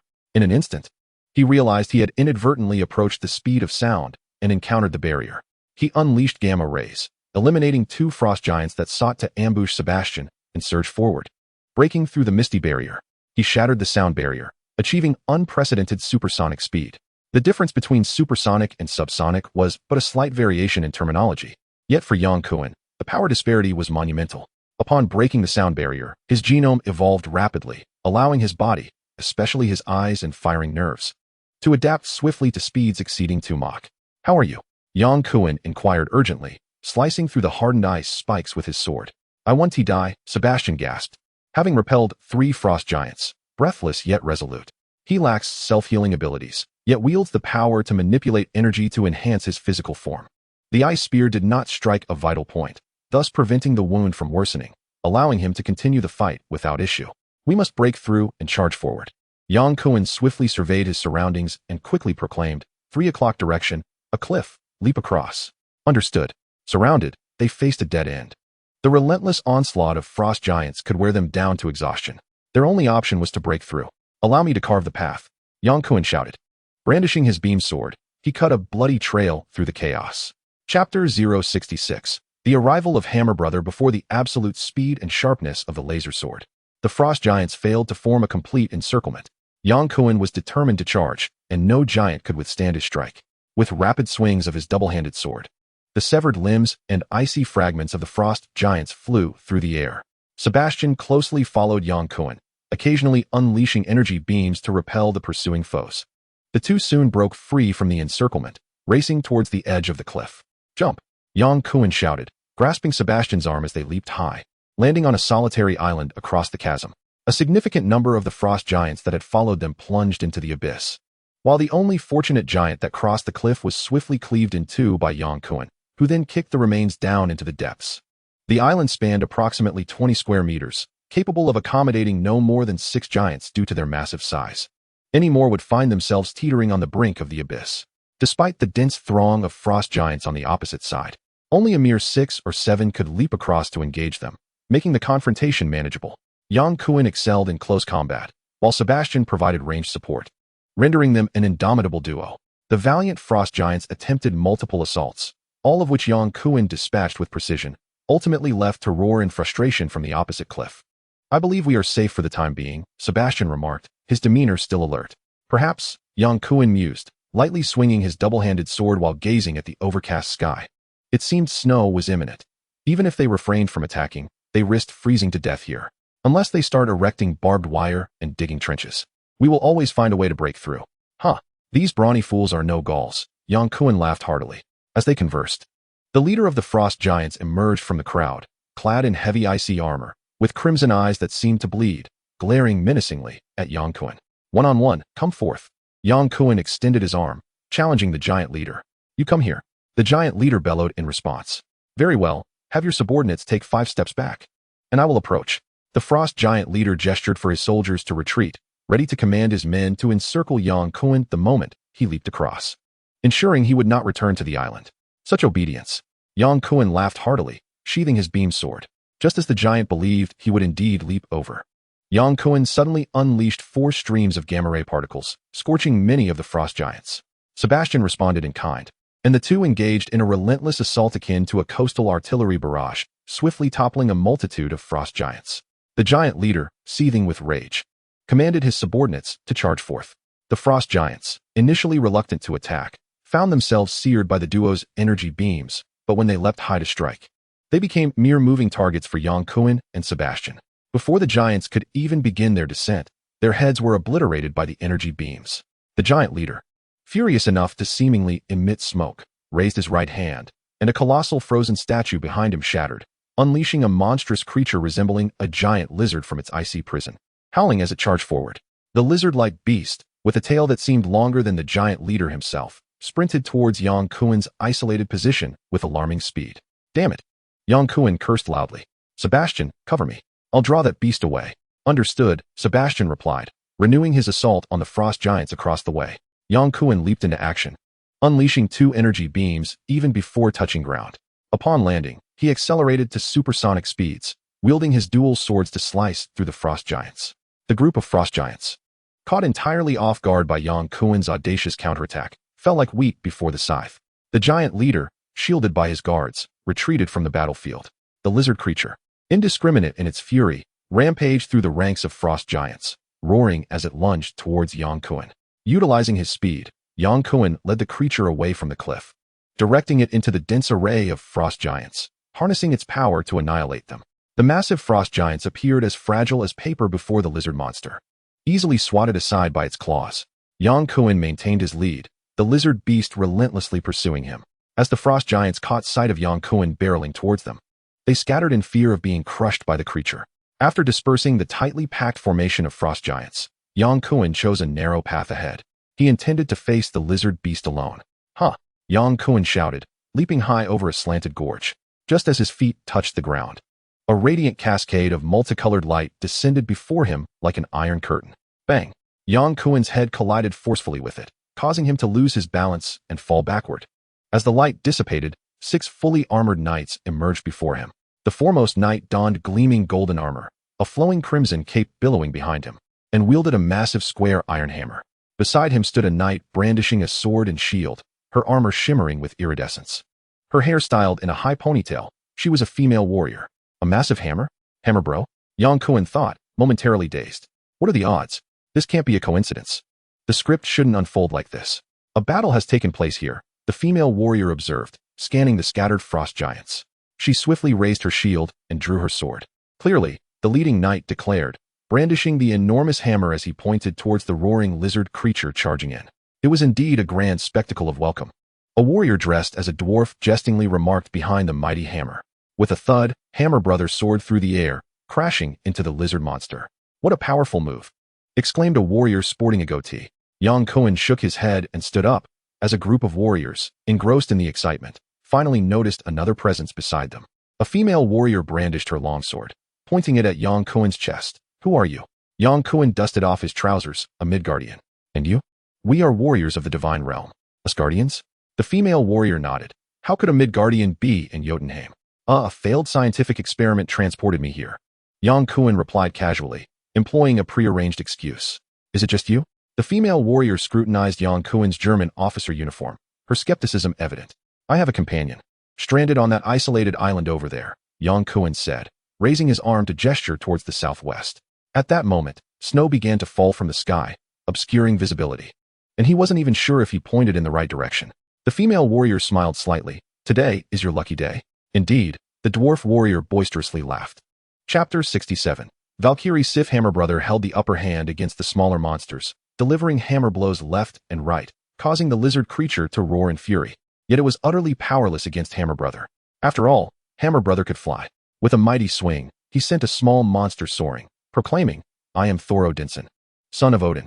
Laufey, come forth to face me. I know who you are. You have come all this way to meet your demise, replied Laufey, the frost giant leader, emerging from the crowd with his fiery red eyes fixed upon Thor. How did you breach Asgard? Laufey did not answer Thor's inquiry, but shifted his gaze to Yang Kuen. Midgardian, if you wish to fight, step forward. Do not hide behind the Asgardians seeking refuge. All eyes turned to Yang Kuen, from Laufey's tone. It seemed they had fought before, yet could a mere Midgardian contend with Laufey? It was almost inconceivable. Yang Kuen boldly stepped past Thor, declaring, I stand here. Wait, Midgard is under our protection. You cannot slay a Midgardian, Thor interjected, wielding Mjolnir. Laufey slowly surveyed the 7 warriors lined up for battle, stating, You do not comprehend the consequences of battle. You are but a boy seeking to prove his manhood. Thor, undefeated since claiming Mjolnir, had never faced such provocation.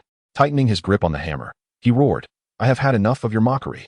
A warrior beside him hastily leaned in, whispering, Thor, wait, look around. We are outnumbered. Gritting his teeth, Thor replied, Do not defy me, brother. Yang Kuen secretly nodded, realizing that he was the brother of Thor, presumably the renowned Loki. Laufey spoke. You may be unaware of the consequences of war between our nations, but I am well aware. Come now, while I still allow it.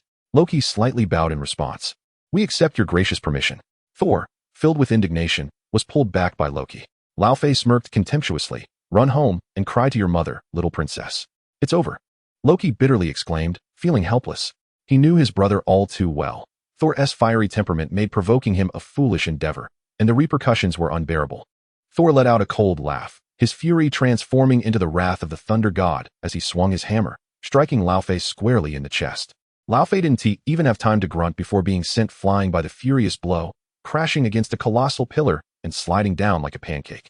Next, Thor shouted defiantly, officially entering combat mode.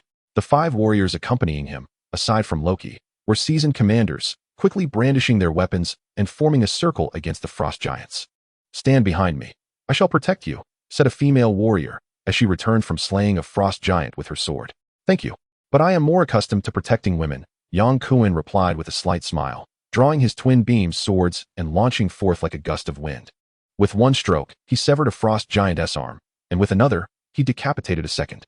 Yang Kuan surged to supersonic speeds, swiftly dismantling the encroaching frost giants before they could regroup. In the blink of an eye, he had slain 7 frost giants, appearing as relaxed as if savoring a mug of malt liquor. "Beautiful warrior, I am Yang Kuan. And you?" Returning to his position, Yang Kuan stood shoulder to shoulder with the female warrior, exuding a sense of camaraderie. "Sif," she finally responded, "you are impressive, but I am not a woman in need of protection. I can see that." With Yang Kuan leading the charge against the frost giants alongside the lizard beasts, the enemy formation crumbled in disarray, unable to amass a large force to besiege Thor and his companions, who easily dispatched them one by one. "Come on, bring forth a worthy opponent," Thor taunted. Just as he called, a formidable adversary indeed arrived, the previously pummeled lizard beast leaping back into the fray. Yang Kuan felled 2 more frost giants, orienting himself toward the isolated island, calling out for Sebastian to join him in battle.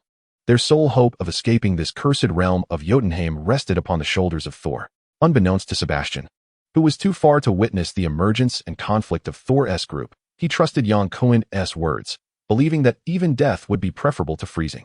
Together, Yang Kuan and Sebastian engaged in close and ranged combat, effortlessly breaking back into the encirclement and fighting alongside the valiant warriors of Asgard, including the Hammer Brother. The 6 warriors from the Divine Realm are all melee fighters. Sif gazed in astonishment and delight as Yang Kuan and Sebastian unleashed high-temperature energy beams with their bare hands. The astonishment stemmed from the formidable combat prowess of the Midgardians, seemingly on par with their Divine Realm warriors. The delight arose from the fact that with these 2 powerful allies, their odds of escaping this frigid planet had significantly improved. Heimdall, the guardian of Asgard, had stated that if they brought threats into Asgard, he would close the Rainbow Bridge, denying them entry. With Thor and Yang Kuan, 2 exceptional fighters, the frost giants could not encircle them. The 8 formed a circular defensive formation, fighting while retreating towards their teleportation entrance. "Open the Rainbow Bridge, Heimdall," Loki called out as he was the first to reach the teleportation point, looking up at the sky. "The monster is coming," Sif shouted. Thor, wielding Mjolnir, prepared to confront the relentless beast, but Yang Kuan interjected, "Let me handle this." Sheathing his dual beam swords, Yang Kuan extended his arm and unleashed a gamma ray burst, a brilliant light slicing through the air. The massive form of the lizard creature was instantaneously vaporized by the ferocious particle beam, leaving no trace behind. The gamma ray burst pierced through the monster and the pursuing frost giants, leaving a splendid trail of infrared afterglow in its wake.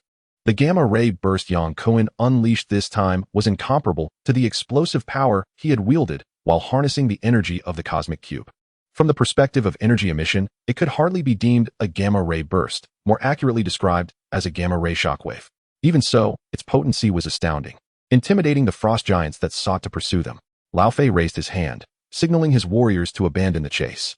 The expressions of the 6 Divine Realm warriors towards Yang Kuan transformed. His display of combat prowess utterly overturned their preconceived notions of Midgardians. Was this truly the same world where Thor was once deemed a god for summoning mere lightning? Just how formidable were the humans of Midgard? Chapter 068. Great disappointment. Yang Kuan had previously conserved his strength, or rather, he had been safeguarding the energy within him, relying on his self-healing abilities and superior speed to engage the frost giants without resorting to energy beams. He had endured the excruciating experience of completely depleting his internal energy, a torment so profound that had he not possessed self-healing factors, he would have been reduced to ashes long before the 4th stage of evolution. Now, as he retreated alongside the warriors of Asgard, he felt no need to reserve his energy to showcase his abilities to Laufey.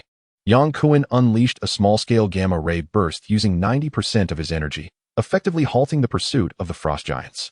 As for the Asgardian warrior's astonishment at Yang Kuen's combat capabilities, it was far from his concern. There was no time for inquiries. As a radiant beam of 7 colors descended from the heavens, enveloping the 8 of them, a powerful force of attraction surged forth, lifting them into the air as they ascended along the energy passageway of the Rainbow Bridge back to Asgard. Yang Kuen had traversed through time and space so frequently that he was beginning to lose count of his journeys. Among these, the most comfortable experience was undoubtedly the traversal via the space stone, where one merely needed to close and then open their eyes to find themselves in a parallel universe at their destination.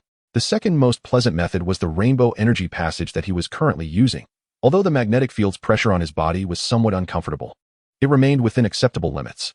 The most excruciating experience, however, was the forced utilization of the cosmic cube for time travel. Not to mention the immense uncertainty of being disassembled into a stream of particles and then reconstituted. The violent collisions with cosmic rays and charged particles during the transmission were enough to cause a headache. Fortunately, both Yang Kuen and Sebastian possessed the extraordinary ability to absorb energy, allowing them to digest the cosmic energy. Had they been ordinary individuals, who knows what calamity might have ensued? If traversing through time with the space stone was akin to riding a high-speed train, then entering the Rainbow Bridge was comparable to boarding a bus, while using the cosmic cube felt akin to riding a hand-pulled tractor. The experiences were not even in the same league. The information Yang Kuen had gleaned from the movie Thor indicated that Asgard was situated at the pinnacle of worldly knowledge, while Midgard resided at a mid-level, often referred to as the midfield. Their departure from Jotunheim seemed to place it above Midgard and below Asgard. Yang Kuen was, of course, unaware of the exact distances between these realms. However, it felt to him as though traveling from Jotunheim to Asgard was considerably swifter than their journey from Midgard. Perhaps it was indeed the disparity in speed between a hand-pulled tractor and a bus. At the end of the Rainbow Bridge lay a vast corridor resembling an enormous washing machine drum. Thor was the first to step out, followed by his 4 commanders and his brother Loki, who had a tumultuous relationship filled with both love and conflict. Yang Kuen and Sebastian, the 2 Midgardians, were the last to emerge. They found themselves in a circular, enclosed space that resembled an astronomical observatory, with both the floor and walls shimmering with radiant golden light, creating a resplendent atmosphere. In the center stood a figure clad in golden armor, wielding a brilliant long sword, gazing solemnly at Yang Kuen and Sebastian, clearly harboring suspicions towards the unfamiliar newcomers. "He is injured. We must take him to the medical room," Thor declared, pointing at Sebastian. "I will accompany him," Yang Kuen offered. "Wait," interjected Heimdall, the guardian adorned in golden armor, as he descended from the central control platform, his sword in hand. "I have questions for you." "Questions for me?" Yang Kuen feigned confusion. "How did you arrive at Jotunheim?" It was a failed scientific experiment." "No," Heimdall interjected decisively, piercing through Yang Kuen's deception. "I cannot discern the method of your transmission, but I can assure you it is certainly not what you claim to be a failed scientific experiment." Thor approached, hammer in hand, his expression laden with suspicion as he scrutinized Yang Kuen, seemingly prepared to swing his hammer should the enigmatic man offer an unsatisfactory answer. Yang Kuen's mind was in turmoil, but he ultimately made a decision and spoke up. "It is the cosmic cube. We inadvertently activated it, resulting in our random transportation to Jotunheim." "So that is the case. No wonder I couldn't see clearly." Heimdall expressed a sense of relief, a hint of a smile breaking through his otherwise stoic demeanor. "You were not randomly transported to Jotunheim.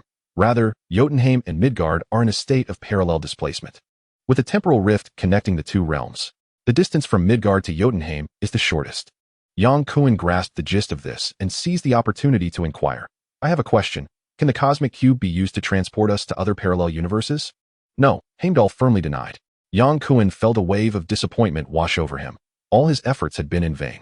Yet, he persisted, asking, "Can the Rainbow Bridge take us to other universes?" "I have never tried," Heimdall replied. A glimmer of hope ignited within Yang Kuen's heart. Did this imply that it was possible? Heimdall shook his head. "It is impossible. Utilizing the Rainbow Bridge to establish a passage to parallel universes requires traversing through dark space, demanding an immense amount of energy, which cannot be achieved." "Thank you for your generous explanation," Yang Kuen said, masking his disappointment with gratitude towards Heimdall. "All right, take them to the infirmary, then return them to Midgard," Thor proclaimed, wielding his hammer with authority. At that moment, a warrior clad in golden armor appeared at the entrance of the Rainbow Bridge, bowing to Thor. "Father of the gods requests Prince Thor and Prince Loki to come to the palace hall." "Understood. We shall go immediately," Thor replied as he and Loki departed the guard tower, with Sebastian being assisted towards the infirmary by 2 legion commanders. His injuries appeared severe, yet, with his mutant abilities, he could easily recover without treatment. He feigned his injuries to deceive the Asgardians, uncertain of whether their attitudes might shift unfavorably towards them. Beneath the Rainbow Bridge flowed an exceedingly wide river, seemingly broader than the Yangtze River by more than double. The banks were uninhabited, paved with large stone slabs, and lined with a variety of flowers, grasses, and trees, creating a breathtaking vista. Asgard truly resembles a beautiful paradise, Yang Kuin remarked softly. Sif glanced back at him, her resolute visage softening into a smile. This is indeed a celestial palace. Then, residing in such a palace makes you a celestial being, does it not? Yang Kuin teased with a laugh. Sif lifted her chin proudly, declaring, I am a warrior. Indeed, an elite warrior. Sif took pride in Yang Kuin's compliment, deliberately slowing her pace to walk alongside him. How many in Midgard are as formidable as you? Yang Kuin smiled slightly, asking, would you like the truth or a falsehood? Sif shot him a look. Of course, the truth. Who desires a falsehood? The truth is, of all Midgard, the mightiest warrior is none other than I, Yang Kuin. Haha. Sif couldn't help but laugh heartily, drawing the attention of the three warriors walking ahead, who turned to look back. Upon a moment's reflection, one could indeed assert that Yang Kuin, with his displayed prowess, might very well be the finest warrior of Midgard. Deep within, Sif was rather reluctant to acknowledge the reality that the fighters of Midgard could surpass her abilities, yet curiosity compelled her to inquire, and what of falsehoods? To which Yang Kuin replied, as for falsehoods, Midgard is home to hundreds of individuals as formidable as myself. It was undeniably a preposterous claim. Turning her gaze away from Yang Kuin, Sif mused that if Midgard possessed 1,000 warriors of Yang Kuin's caliber, they could easily vanquish Jotunheim and sweep through the 9 realms. Sebastian, lacking proficiency in the Asgardian tongue, remained silent, observing his surroundings. Meanwhile, Yang Kuin engaged in lively banter with the 4 legion commanders. Asgard, a nation founded upon martial principles and the valor of conquest, had recently experienced a lull in large-scale warfare under the reign of Odin, the Allfather. Nevertheless, the martial spirit was indelibly etched into the blood of every Asgardian. Yang Kuin's bravery and exceptional combat skills displayed in Jotunheim earned him the respect and camaraderie of the legion commanders, who were eager to converse with him. Through casual exchanges, Yang Kuin discovered that aside from Sif, the other 3 commanders were not natives. The robust dwarf warrior, Fornesteno, was a prince of the dwarven realm of Nidavellir, while the warrior Holgen, adorned with a goat-like beard, was a prince of Vanaheim. The shortest among them, Vandal, was a prince of Noten. As princes of the 9 realms, they accompanied Thor, the future king of Asgard, in battles to safeguard the peace of the realms. The healing facility, located not far from the riverside, shimmered with golden light, exquisitely resembling a princess's chamber. The 2 physicians responsible for the healing were young and beautiful, adorned with golden ornaments and clad in delicate white veils, moving gracefully as if carried by the wind, a truly delightful sight. Sif and her companions escorted Yang Kuin and Sebastian to the treatment room, relaying instructions to the physicians and the guard at the entrance before hastily departing. Their journey to Jotunheim alongside Thor had defied Odin's directives, leaving them uncertain of the consequences they would face. Sebastian's injuries were not severe, and his willingness to heed the Asgardians' advice to remain for treatment stemmed from a desire to better understand Asgard. For a terrestrial native who had been pursuing fugitives in Austria just a day prior, the series of events was profoundly overwhelming, and Sebastian required time to process it all. The realms of Jotunheim and Asgard, once mere concepts within Norse mythology, were indeed real. With a soft sigh, Sebastian remarked, "You must have known beforehand, hadn't you?" Through the open window, the breathtaking beauty of the star-studded sky and radiant nebulae could be seen, resembling jewels embedded in a grand tapestry. Yang Kuin gazed up at the crimson-hued nebula in awe, and after a moment's pause, he spoke. "I was aware of certain things. Yet I did not anticipate that the cosmic cube would transport us to Jotunheim. Had I known, I would have worn an extra coat." As a meticulous German, Sebastian did not share the humor of an American cowboy, and he offered no smile in response to Yang Kuin's jest. "From which parallel universe have you traversed through time and space?" Sebastian inquired earnestly. "How should I articulate the coordinates or the designation of my parallel universe? It feels akin to a Halloween prank. I was abruptly transported here." "So, you are an ordinary individual? You possessed no superpowers prior to your transportation?" "Indeed," Yang Kuin replied with a smile. "Your fixation on superhuman abilities is quite remarkable. Yes, I believe it is a latent capacity of humanity. We can become formidable, surpassing those on this planet." Yang Kuin's gaze shifted, raising an eyebrow. "I regret to inform you that you still cling to the superiority of mutants. In truth, mutants are merely humans with an additional segment of genetic code, resulting in various superpowers. I, too, can possess abilities that rival those of mutants through genomic alteration. Your belief in mutant superiority holds no weight in my eyes, Yang Kuan stated coldly. Mutants represent a significant breakthrough in human evolution. You cannot deny that. Perhaps they are a branch of human evolution, but that does not imply their superiority over humanity. Yang Kuan gestured toward the distant rainbow bridge outside, a testament to the centuries of advanced photonic technology that humanity must aspire to harness. The abilities derived from genetic mutations do not significantly influence the overall progression of humanity.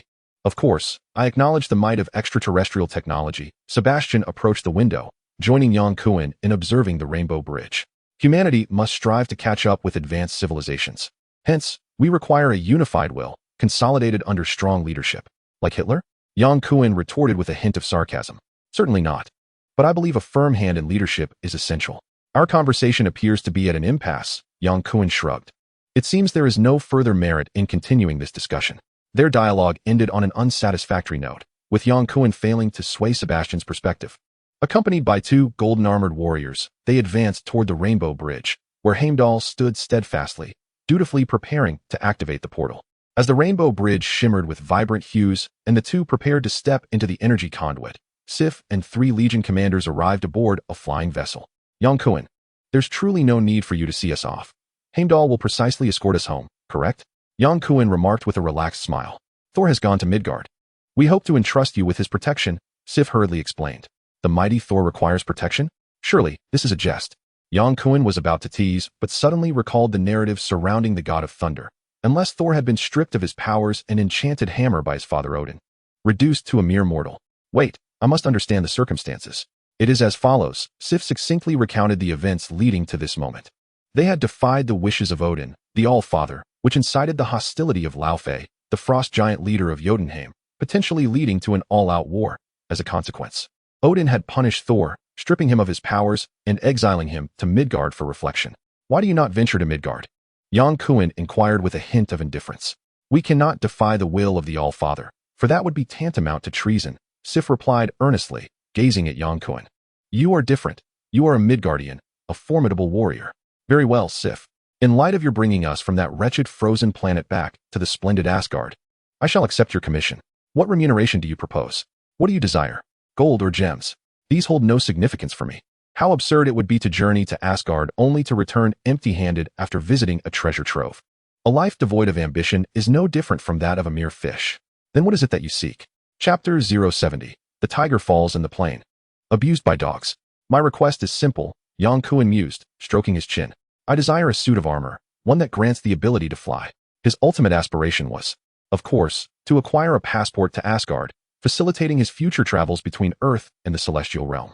However, given Sif's station, it was evident that she could not acquiesce to such a request. She would likely struggle to persuade Heimdall, who stood before her. Only with Odin or Thor's consent could Yang Kuan hope to obtain Asgardian residency. Accepting the role of the god of thunder's bodyguard would undoubtedly provide ample opportunities to forge a connection with him and secure the privilege of unfettered access to Asgard.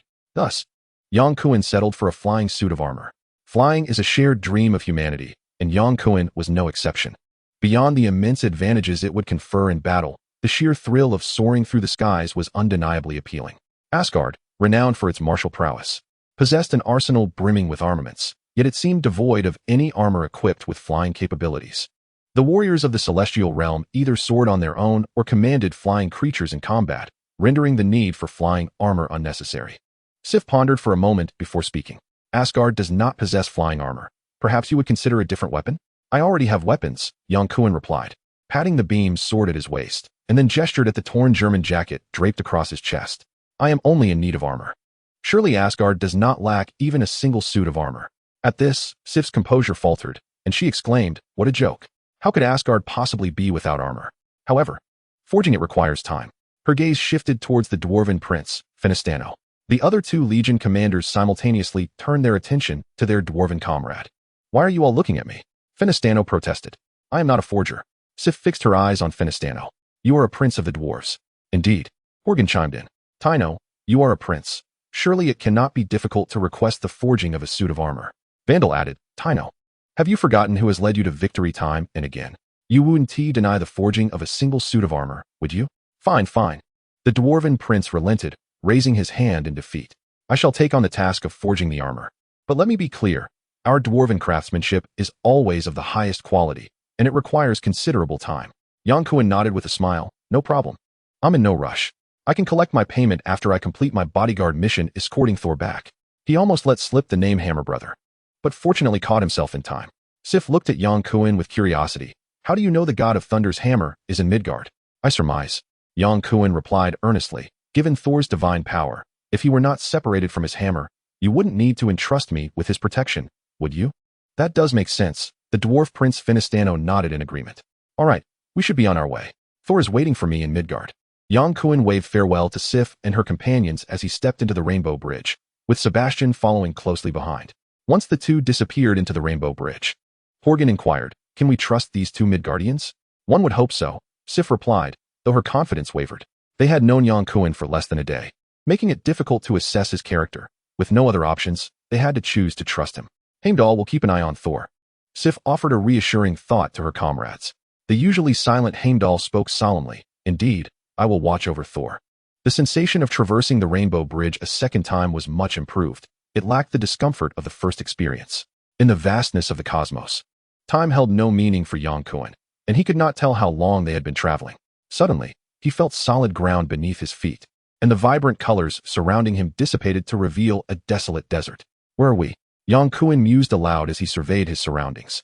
He had faith that Heimdall, with his oversight of the 9 realms, would not transport them too far from Thor. It appears to be the southern or central deserts of the United States.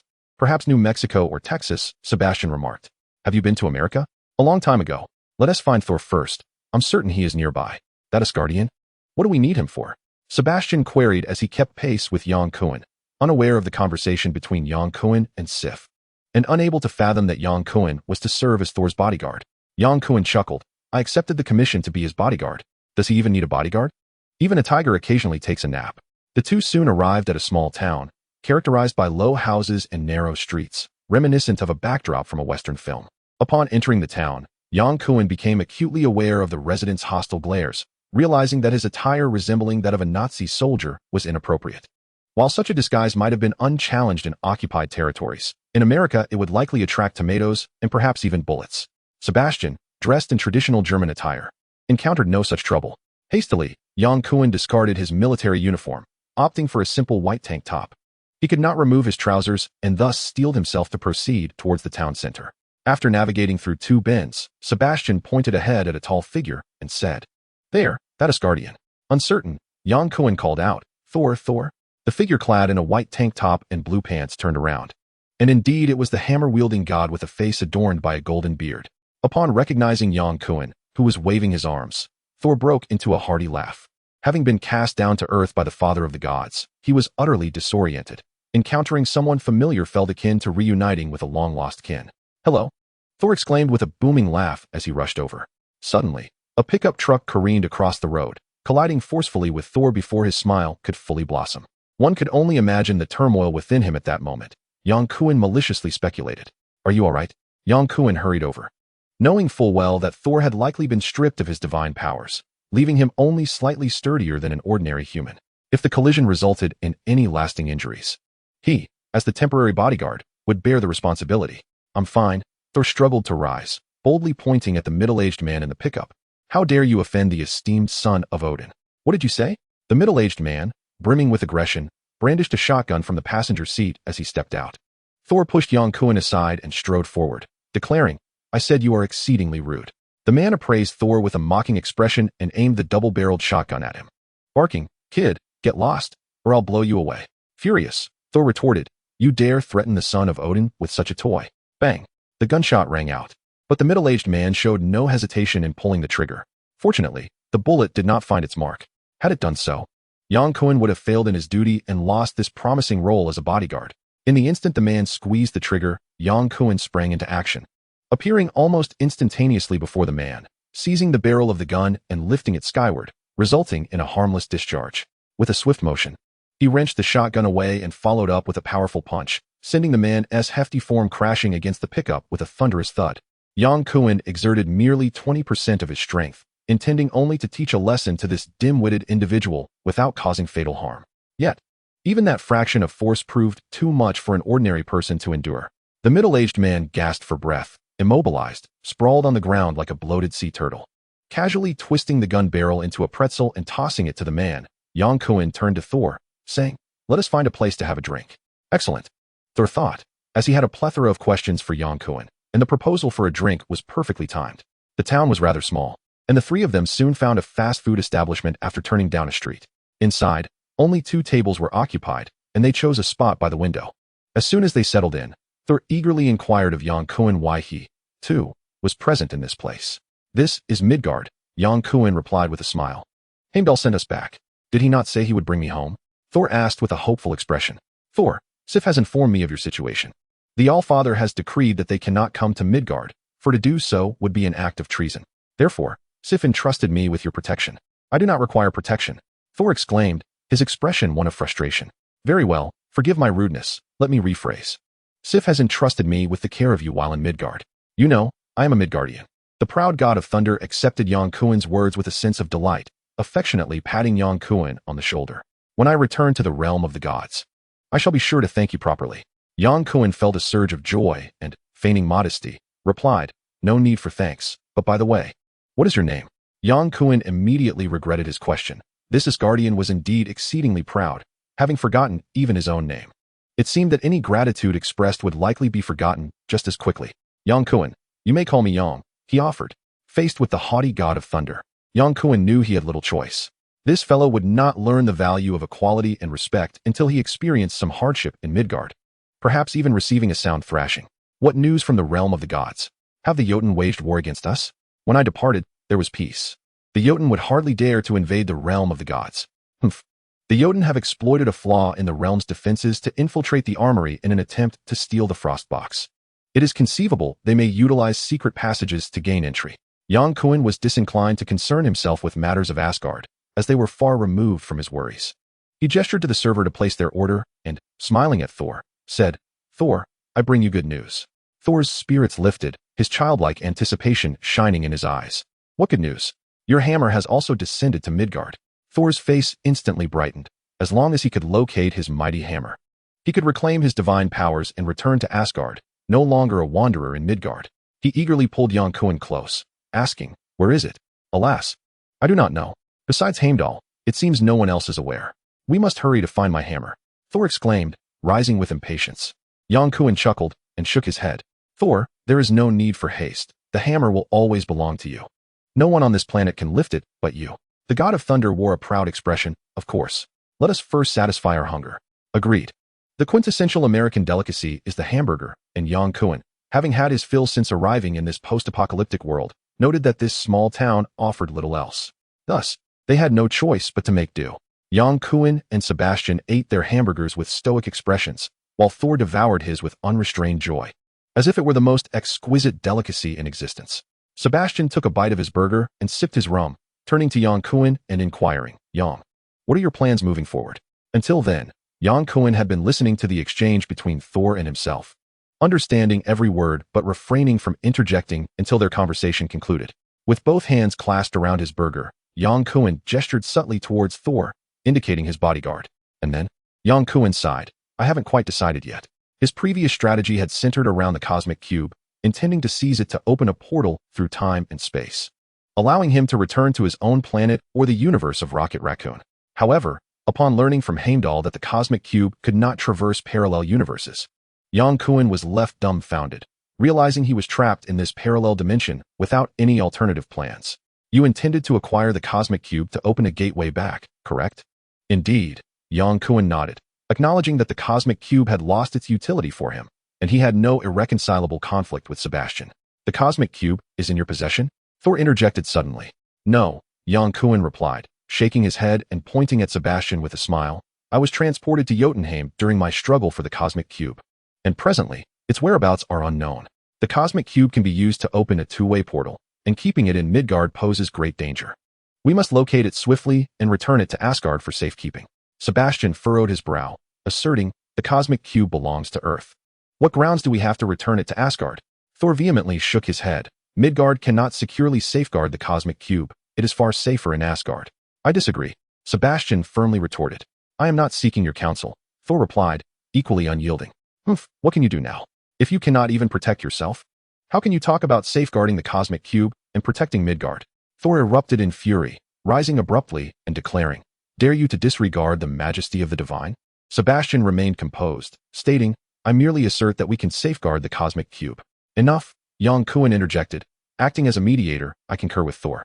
The cosmic cube poses a significant threat if left on Earth, and should be entrusted to Asgard for protection. Should extraterrestrial beings from other planets exploit the cosmic cube to invade Earth, humanity would face calamity. Thor's concerns were not unfounded.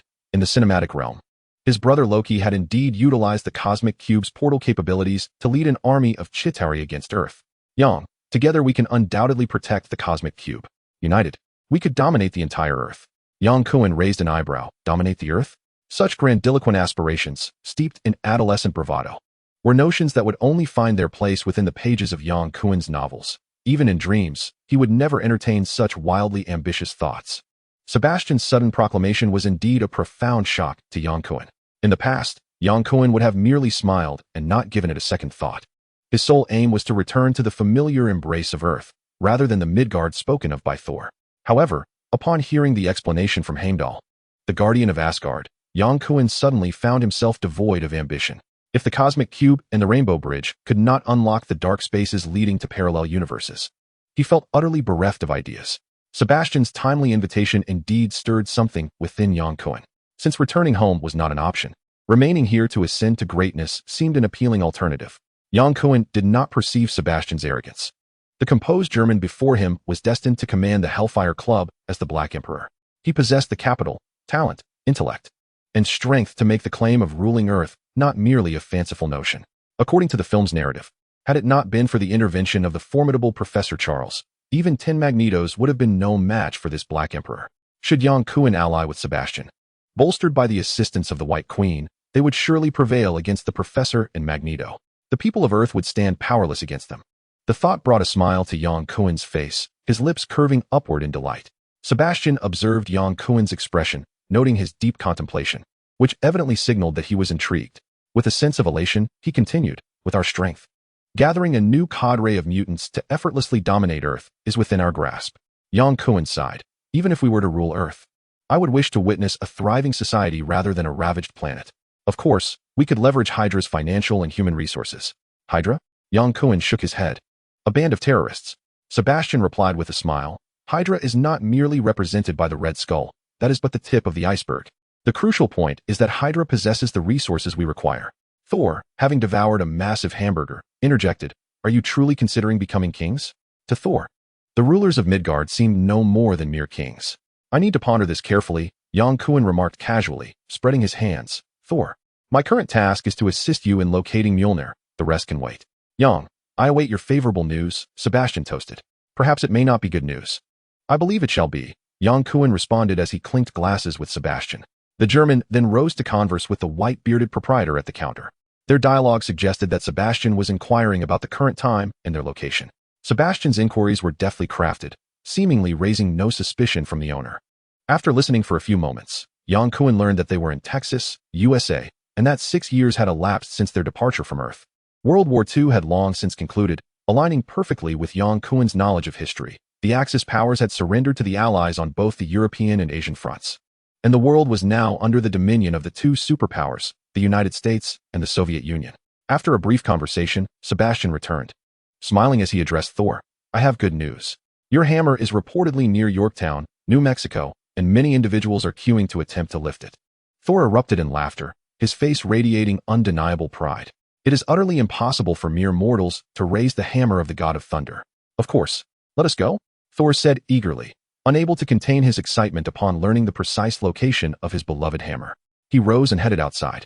Yang Kuan rummaged through his pockets, only to realize he had only German marks, while they were in Texas, USA. This predicament distressed him, and he lamented that he should have asked Sif for 2 hefty gold bricks. Shao, do you have any dollars? Sebastian smiled slightly. I have already settled the bill. Oh, how astonishing that a German would carry dollars. I do not possess dollars, but I have gold. Yang Kuan sighed. I am starting to appreciate gold. Yang Kuan and Sebastian, who had initially clashed upon their first meeting, had ended up fighting each other. Yang Kuan had even felled one of Sebastian's mutant subordinates. Had it not been for their accidental teleportation to Jotunheim and subsequent battles side by side, they would likely have remained bitter enemies, rather than sharing light-hearted banter as they did now. After exchanging a few words, Yang Kuan and Sebastian caught up with the hurried Thor. Thor, do you know how far New Mexico is from here? Yang Kuan inquired. The hammer wielder appeared bewildered. I do not know. We need to find a vehicle. The mortal who assaulted me earlier has a car. Thor suddenly had a brilliant idea and exclaimed excitedly. Yang Kuan and Sebastian exchanged amused glances. This notion seemed quite promising. Since their temporal journey began, Yang Kuan had relied on commandeering various modes of transport, from seizing Umbrella Corporation's cargo planes and armed helicopters during the biohazard crisis, to hijacking a Kree spaceship on the Padon planet, and now, in America, planning to acquire a Texan Cowboys pickup truck. They had become accustomed to this pattern of theft. The trio returned to the site of their earlier encounter, where the brown pickup remained parked, and the twisted double-barreled shotgun had not been moved. However, the Texan cowboy, who had been sprawled on the ground like a sea turtle, was nowhere to be found. Sebastian confidently took the driver's seat, assuming the role of the owner, and started the pickup. Thor and Yang Kuan climbed in behind him. The vehicle roared to life, kicking up a cloud of dust as it sped out of the street. Passing through Dallas, Texas's largest city, Sebastian made a phone call, and the Red Devil appeared behind them with a puff, astonishing Yang Kuan. He was surprised that after 5 or 6 years, Sebastian could still contact the Red Devil so swiftly. Having someone so readily available was indeed a luxury. Before departing, Sebastian instructed the Red Devil to retrieve $2,000 and deliver it to Yang Kuan for travel expenses. Knowing that Yang Kuan's pockets were empty and that without some funds, he would be in quite a predicament. As for Thor, the fallen prince of Asgard, he is hardly worth mentioning. He lacks even the capacity for theft. Yang's admiration for Sebastian instantly grew. With a wave of farewell, Sebastian and the Red Devil transformed into a cloud of crimson smoke and vanished, while Yang and the God of Thunder embarked on a journey to New Mexico in pursuit of the hammer, their hearts brimming with the promise of prosperity. Amidst the ravages of war in Europe, Sebastian chose not to return, but to remain in New York City. Upon his arrival on the bustling streets of New York, Sebastian's first inquiry to the Red Devil was, "Where's the Tesseract?" The Red Devil, swaying his crimson tail, replied, "After your disappearance. I entrusted it to Strucker as per our agreement." "And where is Strucker?" "In South America, perhaps in Brazil." The Red Devil licked his lips. "Should we eliminate him?" "Let him be for now. We shall dispose of him once we have dominion over Hydra." Regarding the Infinity Stones, the Tesseract, and the Cosmic Cube, it is pertinent to note that the majority of the concepts in this narrative are derived from the comics rather than the films. The Tesseract serves as an energy source and a two-way portal, crafted by an advanced civilization in the cosmos. The Cosmic Cube, originating from an unknown dimension, is a creation of transcendent deities, possessing the ability to effortlessly conjure multiverses, manipulating everything from particles to the very fabric of logic, time, and space. The highly evolved Skrulls fashioned a cosmic cube, one significantly less powerful than that of the transcendent deities, which developed sentience and subsequently annihilated the Skrull homeworld and its galaxy, resulting in the demise of 2/3 of the Skrull population. The Infinity Stones are the earliest and most potent entities in the universe. Gathering all 6 bestows unparalleled power. The portrayal of the Infinity Stones in the films is often tenuous and, one might say, abysmally contrived for the sake of narrative. For instance, the Tesseract is designated as the Space Stone while simultaneously functioning as a two-way portal, allowing Loki to easily teleport and seize it. According to this logic, the bearer of the Tesseract would be unable to hide or remain concealed, as any being more formidable than Loki could simply transport themselves through it. Thus, apart from the most powerful individuals, anyone wielding the Tesseract would be courting their own demise. This is hardly the essence of a stone. It resembles more a harbinger of death. Moreover, the ether is misrepresented as an infinity stone. The ether possesses no fixed form. While all infinity stones assume the shape of gemstones, for otherwise, it would conflict with the nature of the infinity gauntlet.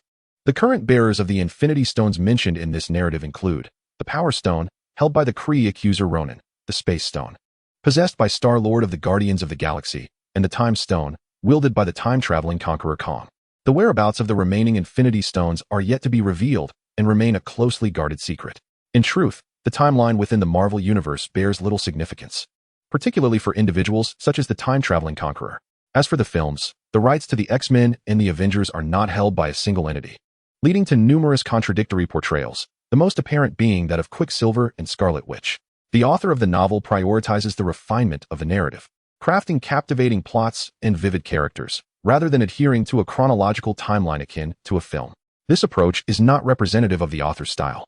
The early unfolding of Thor's storyline serves merely to introduce Sif, bearing no significant impact on the subsequent plot. The author would never leap 60 years ahead, bypassing the exhilarating evolution and rise of mutants, simply to align with cinematic conventions.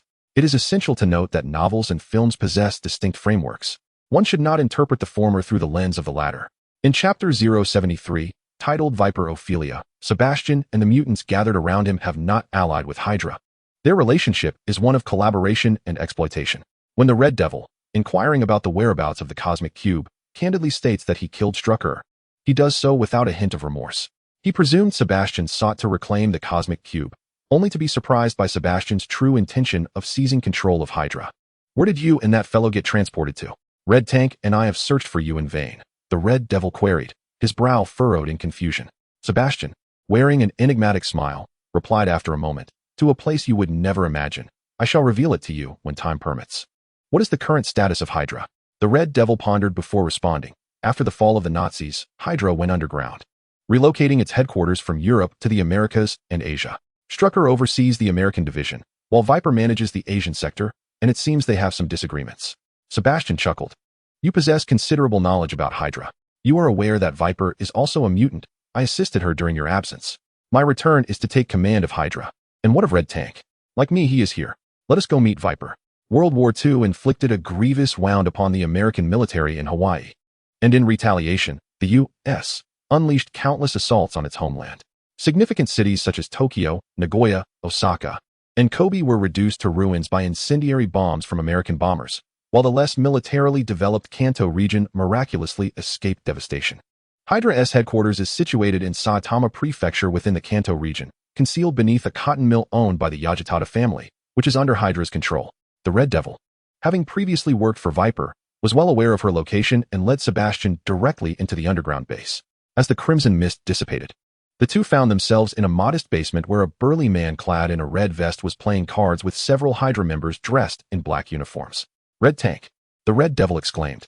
Muscle-bound Red Tank turned at the sound, and upon seeing Sebastian, excitement caused him to drop his cards. At last, you've returned. We've been searching for you everywhere. Sebastian smiled faintly. Of course, you wouldn't have found me. Where's Viper? Inside, Red Tank gestured towards a walnut-colored wooden door. I will take you in. Who do you think you are? You cannot simply call her Viper. She must be addressed as Madam Hydra. Several members of Hydra loomed at the entrance, their expressions menacing as they fixed their gaze upon Sebastian. Step aside, you fools, the Red Tank bellowed, his powerful arms thrusting outward, sending the Hydra members sprawling like a row of fallen dominoes. Those present were acutely aware of the Red Tank's immense strength and formidable nature, and none dared to approach after witnessing his display of might. The Red Tank and the Red Devil worked for Viper due to her identity as a mutant. They were not affiliated with Hydra and treated its members with utter disdain. As the heavy doors swung open, Sebastian entered first, followed closely by the Red Devil, while the Red Tank remained at the threshold, guarding the entrance. Inside lay a spacious hall, at the center of which stood a dazzling golden chair. Reclining upon it was a woman draped in green, her long hair cascading around her. Her figure was voluptuous, the tailored green gown hugging her form and revealing ample expanse of alabaster skin. Her waist-length green tresses obscured half of her face, creating the illusion of a serpent coiled upon the chair. Viper, Ophelia, it has been a while, Sebastian remarked, advancing at a leisurely pace. Shaw. It has indeed been some time, Ophelia replied, her demeanor languid, as if her body had lost all rigidity. I heard from the Red Devil that you have gone missing. I visited a rather extraordinary place, one that shall remain etched in my memory forever, Sebastian declared, drawing closer along the crimson carpet, close enough to discern the dark green lipstick adorning her lips. It sounds akin to paradise, she mused. Indeed, in mythic tales, it is referred to as the Celestial Palace. The realm of the gods, Sebastian proclaimed, clasping his hands behind his back, pride evident in his stance. I ventured to Asgard, the domain of Odin, the All-Father. Ophelia chuckled softly, straightening her posture as her lake green eyes bore into Sebastian's. Then why did you not remain in the Celestial Palace? Once Hydra's banner flies across the globe, I shall return to the Celestial Palace, he replied confidently. Rising gracefully, Ophelia glided toward Sebastian, her fair arms brushing against his shoulders, her sharp fingertips nearly gliding across his neck. Shaw, you have been absent for 6 years. Times have changed, and Hydra is not what it once was. We are relegated to the shadows, hidden from the light.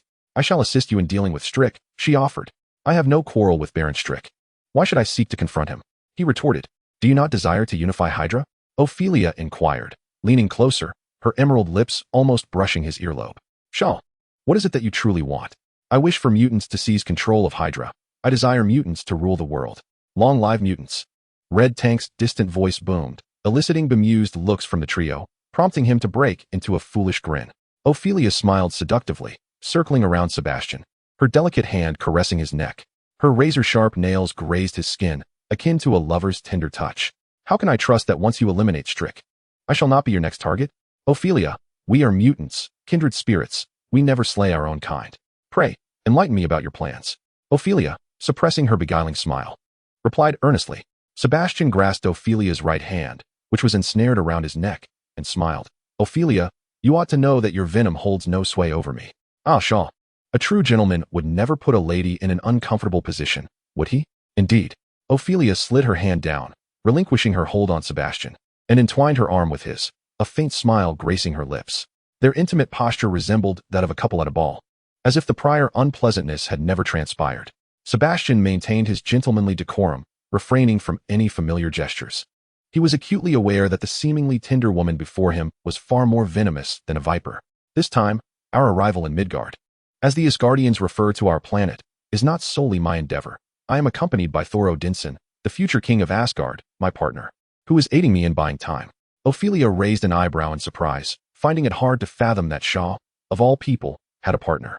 Chapter 074. The Hammered Thor. The news of the divine hammer reaching Yorktown, New Mexico, had not only spread to Texas, but had resonated throughout the entirety of America. Men of considerable strength flocked to the scene, eager to lift the unique weapon wielded by Hammer Thor. When Yonkuin and Hammer Thor arrived in Yorktown, they immediately spotted the scattered vehicles and the eager participants forming a long queue, approximately 100 meters in length. Hey, Thor, it seems your hammer is in high demand. Thor scoffed, disdainfully uttering a single word, mortals. Yonkuin shrugged, having grown accustomed to the arrogance of his companion over the past few days. Parking at a distance, the two made their way, trudging through the sand towards the hammer of the god, which had plunged into the earth, creating a substantial crater about the depth of a calf. Thor ran a few paces, approached the hammer, and attempted with all his might to dislodge a hefty man who stood stubbornly in front, his expression one of joyous determination. Hey, you brute, follow the rules. You must wait your turn. The second man in line, clearly irked, stepped forward and shoved Thor, his patience waning as he anticipated his own opportunity to showcase his strength. Deprived of his divine powers, Thor's physical abilities were only marginally superior to those of an average Earthling, and with the push from the large man, he lost his balance, inadvertently releasing his grip on the hammer. Enraged, Thor glared at the man who had dared to assault him, his countenance fierce as he prepared to retaliate. Damn it, yelled the man in the plaid shirt, swinging his fist. Thor, unwilling to be outdone, clenched his fist in response, and the two engaged in a heated exchange of blows. The once orderly queue for the mighty hammer had dissolved into a chaotic half-circle, with eager spectators surrounding the two individuals, vociferously cheering and encouraging. This group, having traveled from various corners of America out of sheer boredom, could hardly resist the allure of witnessing a confrontation. Yonkuin had followed Thor into the fray, observing every action within his line of sight. As the hammer brother clashed with another, throwing punches, Yonkuin refrained from intervening, allowing the hammer brother to confront the harsh realities he so stubbornly ignored. After finally subduing the burly assailant, Thor, panting and wiping the blood from his nostrils, approached his hammer once more, this time unchallenged. The hammer brother, brimming with confidence, grasped the heavy iron hammer and presented a half-mocking, half-triumphant smile to the onlookers, even winking playfully at Yonkuin. In response, Yonkuin extended his palm in an inviting gesture. The hammer brother redirected his focus, adopting a stance and straining to lift the hammer. Yet, it remained stubbornly still. He tried again, but it would not budge. This defiance of logic left him momentarily dumbfounded. The crowd erupted in jeers, taunting him to step aside if he could not lift the hammer, lest he impede those waiting behind. Embarrassed, the hammer brother gripped the handle tightly and bellowed, exerting all his strength, only to find himself collapsing to the ground with a thud. Laughter echoed through the gathering. At that moment, Yonkuin approached to assist Thor, who stared vacantly at the hammer as if his very soul had been extracted. Let us depart, Yonkuin urged. This cannot be happening, Thor muttered, clearly still reeling from the blow to his pride. Once back at the pickup truck, Thor regained his senses and attempted to leap from the vehicle again to claim the hammer, but Yonkuin stopped him. One attempt is sufficient.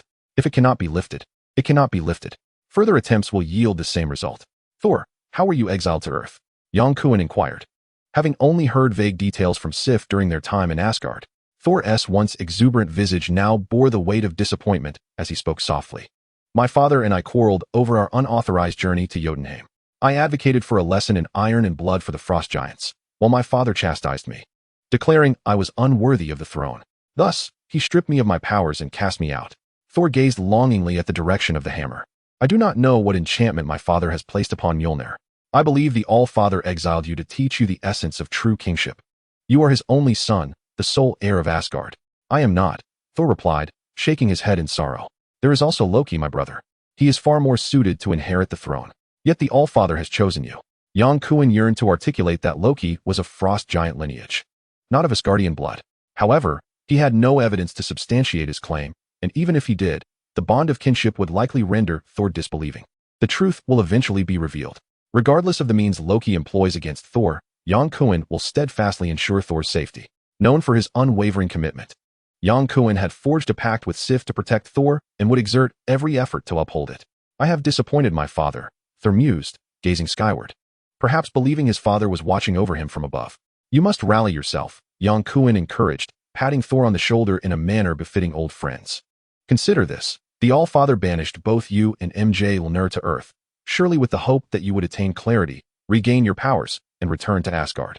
He could have easily sealed away the hammer otherwise.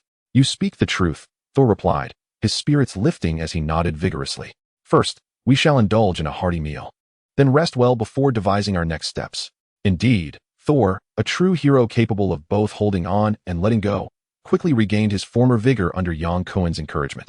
The two departed the desert, heading towards Yorktown, where they observed a procession of CIA agents, both in uniform and plain clothes, arriving en masse to investigate the fallen hammer. Given the current circumstances, the United States lacked the SHIELD organization, relying instead on the CIA to address unidentified threats and special incidents. Consequently, their response was sluggish, taking considerable time to establish a perimeter and isolate unrelated individuals. Retrieving Mjolnir would demand some effort. Though Kuin dismissed it as merely an inconvenience, he thought nothing of the CIA or even the White House and Pacific Command. He could come and go as he pleased, unimpeded by any authority. As night fell, Thor, restless and unable to sleep, brought a bottle of wine to Kuin's door, and the two settled on the hotel balcony to drink and converse. They spoke of Asgard, Sif, and Kuin's intriguing experiences traversing time and space. Surprisingly, the usually reticent Thor engaged in conversation with the enthusiasm of Wade, perhaps spurred by the sudden upheaval that awakened his desire to share. Thor, do you have someone you fancy? Kuin inquired. No, and you? Kuin gazed at the starry sky, identifying the Andromeda galaxy, his thoughts drifting to romantic moments shared with Jill. I do have someone special. Her name is Jill. Why not go see her? She is not here, Thor. You know, I am a traveler of time and space. Jill is a girl I met in a previous timeline. With a gentle sigh, Kuin continued. Having lost the space stone, I cannot return to her world. I cannot see her again. There will be a way, as you said. Let us hope so. Kuin's heart bore the weight of a profound fear that by the time he found the space stone to return to the world of the biohazard, too much time would have passed, and Jill would no longer be among the living. The thought of being separated by the veil of death was far more sorrowful than mere distance across parallel universes. Forcing himself to dismiss these thoughts, Kuin took a large gulp of beer, drinking so hastily that he choked and coughed repeatedly. Thor smiled faintly, remarking that he and Tainur shared a penchant for drinking heartily. Tainur, the diminutive prince? Indeed, aside from battle, Tainur's sole passion is food. Thor gazed silently at the starry sky, lost in contemplation of his exile to Midgard and the uncertainty of when he might earn his father's forgiveness and return to the celestial palace. Both Thor and Kuin were engulfed in their own troubles, leaving them momentarily speechless. Though Thor had been stripped of his divine powers, the Asgardian constitution would not succumb to intoxication easily. Kuin, too, was immune to drunkenness, as the virus had accelerated his metabolism, causing the alcohol in his bloodstream to be swiftly decomposed. Having consumed all the alcohol, their conversation eventually lulled them into slumber, and the two lay asleep on the open-air balcony recliners. The following day, Kuin accompanied Thor back to the desert, where the previously bustling crowd, eager to wield the hammer, had vanished. The area where the god of thunder's hammer had descended was now cordoned off by the CIA, isolating it from external disturbances. Several makeshift tents formed a circle, obscuring the hammer's whereabouts. Thor, disheartened, could not even steal a glance at his beloved hammer before he turned to leave. Surprisingly, the typically impulsive Thor refrained from assaulting the CIA's blockade, which astonished Yang Kuan. He had even prepared to assist Thor in a confrontation, but to his surprise, Thor chose to forego another attempt to avoid conflict. Compared to their first encounter, when Thor wielded the hammer with commanding authority, disdainfully confronting the frost giant king, Lao Fei, and engaging in battle at the slightest provocation, the current Thor exhibited a markedly gentler temperament, exhibiting restraint and a deeper understanding of the balance between action and caution. Thor, the hammer ultimately belongs to you. No one can take it away. The opportunity simply has not yet arrived, Yang Kuan consoled, placing a reassuring hand on Thor's shoulder. Rather than dwell on your exile, focus on joyous thoughts. Imagine yourself on holiday in Midgard, right? I shall be your guide. Let us venture to Las Vegas and revel in merriment. What kind of place is that? Thor inquired. A city of chance, where you can forget your troubles, replied Yang Kuan, grateful for Sebastian's generous farewell gift of $2,000. With this windfall, he and Thor roamed freely, indulging in the finest hotels and delectable cuisine.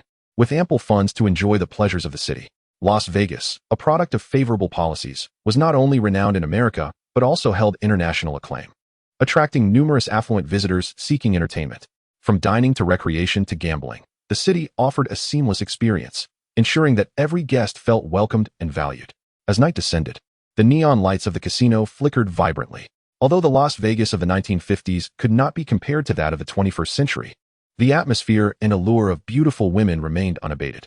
Yang Kuan selected the largest casino, parking nearby, and strolled shoulder to shoulder with Thor through the grand entrance. Exchanging $1,000 for chips, they each took $500 to divide between them, laughing and exploring their new surroundings. Thor found everything to be refreshingly novel, his curiosity piqued by each new sight. In his hand, the vibrant red and green chips were fresh, and the array of gambling paraphernalia was equally novel. The comely bunny waitresses flitting about added to the allure of the scene. However, the god of thunder, Thor, had no time for such frivolities in Asgard, nor did he possess any inclination towards gambling. As a prince, he wanted for nothing.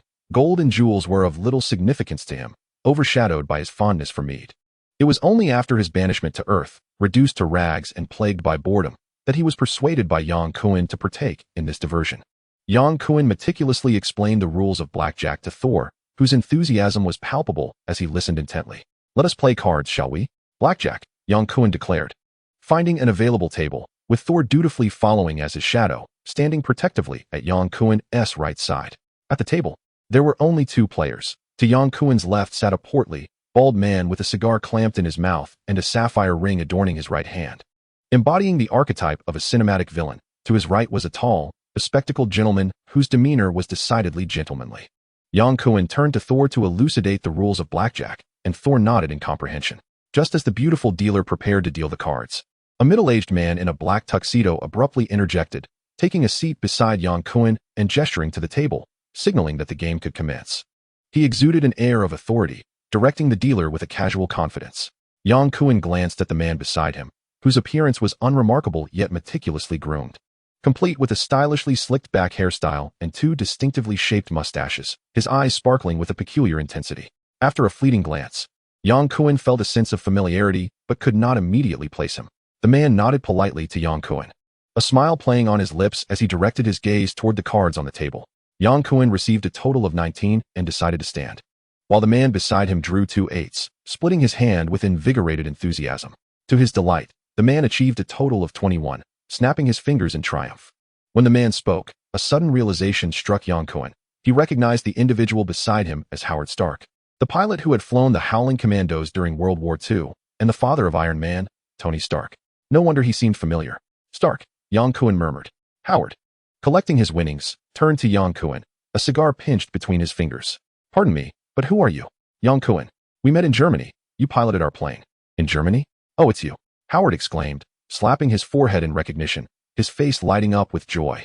I remember now. You were a member of the Howling Commandos, working alongside Captain America. Yang Kuan smiled. Indeed, I never anticipated encountering you here. Howard Stark extended his hand, and they shook.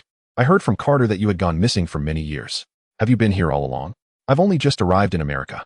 And who is this Carter you mentioned? Peggy Carter, Steve's girlfriend. You don't know her? Yang Kuan had not met Steve's girlfriend. but the name Peggy Carter was certainly familiar to him. If Steve were aware of your arrival in America, he would undoubtedly be elated. Yang Kuan was momentarily taken aback. Are you saying Steve is in America? This narrative seems inconsistent. Captain America should be eternally resting beneath the glaciers. How could he possibly be in America? It should not be a mistake. I will call him now. Howard Stark pushed back his chair and rose, gesturing for Yang Kuan to join him. Let us converse in a different location. Chapter 76. No brothers. No Marvel. 3 glasses of Scotch whiskey, served with ice. In the casino's VIP lounge, Stark settled into a plush sofa and instructed the waiter. Once the waiter closed the lounge door, Stark sat up and lowered his voice, inquiring. I have heard that your disappearance is related to the Tesseract. Is that true? Yang Kuan exchanged glances with Thor, a hint of amusement gracing his lips. It is no wonder Howard Stark is so warm towards me. He seeks to extract information regarding the Tesseract from my lips. Indeed, Yang Kuan did not deny it. Given Stark's close ties with Captain America and Agent Carter, it was unlikely he would intend to harm him. Even if he did, Yang Kuan harbored no fear. Stark grew increasingly animated, positioning himself beside Yang Kuan. You must know the whereabouts of the Tesseract, correct? Yang Kuan shook his head. Why are you so interested in the Tesseract? What are your intentions? Stark elaborated. After your disappearance, the German electromagnetic tank cannons wreaked havoc during the Battle of the Bulge, inflicting substantial casualties upon the Allies. Following Germany's defeat, the Allies learned that the energy for these electromagnetic tank cannons derived from the Tesseract, which has since gone missing. To this day, no one has seen the Tesseract. Yang Kuan said coolly, Do you believe I know the Tesseract's whereabouts? Thor interjected, to maintain peace in Midgard. The Tesseract should be entrusted to us in the realm of the gods. Stark, unfamiliar with Thor, looked puzzled by the unfamiliar terminology. Excuse me, who is this? I am Thor. After his exile, Thor had noticeably tempered his once arrogant demeanor, no longer boasting of his identity as Odin's son, but simply stating his name matter-of-factly. Very well. Thor, I do not comprehend what you mean by Midgard and entrusting it to the realm of the gods. Midgard is the term from Norse mythology for our Earth, and the realm of the gods is Asgard, where the deities reside. This Thor is the Prince of Asgard. Stark was momentarily stunned, then chuckled. It seems today is not April Fool's Day. Believe it or not, Yang Kuan leaned forward, speaking calmly. To be frank, I do not know the Tesseract's whereabouts. If Steve is searching for it, I can assist. The implication in Yang Kuan's words was clear. If Captain America, Steve, were seeking the Tesseract, he could offer help. But if it were you, Howard Stark, then he regrettably could not. Thor remained quietly seated, refraining from proving his identity or debating with Stark, seemingly accepting the reality of his exile. He was stripped of his divine powers by his father and banished from the realm of gods, no longer the Prince of Asgard. Stark glanced at his watch and remarked with a smile. Steve received a call saying he would fly over immediately. 3 hours should suffice if he is coming from New York. Perhaps we can entertain ourselves while we wait. A splendid idea, came the response. Yang Kuan was not well acquainted with Howard Stark, primarily recognizing him through the lens of his illustrious son, the playboy Iron Man, Tony Stark. Learning that Steve was still active came as a delightful surprise. The three concluded their brief conversation and exited the lounge, encountering a server delivering drinks. They each took a glass of Scotch whiskey as they descended the staircase. Stark, are you familiar with Wade Wilson? Of course, the second hero of the Howling Commandos. Second only in popularity to Captain America. Once more, the trio entered the casino hall on the first floor, where Yang Kuan and Stark engaged in less play and more conversation. Stark expressed his fervent desire to harness the immense energy of the Tesseract, stating that his factory and experiments required it. Yang Kuan, however, admitted he was at a loss regarding its whereabouts. Thor chose not to partake in their dialogue, opting instead to indulge in merriment, fully engrossed in his first encounter with the casino, where he surprisingly accumulated a considerable amount of chips, akin to a joyous child showcasing his spoils. The casino was alive with enchanting music, alluring beauties, and sumptuous cuisine, yet conspicuously devoid of clocks. It was evident that the proprietors wished for each patron to linger as long as possible, oblivious to the passage of time and the world beyond the casino walls. After an indeterminate period of play, Yang Kuan began to feel fatigued, casting aside his playing cards and taking a hearty swig of whiskey to revive his spirits. Suddenly, the revolving door swung open with force, and 2 imposing figures, muscular and elegantly sculpted, strode in. The man in front donned a blue and white striped bodysuit, while the one behind sported a red and black combat suit.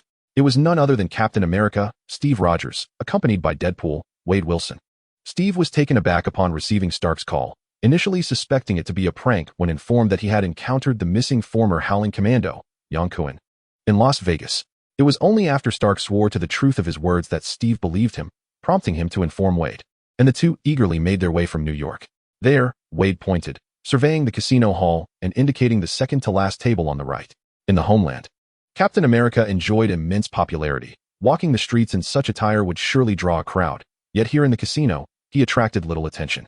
The two muscular figures navigated through the throngs of people, making their way directly towards Stark.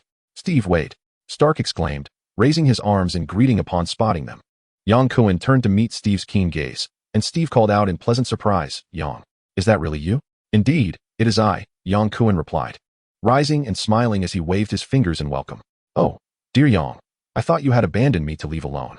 Suddenly, Wade slipped through the gap between Steve and Stark, rushing forward to embrace Yang Kuan tightly, as if he had found Cinderella's lost crystal slipper.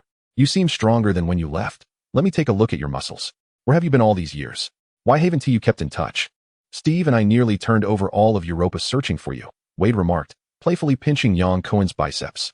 Yang Kuan pushed Wade away with an expression of disdain, asserting, "I'm not into that. The tale of my disappearance is rather lengthy." Yang Kuan glanced at Steve, extending his arm. "Steve, it's truly a relief to see you safe. With me around, of course, Steve is fine," Wade interjected with a hint of pride. Yang Kuan and Wade were akin to the wings of the butterfly effect. Yang Kuan altered the trajectory of the Tesseract, while Wade rescued Captain America, preventing Steve from falling into eternal slumber. "By the looks of you, are you prepared for battle?" Steve nodded. "Indeed, we have a mission." "What?" "The Second World War is over.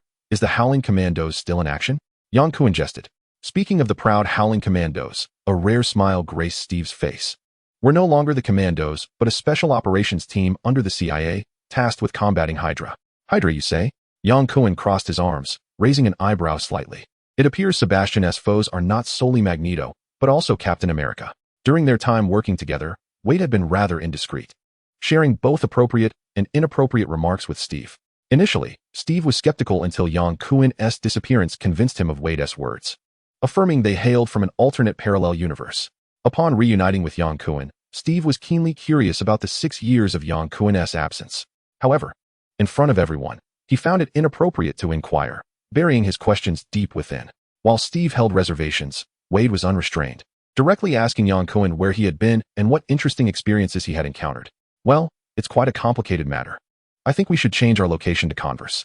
I've booked a room at the nearby Smith Hotel. Let us head there to talk." Howard Stark was equally intrigued by Yang Kuan as Steve and immediately beckoned everyone. Yang Kuan nodded, calling Thor to join them. Thor was engrossed in a lively game of cards, shouting out calls, the table shaking with each thump. Yang Kuan called out twice, yet Thor remained unmoved. "Is he Thor? Don't tell me this fellow is Odin's son Thor," Wade said, arms crossed, adopting a serious demeanor. "Congratulations, you are correct, though there are no prizes," Yang Kuan replied, shrugging, and once again introduced Thor to Steve. Thor cast a brief glance at Steve before redirecting his attention back to the card game. The future core members of the Avengers gathered for the first time in a Las Vegas casino, yet the atmosphere was far from harmonious. Steve was unaware of Thor's background, while Wade was thoroughly acquainted with him. He approached Thor with exuberance, offering his counsel. "Who are you? Have we met?" Thor broke free from Wade's embrace, his expression one of displeasure. "In another realm, we fought side by side as close comrades," Wade replied, his fingers gesturing animatedly as he formed a heart shape towards Thor. Thor, puzzled, inquired, "You, like Yang, traverse from a parallel universe?" "Indeed, we have journeyed through numerous worlds, visiting the planet where Yang resides, as well as bizarre realms inhabited by chaotic zombies. Yang is still pining for a girl from that world. Oh, the poor fellow. He can never return to see the alluring Jill again." "You speak of Jill?" Thor interjected, surprised. He distinctly recalled Yang mentioning her name, suggesting that Wade was not merely boasting. "How dare you bring that up?" Yang scoffed, casting a glance at Steve. "Steve, it's quite a feat that you can endure Wade's incessant chatter." "Truth be told, I sometimes find it unbearable myself," Steve admitted with a smile. Yang laughed heartily and gave Steve a thumbs up, saying, "Captain, I admire your candor." "Calling me Captain, does that imply you intend to rejoin the ranks?" Steve asked with a grin. "To work for the CIA?" Yang shook his head repeatedly, waving his finger. "No, I have no interest in that. I truly wish we could fight alongside each other once more." Yang mused, "Anything is possible." Amidst the commotion, Thor ultimately lost his game, slamming his fist onto the table in frustration. Fortunately, having been stripped of his divine powers, his blow did not wreak havoc upon the casino. The group of 5 exited the establishment, heading towards the nearby Smith Hotel. Upon entering the room, Stark instructed the server to bring drinks and food. then placed a do not disturb sign on the door before locking it. Now, we are free from interruptions, he declared. Yang, we are all eager to learn where you have been these past 6 years. Steve raised his glass and took a hearty sip, initiating the discussion. You need not ask. I shall share regardless. In truth, I have already confided some matters to Stark, though he was skeptical. Stark shrugged. I am beginning to believe now. Yang lifted his glass to clink with Thor's, gathering his thoughts. The events began with our raid on the munitions factory. I boarded a jet, and Red Skull was on that very plane. Yang recounted his battle against Red Skull, the acquisition of the Tesseract, and a fierce confrontation with 4 mutants, which inadvertently activated the Tesseract and transported him to the frigid realm of Jotunheim, detailing his arrival on Earth alongside Thor. And that is how it transpired. I accepted a mission to assist Thor in returning to Asgard. What an intriguing tale, Wade remarked, raising his glass in a toast to Yang. Howard Stark furrowed his brow and inquired, so it is highly probable that the Tesseract remains in the hands of Hydra. Steve, after years of battling Hydra, do you have any information regarding the Tesseract? Steve shook his head, replying, no, the intelligence we received indicates that Hydra is devoted to replicating the Super Soldier program, and they have never ceased their development of the Super Serum. Yang, did that mutant, Sebastian, invite you to join Hydra? Yang Kuan shook his head. I have never considered it. On the contrary, I urge you to seriously contemplate joining Hydra, Steve said earnestly. As soon as Steve uttered those words, the room fell silent, and the expressions directed at Yang Kuan varied widely. Steve and Stark appeared the most eager, while Thor wore a look of disdain, as he had always favored honorable combat and scorned underhanded schemes. Wade lifted his hood to sip his drink, a subtle smile playing on half of his face. To the mercenary king, the idea of espionage seemed thrilling. If his identity had not been compromised long ago, he would undoubtedly vie for a position as a spy. Damn it, Steve Rogers, you're being quite unfair. You want me to infiltrate Hydra and play the double agent? Yang Kuan exclaimed. Playing the double agent requires considerable acting skills, you know. He took a slice of pizza, biting into it vigorously, and mumbled, Steve, I've told you I want to work for the CIA. This isn't for the CIA, it is to dismantle Hydra. What's the difference? Yang Kuan mumbled, avoiding Steve's gaze while continuing to eat his pizza. The difference lies in whether there is remuneration or not, Wade interjected. Honestly, this job sounds thrilling. I would want to do it even without pay. Then go ahead, shed your precious pajamas, and honorably join Hydra, Thor exclaimed loudly. Yang is correct. One should confront enemies openly on the battlefield. Resorting to tricks is a sign of incompetence. Steve explained solemnly, this is not trickery, it is strategy. Achieving the greatest outcome with minimal cost. I'm sorry, Steve, but I'm not interested. Well, I want to pressure you. The room fell into silence, with no one speaking. After a moment, Yang Kuan broke the stillness. Guys, can anyone tell me how Logan is doing? Chapter 078. Loki's cruelty. Yang Kuan's inquiry was merely to alleviate the oppressive atmosphere. He did not genuinely care about Wolverine. With Logan's formidable healing abilities, he would survive even the destruction of Earth without a second thought. Wade teasingly responded to Yang Kuan's question, stating that after the conclusion of the European theater, the Howling Commandos were disbanded, and Wolverine Logan along with Sabretooth Victor were reassigned to the Marine Corps for landing operations, where they fought fiercely in the brutal Battle of Iwo Jima. It seems I missed out on some thrilling combat, Yang Kuan sighed. Exciting battles never cease. It all depends on whether you are willing to fight, Steve said calmly. Yang Kuan smiled slightly, choosing not to argue with Steve. Steve Rogers is a soldier, a warrior who champions the cause of justice. Yet Yang Kuan has never been a soldier and remains loyal only to his own interests. Soon, Yang Kuan deftly steers the conversation towards Steve's girlfriend, Peggy Carter, prompting Wade and Stark to chime in, causing the steadfast and courageous soldier of justice to reveal his bashful, boyish demeanor, reddening under Wade's incisive inquiries. Thor, reminiscing about the glory days, quietly retreated to the balcony with a glass in hand to catch the breeze. Wade removed his mask, revealing his scarred visage, and gulped down his drink, savoring the air. Yang Kuan once jested that Wade's face resembled a hairless egg, to which Wade responded with a comically earnest agreement, leading Yang Kuan to refrain from making further quips about Wade's appearance. Wade, we can't go back, Yang Kuan murmured softly. It matters not, Wade replied with a casual shrug. This place is rather pleasant, you know? I enjoy this life, free from the need to kill for money. No one knows who I am. It feels as though the entire world has been reset. It seems you are relishing it. Indeed, I am, Wade affirmed, delighting in the battles and the existence itself. He patted Yang Kuan's shoulder, saying, Yang, you too must learn to savor this world. I know you have been yearning for Jill, but we cannot return, unless perhaps Rocket suddenly appears before us with the Space Stone, gifting us a peculiar Christmas surprise. If Rocket had heeded my advice and used the Space Stone earlier, we would not find ourselves in this predicament. We are merely forsaken temporal wanderers, Wade chuckled, his gaze softening as he whispered, almost dreamily, when I was a child, my mother told me that in the face of adversity, one can either cry or laugh. Since then, I have chosen laughter. To dear mother, let us raise a glass. Cheers. An impromptu gathering of men ensued, 5 fellows consuming copious amounts of alcohol, their voices growing louder with each passing moment. Howard Stark, inebriated and of ordinary constitution, enthusiastically engaged Yang Kuan in conversation about his arc reactor, boasting of its revolutionary technology. Such claims might impress the contemporary Captain America, Steve, but to the technologically advanced Asgardians, it was a trivial matter, merely outdated in the eyes of Yang Kuan and Wade, who had traversed time and space. The following morning, Steve and Wade returned to CIA headquarters to report, while Howard Stark received a call from his company, prompting his return to New York. Meanwhile, Yang Kuan and Thor continued to revel in the casino. As Wade stated, since they could not return, they would fully embrace the joys of this world. While Yang Kuan and Thor enjoyed their time on Earth, Sif and 3 warriors were in a state of agitation, ultimately deciding to plead with the new king, Loki, for mercy. Within the opulent palace, Loki sat resplendent in golden armor upon the throne of the All-Father Odin, flanked by armored warriors. Sif and her companions knelt before Loki, beseeching him to pardon Thor's transgressions and permit his return to Asgard. The new king's inaugural decree cannot overturn the final command of the late king. Loki rose to his full height, the spear symbolizing the authority of the god King Odin striking heavily against the ground. As commanders of the legions, your foremost concern should be the defense against the assault of the frost giants, rather than pleading for a banished criminal. He commanded, I order you to return to your troops immediately and prepare for battle. Though Sif and her companions felt immense reluctance, they had no choice but to obey Loki's command.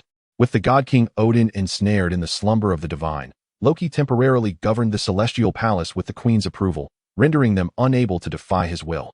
As Sif and her companions departed from the palace, Loki let out a soft huff, grasping his spear as he made his way towards the armory. The armory was the most strictly guarded sanctuary within the entire palace. Apart from the god King Odin and the 2 princes, Thor and Loki, no one was permitted to enter without authorization. Navigating through layers of guards to reach the palace's lower levels, Loki unlocked the heavy doors of the armory. Descending 2 flights of stairs, he ignored the displayed treasures lining the corridor, proceeding directly to the end of the armory, where the source of the frost giant's energy, the ice magic chest, lay. Since the battle in Jotunheim, Loki had sensed an anomaly within himself. The last time he had stealthily entered the armory and touched the ice magic chest, Odin discovered him, revealing that he was indeed a descendant of the frost giants, and the son of the loathsome leader, Laufey. This sudden revelation plunged Loki into despair. The ice magic chest emanated a soft, ethereal blue glow as he reached out to touch it. The skin of his palm rapidly lost its whiteness, becoming enveloped in a thick layer of blue fur, resembling the frost giants he had encountered in Jotunheim. Indeed, he was a savage frost giant, overcome with a tumult of anger and grief. Loki threw his head back and howled. With a heavy thud of his spear, he shattered the confinement of the destroyer, the guardian of the armory. Through gritted teeth, he bellowed, go to Midgard and slay Thor. The destroyer responded with a rumble, accepting Loki's command and striding purposefully towards the entrance. Loki, clutching the ice magic chest in one hand, allowed a cruel smile to grace his lips. He intended not only to eliminate Thor, the threat to his throne, but also to orchestrate the demise of the frost giant leader, Laufey, thereby annihilating the frost giants entirely. With the eradication of his enemies, Loki would rightfully ascend as the king of Asgard. Even if the god King Odin were to awaken from his divine slumber, he would have no choice but to accept Loki's dominion over the realm of gods. Wielding his spear, the destroyer entered an invisible state. Following Loki as he journeyed towards the Bifrost, the guardian of the Bifrost, Heimdall, stood resolute with his sword, facing Loki, who wielded Odin's spear, unflinching. In a somber tone, he inquired, what was your purpose in Jotunheim? Loki replied with haughty defiance, as king, I am not obliged to answer your questions. Heimdall retorted, as the guardian, I have the right to know from whence the invading frost giant came.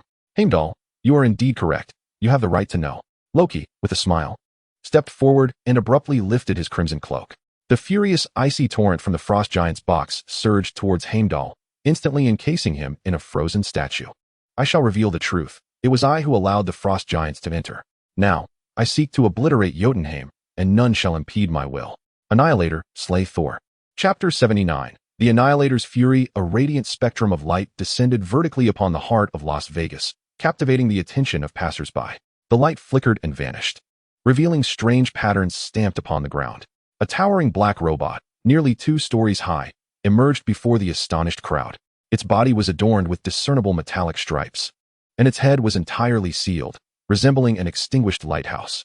This robot was the Annihilator, the guardian of Asgard's armory, forged by Odin himself.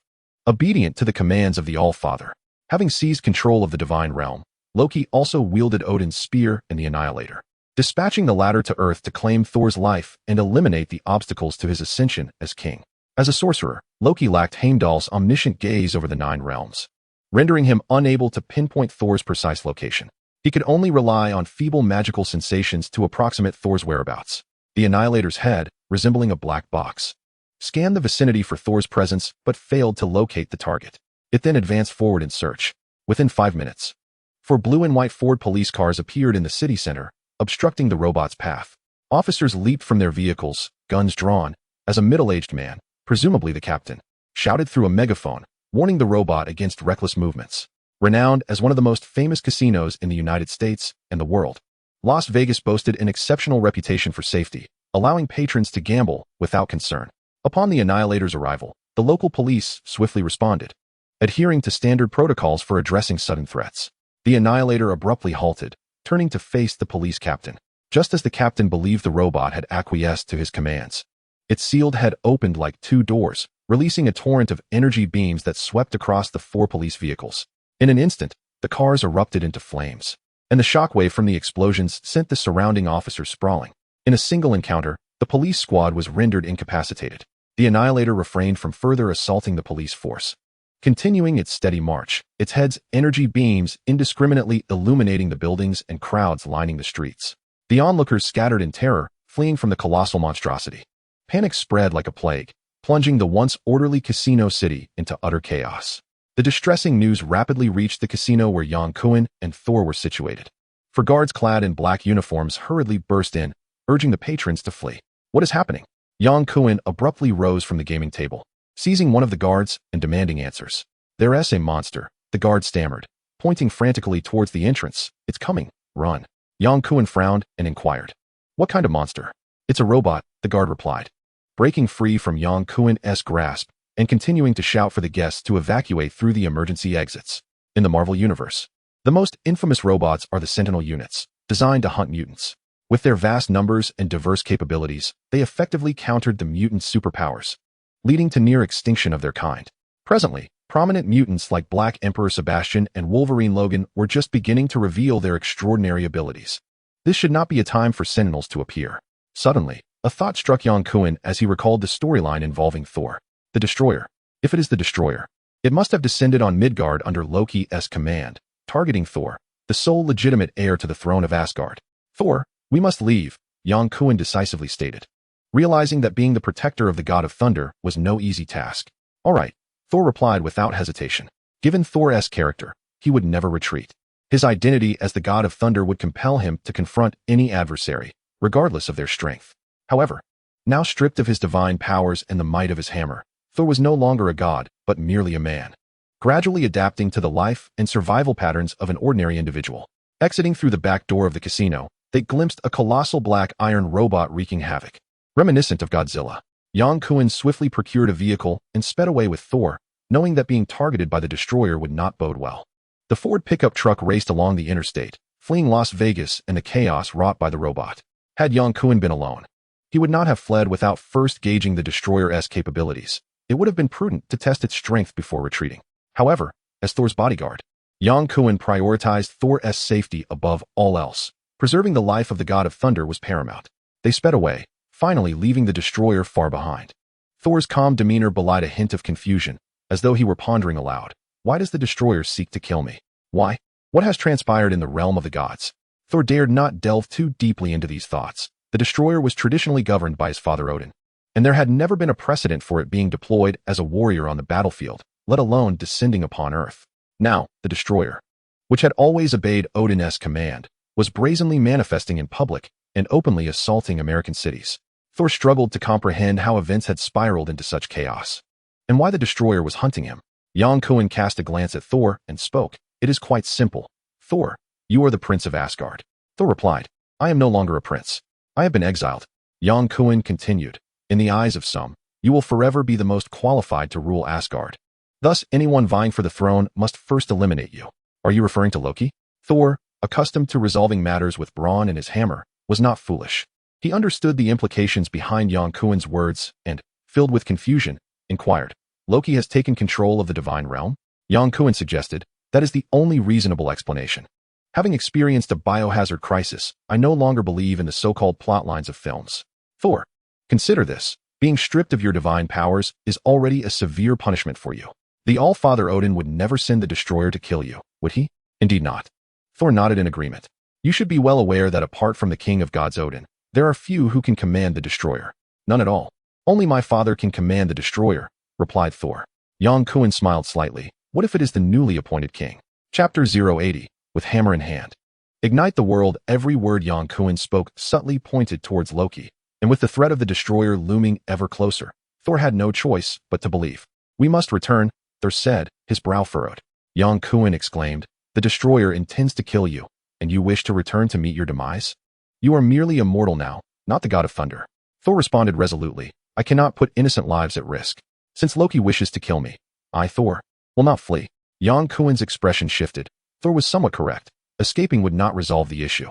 Given Earth's current technological capabilities, defeating the destroyer would be exceedingly difficult. Even nuclear weapons would likely prove ineffective. The only way to confront the destroyer was for Thor to awaken his power as the god of thunder. At this juncture, they had no choice but to take a gamble. With a sharp turn, Yang Kuan drove back to Las Vegas. Thor, does the destroyer have any weaknesses? He inquired. None. The destroyer is forged from a metal exclusive to the divine realm, impervious and capable of absorbing nearly all forms of energy. Mortals cannot defeat it. Yang Kuan rolled his eyes. Come on, Thor, if you wish to boast about Asgard, go ahead, but don't drag mortals into it. I represent all of Midgard in looking down upon you. As Yang Kuan and Thor returned, Las Vegas was engulfed in flames. The destroyer's frenzied energy beams indiscriminately sweeping through the chaos, while panicked crowds scurried about like ants. We must divert its attention, Thor told Yang Kuan. Nimbly leaping out of the car window and standing atop the pickup truck's bed, shouting skyward, Brother, I am your target. Do not involve the innocent. Whether Loki, far away in Asgard, heard Thor's roar was uncertain, but Yang Kuan was certain the destroyer had heard him. Its massive black iron form advancing towards their truck like a colossal beast, a brilliant beam of light extending from the ground towards them. Jump! Yang Kuan shouted and kicked open the car door, leaping out. Thor, who was standing by the rear trunk, followed suit, rolling 4 or 5 times before regaining his footing. The speeding pickup truck was pierced in half by a beam emitted from the destroyer. Clumsily, the destroyer turned its head, and another deadly beam shot towards Yang Kuan and Thor. Yang Kuan was right behind Thor. If he dodged, Thor would surely meet his demise. With no option for evasion, he bellowed and extended his palm to block the energy beam from the destroyer. The searing energy beam surged toward him like a fireball, but did not penetrate Yang Kuan's palm. Instead, he absorbed it. Thanks to the evolution of the 4th stage of the virus, he had acquired the same ability to absorb energy as the Black Emperor Sebastian. After the cellular baptism from the cosmic cube, his capacity to contain energy had significantly increased, far surpassing that of Sebastian. Though the energy beam from the destroyer was formidable, its output was not greater than that of the cosmic cube, and Yang Kuan could withstand it. Boom, boom, boom. The destroyer advanced step by step, each footfall resonating with deafening sound. The energy flooding into his body surged like a torrent, and with a mighty roar, Yang Kuan extended his left palm to unleash an energy attack against the destroyer. He returned the favor, using the energy absorbed from the destroyer to strike back. The black metallic shell of the destroyer remained unscathed, as the beam Yang Kuan fired was rapidly absorbed by its metallic surface, leaving no trace of damage. Yang Kuan and the destroyer were caught in a vicious cycle of energy absorption and counterattack, the only difference being that the destroyer held the initiative, continually closing in on Yang Kuan. Thor, get out of the way! Yang Kuan shouted, accelerating to his utmost, reaching a speed of 2 Mach in an instant, sidestepping the energy beam from the destroyer. In the next moment, he drew forth dual beam swords and charged toward the destroyer. Thor's assertion that the destroyer had no weaknesses was somewhat misleading. Its weakness lay in its nature as a controlled robot. With both its attack and reaction speeds inferior to those of a seasoned warrior, Yang Kuan moved at supersonic speeds, and the destroyer's targeting system failed to keep pace with him, causing each energy discharge to miss by a wide margin. Leaping onto the adjacent skyscrapers, Yang Kuan launched a surprise attack from behind the destroyer, soaring high and plunging his beam sword into the cracks between its metallic components. Flames erupted from the destroyer's head, only to be extinguished in an instant as its massive body came to a halt. Damn, Yang Kuan exhaled softly. This battle was far from easy. Had it not been for his incredible speed, he would have been turned into a pincushion by the destroyer's energy beams. Before Yang Kuan could catch his breath, the destroyer's steel body reactivated, its head and arms twisting a full 180 degrees, delivering a brutal punch that sent Yang Kuan flying. He soared like a meteor, shattering the glass windows of a building, crashing heavily against the wall, creating a deep crater like that of a projectile. Cough, cough. If even the infallible decapitation fails, Yang Kuan finds himself powerless against the destroyer, whose robotic form, crafted from divine metal, proves impenetrable. The destroyer pays no heed to Yang Kuan, striding purposefully toward Thor, its head igniting with a brilliant flame that locks onto him. Thor gazes skyward, calling out with fervor, "Brother, regardless of any transgressions I may have committed, I am truly sorry. Yet these individuals are innocent. Taking their lives serves no purpose. Take mine instead." The flames at the destroyer's head extinguish, its black metallic visage sealing shut as it lowers its gaze to scrutinize Thor. With arms outstretched, Thor presents himself, a visage of serene acceptance of fate. With a thunderous impact, the destroyer delivers a powerful blow to Thor's cheek, sending him soaring several meters before crashing to the ground. "It is over, brother. I hope you ascend to become a king revered by all," Thor murmurs softly as he lies on the ground. The destroyer ceases its assault and turns away. In disbelief, Yang Kuan stands at the window of the building, shocked. According to the narrative, should not the mighty Thor be mounting a glorious counterattack instead of uttering his last words? In a swift motion, Yang Kuan leaps to Thor's side, bending down to implore, "Thor, please, you are a god, the god of thunder from Asgard. How can you simply succumb? Stand up, rise like a warrior." But Thor lies unresponsive, his eyes shut tight. Yang Kuan sighs in helpless frustration. Meanwhile, far away in New Mexico, the power of Thor's hammer surges dramatically, lifting into the air amidst the astonished exclamations of CIA observers, hurtling at light speed toward Las Vegas. Toward Thor, the hammer, charged with the fury of thunder, slices through the air, its sharp whistle ringing painfully in Yang Kuan's ears. As the soul-bound artifact is grasped, the skies erupt with flashes of lightning, and a tempest brews. Thor, clad in shimmering armor, is revived with divine energy, exuding an aura of majesty akin to a celestial being descending from the heavens. Never before had Yang Kuan witnessed such splendor even in Jotunheim.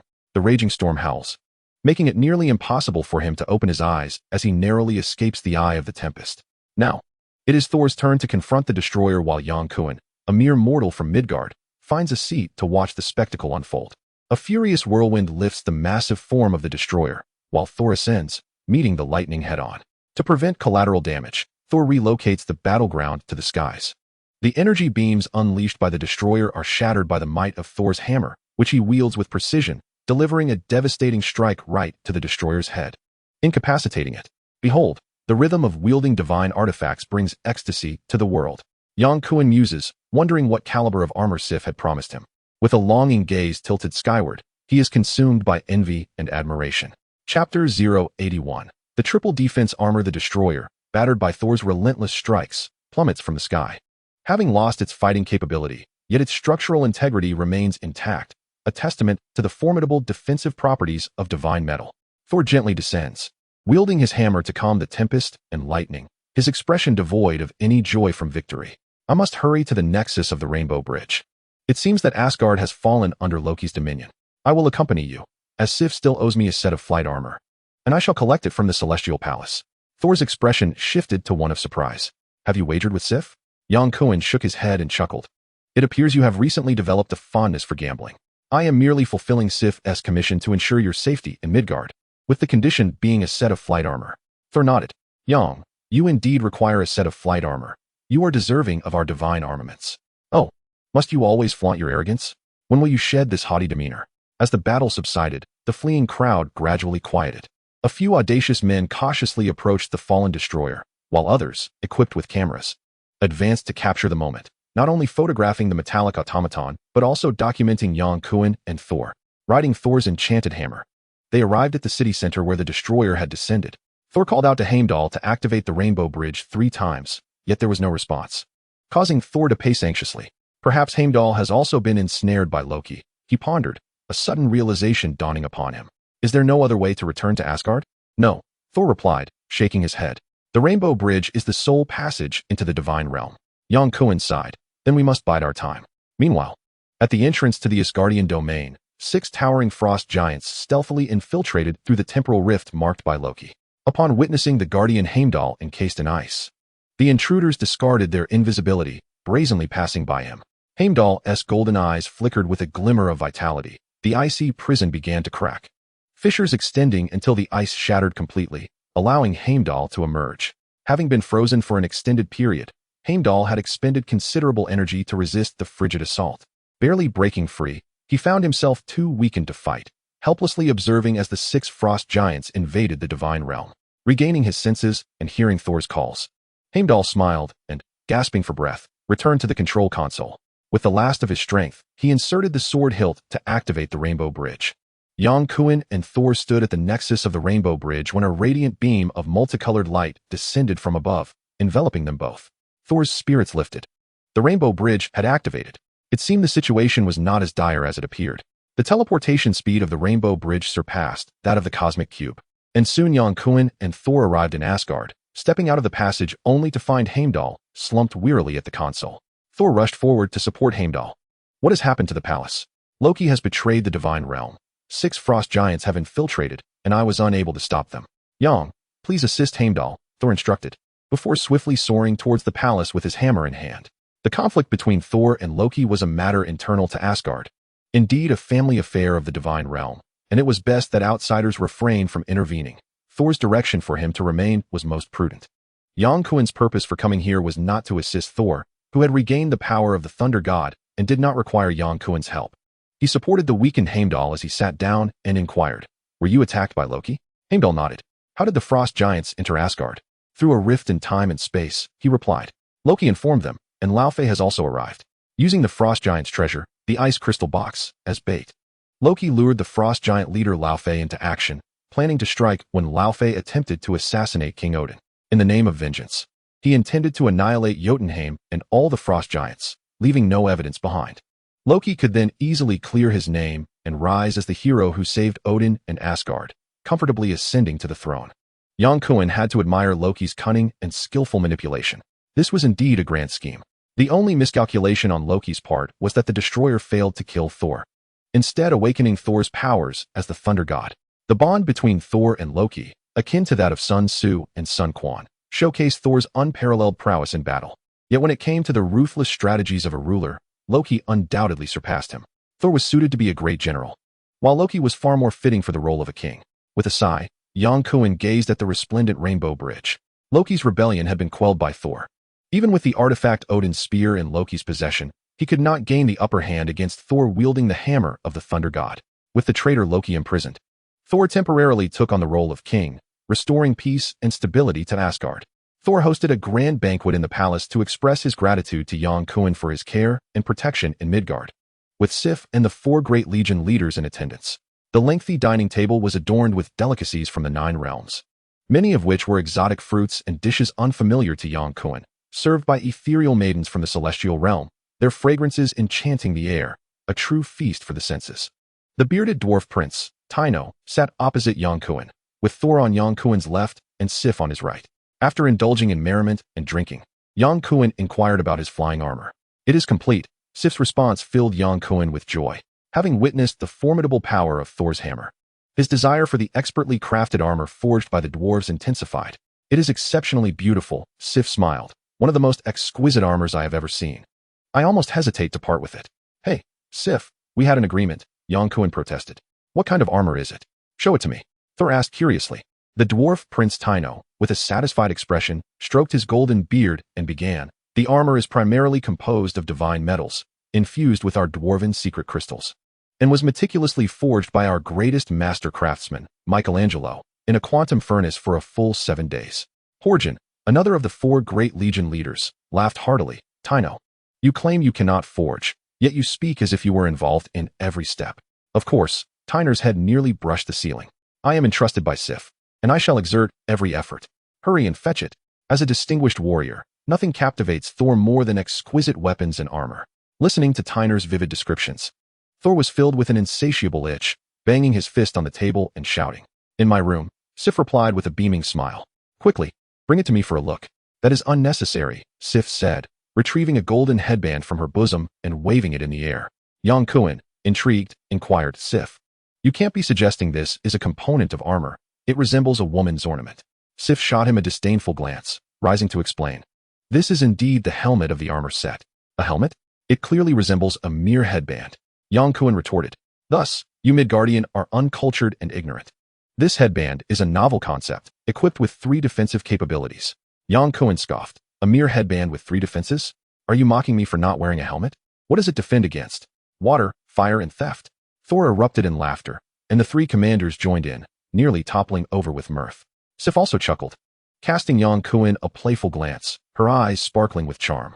"Certainly, it does not defend against water, fire, or theft," Sif laughed, "but rather against physical attacks, magical assaults, and mental intrusions."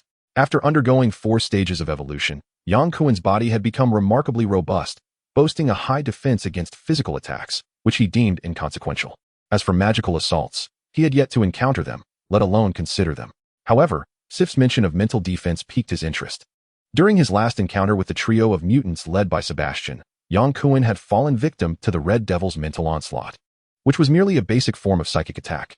Facing formidable foes like the White Queen, Professor, and Jean Grey, who wielded mental powers, a suit of armor capable of defending against mental attacks was indispensable. Otherwise, he would be left vulnerable, much like Magneto without his helmet, subjected to the Professor's dominance.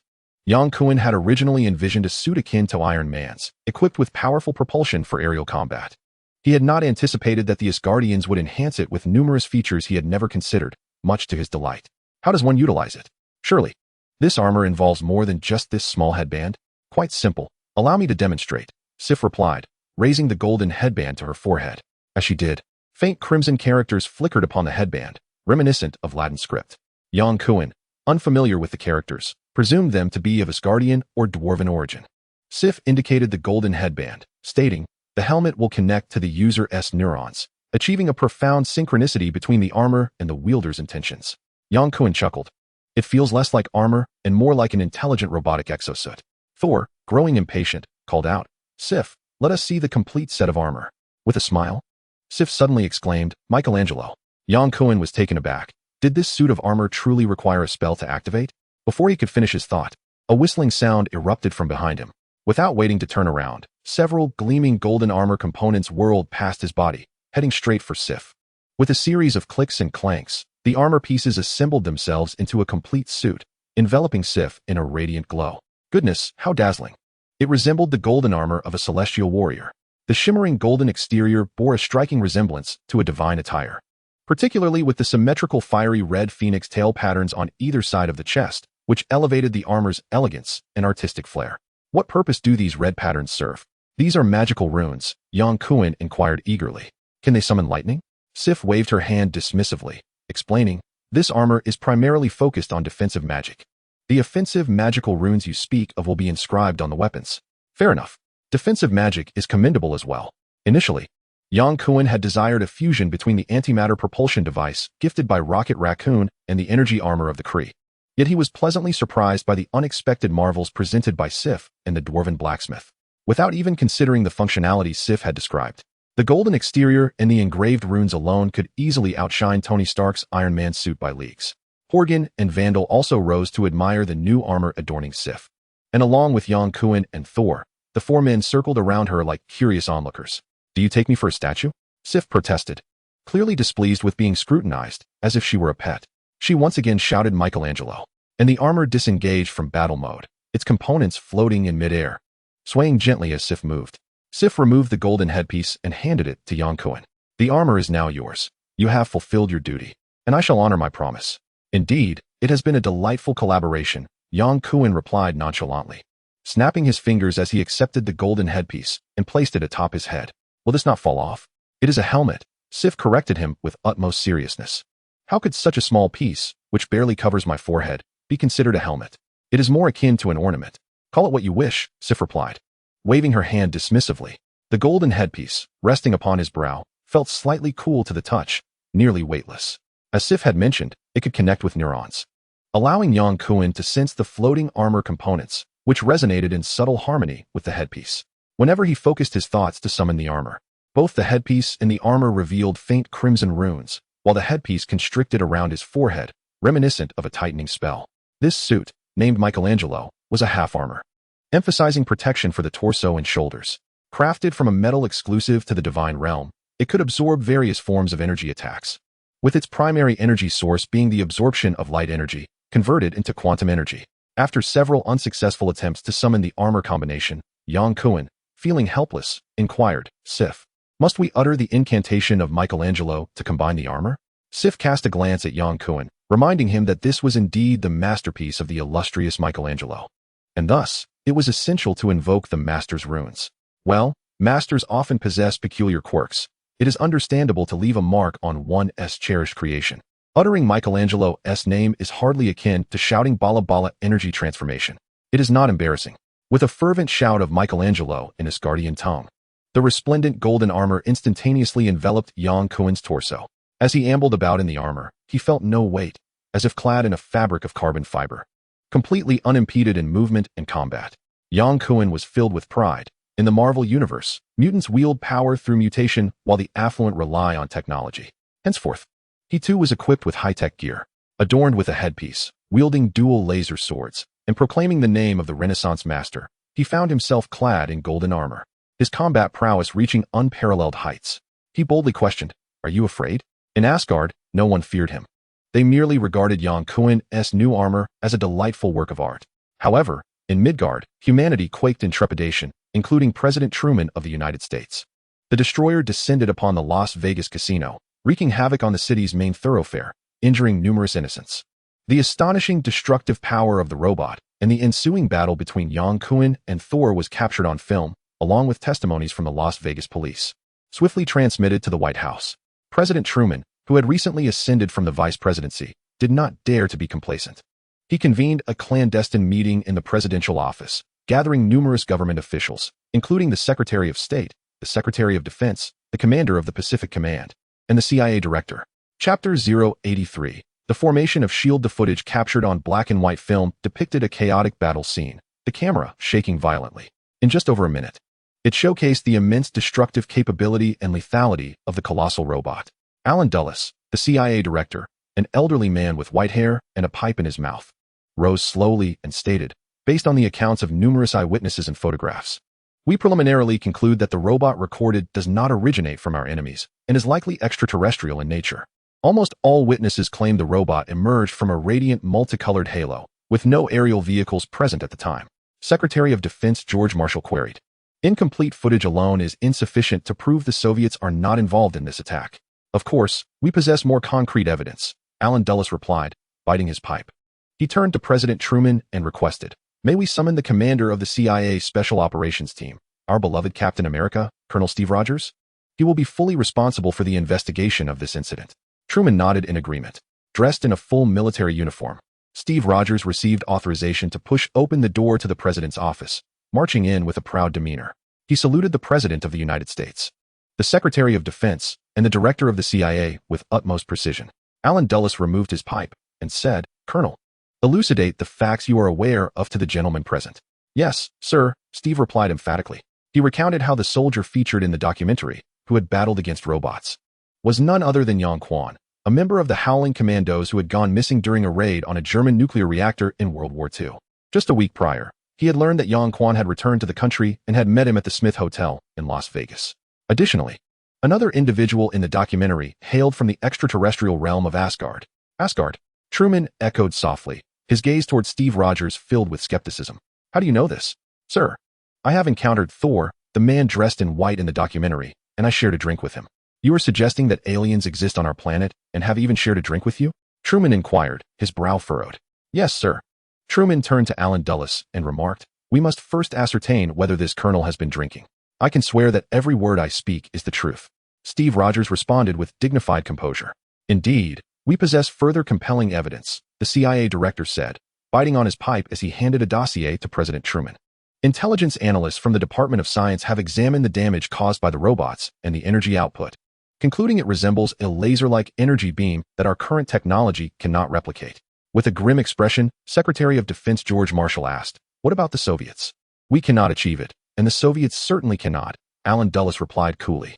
I find Colonel Rogers' testimony to be credible. That colossal robot likely originates from an extraterrestrial source. Just as President Truman was about to speak, the phone on his desk rang abruptly. After a brief pause of about a second, he lifted the receiver, and upon hearing a couple of sentences, his demeanor changed. Understood, Truman said, hanging up the phone and addressing Alan Dulles. The Department of Science has informed us that the robot has vanished. Vanished?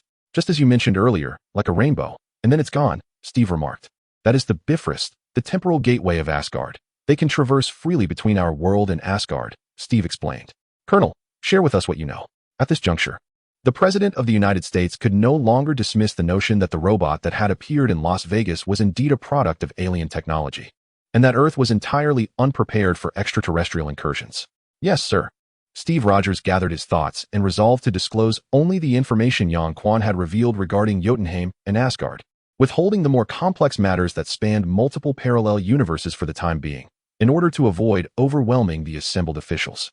After listening to Captain America's remarks, President Truman sighed, realizing that while humanity had only just begun its lunar exploration, extraterrestrial beings had long been traversing our planet with ease. Defense Secretary George Marshall stepped forward, asserting the necessity of establishing a dedicated organization to address the alien threat and oversee extraterrestrial activities on Earth. Truman turned to Alan Dulles, the CIA director, who promptly expressed his support, and the assembled American officials unanimously backed the defense secretary's proposal. When the closed-door meeting concluded, Truman retained the CIA director Alan Dulles and Colonel Rogers for a private discussion, inquiring about the details concerning the alien realm of Asgard. Steve Rogers disclosed everything he had learned from Yang Kuan, recounting the information in meticulous detail. Colonel, according to your account, the sergeant named Yang Kuan, who went missing during World War II, is believed to have traveled to Asgard and has only recently returned to our planet. He is capable of communicating with the aliens? Yes, sir, replied Rogers. How advanced do you estimate their technology to be compared to ours? Steve Rogers shook his head, stating, it is impossible to assess. I have not witnessed Asgardian technology firsthand. Truman nodded thoughtfully. Colonel, I hereby appoint you as the director of the Homeland Strategic Defense Agency, granting you full authority to handle matters concerning extraterrestrials, reporting directly to me. Even if we cannot acquire alien technology, we must ensure that the Soviets do not gain access to it. Steve Rogers saluted crisply, replying, Understood, Mr. President. The American government's heightened concern regarding extraterrestrials stems not only from the superior technological civilization of the aliens, but also from a deeper anxiety about the Soviet Union potentially acquiring such advanced technology. Should this vast empire become armed with superior extraterrestrial capabilities, it would spell disaster for NATO as a whole. From President Truman downwards, there was a significant emphasis on establishing the Homeland Strategic Defense Agency to address extraterrestrial civilizations, providing substantial resources and personnel to expedite the formation of this crucial organization. Captain America, known for his decisive actions, promptly summoned his former Howling Commandos comrades. He recruited key members from the U.S. forces stationed in Japan, including Wolverine Logan and Sabretooth Victor, while enlisting his girlfriend Peggy Carter from the CIA as his second-in-command. He also invited his longtime friend Howard Stark to serve as an advisor, swiftly laying the groundwork for the Homeland Strategic Defense Agency. The only remaining and most critical individual who possessed extensive knowledge about Asgard was Yang Kuan, yet his whereabouts remained a mystery. I wonder if he has returned to Asgard, mused Captain America, gazing up at the starry sky with an inexplicable sigh. Chapter 084. The American Director and the Little Mischief. Asgard is not an ordinary planet. It is a city floating in the cosmos. Viewed from outer space, it resembles two superimposed tops, with Odin's palace perched atop the uppermost one. The entire city gleams with opulence, exuding an air of majesty, and all its structures are constructed from a unique metal that harnesses light energy to ensure a continuous power supply. What astonished Yang Kuan the most was the library of Asgard, vast like the cosmos, where one felt as insignificant as an ant. The Asgardians enjoy a lifespan of 5,000 years, affording them ample time to learn, imagine, and create, which indeed elevates them to a divine status compared to humans. After spending 3 days in Asgard, Yang Kuan gained a fresh perspective on this ethereal floating palace. As he was about to depart, Thor felt a twinge of reluctance. Had Odin not fallen into slumber, leaving matters unattended, Thor would have wished to accompany Yang Kuan back to Midgard for leisure.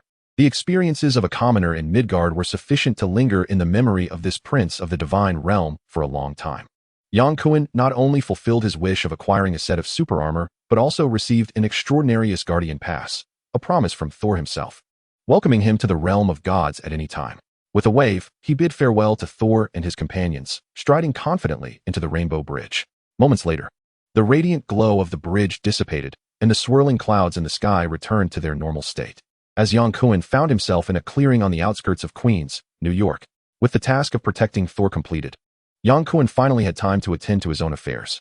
As Wade had said, when faced with adversity, one can either cry or laugh.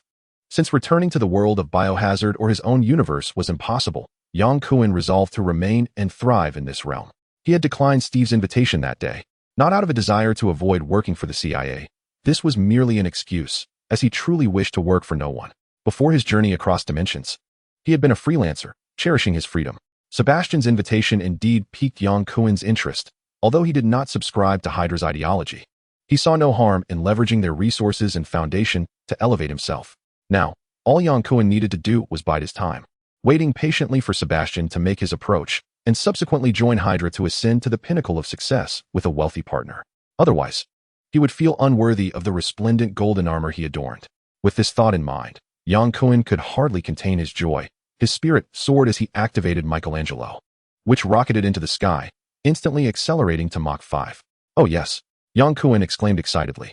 In Asgard, he had been a guest, reluctant to fly freely in their domain. But now back on Earth, he could revel in his flight. At the current level of Earth's technology, the maximum speed of a jet aircraft barely reached Mach 3.5, while Michelangelo's velocity could far surpass all earthly aircraft. After evolving to the fourth stage, Yang Kuan broke the sound barrier, achieving an astonishing 2 Mach supersonic speed. His eyes, skin, and body had adapted to this evolution, allowing him to handle the extreme speeds of Mach 5 with ease. The only sensation he experienced was an intense chill. As he ascended higher, the air grew thinner, and the temperature dropped. Once the novelty of supersonic flight wore off, Yang Kuan abandoned his high-speed cruising, hovering in the air to gaze down upon the world's most bustling city. The dazzling metropolis twinkled like a multitude of fireflies scattered across a dark canvas. Hey, director. He's here. No matter who it is, he has arrived. In the basement of a building on Fifth Avenue, located on the eastern side of Manhattan, the voice of Deadpool, Wade, echoed. This was the newly established headquarters of S.H.I.E.L.D., now under the leadership of Captain America, Steve Rogers. Steve had personally traveled to Las Vegas to investigate the destroyer's attack on Thor, and based on witness statements, he boldly speculated that the destroyer hailed from Asgard. After Yang and Thor defeated the robot, they returned to the realm of gods, prompting Steve to order his subordinates to remain vigilant around the clock, monitoring any activity concerning the Bifrost Bridge and to report to him immediately upon any developments. Indeed, Steve's arrangements bore fruit. Within 10 minutes of Yang's arrival via the Bifrost in Queens, S.H.I.E.L.D., personnel detected unusual energy fluctuations, coupled with the prevailing meteorological changes. It was relatively straightforward to trace the opening and disappearance of the Bifrost. Dressed in civilian attire, Steve approached the situation. Where is he? Wade inquired, pointing at the monitor. Queens, he replied. Let us head there immediately. There's no need to rush. Young isn't flying, Wade retorted nonchalantly, reclining with his hands behind his head. You're right. Wade, Steve acknowledged, patting Wade on the shoulder before turning to his girlfriend, Peggy Carter. Contact the CIA and request a helicopter to Queens. Understood. Although S.H.I.E.L.D. had recently been established and its core personnel were in place, it lacked sufficient manpower and equipment, necessitating support from the CIA, which similarly operated in secrecy. Fortunately, with presidential directives in hand and Steve and Peggy being former CIA members, Director Alan Dulles provided considerable assistance. Is this a setup to apprehend Yang? Even the Marines might not suffice. Perhaps we should call in Old Wolf and Little Kitty instead, Wade quipped. Steve replied earnestly, of course, this isn't about arresting him. It's to ensure Yang remains within our sight. You know how crucial he is to us. No one understands Asgard better than he does. Wade raised his hand. Dear Director, your gaze cannot be solely fixed on Asgard. Frankly, I don't believe the muscle-bound hammer wielder harbors much interest in this backward planet. There could be more extraterrestrials waiting for our discovery. If that is the case, it means we have our work cut out for us. Well, Wade shrugged. I believe it's essential to discuss my personal overtime compensation. Just look at my dark circles and sagging skin. I might even suffer from cerebral atrophy due to sleepless nights. Plus, I need to increase my nutritional allowance. Steve, uninterested in Wade's complaints, shouted, let us move out. Wade leisurely stood, dusted off his pants. and followed in Steve's footsteps, muttering, "Dear Director, now that you've risen to the position of Director, do you not wear combat gear for field missions?" Without turning back, Steve replied, "Wade, we are not going into battle." "Well, it wouldn't matter. You couldn't win anyway. 6 years ago, Yang used you as a punching bag, and it's even worse now." Humph. Despite Steve's typically amiable disposition, he found himself incensed by Wade's incessant taunts, ultimately succumbing to his frustration by delivering a forceful punch to the elevator door. "Oh, the Director is furious. How frightful. Who will protect me now?" Wade feigned a pitiful demeanor, crossing his arms and chattering incessantly. Steve shot Wade a fierce glare. Had his gaze possessed lethal power, Wade would have perished multiple times over. Chapter 085. The White Queen by Daming Lake. The Central Intelligence Agency primarily oversees international affairs, while domestic matters fall under the jurisdiction of the Federal Bureau of Investigation and the National Security Agency. In response to Steve's request, the CIA director reached out to the United States Air Force. 2 Apache attack helicopters ascended from the airbase and soared over Queens, scanning for suspicious intruders descending upon Earth from the Rainbow Bridge. Yang Kuan, surveying the entirety of New York City from above, spotted the helicopters from a distance. Wishing to avoid trouble, he maneuvered to land far from their flight path, clad in resplendent golden armor that shone like a star even in the darkness. Yang Kuan was soon noticed by Steve and Wade, who followed him in their vehicle. "Yang, that suit of armor is incredibly impressive. Where did you have it made?" "Let me guess, Asgard?" Wade called out before Steve could approach. Yang Kuan halted, a hint of pride in his voice as he replied, "I won this from Thor." "It's not for the taking." "Yang, get in the car," Steve said, appraising Yang Kuan's golden armor with a subtle smile, gesturing for him to enter. After opening the rear door, Yang Kuan settled into the back seat as Steve turned the steering wheel towards the S.H.I.E.L.D. headquarters on Fifth Avenue in Manhattan. Glancing in the rearview mirror, Steve inquired, "Yang, were the robots that attacked you and Thor from Asgard?" "Indeed. The destroyer is a product of Asgard's advanced technology. Had Thor not regained his powers, we would have been helpless against that metallic monstrosity." "Does Thor have plans to return to Earth?" Steve asked. Yang Kuan shook his head. "Not for the time being. Thor has taken up the King's scepter. He is now the ruler of Asgard." "Yang, are you aware of any other Asgardians on Earth?" Steve continued. "I'm not certain. Thor hasn't discussed such matters with me. However, I suspect there are others. With the convenience of the Rainbow Bridge, Asgardians can come and go from Midgard with ease. There's little anyone can do to stop them. Now, we must oversee these extraterrestrials," Wade interjected, turning to Yang Kuan. "Is that so?" Yang Kuan raised an eyebrow. "Has the CIA begun to involve itself with extraterrestrial affairs?" "It's not the CIA. It's the Department of Homeland Strategic Defense and Protection." "Oh, S.H.I.E.L.D.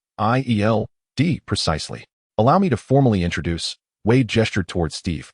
"This is Colonel Steve Rogers, the director of S.H.I.E.L.D.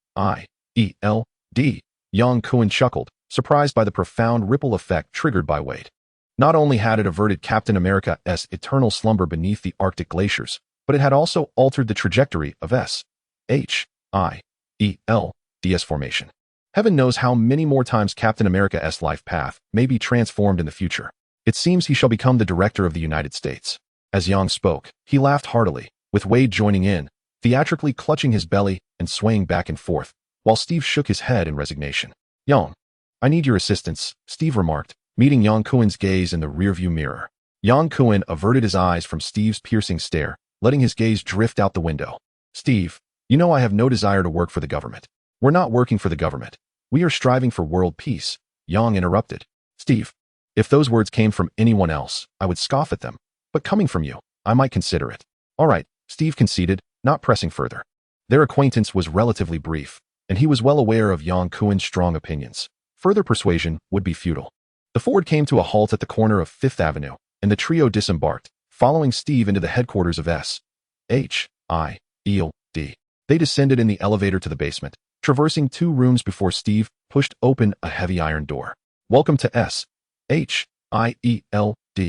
Both Captain America and Deadpool were imposing figures, nearly 190 centimeters tall and muscular, leaving Yang Kuan only able to see the back of their heads.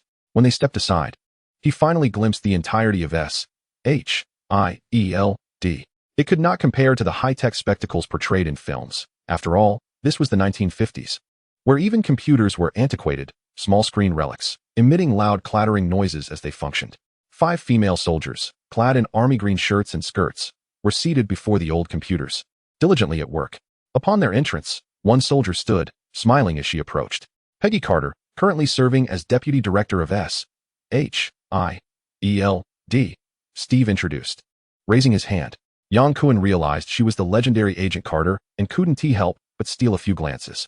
Her vintage waves and striking red lipstick were captivating. Her slightly high cheekbones gave her a robust appearance, and in Yang Kuan's eyes, she merited a score of 75. Miss Carter, I often hear Steve and Stark mention you. It is a pleasure to finally meet you, Yang Kuan said. Carter smiled, glancing at Steve, and elegantly extended her hand. I also frequently hear Steve and Wade speak of you. Yang Kuan promptly grasped Carter's hand, gently shaking it as a gesture of greeting. I hear you possess considerable knowledge about Asgard. Indeed, she exuded the aura of a formidable woman, true to her reputation as Agent Carter. She steered the conversation towards work within mere moments of their introduction. Yang Kuan could not help but cast a sympathetic glance at Steve, contemplating the peculiarities of dating a workaholic. Perhaps the only advantage was that Steve could also immerse himself in work without facing complaints from his girlfriend. Carter inquired about various matters concerning Asgard, and Yang Kuan responded with remarkable fluency, providing thorough answers. He had resolutely decided to decline Steve's invitation, opting instead to assist Steve and his S.H.I.E.L.D. team to the best of his abilities. Do you believe aliens pose a threat to us? Carter asked. A threat? I do not think so, at least not the Asgardians. On the contrary, they have consistently aided us. What about other extraterrestrials? Well, the Jotun may harbor ill intentions towards Earth, but with the Asgardians suppressing them, they do not constitute a genuine threat. As for other aliens, I am not familiar enough to provide any pertinent advice. Steve remarked that you were the most essential person for S.H.I.E.L.D., and indeed. Carter smiled subtly, saying, Yang, we welcome you to join S.H.I.E.L.D. Yang Kuan shook his head, responding, Miss Carter, I believe you have misunderstood. I have not agreed to join S.H.I.E.L.D. However, I could serve as an independent consultant. Carter cast a curious glance at Steve, initially believing that his introduction of Yang Kuan to S.H.I.E.L.D. headquarters meant he had persuaded him to join, only to be met with direct refusal. Steve spoke solemnly. That is truly unfortunate. I apologize, Steve. I cannot accept your invitation. Very well, I respect your choice, Yang. As long as you are willing, S.H.I.E.L.D. will always welcome you. Yang Kuan stroked his chin with a smile, saying, Thank you, Steve. To be frank, I do have a favor to ask of you. Go on. I am trying to locate a certain individual, Miss Emma Frost. Wade imitated Yang Kuan's gesture, tilting his head and chuckling. The White Queen? Yang, have you forgotten Jill from Resident Evil? Yang Kuan thought to himself that Wade could likely use that joke for a millennium, yet he found himself unable to refute it. Wade was well aware of his history with Jill. Yang Kuan's intention in seeking the White Queen, Emma, was to leverage her telepathic abilities to control Hydra. After acquiring the Michelangelo armor, capable of defending against mental attacks, the only threat Emma posed to him would vanish, allowing him to partner with her without fear of countermeasures. For the team, Emma's mind-reading and mental connection abilities would prove immensely beneficial. In the Marvel Universe, solitary endeavors are unreliable. Even superheroes require collaboration. For instance, Magneto rallied a motley crew to form the Brotherhood of Mutants against humanity, while Professor X established the X-Men to thwart Magneto's schemes. S.H.I.E.L.D. boasts its formidable team, the Avengers. Even the Black Emperor, Sebastian, has the loyal Red Devil and Red Tank by his side, and he would soon ascend to greater power within the Hellfire Club. Yang Kuan, too, required robust allies, compared to the affluent and steadfast Professor and the uncontrollable Jean Grey. The White Queen, Emma, undoubtedly stood as the most suitable candidate. Yang Kuan casually mentioned something that was initially a trivial matter, only to have Wade grotesquely distort it into an insinuation about his romantic pursuits. Yang Kuan found himself at a loss for words. He could not disclose his intention of seeking the White Queen, Emma Frost, to Steve and Carter. Otherwise, even if Steve had no ulterior motives, Carter's astuteness would likely lead her to intercept and recruit Emma into the newly formed S.H.I.E.L.D. That would indeed be a futile endeavor. Emma Frost held significant importance for Yang Kuan. Wade, say what you will. Yang Kuan feigned helplessness, spreading his hands. Steve, weary of Wade's caustic mockery and jibes, empathized with Yang Kuan's awkward predicament and proactively intervened, asking, Yang, do you have any information regarding the Tesseract? Yang Kuan shook his head, replying, Not at the moment. If I receive any updates, I will inform you. Thor once mentioned that the Tesseract's storage on Earth is perilous. He suggested returning it to Asgard for safekeeping. Stark was eager to acquire the Tesseract as an energy source for his research and experiments. Yang Kuan frowned, stating, "Steve, I am well aware of the Tesseract. Its primary function is as a bidirectional portal through time and space. If aliens manage to utilize the Tesseract to open such a portal, Earth's current technology would only lead to annihilation." "I concur with Yang's perspective," Peggy Carter interjected. "We cannot jeopardize the public for Stark's personal desires." Steve nodded, acknowledging. "We must devote more effort to the Tesseract. The central mission of SHIELD is to monitor extraterrestrial beings on Earth, bearing the political responsibility of acquiring alien technology. If the United States cannot obtain it, we must ensure the Soviets do not either. The Tesseract is an artifact of alien technology and a lead that Captain America has been pursuing, thus initiating the establishment of SHIELD. With the Tesseract as our first significant project is entirely appropriate." That evening, Yang Kuan declined Steve's invitation to stay at his home, joking that Steve had a girlfriend and he did not wish to be a third wheel. He opted to stay at a hotel alone. He and Thor had enjoyed a successful card game in Las Vegas, winning over $3,000, a substantial sum in the 1950s, sufficient to sustain his expenses for a year. Wade drove Yang Kuan to the hotel, and with his flamboyant persona as the well-known Deadpool, Yang Kuan's ostentatious golden attire appeared less outlandish by comparison. In the martial realm of Asgard, wearing splendid golden armor exuded valor and charm. However, donning such attire in Midgard would undoubtedly attract unnecessary trouble.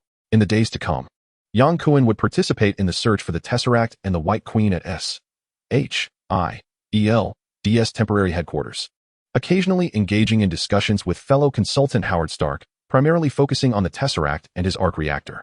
3 days later, Yang Kuan successfully acquired information about Emma Frost.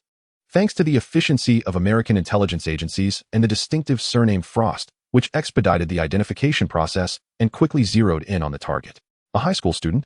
Surely, there must be some mistake. Yang Kuan was somewhat taken aback upon receiving the information. His impression of the White Queen was that of a glamorous, blonde-haired, blue-eyed seductress from the movies, only to discover that Emma was merely a high school student. Wade fixed his gaze on Yang Kuan, arms crossed, and remarked, "You seem rather disappointed.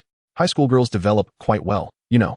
Perhaps our White Queen has blossomed into quite the figure, wouldn't you agree?" Yang Kuan retorted irritably. "That's not what I meant. My concern is that she may not have awakened yet." Wade shrugged nonchalantly. "Then it's all the more reason to keep her close and mentor her. I assent it." At the mention of mentoring, the self-proclaimed prince of banter erupted into laughter. Fortunately, they were not in Carter's office.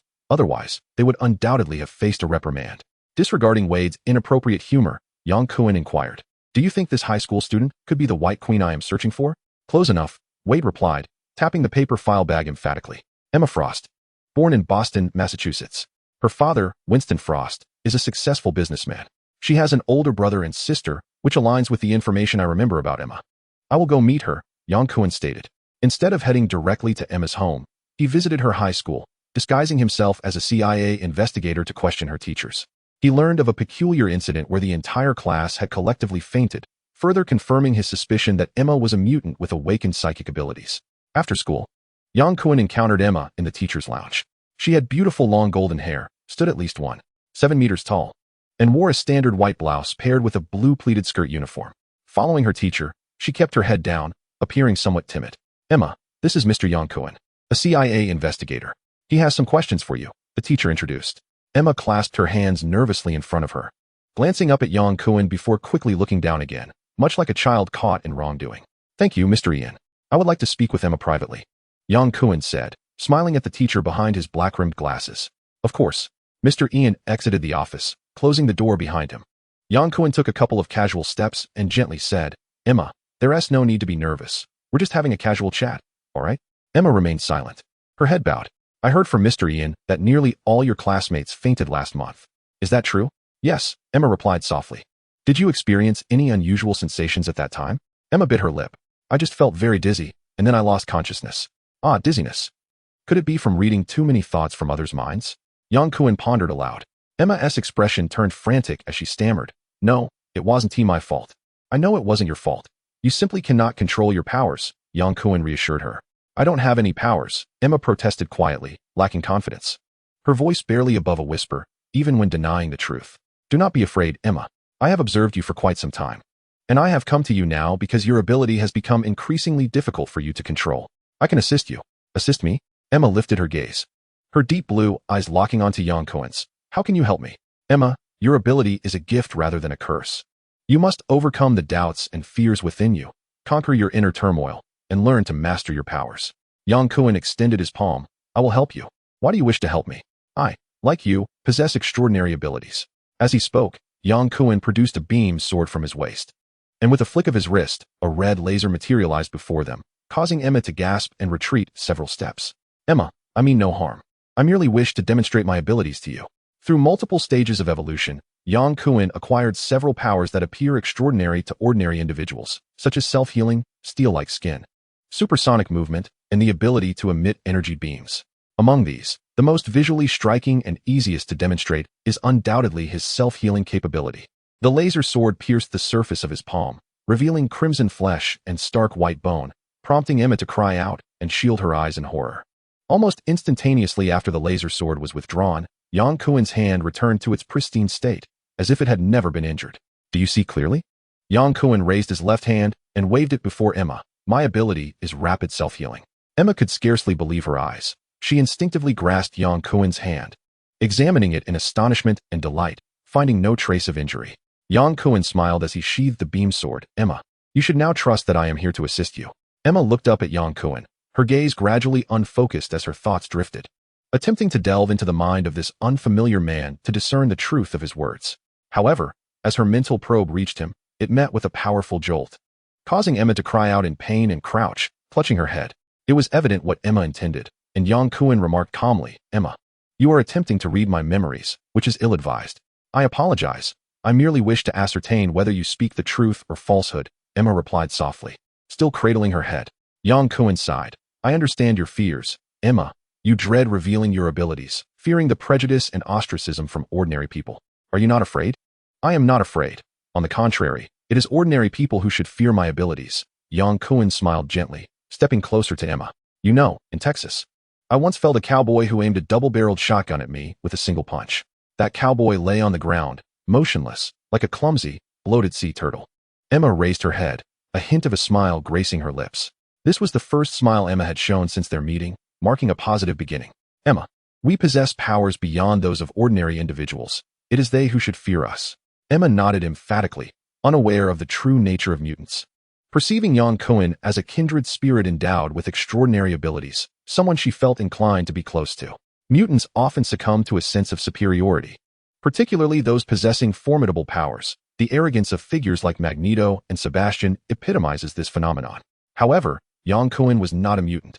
He was a genuine evolved human, devoid of the exaggerated arrogance and superiority complex that often arises from being despised by others. He maintained an unwavering equality towards ordinary individuals. His encouragement of Emma was merely a conversational strategy, not a reflection of his genuine thoughts. To gain Emma's compliance, he needed to first earn her trust. His words were merely a means to bridge the gap between them. Are you really a CIA investigator? Emma mustered the courage to ask. I serve in a highly classified unit. I cannot disclose details until you decide to join, he replied. Are you inviting me to join? Emma hesitantly indicated her chest, as if she had heard a ludicrous joke on April Fool's Day. Indeed, I am here to extend that invitation, Emma. I require your exceptional abilities. No, I cannot. Emma instinctively lowered her head. I am just a high school student and not performing well academically. Yang Kuen chuckled softly, realizing that it would take time to alter this future White Queen's ingrained insecurities. Emma, do you have time this evening? I would like to treat you to dinner. Emma looked astonished. You are inviting me? Absolutely, I sincerely invite you. But, there are no buts. Yang Kuen firmly interrupted her hesitation, stepping out of Mr. Ian's office first. Emma paused for a moment before following him outside. On the streets of New York, Yang Kuen could not afford to fly openly in public. He was not the Spider-Man swinging recklessly in a red costume. Adhering to decorum, he drove Emma to an Italian restaurant. Coming from a wealthy family, Emma comported herself well in the upscale establishment, appearing more relaxed than at school, and engaged in conversation more freely, sharing details about her family and relatives.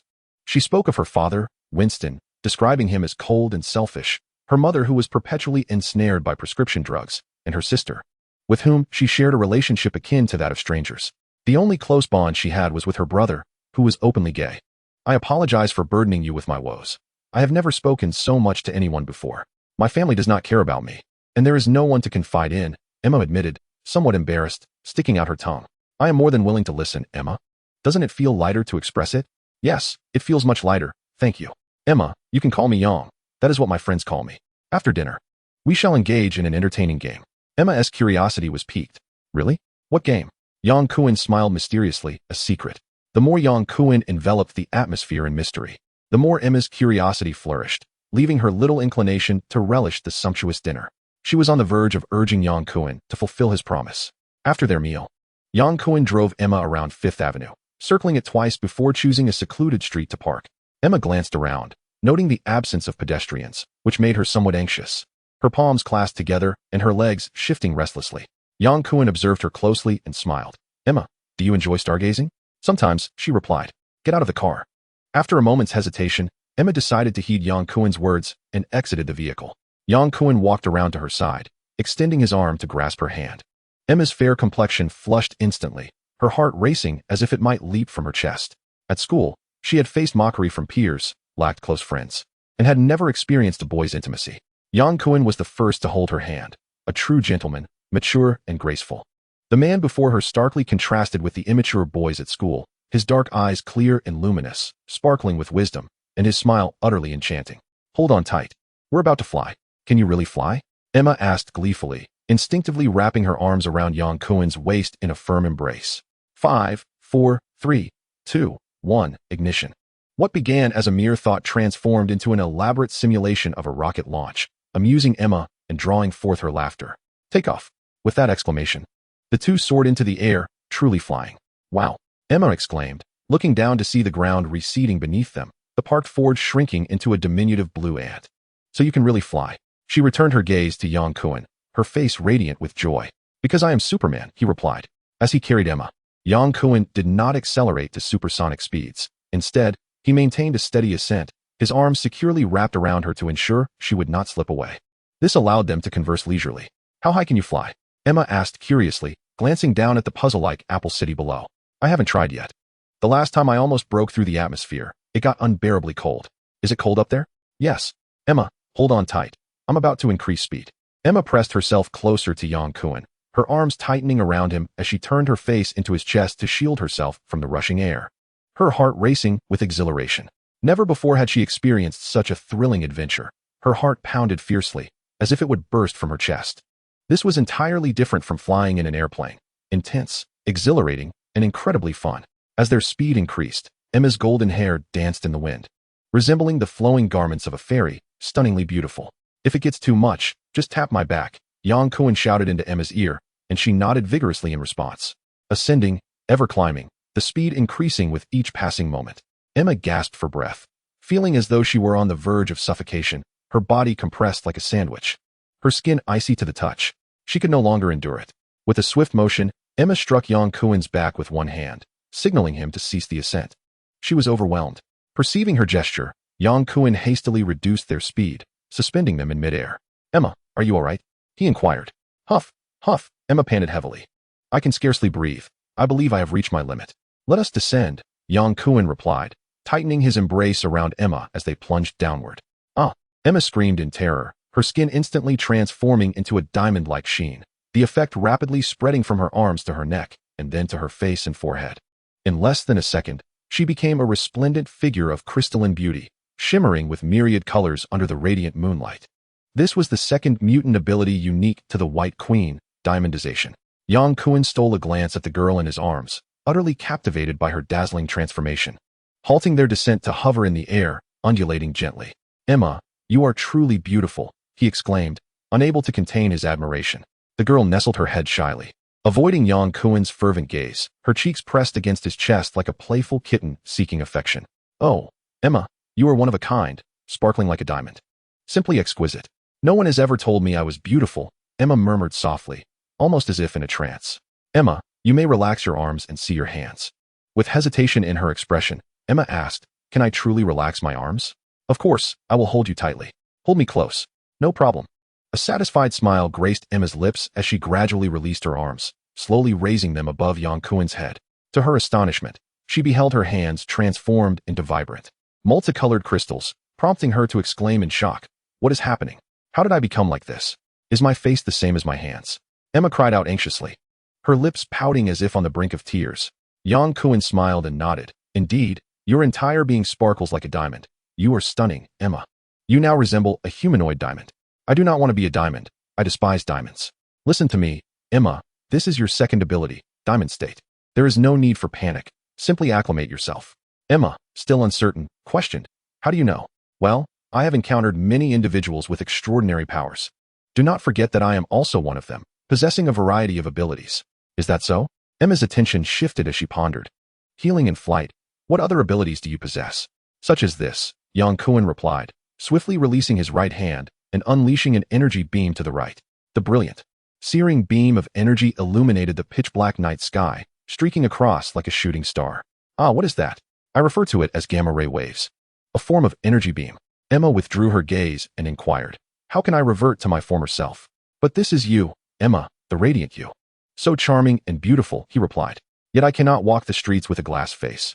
Everyone would see me as a monster. Yang Kuan chuckled. Emma, let me correct 2 misconceptions. First, it is not a glass face but a diamond form. You are as beautiful as a diamond, do you not see? Emma emitted a soft hum, then asked, and the second? Secondly, you are not a monster. Like me, you are a being of extraordinary abilities. We are exceptional individuals, deserving neither of inferiority nor fear. I will protect you. Emma crossed her arms and embraced Yang Kuan's neck, her demeanor intimate, as if they were playful lovers. Her crystalline diamond-like eyes sparkled like stars. You say you will protect me? Yang Kuan nodded emphatically. Indeed, Emma, I will safeguard you. I need you. Before he could finish, Emma kissed him, sealing her words with that gesture. Yang Kuan found himself silenced, unable to articulate a response.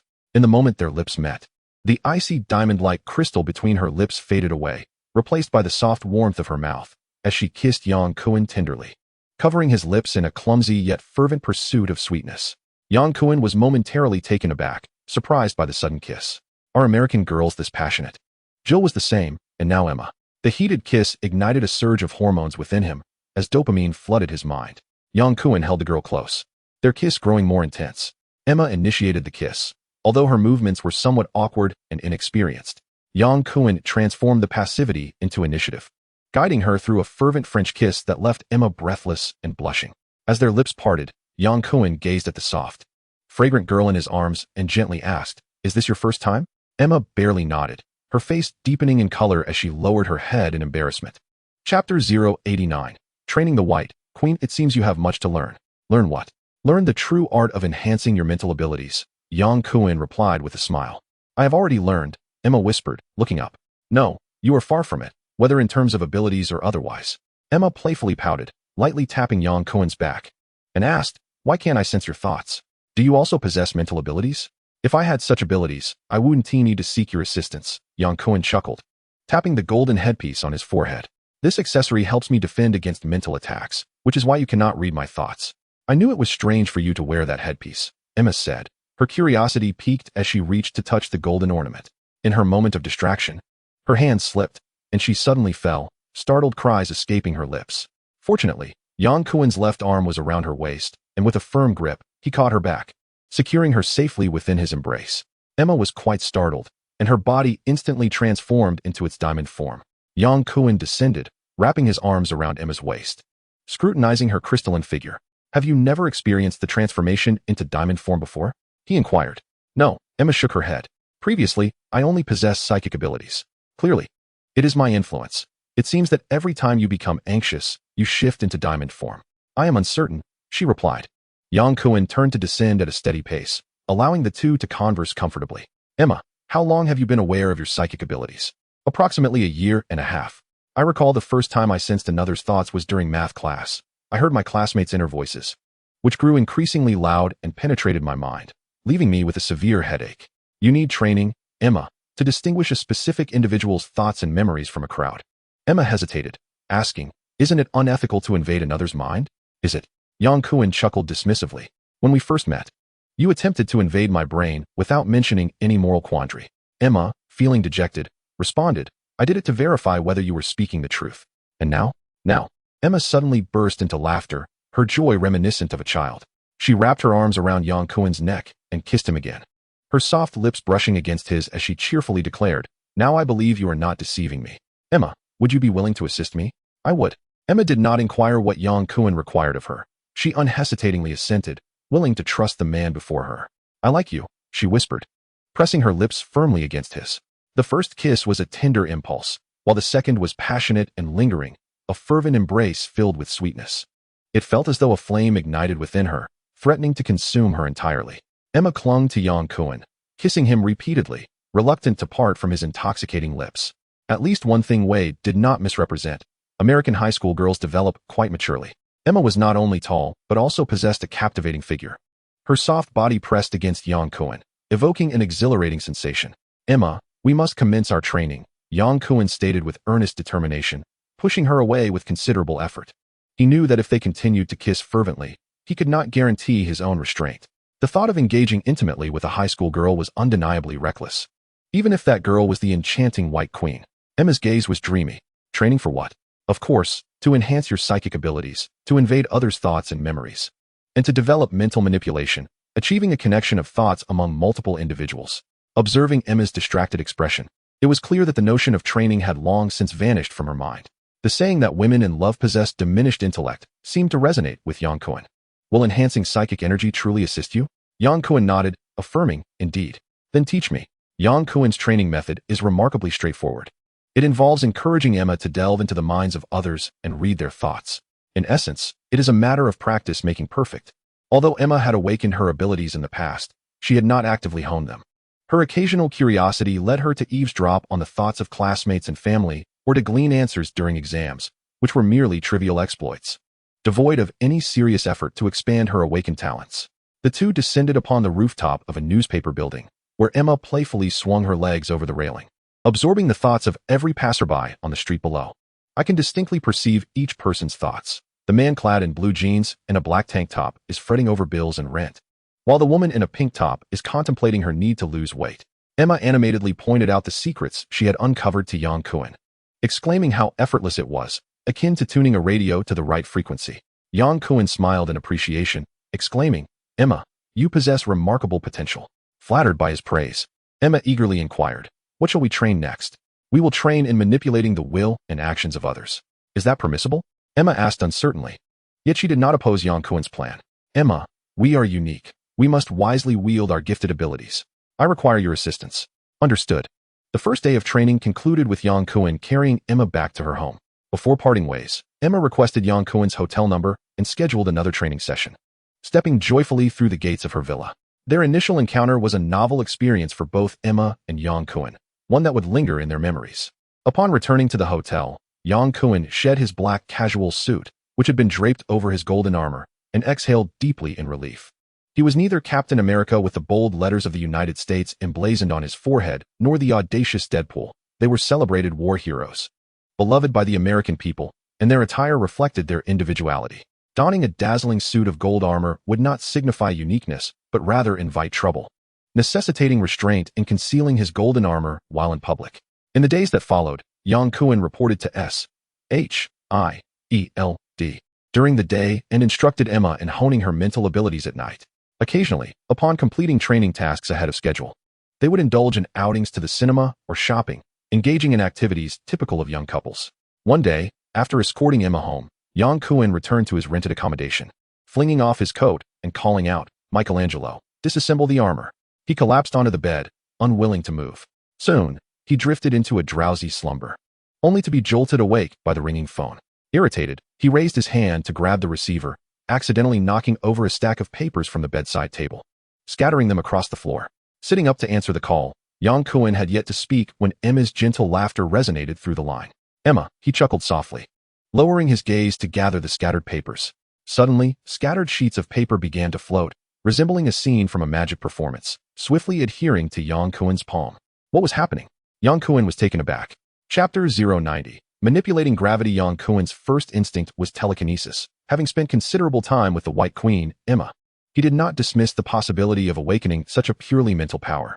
The virus was deemed by the Umbrella Corporation to be uncontrollable and subject to random mutations, leaving no one able to predict the alterations that each genomic rewriting might entail. Certain evolutions had quietly occurred without Yang Kuan's awareness, akin to the body automatically evolving to adapt to hypersonic flight. As Yang Kuan pondered these matters, he engaged in a half-hearted conversation with Emma, who perceptively sensed his distraction and directly inquired about his well-being. "Oh, I just lay down and fell asleep. My mind is still a bit foggy, Yang Kuan replied casually. Emma chuckled lightly. Well then, rest early. We'll see each other tomorrow. Tomorrow, he echoed, and after hanging up, Yang Kuan brushed away the papers that clung to his palm. He clasped his hands behind his back, focusing intently as he attempted to levitate the paper once more. 2 seconds passed, then 5. And he held his breath for 10 seconds, yet the paper remained utterly still. It seems this is not telekinesis, Yang Kuan muttered to himself, extending his palm again. The paper, as if drawn by a mysterious force, floated back into his palm. If it were like Magneto's magnetic control, it should attract metal. What was the meaning of attracting paper?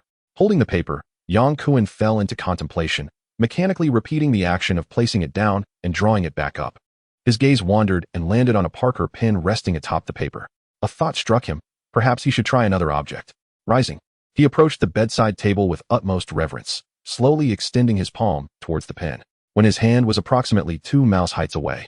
The paper beneath the pen bizarrely curled and flew towards him, while the Parker pen remained immobile. Great, another instance of paper attraction, he mused. Perhaps the pen was too heavy. He would try something lighter. Yang Kuan scanned his surroundings and spotted a plastic comb in the bathroom, promptly striding over. He lowered his palm once more, but the comb did not adhere like the paper. Frustration washed over him, and as he withdrew his hand, the comb unexpectedly shifted.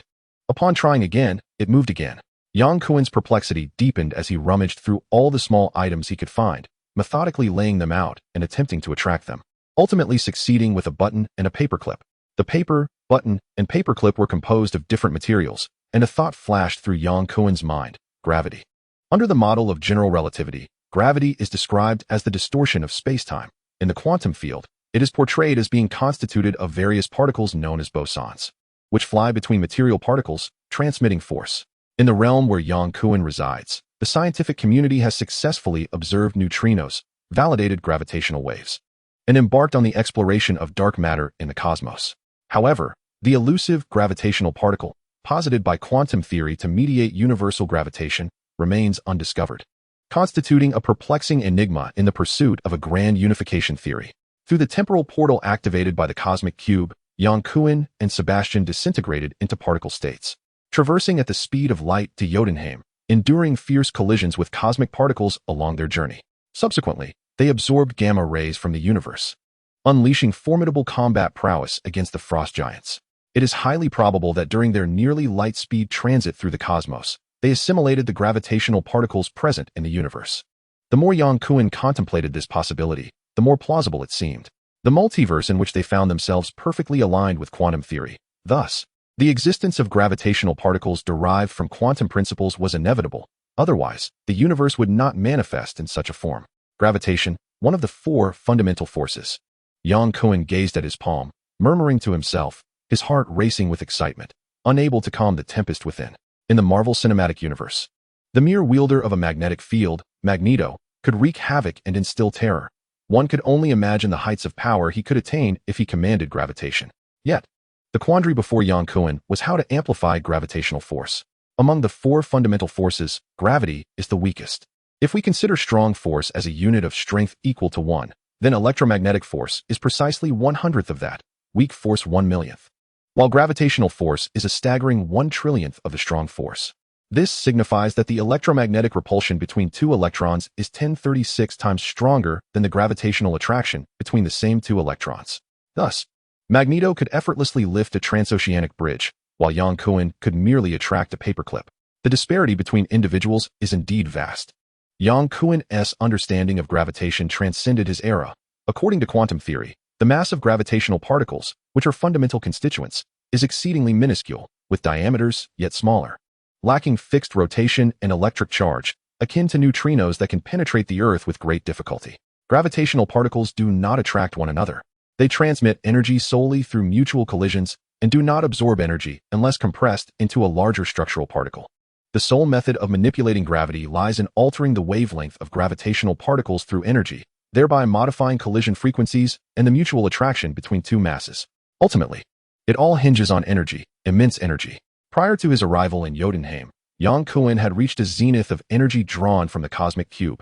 However, during his battle with the frost giants, he expended a significant portion of it, leaving him with less than 10% of his initial energy. Now, with the whereabouts of the cosmic cube unknown, The prospect of rapidly replenishing such vast energy seemed nearly impossible. Yang Kuan gazed at the bright, incandescent bulb overhead, a faint smile gracing his lips, pondering whether he could harness the electrical energy of all of New York to compensate for his losses. "Michelangelo!" he exclaimed, donning his golden armor, and with a resolute push, he leapt through the window and soared into the sky. The power grid of the United States is privately owned and divided into the Eastern Grid, the Western Grid, and the Texas Grid, which is also known as the Southern Grid. New York is situated within the Eastern Grid network, without access to the internet for information. Yang Kuan spent considerable time locating the power grid in New York, ultimately finding a tall building marked with the logo of the power company. The security at the power company was rather lax, with only 3 or 4 guards patrolling the first floor. In a flash, Yang Kuan dashed inside, incapacitating all the guards before they could react. He fought his way to the surveillance room, then to the control room, and after neutralizing all the personnel on duty, he descended to the power supply area. Taking a deep breath, he connected his hands to the transformer and began to absorb electrical energy. Contrary to his expectations, the sensation was not one of overwhelming tingling. The process of energy absorption was far more tranquil and gentle than the experience of engaging with the cosmic cube. A continuous stream of electrical energy flowed into Yang Kuan's body, invigorating his cells. The first area to experience a blackout in New York was the bustling Brooklyn district, followed closely by the adjacent Queens, and then Manhattan. The once brightly lit metropolis descended into darkness. Chapter 091, S-H-I-E-L-D. In action after 8 minutes of energy absorption, Yang Kuan's internal energy reserves had only reached about 32%, far less than he had anticipated. The efficiency of this method paled in comparison to the energy absorption from the cosmic cube, akin to the difference between dial-up internet and fiber optics. Yang Kuan did not linger at the power company. After destroying all surveillance equipment, he left with a sense of ease. In a mere 8 minutes, the most prosperous city in the world was engulfed in panic, with nearly every police vehicle in New York City's 5 boroughs deployed to maintain order. As Yang Kuan departed, power was gradually restored to one area after another, and the metropolis once again became a city that never sleeps. Much to the relief of the patrolling officers, eager to return home, Yang Kuan flew back without even removing his armor, once again confronting the seemingly unyielding Parker pen. Closing his eyes to attune to the vibrancy of his cells, Yang Kuan extended his arm and spread his palm. The paper curled and rustled as if flipping through a book, accompanied by gusts of wind. The all-metal Parker pen slowly rose, making a soft sound as it adhered to Yang Kuan's palm. Indeed, by utilizing energy to alter the wavelength of gravitational particles and adjust their collision frequency, he was able to manipulate gravity and control objects. Yang Kuan was elated. To manipulate larger masses, however, he would require more energy, which he could only obtain from an energy source like the cosmic cube. Relying solely on the absorption of electrical energy, even if he were to siphon off the entirety of the power from all electric companies in the United States, would hardly suffice to reach a state of energy saturation. The efficiency was simply too inadequate. The following morning, Yang Kuan drove to the S-H-I-E-L-D headquarters, urgently seeking information regarding the cosmic cube. Previously, he had joined S-H-I-E-L-D as an advisor in pursuit of the cube's whereabouts out of loyalty to Captain America, Steve. Now, however, he had an undeniable need to obtain the cosmic cube. With a click, the elevator doors opened, and as Yang Kuan stepped out, he spotted 2 figures, one tall and one short, familiar silhouettes of Wolverine, Logan, and Sabretooth, Victor. The short man clad in blue jeans and a black leather jacket turned around, revealing himself to be Logan. Upon seeing Yang Kuan, Logan's face lit up with a faint smile. "Yang, I've heard from Steve that you've returned, but it's only today that I finally see you." Accompanying Logan was the imposing Victor, known as Sabretooth. Upon catching sight of Yang Kuan, Victor bared his teeth in a menacing grin. There was an animosity between them, and he had long sought revenge, but the opportunity had eluded him. Even after 6 years, the memory lingered vividly. Yang Kuan chose to disregard Sabretooth and approached Logan, inquiring with a smile, "I thought you all had rejoined the team by now. What brings you here?" "Oh, when S-H-I-E-L-D was first established, Steve called us back from our assignments. We were on external duty." "What mission?" "To dismantle Hydra's facility for developing super soldiers." Yang Kuan stroked his chin thoughtfully, remarking, "Hydra truly is relentless, even with an entire regiment of super soldiers. They won't stir much trouble." "Roar. We have unfinished business," Victor declared, clenching his fists and pounding them together with a fierce expression. "I wonder if S-H-I-E-L-D has any regulations against infighting," Yang Kuan mused. "You fool, coward," Victor retorted disdainfully. No amount of talk is going to save you. You cannot escape. Well, do not misunderstand. Even if S-H-I-E-L-D had rules against it, I would not hold back.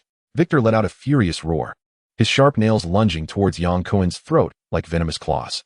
Yang Kuen effortlessly evaded Victor's assault, chuckling, "Victor, after all these years, your combat skills have not improved one bit." Logan, surprised by Victor's sudden aggression, especially within S-H-I-E-L-D's headquarters, frowned and shouted, "Victor, stop." Unheeding, Victor continued his assault with increasing ferocity. "I am thoroughly disappointed in you," Yang Kuen scoffed, suddenly accelerating to supersonic speed, dodging Victor's arms and delivering a powerful punch to the forehead of Sabretooth. The sound of shattering bone echoed down the corridor as Victor flew backward like a kite with a severed string, crashing into the wall at the end of the passage with a thunderous thud. Logan cast a casual glance at Victor before turning and walking away nonchalantly. Victor's volatile temperament had led to countless breaches of military protocol during his service, and Logan, who had often defended him, had suffered numerous penalties as a result. After both had joined the Howling Commandos, with Captain America and Deadpool providing strong support, Victor had learned to temper his behavior after several reprimands. Yet, upon encountering Yang Kuen again, his aggression flared anew. 6 years prior, they had been no match for Yang Kuen, and now they were even less capable of standing against him. Victor's brutish mentality prevented him from understanding this, needing to experience pain before learning restraint. Logan reported to S-H-I-E-L-D Deputy Director Peggy Carter, with Yang Kuen following suit. Although he held a nominal advisory position within S-H-I-E-L-D, he was regarded as one of their own and enjoyed the freedom of being a free agent. As a foundational member of the Howling Commandos, Yang Kuen was deeply trusted by Steve Rogers and Peggy Carter, who had granted him full access across all departments of S-H-I-E-L-D. Peggy Carter shares a notable similarity with Steve Rogers. Both approach their work with unwavering diligence and enthusiasm. "Have you gleaned any information regarding the Tesseract?" Carter inquired. "Regrettably, the base was detonated by Hydra. We only managed to acquire a portion of the super soldier serum, which has been submitted to the technology department," Logan replied. "Excellent work, Logan," Carter commended. At that moment, a female soldier clad in green military attire approached, nodding at Yang Kuen and Logan. "Commander, we have received a telegram from the European forces. A phenomenon resembling the Bifrost has been observed in the outskirts of Geneva, Switzerland." "When did this occur?" Carter asked. "Just 1 hour and 23 minutes ago," came the response. Carter turned to Yang Kuen. "You are most familiar with Asgard. What do you surmise their purpose for coming to Earth might be?"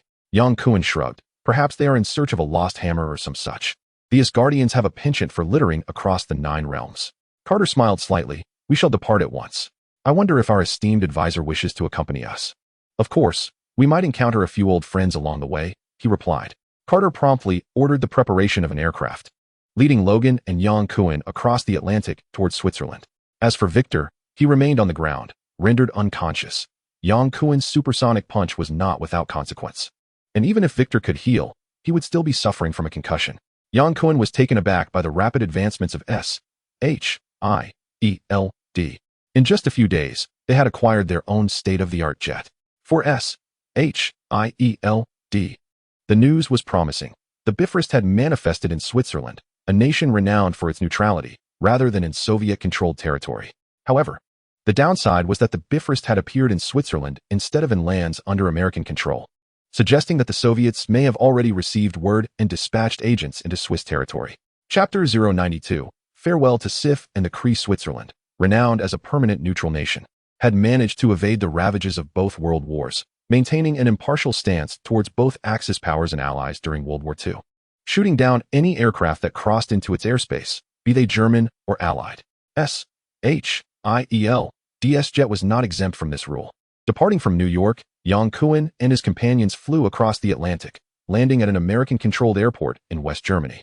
They then assumed new identities and entered Switzerland by land, making their way directly to the site of the Bifrost's arrival in the Geneva suburbs. Approximately 20 miles south of Geneva, they alighted from their vehicle and encountered peculiar symbols left behind by the emergence of the Bifrost. A circular formation about 4 meters in diameter, reminiscent of Asgardian script, though Yang Kuen was uncertain whether they constituted symbols or letters. Carter circled the circular pattern, carefully examining the scorched earth surrounding it, before raising her gaze to Yang Kuen and asking, "Is this a remnant of the Bifrost?" Yang Kuen stroked his chin thoughtfully. It bears a striking resemblance to the arrival patterns I am familiar with. Coupled with eyewitness accounts, we can be fairly certain this is the work of the Asgardians Bifrost. The pressing question now is, we do not know the purpose of the Asgardians' visit to Earth, nor how many have arrived. The Bifrost Bridge of Asgard is activated by the loyal guardian Heimdall, who possesses the extraordinary ability to perceive the 9 realms. Typically, the bridge opens in proximity to the task at hand, leading me to deduce that the Asgardians are not far from here. Carter chuckled, remarking, "Indeed. You have the deepest understanding of Asgard." Yang Kuan smiled and continued, "Generally, Asgardian warriors are accustomed to donning armor akin to the heavy plate armor of medieval Europe. We could inquire with the locals if they have seen anyone dressed similarly." "A splendid idea," Carter exclaimed. "This is a French-speaking region. Does anyone here speak French?"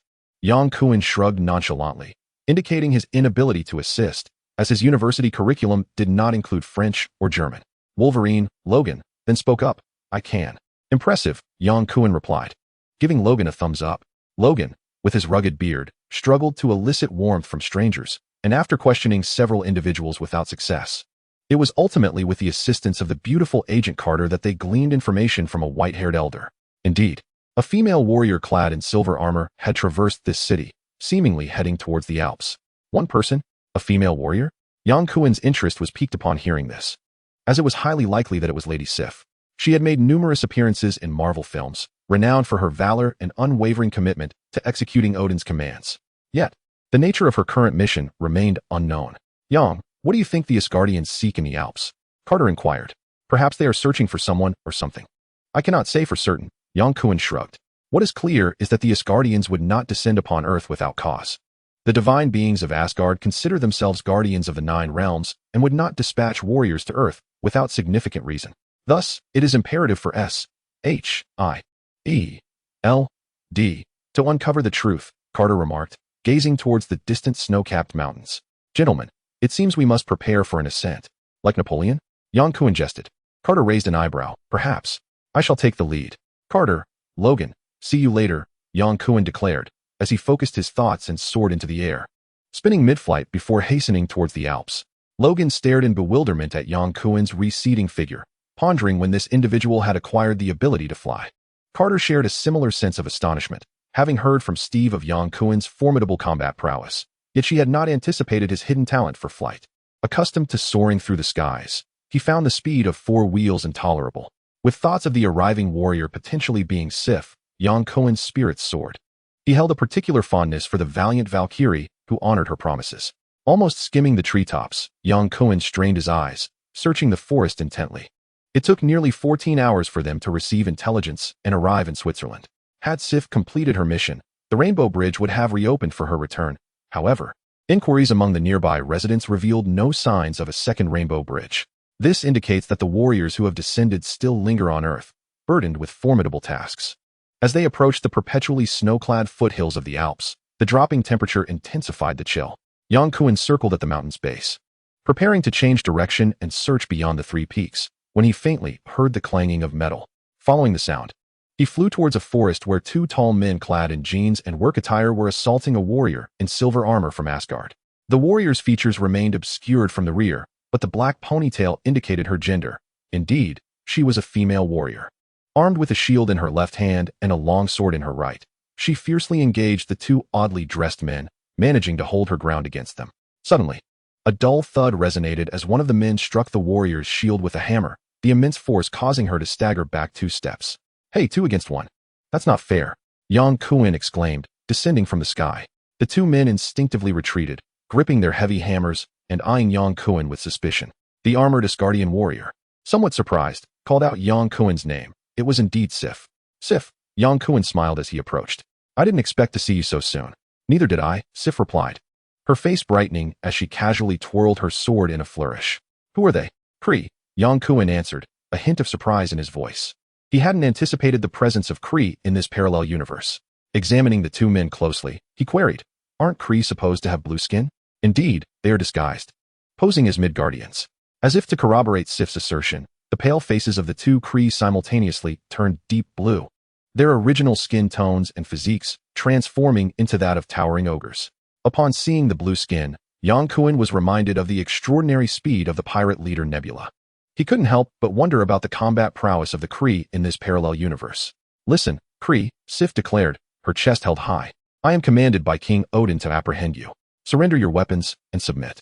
The two Kree exchanged glances, and the slightly taller one replied, Asgardian. We have come to save Earth. Humph, I am well aware of the Kree's actions. There is no need for deceit. Lay down your weapons and accompany me to meet King Odin. The Kree emitted discontented huffs, their breaths turning into angry snorts. Oh, it seems negotiations have broken down. Yang Kuan, with a cheerful demeanor, unsheathed his dual beam swords. A flick of his wrist conjured two crimson lasers before him, aimed at the two Kree warriors as he proclaimed, the last Kree who faced me ended up imprisoned, and you shall meet the same fate. Chapter 093. A fierce battle. Yang Kuan's words served to stoke the flames of fury within the Kree, inciting them to charge forth, brandishing their half-meter-long black hammers in an assault against Yang Kuan and Sif. From their movements, it was evident that they were not nimble fighters. Lacking the swiftness of the Nebula Ghidorah, their imposing physiques suggested they were warriors of brute strength, capable of repelling Sif with a single blow. In a fleeting moment, Yang Kuan made a swift assessment, accelerating to supersonic speed to evade the Kree's hammers, and he aimed his swords at the taller Kree's arms and abdomen. With two soft hisses, the laser swords sliced through the Kree's disguised work attire, revealing a layer of silver light armor beneath. While the laser swords were formidable single-soldier weapons in interstellar warfare, effective against the unarmored frost giants, they proved ineffective against the Kree's energy armor. Familiar with the Kree's energy shields from his past encounters, while donning Kree reconnaissance armor in battles against the Nebula Ghidorah, Yang Kuan remained unperturbed. He sheathed his dual laser swords and once again surged to his maximum speed of 2 Mach, delivering a powerful punch to the Kree's abdomen. A resounding thud echoed as the robust Kree was propelled like a projectile, crashing through 5 trees before his supersonic momentum dissipated. Sif engaged in a one-on-one duel with the shorter Kree, skillfully wielding her sword to force him into retreat. Meanwhile, Yang Kuan, leveraging his speed, maneuvered behind the Kree to deliver a decisive blow to his back. The Kree, taken aback, stumbled forward, colliding with Sif's sword. With a swift motion, Sif positioned her blade horizontally against the Kree's neck and commanded, drop your weapon. The shorter Kree hesitated briefly before discarding his hammer, angrily retorting, unreasonable Asgardians. You have no right to interfere in our mission to save Earth. Any discourse should occur back in Asgard. Raising an eyebrow, Yang Kuan replied, save Earth? With just the two of you? Humph, you are utterly oblivious to the impending crisis. The taller Kree struggled to rise, his expression darkening as he approached, hammer in hand. Sif urged, Kree, lay down your weapon. I do not wish to harm you. The taller Kree bellowed, you first sheath your weapon. Very well, Sif responded, retracting her sword from the shorter Kree's neck as a gesture of goodwill. She and Yang Kuan, confident in their partnership, showed no fear of the two Kree's potential tricks. The shorter Kree asserted, Asgard has always regarded itself as Earth's protector. You should not obstruct us. What is your true intention in Midgard? Sif inquired, her brow furrowed in suspicion. The taller Kree advanced towards Sif, declaring, I have a name, Karu. This is Val. We have come to destroy the weapons left by the Kree on Earth. What weapons? Sif pressed, seeking clarity. The Terrigen crystal, a tall Kree named Karu approached Sif, looking down upon her with an air of arrogance. You Asgardians know nothing, he declared. Yang Kuan interjected, pointing at the two Kree. Do not speak as though you are great. The responsibility for the Terrigen crystal and the Inhumans lies with you Kree. Hearing the Kree mention the Terrigen crystal stirred something within Yang Kuan, reminding him of the crystal and the Inhumans that had surfaced within S-H-I-E-L-D, and connecting it to Karu's words. It was evident that the Inhumans were intertwined with them. Karu turned to Yang Kuan, a flicker of surprise crossing his blue visage. You are not an ordinary human, nor an Inhuman. Who are you? I am Yang Kuan, an advisor to S-H-I-E-L-D, he replied. S-H-I-E-L-D oversees the activities of extraterrestrials on Earth. Karu, Val, your actions here must be subject to our scrutiny. You are required to explain the Terrigen crystal and the Inhumans. Karu scoffed, if Earthlings could manage this, we would not have descended upon this planet. The past does not dictate the present, Sif interjected. Enough with the trivialities. What is the Terrigen crystal? Val, who had remained silent until now, spoke up. The Terrigen crystal is a tool for transforming Inhumans. Any ordinary person harboring latent Inhuman genes who comes into contact with the Terrigen mist will be transformed into an Inhuman. Our destruction of the Terrigen crystal was to prevent the proliferation of Inhumans. So, the Inhumans are indeed a product of your Kree creation? Yang Kuan probed discreetly. The two Kree exchanged glances, and the tall Karu admitted, The Inhumans are indeed a byproduct of our experiments on humanity, which we ceased for certain reasons. Yang Kuan raised an eyebrow. What reasons? You need not concern yourself with that, Karu replied impassively. Humans, Asgardians. You need only know that we Kree have terminated the Inhuman experiments. Yang Kuan smirked. What if I insist on knowing? That would serve you no advantage, Karu retorted. Given the stakes for humanity, I must be informed. Kree, I regret to inform you that the truce is null and void. As an advisor to S.H.I.E.L.D., I am compelled to apprehend you. Sif slowly drew her sword, taking a combat stance. The Kree, Karu and Val, equally resolute, gripped their hammers tightly, confronting Yang Kuan and Sif. Sif, leave these Kree to me. No, Sif shook her head in refusal. I am tasked by King Odin to capture them. You may report to the king later. I require answers from them. Very well. Yang Kuan and Sif's disregard for the Kree as prisoners incited Karu and Val, who, fully aware of their formidable combat prowess, charged forward with a furious roar. This time, Yang Kuan held nothing back, employing his nearly Mach 5 supersonic punches to swiftly incapacitate the two Kree. Drawing forth his beam saber, the crimson laser beam aimed at Karu's throat, Yang Kuan sneered. I neglected to inform you that this laser sword was seized from a notorious pirate of the galaxy. I reduced that Kree pirate to 8 pieces. I possess considerable expertise in the art of dismembering Kree. Yang Kuan, you mustn't harm them, Sif implored urgently. I am to escort them to meet the All-Father Odin. If they speak the truth, I can assure you they will come to no harm. Yang Kuan slid the beam saber across Karu's cheek, pausing at the tip of the Kree's nose. Should they choose to conceal the truth, I shall sever their heads to extract their memories.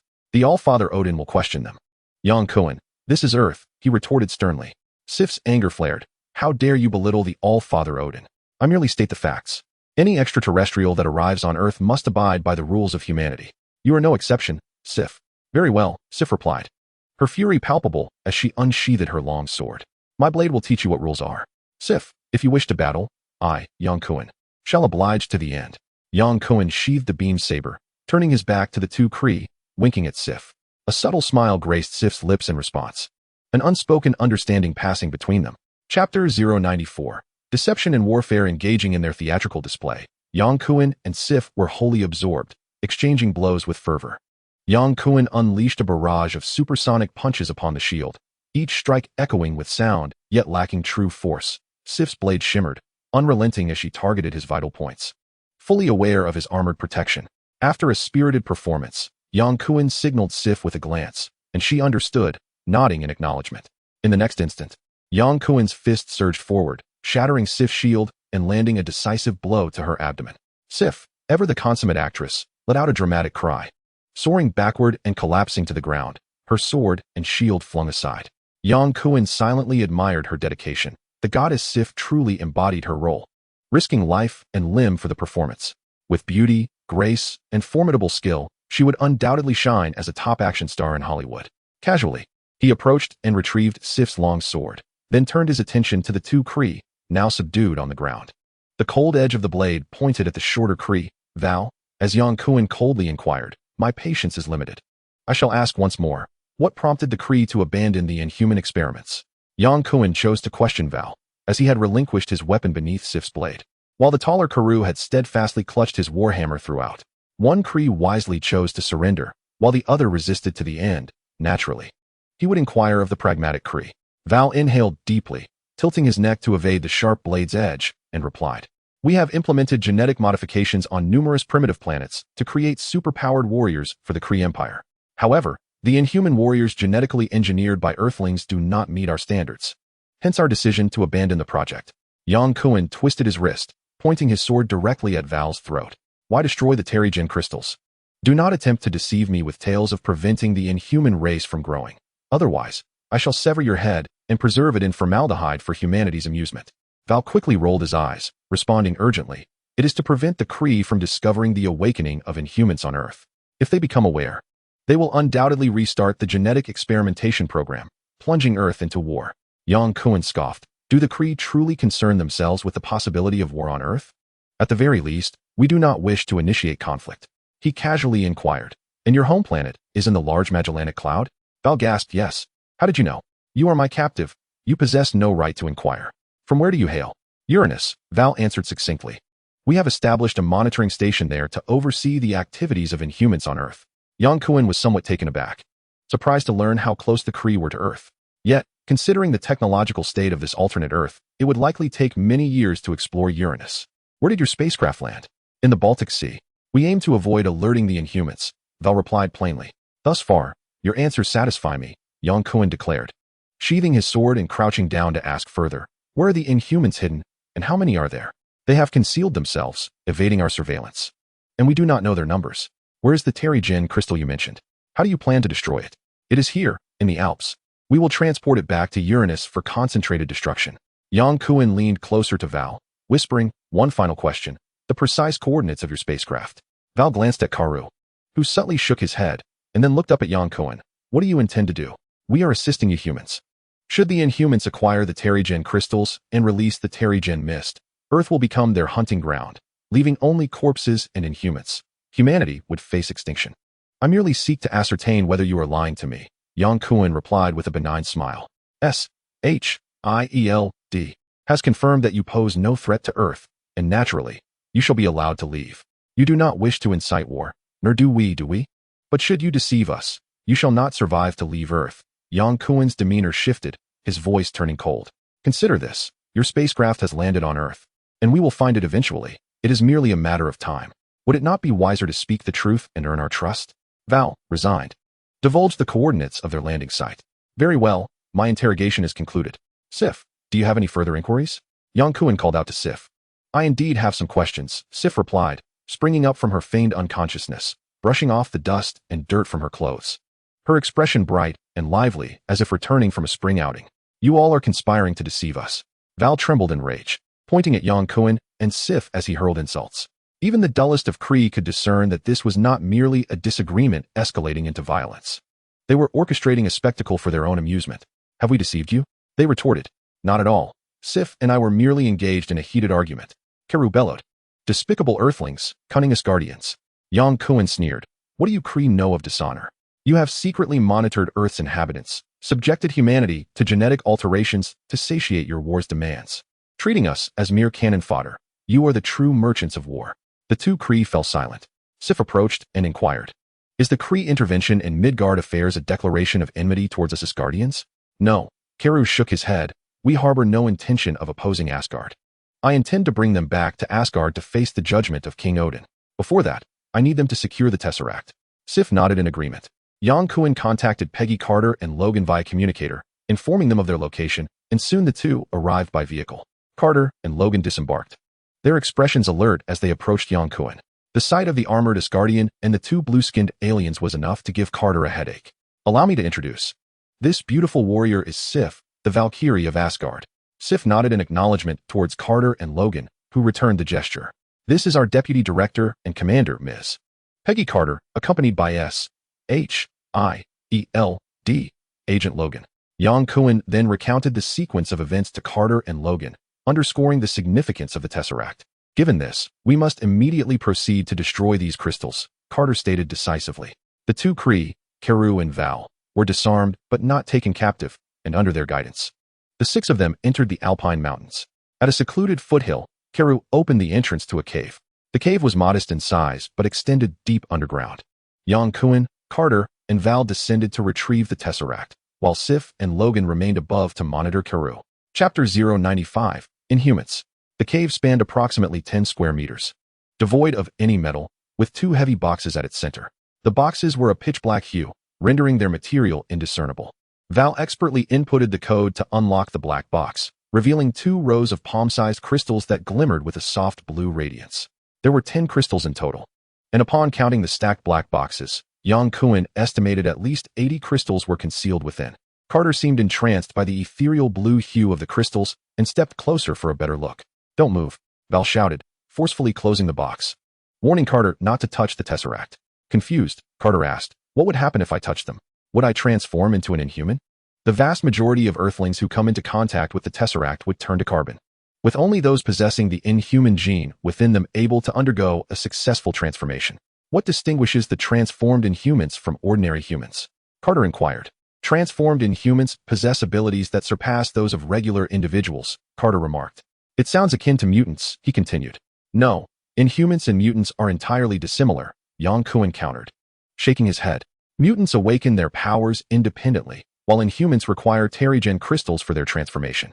If terrigen crystals were deployed in densely populated urban areas, the lethality could rival that of a highly contagious virus. Indeed, Val concurred. Once the inhumans on Earth become aware of the crystal's location, they will undoubtedly vie for it. Hence we must eradicate all terrigen crystals. Yang Kuan stroked his chin, beginning to believe that their intentions were indeed aimed at saving the planet. Val stated, "We do not desire war. Was it not your Kree who initially deployed the terrigen crystals? You never considered the fate of humanity while conducting your experiments. What you sought were mere war machines or cannon fodder. The inhuman race is a blunder," Val admitted, lowering his gaze. "I concur with that sentiment," Carter reflected, gazing pensively at the obsidian box.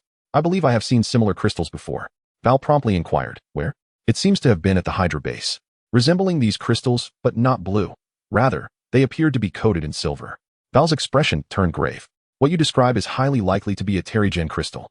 The silver coating is intended to prevent ordinary individuals from making direct contact with the crystal. It is surprising that the crystals have still managed to disseminate." Yang Kuan then asked, "How many inhumans can a single crystal transform?" "A single crystal can transform inhumans within a designated area, but 5 terrigen crystals can create a permanent terrigen mist." Yang Kuan chuckled. "It appears we at SHIELD have more work to do." The three of them began to carry the black box back to the surface cave, where Logan had been impatiently awaiting them. Had it not been for Sif's intervention, he would have leapt down to assist them long ago. Upon seeing Yang Kuan and Carter return safely, Logan finally relaxed. "These terrigen crystals absolutely cannot remain on Earth," Yang Kuan asserted. Val and Karu exchanged glances. "We will take them back to Uranus for destruction." Carter nodded. "Excellent." Sif added, "Before you return to Uranus, you must accompany me to meet King Odin." As captives, Val and Karu had no choice but to comply. Meeting Odin was preferable to being prisoners of primitive Earthlings, for Asgard represented an advanced interstellar civilization. Carter raised no objections to the Asgardians' involvement, as long as they could competently handle the terrigen crystals, which bore destructive potential comparable to atomic bombs. "We must return to the Rainbow Bridge nexus point."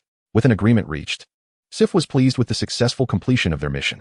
Logan drove, transporting the terrigen crystals ahead to the Rainbow Bridge arrival point, followed closely by Yang Kuan and Sif escorting the two Kree. "Sif, you mentioned that the All-Father Odin wishes to see them," Yang Kuan remarked, gesturing towards Val and Kalu, who had resumed their human disguises. "So Odin has awakened?" "Indeed, the All-Father has roused from his divine slumber." "What of Thor? Has he been appointed the new king?" "No," Sif replied.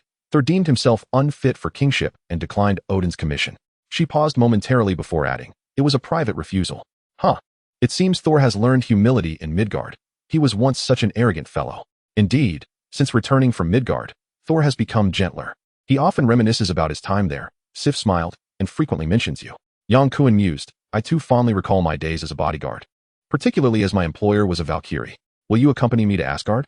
Thor would surely be delighted to see you." Sif gazed at Yang Kuan, extending a cheerful invitation. "I have duties to attend to." Yang Kuan chuckled, shaking his head. "Perhaps Thor can visit Midgard when he has a moment. I shall treat him to a drink." "Very well, I shall convey your invitation, Yang Kuan. When you visit Asgard, I will also offer you a drink." Yang Kuan smiled and extended his palm, sealing their agreement.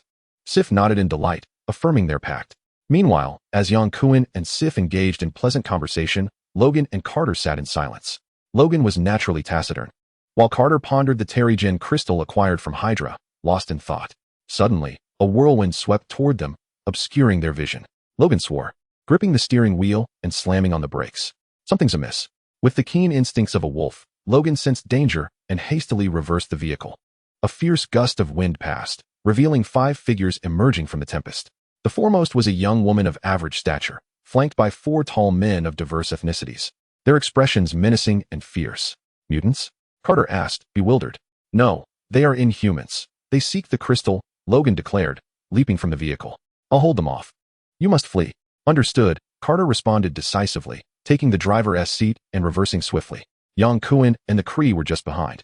Their safety depended on preventing the terrigen crystal from falling into the wrong hands. With a sudden surge of determination, Logan extended his arms, his bone claws erupting forth like spears. "Who are you?" The black-haired woman smiled. "We are precisely whom you seek." Logan narrowed his eyes, scanning the peculiar faces before him. Aside from the black-haired woman, the others bore grotesque features, unmistakably inhuman. "You are inhumans. We have come to reclaim what is rightfully ours." "Humph. You'll have to get past me first.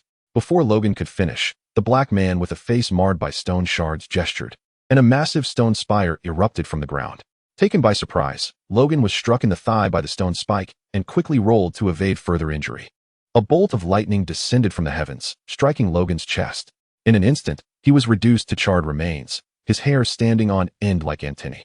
Chapter 096. 5 minutes of charging. 2 hours of combat. Wolverine Logan fought from the American Civil War through World War II, enduring countless battles. However, his encounters with those possessing extraordinary abilities were remarkably few. Aside from his rival Victor Creed, also known as Sabretooth, he had only faced Captain America, Deadpool, and their allies from the Howling Commandos. Logan relished the visceral thrill of close-quarters combat, finding himself ill-equipped to deal with large-scale destructive powers. His lack of experience in confronting such abilities showed when he faced the Inhumans, quickly finding himself overwhelmed by a barrage of attacks, igniting the feral instincts within him. Spitting, Logan charged forward, bone claws unsheathed, with a singular focus on the dark-haired woman at the front. The first to speak was evidently the leader of this group of Inhumans. A tall, white figure emerged behind her, his hands glowing with white light, unleashing 2 bolts of lightning that struck Logan's chest. The impact left his torso mangled and bloody, and with a muffled grunt, he lunged towards the man shielding the woman. The lightning wielder thrust his hands forward, sending a shimmering electric net hurtling toward Logan. With no escape, Logan collided with the crackling web, his muscles convulsing violently from the overwhelming surge of electricity, and he collapsed to the ground. Peggy Carter hastily retreated from the battlefield. "Young, we are under attack. Request support," she called out, glancing down as a shadow flickered before her. An Inhuman without eyes appeared in the passenger seat, fingers poised like talons at her throat. This time, Yang and his companions had entered Switzerland on a covert mission, bypassing official channels associated with S.H.I.E.L.D. Carter, unarmed, could only engage in hand-to-hand combat with the infiltrating Inhuman. The once clear sky darkened ominously, storm clouds gathering overhead, accompanied by flashes of lightning and the rumble of thunder. 2 bolts of lightning struck the car's hood, while a raging hurricane lifted the vehicle skyward, causing the 2 occupants to lose their balance. The blind Inhuman abandoned the struggle with Carter and vanished in a flash. The olive-green sedan plummeted from the heights, mere moments from crashing to the ground, when a golden figure soared through the air, seizing the car door and halting its descent, gently lowering it to the earth. It was Yang who had arrived just in time. "Carter, are you all right?" he inquired. "I'm fine, Yang, but be cautious. It's the Inhumans," Carter responded. Having endured only minor injuries from the vehicle's roll, bruises on her arm and forehead, but otherwise unimpeded. "Leave it to me. Sif will be here shortly. You guard the crystal." "Understood." The blind Inhuman, keenly sensing Yang's presence, reappeared behind him, launching a fist aimed at the back of his head. Yang, without a backward glance, darted forward, evading the ambush with swift agility. The faceless entity flickered once more, pursuing relentlessly, and reappeared behind Yang Kuan to launch an assault. Yang Kuan accelerated yet again to evade, and as the faceless being closed in, he unexpectedly countered with a sword thrust, piercing directly into the entity's chest. The faceless being was taken aback, utterly unprepared for Yang Kuan's sudden weapon strike. In a desperate attempt to evade, it narrowly avoided a fatal blow to the heart, enduring the impact of the laser sword, clutching its chest as it retreated far from Yang Kuan's range of attack. Yang Kuan smirked. His repeated accelerations were an intentional ploy to instill a false sense of invincibility in the entity, and the sudden lethal strike proved effective. Having previously engaged with the Red Devil, Yang Kuan had already grasped the tactics necessary to confront these ethereal beings capable of traversing time and space. The faceless being retreated behind a dark-haired woman, shaken, for this was its first injury since its transformation. Thunder rumbled in the sky, and 2 bolts of lightning descended, striking towards Yang Kuan's forehead. Unflinching, Yang Kuan extended his palm to meet the lightning. The lightning-wielding entity sneered, mocking Yang Kuan's hubris. Incredulous that a mere mortal would dare to contest the forces of nature, utterly oblivious to the peril he faced. Yet, in the next moment, the lightning wielder was left dumbfounded. The 2 powerful bolts of lightning were effortlessly caught by the man clad in golden armor and scathed, his expression as relaxed as if he were extinguishing a candle. As the lightning energy coursed through him, Yang Kuan felt invigorated, a sensation akin to absorbing half the electrical power of New York City in just 8 minutes. It was a most exhilarating feeling. Indeed, 5 minutes of recharging would grant him 2 hours of combat. "Is that all the power you possess? How disappointing," Yang Kuan taunted mercilessly. Enraged, the lightning wielder's muscles tensed, channeling all his focus to manipulate the lightning, determined to incinerate the man who dared to mock him. much like the quivering, fallen figure of the short, stout opponent. While the lightning wielder prepared his formidable strike, his ally was not idle. A furious whirlwind swept up dust, obscuring the battlefield. As the ground beneath Yang Kuan began to collapse, creating significant challenges and forcing him to ascend to avoid the dual threats from below and above. The combined forces of lightning, hurricane, and earth subsidence wielded tremendous destructive power, presenting high odds even against a fully equipped American mechanized infantry division. Yet, against Yang Kuan, who possessed supersonic speed, they found themselves at a distinct disadvantage. His formidable physique, exceptional defense, and lightning-fast speed had always been Yang Kuan's winning formula for survival. Were it not for his desire to absorb the violent lightning energy from his adversary, he would have long ago executed a supersonic assault to dispatch these entities. In the realm of martial prowess, only speed is invincible. When velocity surpasses human reflexes, all close combat techniques and large-scale destructive skills become utterly futile. After 3 seconds, the Lightning Man's ultimate move was poised for completion. The sky was shrouded in ominous dark clouds, completely obscuring the light, and the thunder resonated like the clarion call of war. Flashes of lightning cascaded down like the scythes of death, targeting the golden-armored man suspended in midair. Yang Kuan tilted his head back, arms outstretched, akin to a pontiff welcoming a sacred pilgrimage. Amidst the thunder and lightning, a radiant curtain of light descended. As the unleashed bolts of electricity charged forth like a ferocious beast, bearing its claws at the defenseless Yang Kuan. Let the storm rage even fiercer, Yang Kuan cried out. As the lightning struck the golden armor, a tremendous crackling sound echoed, with currents forming an ever-expanding electric field around the armor, cocooning Yang Kuan tightly like a chrysalis. This time, let us see how you escape. The Lightning Man, having expended all his mental energy in unleashing this formidable attack, found himself temporarily incapacitated. Breathing heavily and gazing at the luminous sphere expanding in the air, muttering to himself in excitement. Cater, watching the lightning sphere with mounting anxiety, was aware of Yang Kuan's extraordinary abilities, yet she understood that resisting such a powerful electric field was beyond human capacity. All she could do was pray with a heart full of trepidation. The dazzling light of the lightning sphere was akin to the sun, visible even from miles away. Sif, tasked with monitoring the two Kree, could not join Yang Kuan on the battlefield, yet she was momentarily startled by the brilliant glow. Besides Thor, who else could unleash such formidable lightning? Had human abilities truly reached such extraordinary heights? Chapter 097. The further the thought, the more brilliant the battle. The electric field continued to expand, forming a brilliant sphere of light. Yang Kuan was enveloped within it, his figure obscured. A blinding white light flashed, and the sphere vanished entirely, taking Yang Kuan with it. The thunder and dark clouds dissipated along with the sphere, revealing sunlight once more. No. Cater cried out in despair, making a swift decision to drive in the opposite direction. With Logan captured and Yang Kuan's fate unknown, Cater could only seek Sif's assistance from Asgard, confident that the Guardians of Earth would not refuse her plea.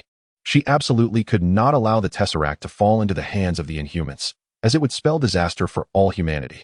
The Lightning Man, having drained his entire mental reserve, nearly fainted after executing his ultimate move, leaning heavily against his teammate as he gasped for breath. The dark-haired woman smiled. Knowing that with one of their guards dead and the other injured, they could no longer impede their efforts to reclaim the Tesseract. Bartle, eliminate that woman, she commanded.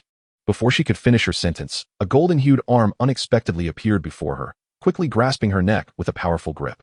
Coughing and gasping, the dark-haired woman instinctively tried to pry the arm away, but no matter how hard she struggled, she could not budge it. Her body was slowly lifted, her feet flailing helplessly. The enigmatic figures beside the woman employed their unique abilities to rescue their leader. The man, his visage marred by fragments of stone, rapidly transformed into solid rock, launching a powerful punch at the ominous black arm. Meanwhile, another individual, skilled in manipulating hurricanes, unleashed 2 tempestuous blasts at the invisible entity behind the arm. This arm had not appeared without cause. It was undoubtedly the result of a recent stealth attack by the man clad in golden armor on their leader. The twin storms howled past without encountering their foe, only to reveal the black-haired woman soaring into the air, her throat ensnared by an arm that resembled a fishing rod, drawing her upward. Cough, cough, who are you? She gasped, struggling against her captor. That question should be posed to you, came the reply from Yang Kuan, who dispelled his force field, revealing himself. His golden armor glimmered with the immense energy of lightning, akin to a sun god suspended in the sky. The formidable lightning attack had been absorbed by Yang Kuan, replenishing his energy significantly from 31% to approximately 50%. With this surge of power, he was able to wield combat techniques derived from gravitational forces. Yang Kuen's invisibility was a result of the force field's ability to bend light, rendering him seemingly invisible to those around him. Much like Susan Storm from the Fantastic Four, Yang Kuen employed the same manipulation of the force field. Utilizing this stealth, Yang Kuen silently approached the black-haired woman, swiftly seizing control of the leader of the group. With but a flick of my finger, I could snap your throat. Do you understand? The woman nodded with great difficulty. Who are you? Yang Kuen demanded ominously. Jiang. She replied. Yang Kuen was taken aback. He had not anticipated that this woman with black hair and eyes would possess a genuine Chinese name. Her features indeed suggested an East Asian heritage, broad forehead, delicate oval face, leading him to initially assume she was of Japanese or Korean descent. Chinese? He queried. Yes, I am Chinese. Jiang labored to articulate, ceasing her futile struggles and attempting to pry Yang Kuen's hand apart to draw in more air. Command your subordinates to cease their actions, or I shall break your throat, he warned. You must release me first. Otherwise, they cannot hear me, she retorted. Yang Kuen loosened his grip, and a crimson laser sword was positioned against her shoulder, almost touching her neck. Do not dare to think of teleporting to safety. I assure you my sword is swifter than any teleportation. Jiang coughed twice, bent over, the laser sword unwavering against her throat. The four individuals below did not dare to act without her command, adopting battle stances while gazing skyward. You are not to move, Jiang commanded the four, casting a swift glance downward, puzzled as to why her body remained suspended without descending. How many of your kind are there? Yang Kuen inquired in Mandarin, eager to discern if this woman named Jia was indeed Chinese. Jiang paused momentarily, astonished. You speak Chinese? Yang Kuen did not respond to her question, firmly insisting. Answer my inquiry. Jia Ying's expression wavered with uncertainty. Yang Kuen sneered. The only reason I spare your life is your compliance. Should you choose to defy me, I would not hesitate to eliminate you and interrogate others. With a swift motion of his right hand, Yang Kuen summoned the weakened lightning man from the ground, who was instantly propelled towards him. Exhausted from his powerful attack, the lightning man had no strength left to resist, and despite his unwillingness, he was under Yang Kuen's control. Two other beings attempted to intervene, each grasping one of his legs, desperately striving against Yang Kuen's gravitational pull. The blind man suddenly appeared mid-air, seizing the lightning man's arm, and both vanished in an instant. You run swiftly, Yang Kuen remarked coldly, shifting his focus to the remaining two beings. As the two who had rushed to assist their comrade felt their bodies lighten, it was as though an immense force was drawing them skyward. The rock-controlling being grasped the air, causing the soil to rapidly entwine around him, solidifying into stone and anchoring him firmly. The storm-controlling being unleashed two powerful gales, using their might to counteract Yang Kuen's attraction. Yang Kuen scoffed lightly, extending his palm as a brilliant energy beam struck the torso of the rock manipulator. The gamma ray penetrated deeply, leaving the being in disbelief as he glanced down at the gaping wound in his chest before collapsing, his armored body shattering into dust. The storm manipulator gasped in horror, calling out for Bartle. Realizing he could not escape the onslaught of Yang Kuen's energy beam and could only hope for Bartel's teleportation to whisk him away from danger. Without hesitation, Yang Kuen targeted the solitary being remaining on the ground. Jiang cried out, No? Answer my question. Yang Kuen pressed a laser sword against her chin, mere millimeters away, stating, There are only 5 of us, just the 5 of us. Incorrect, he replied coldly, aiming at the wind manipulator opposing his pull. Just as he was about to unleash the gamma ray, Bartle appeared just in time to rescue the wind manipulator. Yang Kuen, undeterred, seized Jia Ying by the throat, activating a protective force field to conceal himself as he maneuvered at high speed, convinced that his supersonic velocity would evade any attempts at tracking him. Changing directions continuously, he descended to the ground to grab Logan before soaring again, swiftly catching up with the car driven by Carter. At that moment, Carter had joined forces with Sif and 2 Kree warriors, recounting the attack they had suffered. Yang had been struck by a lightning sphere, his fate uncertain, leaving only them to protect the crystal. No, Sif interjected, Yang Kuen will be fine. He possesses our Asgardian armor. Sif is right, Carter. You have far too little faith in me, Yang Kuen boomed, landing gracefully and revealing himself. Chapter 098, Sudden Change. Yang, it is truly wonderful to see you. Peggy Carter exclaimed with palpable joy. Having anticipated the worst, she was pleasantly surprised by the outcome, which exceeded all expectations. Not only was Yang Kuen alive and vigorous, but he had also brought Logan back with him. She hastily inquired, How is Logan? Yang Kuen gently set Logan down. The Wolverine was still in a state of muscle spasms, barely able to stand and leaning against the car door for support. Fortunately, Logan's robust physique had spared him from a heart attack that would have incapacitated an ordinary person. Rest assured, Logan is fine. That's a relief, Carter said, turning her gaze to the dark-haired woman in Yang Kuen's grasp. Is she the leader of the Inhumans? There seemed to be no mistake. At least the Inhumans who had attacked them had followed her orders. I questioned her, but she refused to speak. She continued. We can take her back to S.H.I.E.L.D. for interrogation. We will find a way to elicit her cooperation. The coldness in Carter's expression revealed her experience as a seasoned agent. Yang Kuen maintained his grip on Jia Ying's throat. Dealing with a teleporting superhuman was exceedingly precarious. Who knew when she might appear again? It was prudent to keep a firm hold on Jia Ying. Sif, do you have any magic to prevent teleportation? It's quite simple, Yang Kuen replied, gesturing toward Jia Ying. There's a troublesome teleporting individual among the Inhumans, and I fear he might attempt to rescue her when we are unprepared. Sif unsheathed her long sword from her shield, advancing toward Jia Ying, the blade flickering ominously with crimson flames. Jia Ying gasped, what are you going to do? Sif thrust her sword into the air, and the red flames slithered into Jia Ying's forehead, vanishing in an instant. This is a sigil of counterspace magic. You need not worry about her escaping. Yang Kuen chuckled, so you are indeed a sorceress. Sif shook her head. I am a warrior, not a sorceress. These are merely rudimentary spells. We must hasten to transport these Terrigen crystals. Every second they remain on Earth increases the risk.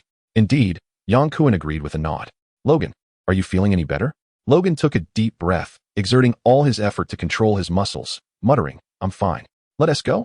As they set off again, Yang Kuen requested Sif to occupy the passenger seat, while Carter remained at the wheel, with Logan still recovering his combat prowess, seated quietly in the back to guard Jia Ying. Although Jia Ying appeared to be the leader of the Inhumans, her lack of demonstrated combat strength during their earlier skirmish suggested she might not be a combat-oriented individual, making her supervision by Logan seem relatively safe. Yang Kuen took it upon himself to escort 2 Kree operatives, ensuring they were prepared for a potential second wave of attacks. Carter drove at a near crawl, barely faster than a snail, to ensure that she did not stray too far from Yang Kuen. Following the previous ambush, the Captain America's girlfriend had become somewhat paranoid. Her only source of reassurance lay in Yang Kuen's formidable combat abilities. The 2 Kree operatives, Karu and Val, were compelled by Yang Kuen to jog alongside the car, while he positioned himself at the rear, ready to respond should any danger arise. Is the fighting capability of the Inhumans formidable? After running for a while, Var turned around and shouted loudly. Yang Kuen hastened a few paces, chuckling as he replied, Aren't the Inhumans merely the experimental products of your Kree race? The species evolution experiments ceased long ago. We possess little knowledge of the Inhumans' evolution, let alone their unique abilities and combat prowess. Lack of understanding is indeed accurate. Henceforth, the Inhumans shall have no association with you Kree, as we S.H.I.E.L.D. will take charge of the matter. Karu sneered. I fear you may not be up to the task. No need for your concern. We S.H.I.E.L.D. shall soon acquire comprehensive information about the Inhumans from that leader. Yang Kuen and Karu ran side by side. What intrigues me is whether after you handle the Terrigen crystal on Uranus, you will cease monitoring us from there. Our surveillance of humanity is intended for its protection. We humans are sufficiently strong and do not require the safeguarding of extraterrestrials. Karu retorted, what about the Asgardians? In truth, the Asgardians only descend when extraterrestrial threats to Earth's safety, such as your Kree, manifest. If you do not appear, neither will they. Outmatched in both words and strength, the Kree fell silent and continued their hasty retreat. Not far ahead, clouds of dust billowed, accompanied by the faint roar of engines, suggesting the movement of a large force. Carter immediately halted the vehicle. Soon, 4 armored vehicles and 2 jeeps emerged before them, as squads of soldiers poured out from the armored transports, surrounding Yang Kuen and his companions in a loose formation. It was the Swiss armed forces. The elemental wielder had created quite a commotion while battling Yang Kuen, with lightning and hurricanes wreaking havoc, ultimately attracting significant attention. The Swiss military detected unusual energy fluctuations and promptly dispatched troops to the battlefield, fortuitously encountering Yang Kuen's group as they hurried back to the Rainbow Bridge connection point. A colonel, adorned with military insignia, rose from the jeep, brandishing a loudspeaker as he proclaimed, Lay down your weapons and surrender immediately, otherwise, we will take necessary measures. Sif, icy as frost, unsheathed her sword, preparing for combat, while Peggy Carter shook her head at her and exited the vehicle, raising her hands in a gesture of peace to indicate she bore no arms. We are the United States Strategic Homeland Intervention, Enforcement, and Logistics Division, known as S.H.I.E.L.D. I am Deputy Director and Commander Peggy Carter. We are on a mission to maintain global peace within your nation. The Swiss colonel remained unmoved, continuing to shout through the loudspeaker. Everyone in the vehicle. Exit immediately for inspection. Yang Kun approached Carter and asked softly, "What should we do?" "Follow their instructions. Avoid conflict with the Swiss military. We shall seek an opportunity to contact headquarters and request negotiations between the U.S. and Swiss governments." Yang Kun shrugged. "All right, you are the commander. Your word is final." The S.H.I.E.L.D. established by the United States today is not the globally authoritative entity depicted in films, from Captain Steve Rogers down. All members of S.H.I.E.L.D. operate solely under the authorization of the U.S. President, lacking the endorsement of the United Nations Security Council. From a legal perspective, they are engaging in extraterritorial enforcement. The mildest consequence would be expulsion by the Swiss government, while the severest could involve military detention. Given Switzerland's long-standing position of neutrality, it is unlikely they would dare to offend the United States. Furthermore, their current mission pertains to the safety of all humanity, and their approach of acting first and reporting later is defensible. Carter and Yang Kun are unperturbed by their predicament. A captain approached with 2 small squads. The dark muzzles of their guns aimed at everyone inside and outside the vehicle. All were ordered to disembark, relinquish their weapons, and raise their hands for inspection. Sif exited, sword and shield in hand, turning to glance at Yang Kun, who, like Carter, raised his hands in surrender, prompting her to reluctantly lower her armaments. 2 Cree warriors bared their teeth at the advancing soldiers. Logan pulled Jia Ying out of the vehicle, though she resisted, writhing in defiance. Suddenly, an unexpected turn of events occurred. A flash of light heralded the arrival of a tall figure beside Jia Ying. Batel, of the alien race, had returned. After rescuing his 2 comrades, Batel immediately teleported back, intending to save their leader, Jia Ying. However, Yang Kun concealed himself, moving with such swiftness that Batel could not approach Jia Ying amidst the chaos of rapid motion, and opted instead to follow silently, awaiting the opportune moment for rescue. A throng of Swiss soldiers surrounded them, their focus entirely on the opposing Swiss personnel. In an instant, Batel teleported to Jia Ying's side, grasping her arm to relocate her. The 2 armed Swiss soldiers, taken aback by Batel's sudden appearance, instinctively pulled their triggers without a second thought. Batel vanished in a flash of light, and the bullets zipped through the air, striking the vehicle door with loud thuds, while 2 ricocheted, hitting Jia Ying's small arm and thigh, eliciting a frightened scream from her. As a member of the alien race and its leader, Jia Ying was not a combatant. Her physical constitution was akin to that of an ordinary human, and her response to being shot was purely instinctual. Upon hearing her scream, Wolverine Logan surged into action, positioning himself protectively in front of her. His bone claws extended as he roared and charged toward the 3 Swiss soldiers who had fired at Jia Ying. The 2 Cree warriors, Karu and Val, harbored resentment toward the armed human soldiers, and upon witnessing Logan's assault, they rushed forward without hesitation, relying on their energy armor to disregard bullet damage as they attacked the soldiers barehanded. Sif swiftly seized her sword and shield, charging into the fray like a tiger among sheep, skillfully incapacitating the soldiers without inflicting lethal harm.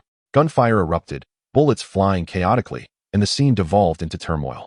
Both Swiss soldiers and their own personnel lost control, rendering Peggy Carter's admonishment to avoid violence utterly meaningless. Yang Kun positioned himself before Carter, urging, "Get in the vehicle quickly. I will handle these soldiers." Realizing the situation was spiraling out of control, Carter unhesitatingly dove into the car, crouching to avoid potential injury. Yang Kun unleashed a powerful gravitational field, causing the soldiers' submachine guns to tilt skyward, feeling as though they were weightless, almost slipping from their grasp. Accelerating with fervor, Yang Kun executed a double jump, deftly evading the bullets fired by the Swiss colonel. He leaped onto the front of the jeep, swiftly grasping the colonel's wrist, and, in a flash, seized the Browning pistol from his hand. "Colonel, command your men to cease fire," Yang Kun bellowed, the gun aimed squarely at the officer's forehead. "We are the United States Homeland Strategic Defense and Assurance Agency, with no intention of engaging in combat with you. Please contact your superior and the American government immediately." Witnessing several soldiers fall victim to the lethal spikes of the werewolf, it became evident that firearms and ammunition posed no threat to the formidable warriors. After a brief moment of hesitation, the Swiss colonel issued the order to halt fire. "You will pay for your recklessness today," the Swiss officer retorted indignantly. "This is a misunderstanding, an erroneous conflict." Yang Kun lowered his arm, returning the colonel's sidearm, then gracefully dismounted from the jeep. Calling out to Logan and the 2 Cree, "Stand down. This is a misunderstanding." Logan, not one to revel in bloodshed, immediately ceased his pursuit upon hearing Yang Kun's voice. glaring menacingly at the encircling soldiers. The two Kree also refrained from chasing the fleeing soldiers, instead positioning themselves near their vehicles to safeguard the Tesseract. Carter alighted from the vehicle and approached the Swiss colonel, succinctly introducing the purpose of their mission and requesting to establish communication with the American government.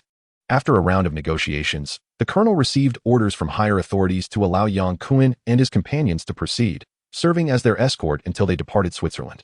The unexpected conflict had dissipated, and the injured Jia Ying seemed resigned, no longer resisting but compliantly following Yang Kuan and the others on their journey.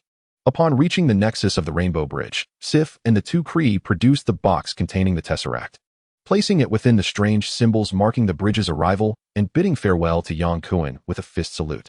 Hemdal, activate the Rainbow Bridge. A cascade of vibrant colors descended as Sif and the Kree vanished with the Tesseract. The surrounding Swiss soldiers watched in astonishment at the unfolding spectacle. They traveled from Swiss territory to the American-controlled West Germany, returning via jet, the journey remarkably tranquil, devoid of any ambush by the enigmatic beings. The anticipated Soviets were similarly absent, their presence non-existent. As the jet cruised at high altitude, Yang Kuan, along with Carter and Logan, relaxed their spirits. Reassured by Sif's mystical enchantments, Yang Kuan harbored no concerns that the elusive beings would dare to attempt a rescue of Jia Ying at 30,000 feet. Yang, thank you, Carter said, gazing at him with a smile. Carter, we are comrades. Expressing gratitude feels overly formal. Call me Peggy. Very well, Peggy, Yang Kuan replied, leaning slightly forward. I have a suggestion. It is time to consider applying for global law enforcement authority through the United Nations. Otherwise, we may find ourselves hamstrung in similar situations in the future. Peggy Carter nodded in agreement. I concur. I will discuss this matter with Steve upon our return. Yang Kuan gestured toward Jia Ying, who sat alone by the window, lost in thought. What are your thoughts regarding Jia Ying?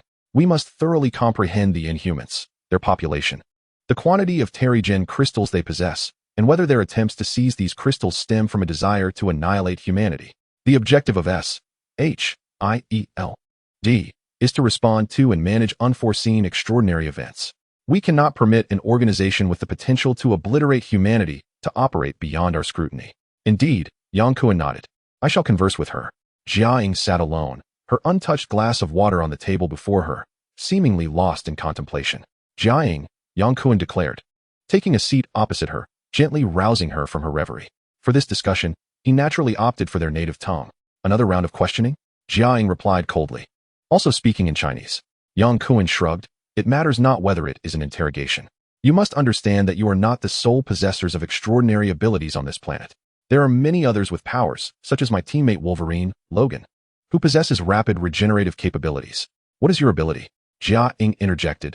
There are many, too numerous for me to recall. She waved her hand dismissively, her exaggerated gestures reminiscent of an impassioned orator. If you do not speak, SHIELD has various means to ascertain the truth. As I mentioned earlier, we also have exceptionally capable individuals who can delve into your mind, extracting your memories and thoughts, even implanting false ones. Mutants? Indeed, Yang Kuan affirmed with a nod. Shall we discuss this further? What would you like to know? How many Inhumans are there? Jia Ying gazed intently into Yang Kuan's eyes, her dark pupils and short black hair evoking a sense of familiarity. Are you of Chinese descent? I am also Chinese, just like you. You don't appear to be. Jia Ying remarked casually, before continuing, are you a mutant? Not at all, Yang Kuan replied with a smile, shaking his head. I am 100% human, devoid of mutant genes. Why do you assist the American government? Yang Kuan chuckled.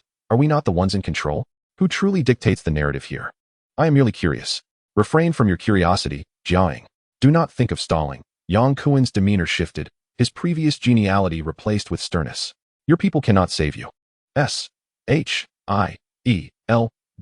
will not tolerate organized groups of extraordinary beings operating outside of their surveillance.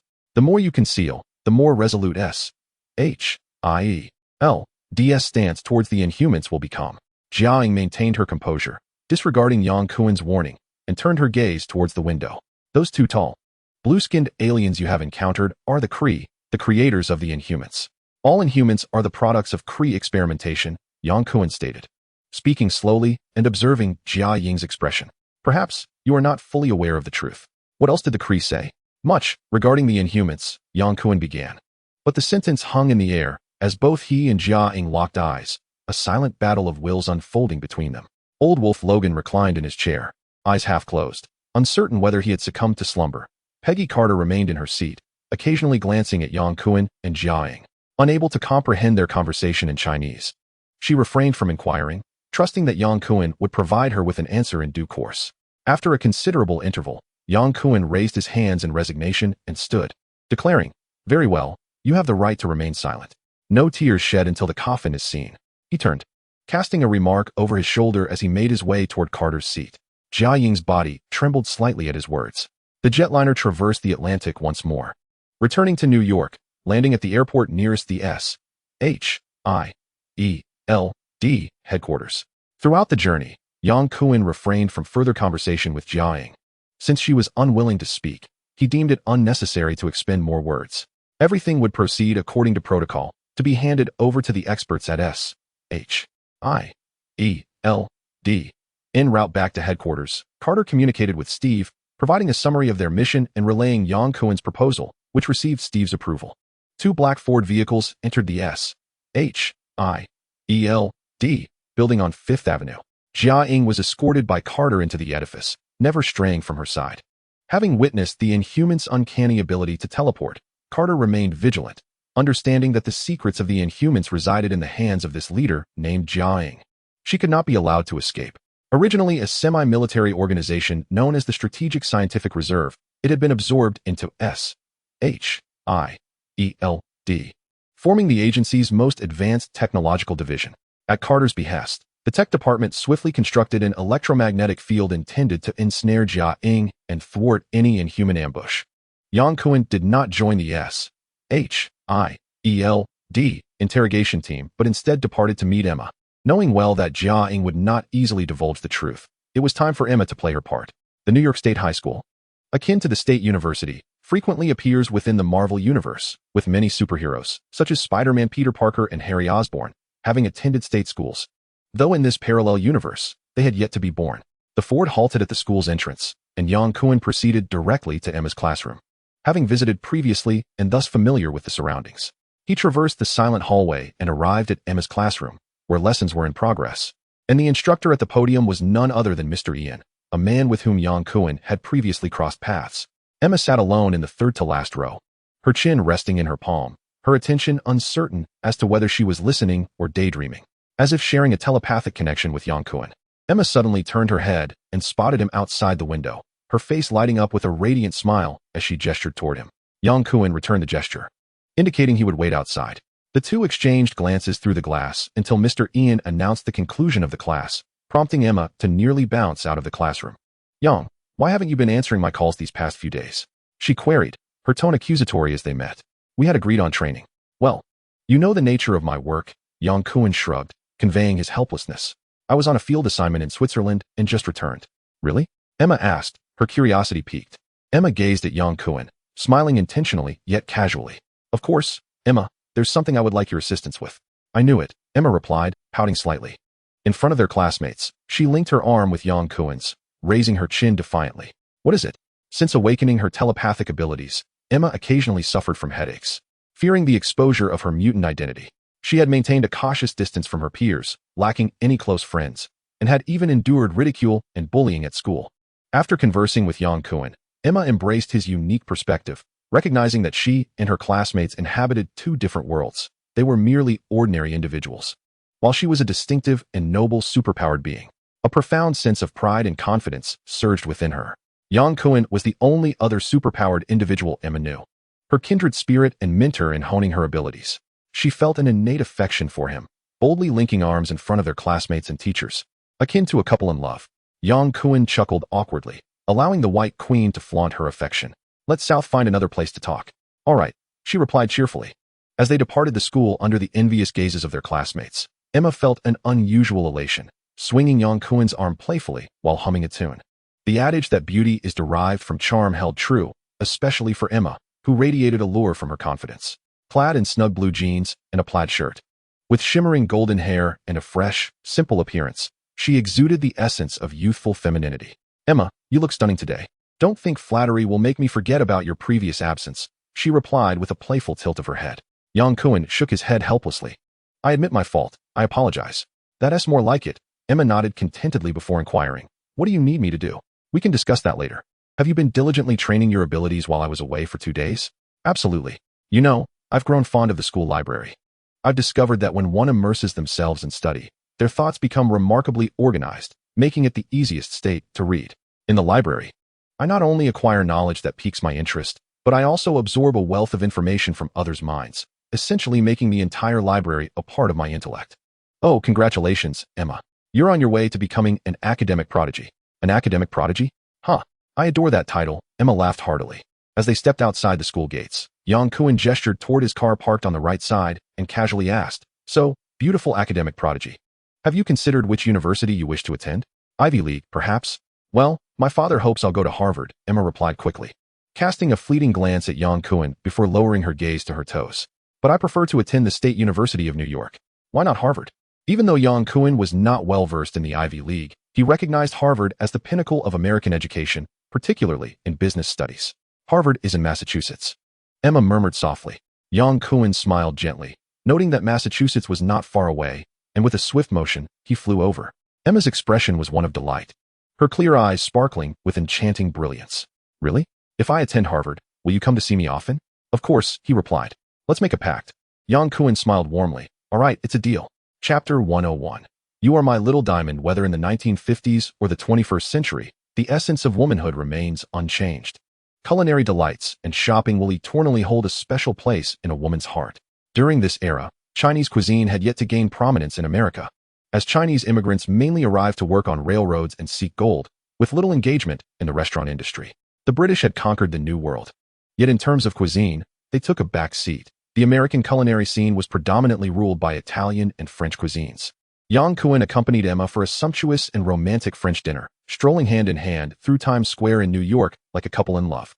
A journey through time had profoundly altered Yang Kuan's life trajectory, as he leisurely held the delicate hand of a beautiful blonde. A scenario he had never even dared to dream of before. Shopping with his girlfriend was no trivial matter. "Chanel," Emma exclaimed joyfully, pointing at the vibrant neon lights. Gazing at Chanel's striking logo, Yang Kuan was suddenly reminded of the tagline, "A diamond lasts forever, one that will always be cherished." He couldn't quite recall which brand it belonged to, but he was certain it wasn't the century-old Chanel. "Shall we go in and take a look?" Yang Kuan suggested, displaying his eagerness to shop. Emma giggled, fluttering into the Chanel boutique like a graceful butterfly. In this era, Chanel had yet to achieve the global prominence it enjoys today, primarily focusing on clothing design without venturing into other luxury goods industries. Inside the store, a variety of new women's clothing was neatly arranged, and two elegantly dressed ladies were selecting garments while accompanied by their pet dog. A waitress in a light green dress approached Emma, inquiring about her needs. Upon entering the store, Yang Kuan instinctively searched for a bench for weary tourists. He understood that shopping, particularly for clothing, could be an intricate affair for women. It was less about purchasing and more about the joy of trying on various outfits until satisfaction was attained. After scanning the shop without finding a bench, he sighed quietly and followed closely behind Emma. Emma soon selected a blue polka dot dress, gleefully holding it to her chest as she asked Yang Kuan, "Is it pretty?" Yang Kuan pretended to ponder seriously before nodding. "You would look beautiful in anything." Emma playfully scrunched her nose and happily entered the fitting room. With her tall stature and striking features, Emma was naturally a model for clothing. Coming from a wealthy family, her poise was unmistakable. The polka dot dress, paired with a white domed hat and a wool shawl draped over her shoulders, accentuated her graceful demeanor. "How do I look?" Emma asked, spinning around to make the dress swirl, exuding a subtle allure. "As beautiful as a celestial being," Yang Kuan responded, admiring her radiant joy. Emma smiled coyly, her heart swelling with delight. Yang Kuan fully exemplified the admirable qualities of a remarkable boyfriend in 21st century China, enthusiastically assisting Emma in selecting a fitted short skirt ensemble, and ultimately nonchalantly producing cash to settle the bill, having won $3,000 in Las Vegas, during an era when the Bretton Woods system had yet to collapse. This sum was indeed considerable. In a time when the dollar was still pegged to gold, it could be exchanged at banks for an equivalent value in gold. Approximately $35 could be exchanged for 1 ounce of gold, which translates to around $100 for 80 grams of gold in domestic currency. Estimating the price of gold at 300 yuan per gram, $100 would equate to a purchasing power of 24,000 yuan. Thus, $3,000 corresponded to 720,000 yuan, making indulgences in Chanel effortless. Emma was elated. Coming from a wealthy family, she did not place much importance on money. Whatever she desired could simply be requested from her father. However, Yang Kuen's willingness to lavish her with such expenditure signified his affection and regard for her. She reveled in this sweet, romantic sensation, experiencing an electrifying thrill. Affectionately linking her arm through Yang Kuen's, Emma beamed with joy, inquiring about their next destination. How about a movie? Yang Kuen suggested casually. Dining, shopping, and watching a film constituted the quintessential couple's routine, which he had grown accustomed to. Sounds great, Emma readily agreed. The vicinity of Times Square was teeming with theaters, particularly bustling since the advent of Broadway. Hand in hand, Yang Kuen and Emma purchased their movie tickets, then settled into their seats, closely nestled together in anticipation of the film's commencement. Their hands remained intertwined throughout, never parting even for a moment. The film, Gone with the Wind, set against the backdrop of the American Civil War, was perfectly suited for couples, having become accustomed to the explosive spectacles of Hollywood. Yang Kuen felt a slight detachment as he returned to the simplicity of a love story, observing this unfamiliar piece of history with a calm demeanor. Emma nestled closer, resting her head on Yang Kuen's shoulder, her golden hair cascading like a waterfall, the faint scent of her perfume wafting through the air. Yang Kuen's heart fluttered as he wrapped his arm around her slender waist, unable to resist the urge to caress. Hee, Emma giggled softly, tilting her head to kiss Yang Kuen's cheek. This kiss ignited a flame within Yang Kuen, tightening his embrace as he boldly pressed his lips against the girl's soft mouth. Emma responded with fervor, and the two lost themselves in a passionate kiss, enveloped in an intoxicating haze. Let's south go to your place, Emma breathlessly suggested, reluctantly pulling away from Yang Kuen's lips. As if obeying a summons, Yang Kuen hastily took Emma's hand and rushed out of the theater, racing to his apartment with the speed of the wind. With a resounding bang, he closed the door behind them, leaning down to kiss the girl in his arms. Emma turned her head, pushing Yang Kuen away gently, gasping, "Wait a moment." "No time to wait," he replied, akin to a powder keg on the verge of explosion, unable to contain himself as he pulled Emma closer, as if to meld her into his embrace.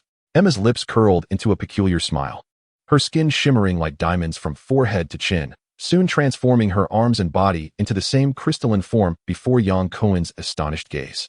Yang Kuen stood speechless, angrily waving his arms, exclaiming, "Emma." She playfully poked his chest with her finger, chuckling. "I said to wait a moment." "Fine, I'll wait," he replied helplessly as he turned towards the refrigerator, his body and mind ablaze, yearning for a chilled beverage to cool down. Emma seized his arm, shaking it playfully. "Darling, I want you to kiss me like Rhett kissed Scarlet." Yang Kuen halted, a half-smile gracing his lips as he regarded her. And then, Emma tossed her flowing golden hair, a sultry smile playing on her lips as she whispered, "Let us do what we enjoy. No more turning into diamonds." Yang Kuen shouted fiercely, for who could endure such teasing? Just as he was about to unleash his frustration, the girl unexpectedly transformed into a rigid, frosty diamond. Any man would find it maddening. Emma chuckled softly. In the next chapter, Emma, with her golden locks cascading over her shoulders, partially obscuring her face, her fair skin glowing with a seductive blush that extended from her chest to her cheeks, leaned against Yang Kuen's shoulder, breathing heavily, savoring the lingering sensations of their first intimate encounter. Yang Kuen squinted, his arm encircling the fragrant strands of hair draping over the girl, gently caressing Emma's silken back. Emma, like a contented kitten, bore a satisfied expression, lazily remaining still. "I love you," she suddenly declared, her eyes wide with emotion. Yang Kuen smiled, turning to grasp her chin, planting a soft kiss on her lips. As their kiss broke, Emma, feeling a rush of passion, rolled over to cover Yang Kuen like a sandwich. "What are you going to Switzerland for?" she asked softly, knowing he was a CIA investigator engaged in secretive endeavors. Despite their intimacy, she couldn't help but inquire, not truly seeking an answer, merely expressing her concern and affection. "To save the Earth," Yang Kuen replied candidly, neither evading the question nor being vague. "How will you save it? By fighting aliens or giant monsters?" Emma asked with a playful grin. "Of course, I shall battle aliens. I will take on 2 Kree and knock them to the ground," he declared confidently. Emma wrinkled her nose. "I don't believe that." "Emma," Yang Kuen called her name affectionately, his hand sliding down her remarkably firm backside. "There are some things you need to know, which may not be easy for you to accept, but I believe the time is right." "All right," she responded, still smiling, joking nonchalantly. "Even if you tell me you're a wanted criminal by the CIA, I wouldn't care. I am captivated by the mystery you embody. Darling, I want you to know, I love you. It is not so grave." Yang Kuen chuckled as he playfully smacked Emma's soft dairy with his hand.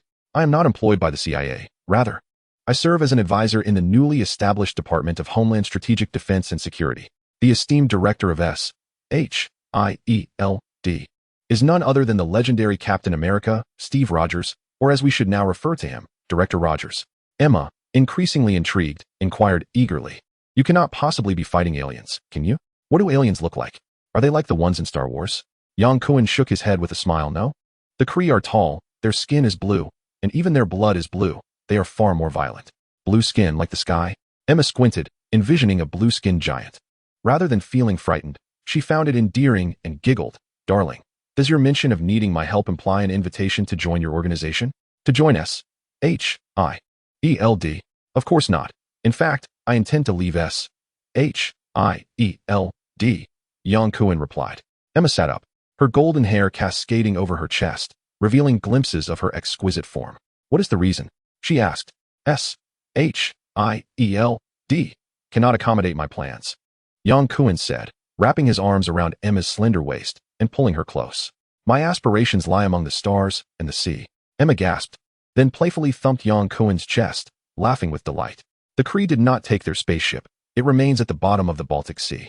We can embark on a journey through the skies aboard their craft. That sounds incredibly romantic, Emma mused, her imagination captivated. I knew you harbored many secrets. In fact, I possess one paramount secret. Let me guess, you hail from the future? Emma asked playfully, reaching to touch Yang Kuan's beard with a gentle expression. Yang Kuan held her hand and kissed it, smiling. You could say I come from the future. To be precise, I originate from an alternate parallel universe. I do not belong to this universe. I have traversed time and space. Emma gazed into Yang Kuan's eyes, a smile gracing her lips. Do you think I would believe that? Emma, you will believe. All the answers lie here, Yang Kuan said, tapping his temple while holding her hand. No, I cannot. Emma replied firmly, shaking her head. Why not? Yang Kuan asked in surprise. Emma replied softly, Darling, I do not wish to lose the air of mystery you provide me. Whether you come from the future or a parallel universe, it matters not. My dear, I love you. Emma, my white queen, your sweet words have touched my heart, Yang Kuan said, rolling over to embrace the enchanting figure of the girl, igniting the second act of their passionate encounter. He had initially planned to reveal to Emma the truth of his temporal travels, a secret that was not particularly significant. Those who knew the full story included not just Wade, a fellow participant, but also Steve Rogers, Peggy Carter, Howard Stark, and other members of S.H.I.E.L.D. Yet, to his surprise, the girl, lost in love, seemed utterly unconcerned. Yang Kuan also abandoned his thoughts. Perhaps it is indeed, as Emma suggested, that couples require novelty and an air of mystery. The White Queen, enamored in her romance, undoubtedly relished the delightful experiences Yang Kuan provided her. Meanwhile, in the subterranean confines of S.H.I.E.L.D. headquarters, Peggy Carter and A.S.H.I.E.L.D. interrogation specialist were seated across from Jiaying, the leader of the Inhumans, conducting an inquiry. Time slipped away, and the interrogation yielded no progress. Jiaying was adept at counterinterrogation, and even the expert summoned from the CIA could not breach her psychological defenses. Naturally, the use of violence or torture was out of the question, unless S.H.I.E.L.D. sought a full-scale war with the Inhumans. Observing the interrogation from the shadows, S.H.I.E.L.D. Director Steve Rogers ordered a halt to the proceedings and instructed those nearby to procure hamburgers and cola for Jiaying. Upon receiving the news of the termination from Steve, Carter reluctantly exited the interrogation room with the specialist. Peggy, do not lose heart, Steve comforted, affectionately patting his girlfriend's shoulder. Perhaps, as Yang suggested, we need a telepath to unlock her hardened mind. As Steve's girlfriend, Carter had been transferred from the CIA to S.H.I.E.L.D.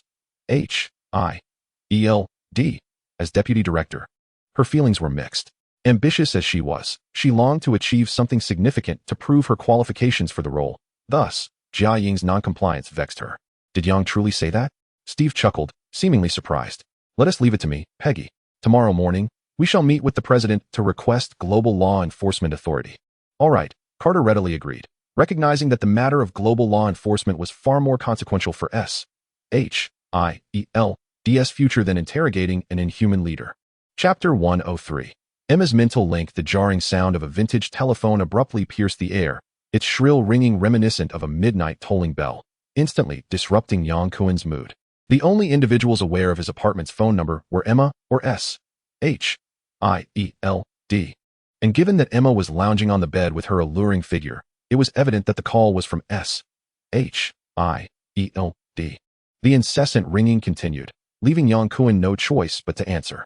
Slipping off Emma's soft form, he stretched out his arm to lift the receiver. This is Yang Kuan. Hi, Yang. I apologize for the disturbance. Peggy's cheerful voice emanated from the receiver. Yang Kuan grimaced, rubbing his forehead with a sigh. The disturbance had already occurred, quite significantly. If apologies were effective, S-H-I-E-L-D would not be necessary. It's all right. Is there something you need? Well, Jiaing remains uncooperative, and I think we should perhaps employ your method. Yang, we need to understand the Inhumans' details. We cannot allow them to act with impunity. Indeed, Yang Kuan responded tersely. Steve and I have decided that you will take charge of the Inhumans. The interrogation of Jiaing will be entrusted to you. Understood, Yang Kuan replied succinctly. His sole thought at the moment was to hastily conclude the call and rekindle his romance with Emma. Otherwise, time would slip away. Tomorrow, Steve and I will meet with the esteemed president to seek global law enforcement authority. However, we are not optimistic about the United Nations passing this proposal. Given the current European situation, you are well aware of the enduring Cold War between NATO and the Warsaw Pact. The Soviets will undoubtedly oppose our interference in their affairs. Peggy, oblivious to Yang Kuan's intentions, engaged him in an animated discussion about international affairs. Yang Kuan, distracted, responded absent-mindedly, his gaze drifting from Emma's smooth back to her alluring curves, unable to resist licking his lips. Emma crawled closer, whispering into Yang Kuan's ear, forming shapes with her lips. Yang Kuan raised a finger in a shushing gesture, regaining his focus, and said, "You and Steve can decide these matters. I am merely an unpaid advisor." Peggy's gentle laughter floated over. "Yang, I sincerely hope you will stay at S-H-I-E-L-D. You can set your own salary." "Peggy, I fear I must disappoint you. I cherish my freedom." "Very well, I respect your choice." Peggy's voice betrayed her disappointment, and after a pause, she continued, "Yang, it has been a pleasure working with you. Thank you for saving me. Please treat me to dinner sometime." "Sure, how about this weekend?" "Sounds perfect." Yang Kuan voluntarily ended the call, placing the receiver down and turning to embrace Emma, playfully declaring, "Let us continue." Emma pushed his hand away, tilting her head as if scrutinizing a suspect. "Who is Peggy? Are you jealous?" Yang Kuan leaned in for a fleeting kiss. "Peggy Carter, Deputy Director and Commander of S.H.I.E.L.D., girlfriend of Captain America, Steve Rogers." The last statement was indeed the crux of the matter. "I'm not jealous," Emma mumbled, her smile brightening. Since Peggy was someone else's girlfriend, there was no reason for her to feel threatened by a stranger. Yang Kuan wrapped his arms around Emma, kissing her delicate earlobe, continuing their delightful experience. During their first intimate encounter, Emma displayed remarkable enthusiasm, her unique mutant physiology enabling her to endure Yang Kuan's fervent advances multiple times. She relished the intoxicating experience, lost in the pleasure of their initial intimacy. The room once again echoed with enchanting sighs. New York was alive with sleepless nights. Emma returned home late. Without so much as a phone call, she mentioned that her relationship with her father was strained, and her only confidant, her mother, was consumed by drug addiction, rendering her somewhat erratic. In such a large family, she found no one to confide in. She preferred the company of Yang Kuan, which felt far more relaxed and comfortable than her cold home. The following morning, the love-struck couple awoke to the spring breeze, freshening up before heading to S.H.I.E.L.D. headquarters after breakfast. Emma had deliberately donned a newly purchased blue-spotted dress paired with a charming white cardigan, exuding both youthfulness and elegance at first glance. She appeared not as a high school girl, but rather as a refined lady of noble birth. Stepping out of the Ford, Emma affectionately linked her arm with Yang Kuan's as they entered the S.H.I.E.L.D. headquarters. As they walked, she couldn't help but cast curious glances around, scrutinizing the concealed visage of the agency. The ground floor of the S.H.I.E.L.D. building hosted unremarkable departments, while the true critical sectors lay beneath, including the electromagnetic prison where Jia-Ing was confined. To guard against the elusive teleporting Inhumans, S.H.I.E.L.D. had invested heavily. The energy consumption alone would leave Director Steve in awe. Meanwhile, Steve and Peggy, as a couple, were meeting President Truman at the White House. While the newly formed couple of Yang Kuan and Emma ventured into the agency's most classified underground level, where Jia-Ying's cell was situated, the guard opened the door, and Emma released Yang Kuan's arm as they entered, one after the other.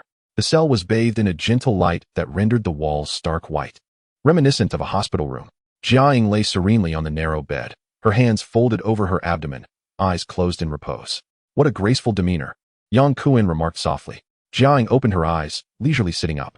Her gaze swept over Yang Kuan before settling on Emma, her bright eyes flickering with a hint of surprise. You are an inhuman?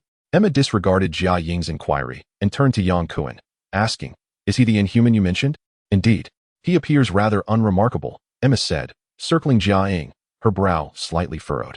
Activating her telepathy, she delved into the thoughts of the black-haired woman before her. Sensing an intrusion, Jia Ying huffed in an attempt to block Emma's access, but alas, she was ill-equipped to resist Emma's formidable mental prowess. Emma, like a supreme conqueror, sifted through Jia Ying's profound and superficial memories, emotions, and thoughts, extracting the information of interest to Yang Kuan. I need to know everything about the inhuman race. This was not a request directed at Jia Ying. The obstinate woman would have spoken up if she were willing. Rather, it was a directive to Emma. Yang, I am about to initiate the mental link. Okay. Before entering the cell, Yang Kuan had removed the golden headpiece that shielded him from mental attacks. Trusting Emma implicitly and allowing her access to his mind, they had agreed to share the information extracted from Jia Ying's brain through this mental connection. Relying solely on Emma's verbal account would hardly yield comprehensive details. Jia Ying's mind resembled an unencrypted data drive, and Emma functioned like a reader and projector, while Yang Kuan acted as the terminal receiver, seamlessly absorbing the visual and textual information transmitted by Emma. As anticipated, Jia Ying was not a combat-oriented inhuman. Her superpower involved absorbing the life force of others to sustain her own existence, achieving a form of agelessness. Such a malevolent, yet remarkably practical ability. It was precisely because of her unique power that Jia Ying became the oldest and most experienced elder of the inhuman race. By guiding newly transformed inhumans in developing and adapting their abilities, she became the most influential and beloved leader among them, despite possessing no martial prowess whatsoever. Chapter 104. The negotiation expert. The dwelling of the Inhumans is nestled in the remote mountains at the intersection of Yunnan and Guizhou, a place seldom trodden by human feet. Enshrined within a magical array that warps time and space, this secluded community remains impervious to outside intrusion. They lead an isolated existence, occasionally traversing their boundaries through the instantaneous teleportation afforded by their kind. The recent audacious attempt to seize the Terrigen crystals in Switzerland was spurred by a prophecy from an inhuman seer. Jia Ying commanded the most elite quartet of inhuman warriors, convinced of their assured success, only to encounter Yang Kuan, a being endowed with extraordinary abilities, resulting in a disheartening failure. From the depths of Jia Ying's mind, it was gleaned that the Inhumans harbored no intention of employing the Terrigen crystals to conjure an everlasting mist. Rather, their aim was to transform the next generation of their kind. This revelation implies that the Inhumans presently pose no imminent threat to humanity, unless they amass a sufficient quantity of Terrigen crystals to unleash a pervasive fog, which would spell disaster for all humankind. Having swiftly absorbed the essence of Jia Ying's thoughts, Yang Kuan gestured to Emma to sever their mental connection, having procured the information he sought. Jia Ying, who had fiercely resisted Emma's intrusion, succumbed to her psychic onslaught, rendering her a mere marionette, dazed and disoriented at the edge of her bed. Emma, have you subdued her? Yang Kuan inquired. Emma shook her head, replying no. I merely confined her consciousness. Awaken her. I wish to converse, he commanded. Emma furrowed her brow, unleashing another wave of psychic force upon Jia Ying's mind, liberating her imprisoned awareness. Jia Ying gasped, as if emerging from a dream, her eyes wide with terror as she beheld Emma. As though confronting a demon from the abyss, Yang Kuan approached her with a calm demeanor, stating, Jia Ying, I have warned you that S.H.I.E.L.D. can effortlessly extract your memories and thoughts. Cooperation is your only avenue of escape.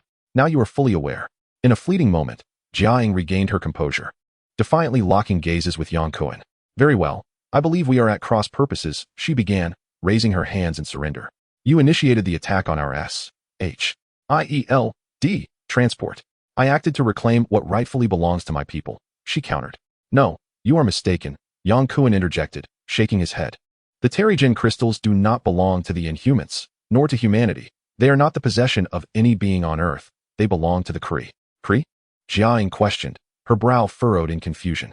Yang Kuan smiled, remarking, it appears the Inhumans could benefit from a history lesson. Has no one ever enlightened you about your own origins? Jia Ying's expression turned grave as she pressed. What do you know?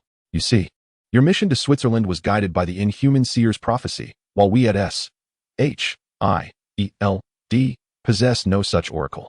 Our presence was necessitated by the Kree's invasion of Earth, and their sole objective for coming here is to reclaim the Terrigen crystals they left long ago in the Alps. Yang Kuan articulated each word with precision. The Terrigen crystals, much like the Inhumans themselves, are the products of an extraterrestrial civilization's experimentation. That is impossible, Jiang insisted, shaking her head repeatedly, struggling to accept this paradigm-shattering revelation. Regrettably, this is the undeniable truth. Jiang, you have witnessed the Kree firsthand, those two towering blue beings. Jiang lowered her head, enveloped in silence, striving to comprehend Yang Kuen's explosive assertions. Emma approached, standing behind Yang Kuen, her hands resting comfortably on her boyfriend's shoulders, listening intently to their conversation. This matter pertained to S.H.I.E.L.D.,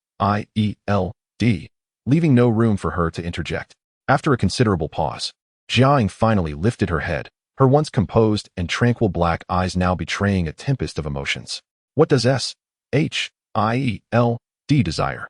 Quite simply, to incorporate the Inhumans into their surveillance records, ensuring that they do not pose a threat to human society.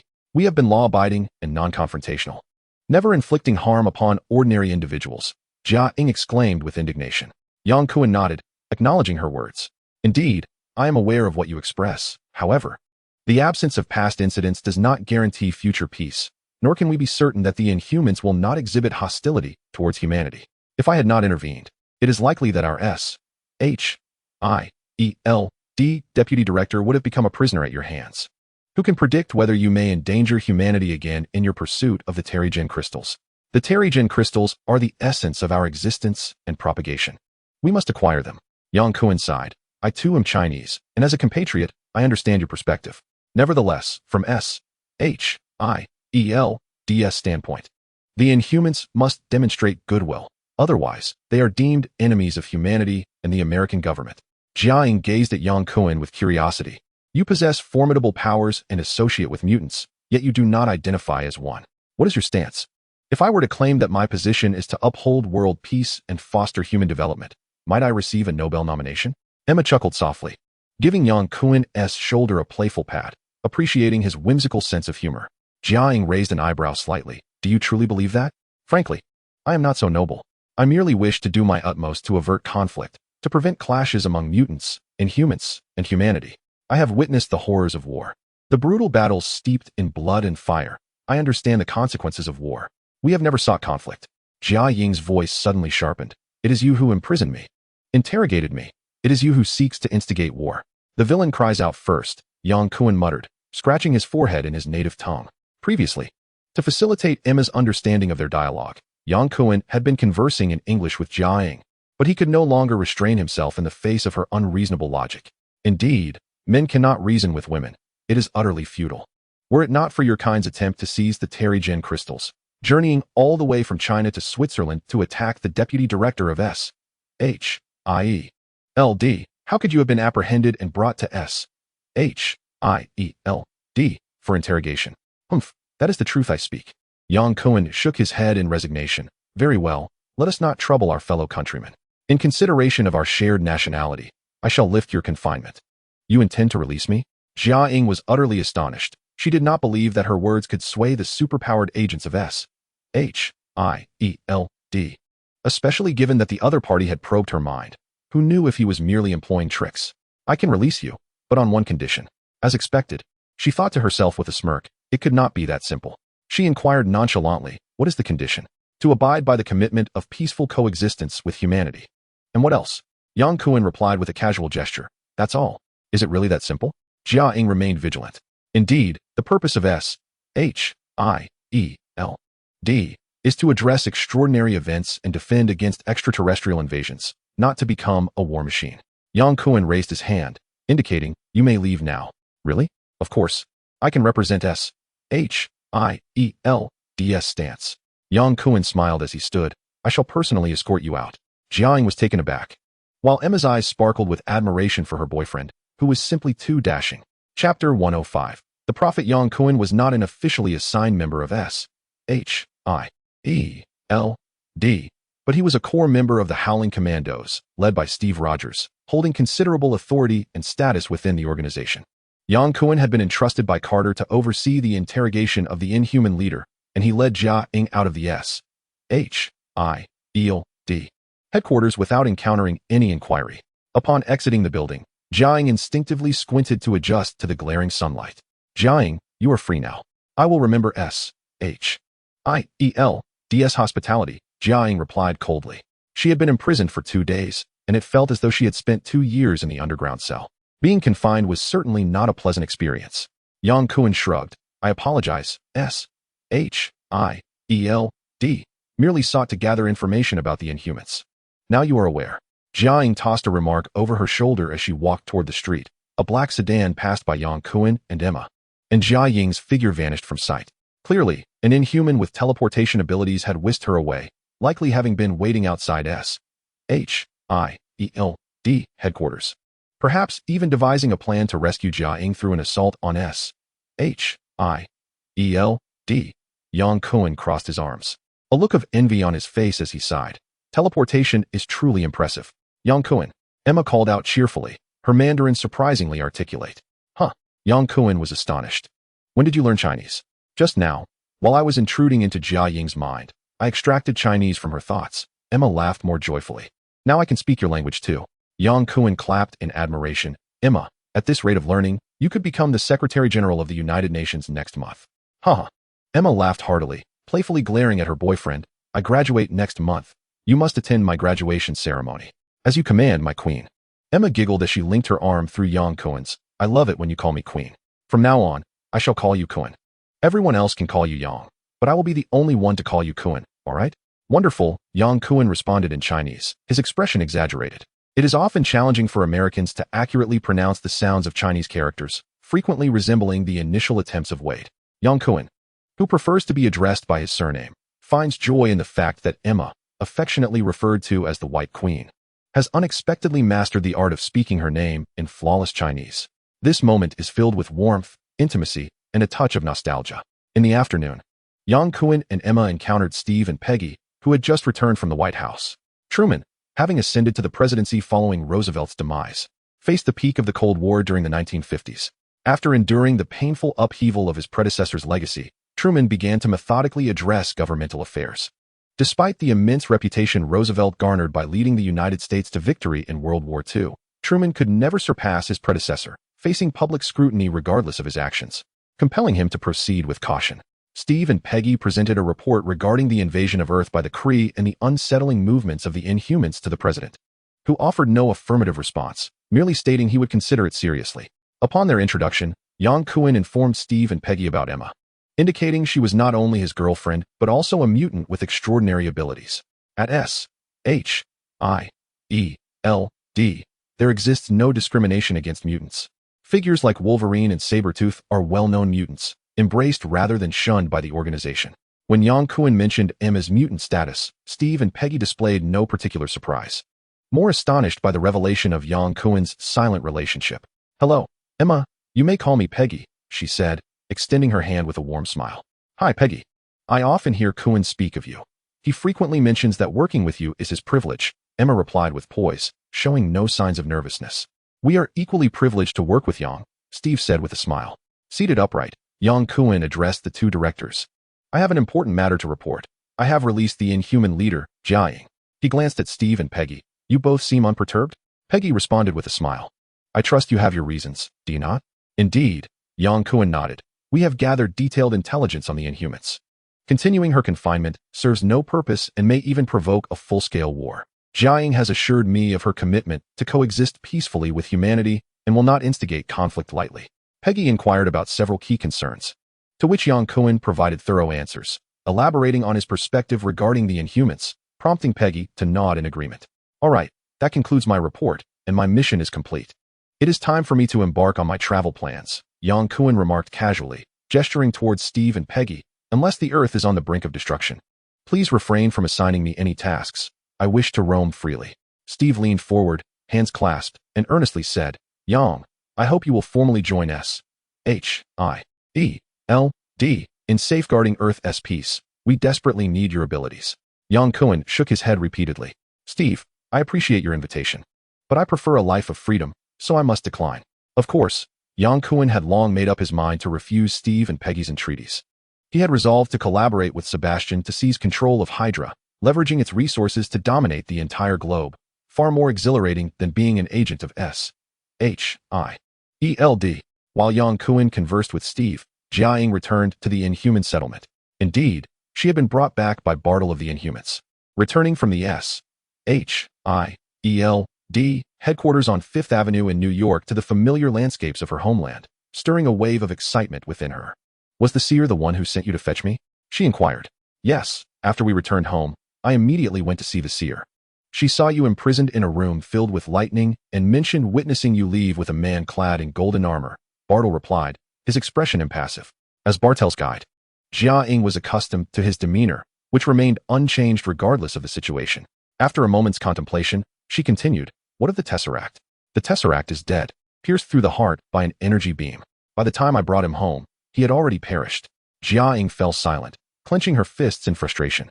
Their ambush had not only failed to secure the Terrigen crystal, but had also cost them a formidable warrior, an utter travesty. Let us see the seer. The two traversed a crystalline magical barrier into the village inhabited by the Inhumans. The village retained the architectural style of ancient China while incorporating numerous exotic elements. The Inhumans, not a completely reclusive race, engaged with the outside world, acquiring resources and information while cloaking their existence. The Inhumans they encountered parted ways and bowed in respect to Jia Ying, the elder of the Inhumans, as she acknowledged each gesture with a nod. The Inhuman seer was known for his solitary nature, residing in a modest house with blue tiles in the southeastern corner of the village. Jia Ying announced her name outside the door and received permission to enter. The room was shrouded in darkness, illuminated only by the flickering light of a solitary candle before the seer. He faced away from the entrance, his dark attire blending seamlessly with the shadows, nearly imperceptible unless one looked closely. Seer, Jia Ying addressed respectfully, bowing. You have met him, the seer's hoarse voice rasped, reminiscent of rusty machinery. Confused, Jia Ying responded. I do not know him. The man clad in golden armor is a pivotal figure in the renaissance of our inhuman race. The seer turned slowly, removing the black hoodie that cloaked his head, revealing a visage as gnarled as tree bark, with a remarkable crystalline horn protruding from his forehead. Chapter 106. The duel the night in the Big Apple was as enchanting as ever. Emma, adorned in a dress adorned with white speckles, floated gracefully in the air, arms outstretched as she glided forward like a celestial being descending upon the earthly realm, her face radiating pure joy. I can fly! I can fly! Emma exclaimed gleefully, waving her arms like a fledgling bird awkwardly flapping its wings. Kuan, how did you achieve that? Yang Kuan accelerated through the air, side by side with Emma, as he joyfully explained, anti-gravity flight, one of the new skills I have mastered. Following the battle with the Inhumans, Yang Kuan absorbed a significant amount of lightning energy, allowing him to manipulate gravity with greater precision. Skills previously hindered by a lack of energy could now be effortlessly executed.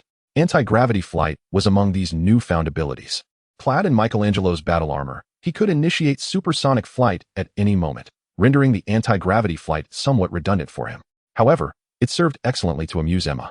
Akin to his earlier obsession with acquiring a flight suit despite his inability to fly, humanity's innate desire for flight is undeniable. For a girl, flying carries an added touch of romance. My dear, you always manage to surprise me, Emma exclaimed, wrapping her arms around her boyfriend and bestowing a passionate kiss. After a flurry of kisses, Yang Kuan embraced Emma's waist and chuckled, let us seek some excitement. Emma giggled, what kind of excitement? Let us go to Las Vegas. To the casino? How intriguing. Since meeting Yang Kuan, Emma had shed her previous cautious demeanor, blossoming into a confident and cheerful companion. Nothing fazed her when she was with him, and the prospect of visiting a casino only piqued her interest. Yang Kuan leaned down to kiss Emma's cheek, tightening his embrace. My diamond queen, I'm ready to unleash my full potential. In an instant, Emma transformed into her diamond form, embodying all the attributes of diamond, extraordinary defense and resistance to mental attacks, effortlessly withstanding the turbulent air currents of supersonic flight. The two soared through the skies like cruise missiles, swiftly traversing from New York to Las Vegas, landing at a secluded street corner. I've never been to Las Vegas before, Emma remarked, adjusting her long dress and adopting a refined demeanor, her eyes sparkling with excitement as she linked arms with her boyfriend and stepped out from the shadows. It has been a while since I last visited, Yang Kuan replied, recalling his previous trip as Thor's bodyguard, when the city lay in ruins due to the destruction. Now, Las Vegas had been rejuvenated, the damaged roads and buildings had been restored, showcasing a vibrant atmosphere. They returned to the same casino from Yang Kuan's last visit, where he expertly guided Emma to exchange chips, inquiring if she knew how to play cards. Emma decisively shook her head, not knowing how to play isn't a concern. As long as you can read your opponent's thoughts, you'll be fine. In a casino, gamblers accompanied by a female partner are far from uncommon, and no one would suspect that their companion possessed telepathic prowess. Upon hearing Yang Kuan's plan, Emma immediately returned a knowing smile. clearly intrigued by the idea of cheating at the casino. After accompanying Emma to try her luck at the slot machines for a while, they were guided by a waiter to the VIP area on the second floor to play cards. Emma was the second most powerful telepath after the professor, yet unlike him. She lacked psychokinesis and could not manipulate the game directly. Instead, her best approach was to read the thoughts of others and influence the minds of the gamblers around her. A server clad in black attire pushed open the door to a private lounge, instantly unleashing a cacophony of raucous noise. The small room was shrouded in smoke, where 4 gamblers and several female companions were engaged around a round poker table. This was a venue for playing Swoha, a game ideally suited to hone Emma's psychic abilities. Yang Kuan had initially brought Emma to the casino not merely for the thrill of gambling, but to cultivate her telepathic skills. Under the server's guidance, Yang Kuan and Emma took their seats. Opposite them sat a bald man with a cigar clenched between his teeth, busy counting his winnings. His short, stout fingers adorned with 4 oversized rings were a sight to behold, flanked by 2 flamboyantly dressed women. To the left of the bald man was a middle-aged gentleman with a sharp face and a bushy beard, reminiscent of a Western cowboy. On the right sat a bespectacled man in a suit, accompanied by an elderly gentleman resembling a farmer. All 4 were Caucasian, casting scornful glances at Yang Kuan. The bald man took a draw from his cigar and bellowed at Yang Kuan, "Yellow-skinned piglet, this is no place for you. You ought to be in Nevada, working on the railroads." The 3 other white men erupted in laughter. The cowboy guffawed, pointing at Emma. "A filthy yellow-skinned pig is only worthy of another, girl. I'll double whatever that yellow-skinned pig has spent on you if you come and entertain me." Furious, Emma unleashed her psychic control, causing the bald man beside the cowboy to slap him across the face. "Bastard!" The cowboy immediately retaliated, swinging his fist and landing a blow on the bald man's shiny head. Enraged, the bald man countered, and the 2 men engaged in a savage brawl, grappling like beasts. The farmer chuckled at the spectacle, while the suited man seized the opportunity to swiftly pocket the chips from the bald man's table. "Haha!" Emma clapped her hands in delight, reveling in the escalating violence between the 2 men, feeling justified in their punishment for their disrespectful words. "Emma," Yang Kuan called out, tenderly patting his girlfriend's back. He was fully aware that Emma had orchestrated the altercation between the bald man and the cowboy. Nevertheless, his purpose in bringing her to the casino was to enhance her psychic abilities. Although inciting a brawl was not part of the training regimen, it certainly indicated her considerable advancement from merely reading thoughts to manipulating consciousness. "They deserve it," Emma exclaimed indignantly. "Let us go?" Yang Kuan stood up. The card game was clearly over, and there was no point in lingering to watch a dogfight. "Let us go have a drink." "Sounds great," Emma replied eagerly. After teaching a lesson to those who had provoked her, she felt a surge of joy. Previously, she had refrained from using her newfound powers for fear of exposure. But with Yang Kuan by her side, she had finally cast aside her burdens and embraced her abilities without reservation. Upon arriving at the 3rd floor VIP lounge, Yang Kuan inquired with the attendant for 2 glasses of malt whiskey. According to age restrictions, Emma should not be consuming alcohol. However, such regulations are not strictly enforced in casinos, and the attendant remained discreet. Suddenly, the door of a VIP lounge swung open, revealing 2 impeccably dressed men in black. One of them, with a complexion resembling a ripe jujube, was none other than the Red Devil, followed closely by the Black Emperor, Sebastian. Yang Kuan, who had been troubled by his inability to contact Sebastian, was pleasantly surprised by this unexpected encounter in Las Vegas, a stroke of fortune indeed. "Shao, what a coincidence!" exclaimed Sebastian, warmly embracing Yang Kuan, leaving him somewhat taken aback, as their relationship had not yet reached such intimacy. Chapter 107. A perfect match. The alien robot destroyers wreaked havoc upon Earth, and although the American government tightly controlled the dissemination of panic-stricken news, the chaotic scene had been captured in numerous photographs, rendering complete information lockdown impossible. Upon seeing the images, Sebastian recalled that Yang Kuan had served as Thor's bodyguard. Immediately associating the incident with Asgard, he had initially intended to reach out to Yang Kuan at the first opportunity.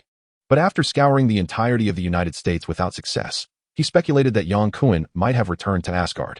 Sebastian frequently visited Las Vegas casinos in hopes of encountering Yang Kuan returning from Asgard, and today, his wish had finally been fulfilled. "And who is this charming lady?" Sebastian inquired with grace. Yang Kuan smiled and introduced, "This is my girlfriend, Emma Frost. This is Sebastian Shaw, my close comrade." "Hello," Emma greeted Sebastian with a smile. Casting a brief glance at the oddly featured Red Devil, and she surmised the 2 men's mutant identities. "Shall we step inside to converse?" Sebastian gestured invitingly. "Certainly." Yang Kuan agreed, as he had matters to discuss with Sebastian. Upon entering, the Red Devil closed the door, standing guard at the entrance. Sebastian and Yang Kuan took their seats facing one another, with Emma sitting beside Yang Kuan, naturally intertwining her arm with his. Her flowing golden hair cascaded over Yang Kuen's shoulder, resembling a gentle and affectionate wife. Yang, ever since I learned about the Las Vegas incident, I've been searching for you. Sebastian leaned in a bit closer, but it was to no avail. Where have you been? Indeed, Thor and I traveled to Asgard. And I even acquired a piece of super armor, Yang Kuen replied, pulling open his casual jacket to reveal the golden armor beneath. A glimmer of eager interest flashed in Sebastian's eyes as he smiled. Congratulations. The remuneration for being a bodyguard, Yang Kuen responded with a subtle smile. Shaw, I happen to have something to discuss with you. Oh, let me guess, it must be something intriguing. Indeed, it was a matter of great interest. And as Yang Kuen lowered his voice, he leaned closer to Sebastian, revealing that it was an unprecedented event for all of humanity. One that would surely keep both the American and Soviet governments awake at night. Yang, you have certainly piqued my curiosity. Yang Kuen said leisurely. Shao, to be honest. Ever since I returned from Asgard, I have been working for SHIELD, the organization led by Captain America that addresses extraterrestrial invasions and maintains world peace. I have not confided this to anyone. You are my sole trusted partner. Sebastian raised an eyebrow, his interest piqued further. Yesterday, the Valkyrie Sith descended upon Earth and apprehended 2 Kree who had intruded upon our world without permission. I was present and fought alongside Sith. Yang Kuen recounted the events of that day with a measured tone. Sebastian listened intently when suddenly a cacophony erupted outside the door, followed by a dull thud as if a scuffle was underway. Yang Kuen paused, turning his gaze toward the entrance. Sebastian, visibly displeased, called to the Red Devil, Assaz. Go outside and see what is happening. The Red Devil nodded slightly, opened the door, and stepped out. In the corridor, a brutish, bald man and a cowboy brandishing a silver revolver were assaulting a casino staff member, demanding to know where they were. The staff member cowered, shielding his head and pleading ignorance. Hey, guys, you're making quite a racket, the Red Devil remarked, tilting his head. The gun-wielding cowboy shot a glance at the Red Devil, cursing, You mutant bastard, this is a casino, human territory, get back to your hole. The Red Devil smirked coldly, transforming into a cloud of red smoke, reappearing behind the 2 assailants, seizing them by their necks before vanishing once more. Upon seeing the 3 disappear, the staff member scrambled away in terror. With a soft thud, the Red Devil materialized at the entrance of the VIP room, shutting the door behind him. Suddenly, a piercing scream echoed from outside, a chilling wail that descended like a howling artillery shell, striking with tremendous force. 2 figures plummeted from the sky, descending rapidly. Thud, thud. After the heavy sound of their landing, the screams ceased, and tranquility returned to the world. The Red Devil hung his hands down, a peculiar smile gracing his face. Now it's quiet, Sebastian remarked. Yang, let us continue. Where were we? We were discussing my battle alongside Sif, Yang Kuen replied, gathering his thoughts to continue. He was well aware of what the Red Devil had accomplished in those brief seconds of absence. His propensity for violence was well known. The Kree were taken back to Asgard for interrogation, but their spacecraft remained on Earth. Yang Kuen spoke with elation. We can locate that spacecraft and study Kree technology. This would grant us access to extraterrestrial advancements far superior to Earth's by at least 50 years. Sebastian trembled with excitement. With alien technology, we could dominate Earth. Indeed, Yang replied. I have always said that together, we are invincible. Sebastian gazed earnestly at Yang Kuen, anticipating his acceptance of the proposal. Sebastian, a man of pure Aryan lineage, firmly believed in the superiority of the Aryan race, a notion fervently promulgated by Hitler. His sense of superiority was further amplified by his identity as a mutant endowed with extraordinary powers, rendering ordinary individuals feeble in his presence. Upon returning from the realms of Jotunheim and Asgard, he boasted of his acquaintance with advanced alien technology, dismissing Earth's technological achievements as primitive and deeming the existence of ordinary humans as utterly worthless. This inflated sense of superiority erupted like a stellar explosion, leading Sebastian to conclude that only under his leadership could humanity aspire to reach the heights of Asgardian civilization. Yang Kuen, who had entered Asgard alongside him, was the sole individual who understood him and the only one deemed worthy of comparison. Therefore, Sebastian had been relentlessly seeking Yang Kuen. Unaware of Sebastian's mindset, Yang Kuen nodded, stating that the time was indeed ripe. Splendid. Yang, together we shall guide Earth towards a civilization of great heights, akin to the resplendent Asgard, Sebastian exclaimed, brimming with excitement as he gesticulated wildly. Where's the Kree ship? Where's their technology? In the Baltic Sea. I must go there to ascertain the exact coordinates. Yang Kuen replied, knowing he could collaborate with Sebastian but would never fully trust him. In this parallel universe, The only individuals Yang Kuan found trustworthy were perhaps the Deadpool, Wade, who had shared in his struggles, and possibly the White Queen, Emma, with whom he had shared moments of intimacy. Sebastian, however, did not feature on his list of trusted allies. Chapter 108. Ruling the world without hesitation, Sebastian, more eager than Yang Kuan to acquire the Kree ship and technology, joined hands with 3 others. With a resounding pop, the Red Devil transformed into a cloud of red smoke, vanishing from the Las Vegas casino. When Emma opened her eyes again, she was greeted by a brilliant sky and the sight of a tranquil ocean. "Is this truly the Baltic Sea?" Emma exclaimed in astonishment. "It's simply incredible." "It is Latvia," replied the Red Devil. Yang Kuan had always envied those who could teleport, such as the Red Devil and the inhuman known as the Blind One, Batel. For them, Earth seemed diminutive, akin to a mere sphere, allowing them to appear anywhere at will. Undeniably a dazzling feat, the Kree ship was likely hidden beneath the ocean's depths. They had initially descended there to evade detection by Earth's technology. Otherwise, they could have landed directly in Switzerland. "We require a submarine," Yang Kuan mused, stroking his chin. "Not a problem." Sebastian turned to the Red Devil. "Go and inform Baron Zemo that we need to deploy a submarine." The Red Devil nodded and vanished in a puff of smoke. Now it was Yang Kuan's turn to be astonished. He had not anticipated that Hydra retained such formidable power post-World War II, including the possession of submarines. As if sensing Yang Kuan's astonishment, Sebastian took the initiative to explain. "Baron Zemo has been lurking in Europe since the war, fully responsible for European affairs, and is currently one of the 3 principal leaders of Hydra." "Oh, who are the 3 leaders?" Yang Kuan inquired. "In charge of Europe is Baron Zemo. In charge of Asia is Viper Ophelia, and in charge of the Americas is Baron Strucker." At this point, Sebastian suddenly chuckled, recalling that our pursuit of you was indeed commissioned by Baron Strucker. Yang Kuan also laughed, remarking that had it not been for our fierce battle, we would never have had the opportunity to venture to Asgard. Indeed, it was only after arriving in Asgard that I truly understood my objective. The Red Devil was swift, arriving and departing in a flash, soon transporting Yang Kuan and the others into a submarine. The submarine appeared to be a relic from World War II, with a cramped interior far from the sleek nuclear submarines Sebastian piloted in the films. Emma was utterly exhilarated. Following Yang Kuan was undoubtedly thrilling. In an instant, they had traveled from Las Vegas to Latvia, and then from the surface of the sea to the interior of the submarine, as if in a dream. According to Sebastian, this submarine had been procured from the Soviets, a decommissioned vessel primarily intended for the clandestine relocation of Germans sought by the Jews, transporting them to refuge in South American countries like Brazil and Argentina. Based on the coordinates provided by Yang Kuan, the submarine swiftly advanced, soon detecting an unidentified object suspected to be a Kree ship through sonar feedback. Unable to contain his excitement, Sebastian donned his diving suit and approached the Kree vessel alongside Yang Kuan. This was not Yang Kuan's first encounter with a Kree ship. He had previously witnessed the vast fleet of Skrulls, though he had been promptly chased away like a frightened dog. Clearly, the aesthetic of the Kree in this parallel universe left much to be desired, lacking the elegance of the Kree pirate ship he had contended with alongside Rocket Raccoon. The exterior resembled a silver-plated disc, bearing some resemblance to the descriptions often given by Americans. The ship hovered in the water, devoid of any light within its cabin. The 2 circled the vessel, but found no entrance. Yang Kuan then descended to the seabed and finally discovered the ship's access hatch. "Here," he gestured, opening the hatch. A torrent of dense bubbles erupted, and a 2-person-wide staircase ejected from the belly of the disc-shaped craft.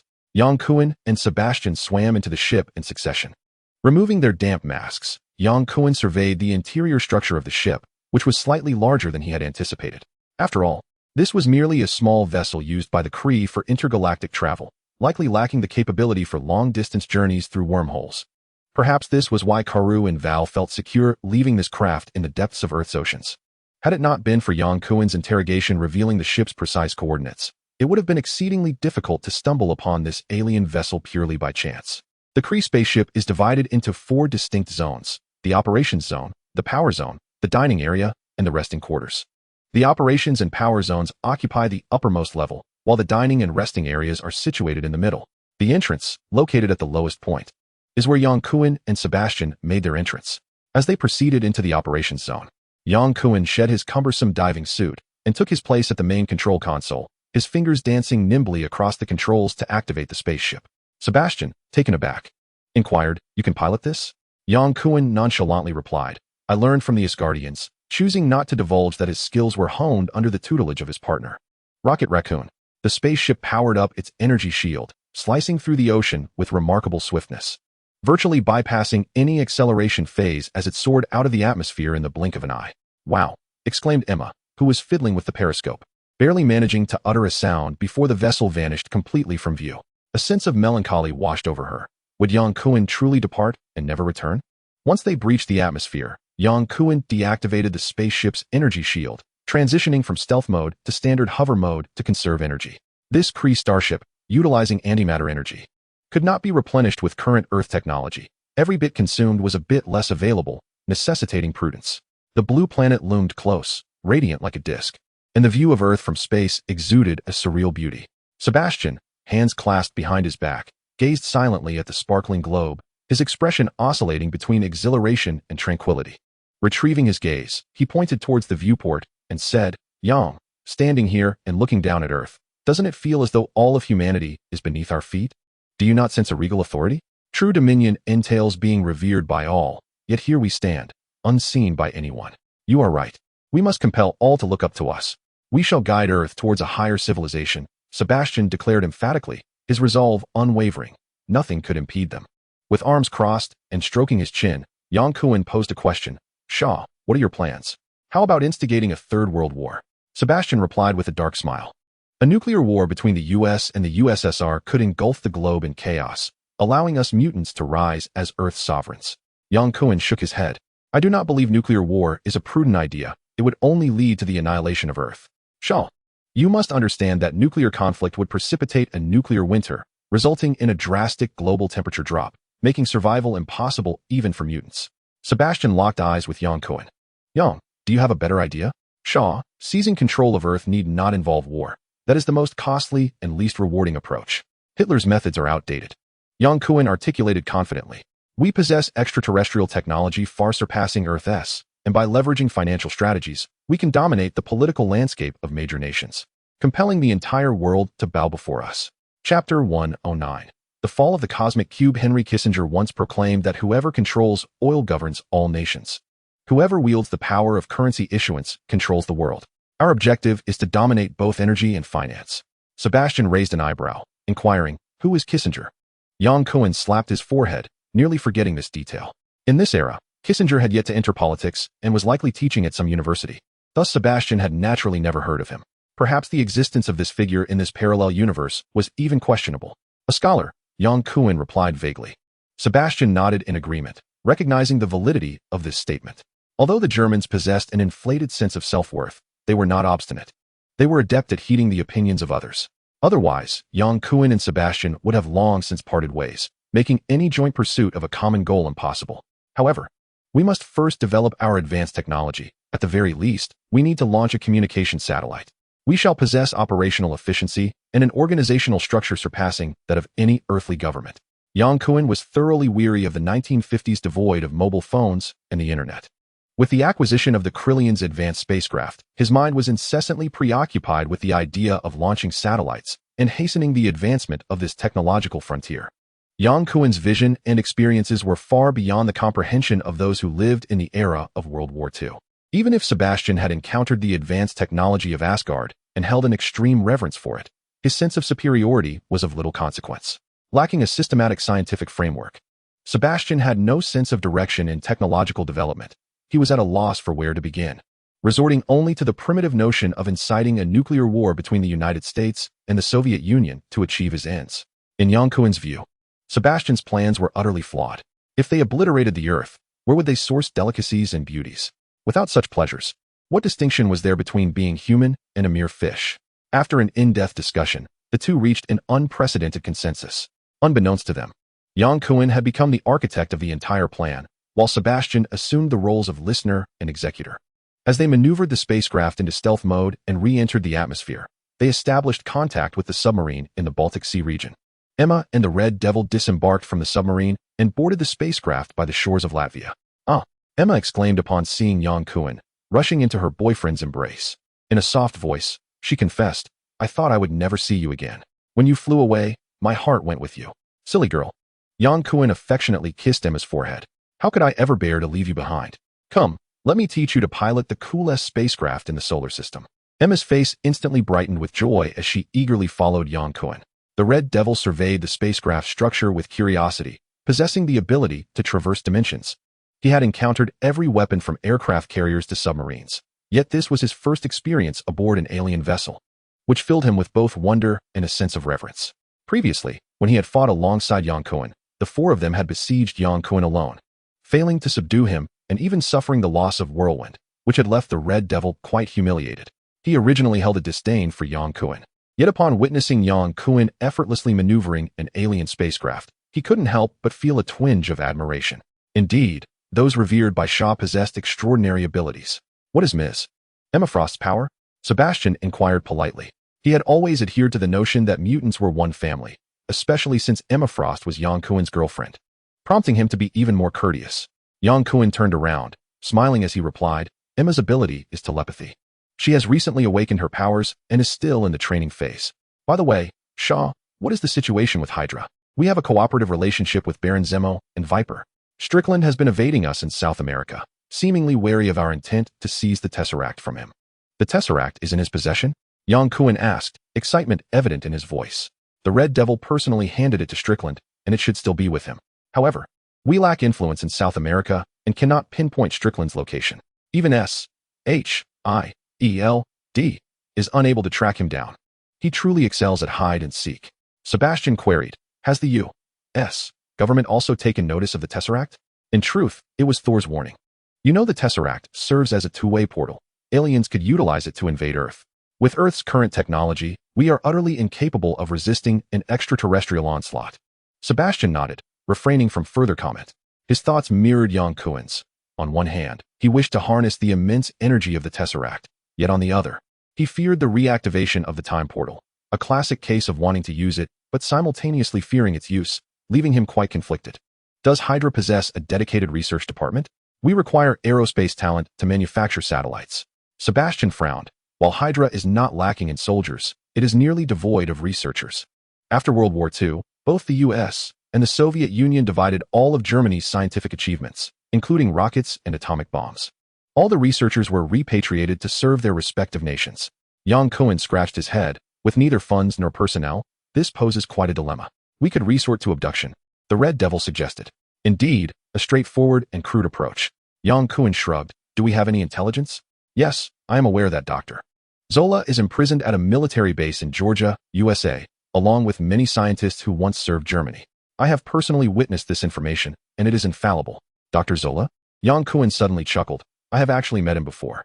In the past, I coerced and persuaded Arnim Zola to abandon his dark allegiances and join the Allies. Now, with the tides turned, after the war, I find myself collaborating with Hydra once more, seeking to recruit him again. Quite amusing to contemplate. Then let us act immediately.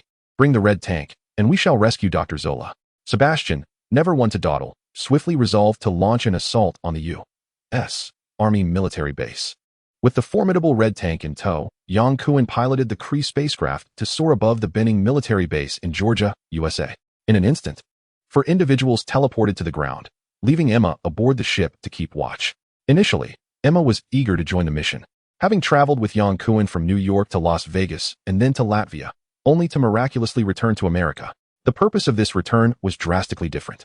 What began as leisurely gambling had transformed into a daring assault on a military base, igniting Emma's excitement. Accustomed to a mundane student life, the White Queen constantly sought intriguing endeavors. However, Yang Kuan firmly opposed her involvement. Emma was not a combat-oriented mutant. Lacking the regenerative abilities of Wolverine or the formidable physique of Colossus, the prospect of her being inadvertently injured was a source of great concern for Yang Kuan. This was simply unacceptable. Chapter 110. The most powerful mine, the Benning Base in Georgia, served as the station for the U.S. Army's 3rd Mechanized Infantry Division. The layout of the base was fan-shaped, with the main command center situated at the tip, approximately 20 miles from the infantry camp. Utilizing the Kree spacecraft's advanced supercomputer, they scanned the entire complex and determined that the prison housing Dr. Zola was located in the basement of the main building, accessible solely through the command center. The Red Devil was unable to teleport to unknown areas, meaning that he could not instantly move to places without a mental image, compelling them to breach the command center directly. Emma's psychic link was still unrefined, rendering her incapable of providing immediate battlefield information from high above. Yang Kuan, however, connected to the Kree spacecraft through a miniature quantum computer designed by Asgardians, gaining real-time battlefield updates. The four descended from the sky, taking advantage of the night to stealthily teleport into the command headquarters of Benning 3 times. Even amidst the chaos of World War II, American soil had never faced artillery fire, fostering a sense of complacency among its soldiers. The Red Devil and Red Tank advanced with ease, dispatching American soldiers along their path as if traversing an uninhabited realm. After sweeping through the ground floor, the alarm of an enemy attack finally echoed throughout Benning. Disheveled soldiers rushed from their quarters toward the armory, while those on guard leaped into jeeps, racing toward the besieged command center in search of Dr. Zola. Yang Kuan was undeterred by the prospect of engaging the American military, but had no desire to reveal their presence. The command center, akin to the Pentagon, was constructed with a significant amount of stone to conserve steel, resulting in a vast spatial architecture. Utilizing the Kree spacecraft's electronic scanning, they pinpointed the entrance to the lower levels of the command center. Bang, bang, bang. At the tunnel's end, 3 civilian-looking American soldiers brandished small pistols and fired several shots at the advancing Red Tank, only for the bullets to ricochet off his impenetrable skin, leaving no marks. With a grin, Red Tank accelerated, charging toward the trio of American soldiers with great strides. The piercing screams accompanied by the shattering of glass echoed as 3 soldiers were flung aside by the Crimson Tank. Ordinary humans appeared as fragile as paper before this unstoppable human tank. The American guards stationed in the basement were not numerous. Without requiring the intervention of Yang Kuan and Sebastian, they were all swiftly incapacitated by the Red Devil. Pushing open the heavy iron door, a long corridor unfolded before them, leading directly to the entrance of the prison cells. 2 soldiers tasked with guarding the area hastily drew their handguns, aiming at Yang Kuan. With a swift motion of his arm, Yang Kuan summoned a powerful gravitational force that hurled the soldiers violently against the wall, rendering them immobile. In a blink, the Red Devil materialized before the American soldiers, a derisive smile gracing its features as its sharp, red triangular tail lunged towards one soldier's eye. Red Devil, Yang Kuan called out, don't waste any time. Their mission to raid the American base was to rescue Dr. Zola, and there was no need to inflict harm on the soldiers. The Red Devil lowered its tail and deftly retrieved the key from the guard's belt, unlocking the door with ease. In the 3rd cell, Yang Kuan encountered Dr. Zola, clad in a dark suit, round glasses perched on his nose, and a tall hat adorning his head, appearing exactly as he had 6 years prior in Yang Kuan's memory.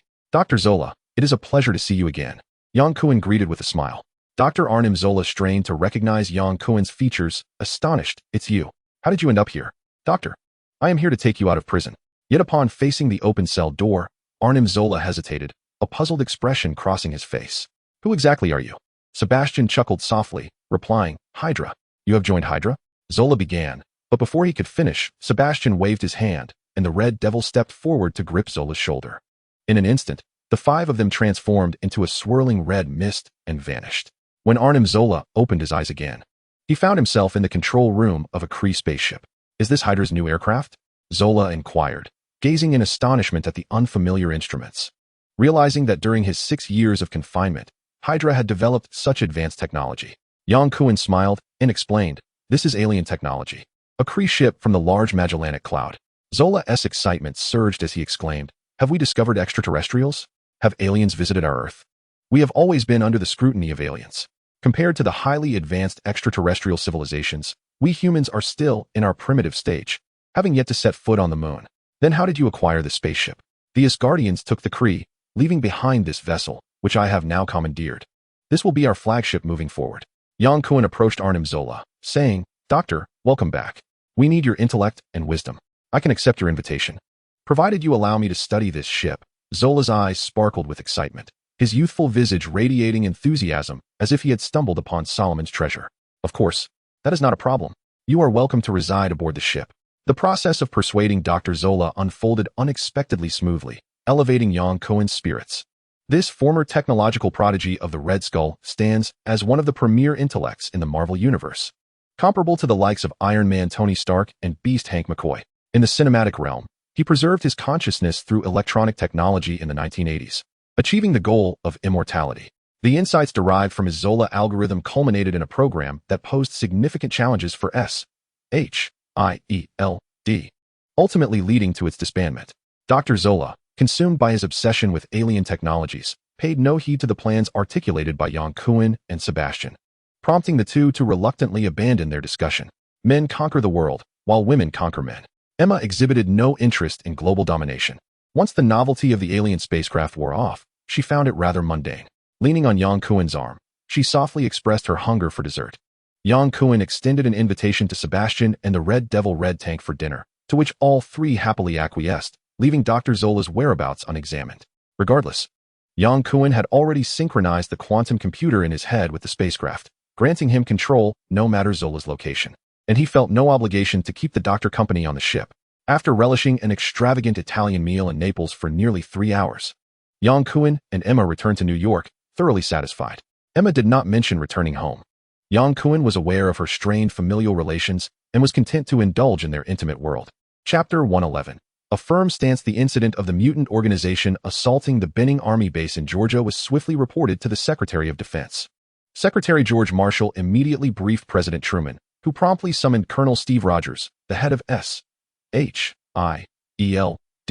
responsible for addressing extraordinary events. The presidential office in the White House, emblematic of the highest authority in the United States, was rarely tranquil, yet the atmosphere was stiflingly oppressive. Inside the office were merely 3 individuals: Truman, frowning in the presidential chair, Secretary Marshall, gesticulating wildly with the Army report, spitting words in anger, and Colonel Rogers, clad in military attire, silently bearing the brunt of Marshall's accusations. Colonel Rogers, last night, the Benning Army base suffered its first attack since the founding of our nation, perpetrated by 4 mutants. These 4 mutants effortlessly infiltrated our base. Marshall's nostrils flared with fury, his hand wielding the crumpled report like a heavy baseball bat. The assault on the Army base resulted in the abduction of a former Nazi scientist, representing a grave provocation to the U.S. military, akin to a declaration of war. We must retaliate decisively and impose severe punishment on these reckless mutants. Colonel, as the head of S.H.I.E.L.D., you bear the responsibility of formulating a strategy against mutants to neutralize their threat to the U.S. military and government. Otherwise, if the next mutant attack targets the presidential office or breaches our nuclear launch facilities, how shall we respond? President Truman, usually reticent, could no longer remain silent. The defense secretary's remarks struck at the heart of the issue. If even an entire mechanized infantry division stationed at a military base could be easily infiltrated by mutants, the White House could not guarantee his safety. Colonel, what is your plan? Truman's distinctive, deep voice resonated, his gaze towards Captain America imbued with expectation. Steve Rogers stood tall, his arms firmly by his sides, responding with measured respect. Mr. President, Mr. Secretary, I believe we must first grant S.H.I.E.L.D. global law enforcement authority to facilitate operations worldwide, as mutants operate on a global scale. We must secure S.H.I.E.L.D. the power to act internationally. This proposal will be submitted for discussion at the United Nations Security Council. Furthermore, we need to expand S.H.I.E.L.D's organization, recruiting more exceptional talents. To confront mutants with extraordinary abilities, we must be equipped with more formidable weaponry, require investment in research, and secure increased funding. These assertions were part of a developmental strategy previously discussed between Steve and Peggy. In the myriad of American institutions, it was often the loudest voices that garnered more funding from Congress. Steve's motivations were not self-serving. He and Peggy aimed to enhance S.H.I.E.L.D's capabilities in honor of their friends. Truman nodded slightly. I will do my utmost to apprehend the mutants who attacked the military base. Colonel, I have no doubt about your resolve and capability, but I must remind you that if S.H.I.E.L.D. fails, the military will establish a separate task force to take action. The words of Defense Secretary George Marshall were laden with warnings and ire. Steve understood that this general, who had orchestrated the European Marshall Plan, was known for his steadfastness. His words carried weight. S.H.I.E.L.D. must deliver satisfactory results, or it would struggle to maintain its footing amidst the multitude of institutions in the United States. Upon returning to S.H.I.E.L.D. headquarters from the White House, Steve promptly summoned Wade Wilson, also known as Deadpool, inquiring about mutants with spatial mobility abilities. Wade materialized from another parallel dimension, possessing knowledge of mutants that surpassed that of anyone on this planet. Consulting him on such matters was undoubtedly prudent. Oh, dear director, you finally remembered me. I thought you had forgotten all about me, Wade exclaimed. Steve frowned. Get to the point. He had endured enough frustration at the White House and did not wish to hear Wade's nonsensical ramblings upon his return to S.H.I.E.L.D. All right, Wade replied, raising his hands in mock surrender, then stroking his chin in contemplation. The first mutant with spatial mobility abilities in this era is the Scarlet Witch, followed by Nightcrawler, and then there's Blink or Shadowcat. Steve's brow furrowed even further. There are that many? Not quite, Wade clarified. The latter two are too young to be considered.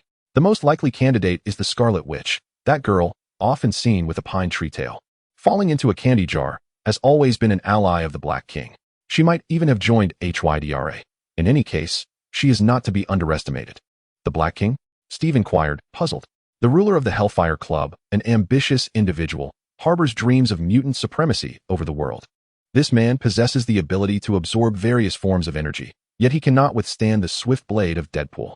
Wait, unable to maintain a serious demeanor for more than a few sentences, veers off topic, meandering from discussions of the Black Emperor to his own past glories. Steve, accustomed to Wade's rambling, straightforwardly interjects, inquiring about their potential whereabouts. The Red Devil is notoriously elusive. However, capturing Sebastian proves to be a more feasible endeavor, as he is unlikely to vanish unexpectedly or take flight like Yang. Speaking of Yang, it would indeed be prudent to enlist his assistance. His presence would significantly bolster their odds against the mutants. While the Howling Commandos are more than adequate for handling ordinary incidents, they find themselves outmatched when confronting formidable and unpredictable mutants. Having the immensely powerful Yang Kuan on their side would provide a much-needed advantage. Unfortunately, Yang Kuan is reluctant to join SHIELD. This individual is preoccupied with romance and travel, and is unlikely to consent to aid them. Noticing the disapproving look on Steve's face, Wade quickly adds, if I had a girlfriend, I wouldn't agree either. Yang is generally more accommodating. Perhaps he would agree. How would we know without trying? Yang Kuan has been quite busy lately, dedicating himself to honing his newly acquired gravitational abilities since rescuing Dr. Zola. This is the sole combat skill he can improve upon.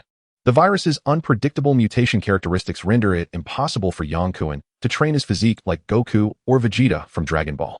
His formidable strength, robust defenses, and supersonic speed are superpowers that may vanish entirely with the next evolution. Of course, they could also enhance, but the outcome remains uncertain. No one knows whether the next evolution will yield positive or adverse results.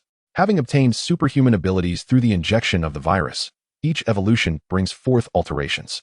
The virus's capricious modification of the genome leaves Yang Kuan feeling insecure as he experiences life-threatening moments during each evolution, with the virus erupting with potent vitality to adapt his genome for brutal combat. Even the fortuitous absorption of cosmic cube energy only activated the fourth stage of evolution when his body was on the brink. He remains oblivious to the direction of the fifth stage or the superpowers it may bestow. Manipulating gravity is the sole superpower Yang Kuan can train independently. Chapter 112, Seeking the Professor. By absorbing lightning energy, his internal energy reserves have reached 50%, allowing him to exert control over human bodies through gravity, thereby becoming a large-scale crowd control skill within a certain range.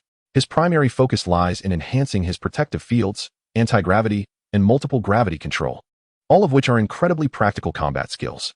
Yang Kuan has mastered anti-gravity levitation and flight. Now, he seeks to practice applying multiple gravity control to a fixed target, his own body.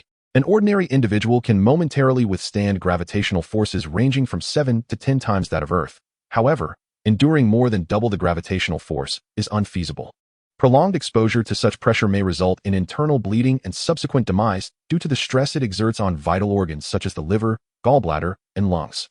Even superheroes, endowed with physical prowess far beyond that of ordinary mortals, find it challenging to maintain optimal combat readiness under the strain of multiple gravities, often struggling to move at all. During the battle on Dondung Planet, Yang Kuan and Nebula Ghidorah experienced the debilitating effects of hypergravity. Fortunately, they were equipped with anti-gravity propulsion devices. With his eyes closed and legs crossed, Yang Kuan floated serenely in midair, his body utterly still. Akin to a monk in deep meditation, he attuned himself to the gravitational particles within and around his body, manipulating their wavelengths through the release of energy to alter the gravitational pull. By applying downward forces of multiple gravities while simultaneously exerting an upward pull to maintain balance, he engaged in a cerebral battle akin to a conflict between the left and right hemispheres of the brain. To the naked eye, Yang Kuan appeared to be suspended motionless. Yet the forces acting upon him from above and below grew increasingly potent, maintaining a delicate equilibrium between the overwhelming gravity and the buoyant force supporting his form. 3 times the gravitational force was manageable, 5 times still tolerable, and 7 times bearable. However, when faced with 10 times the gravity, he plummeted to the ground with a resounding thud. Had I known it would be this intense, I should have laid down a cushion, he thought.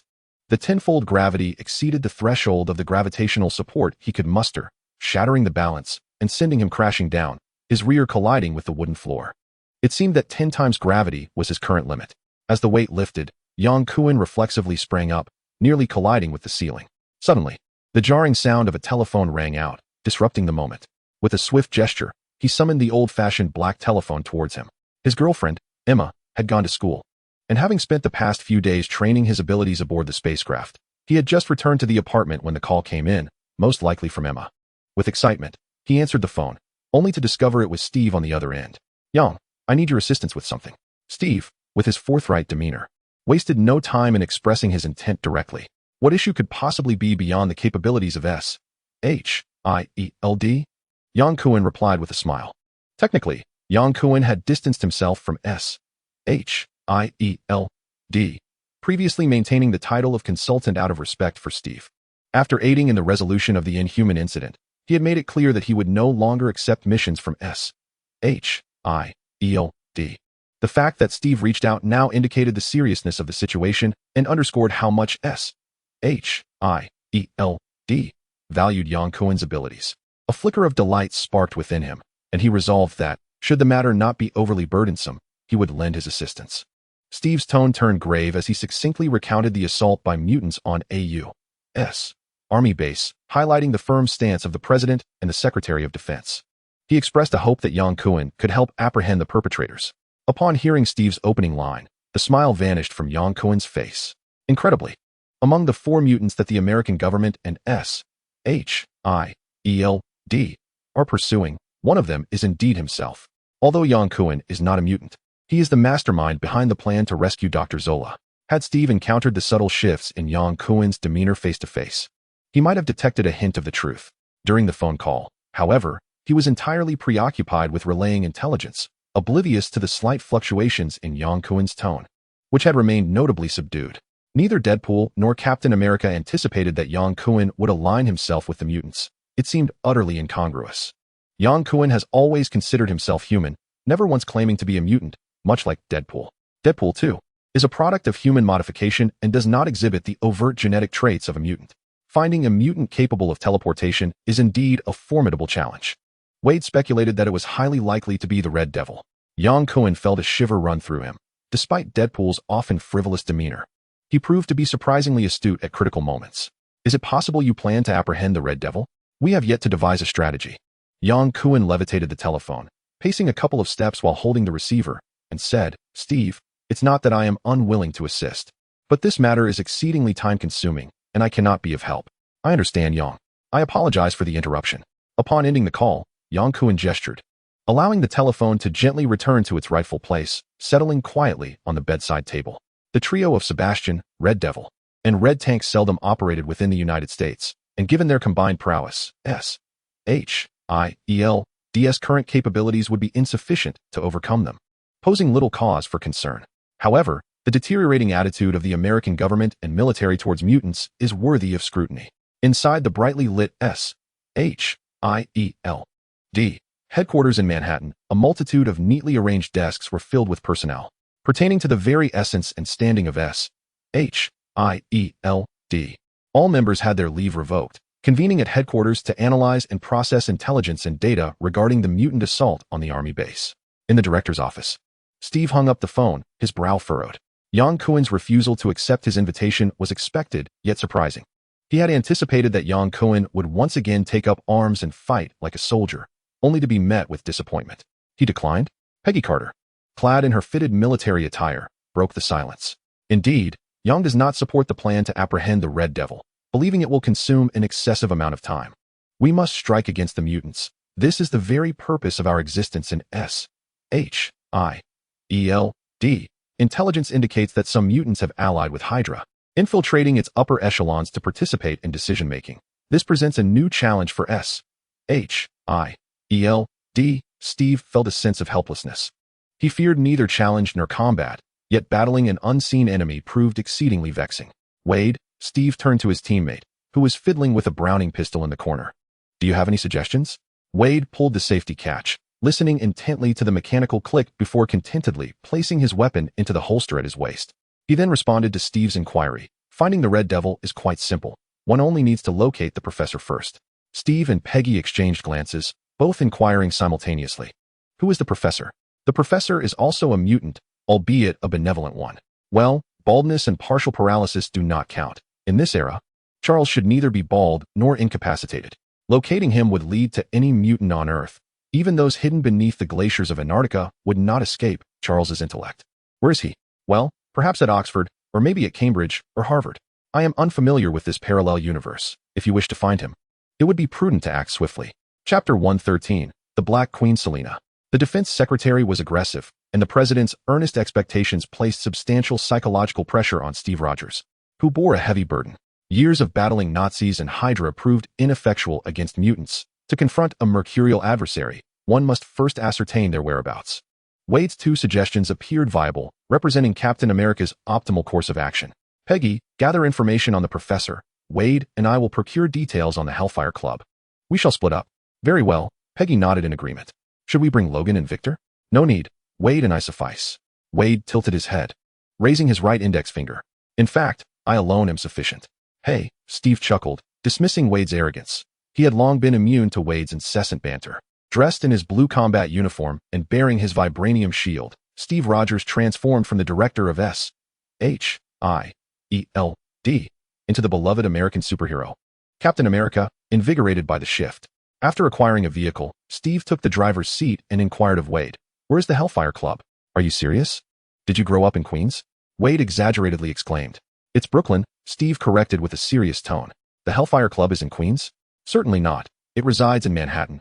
"Dear Director, you must understand, the Hellfire is an elite club. How could it possibly be situated in a slum?"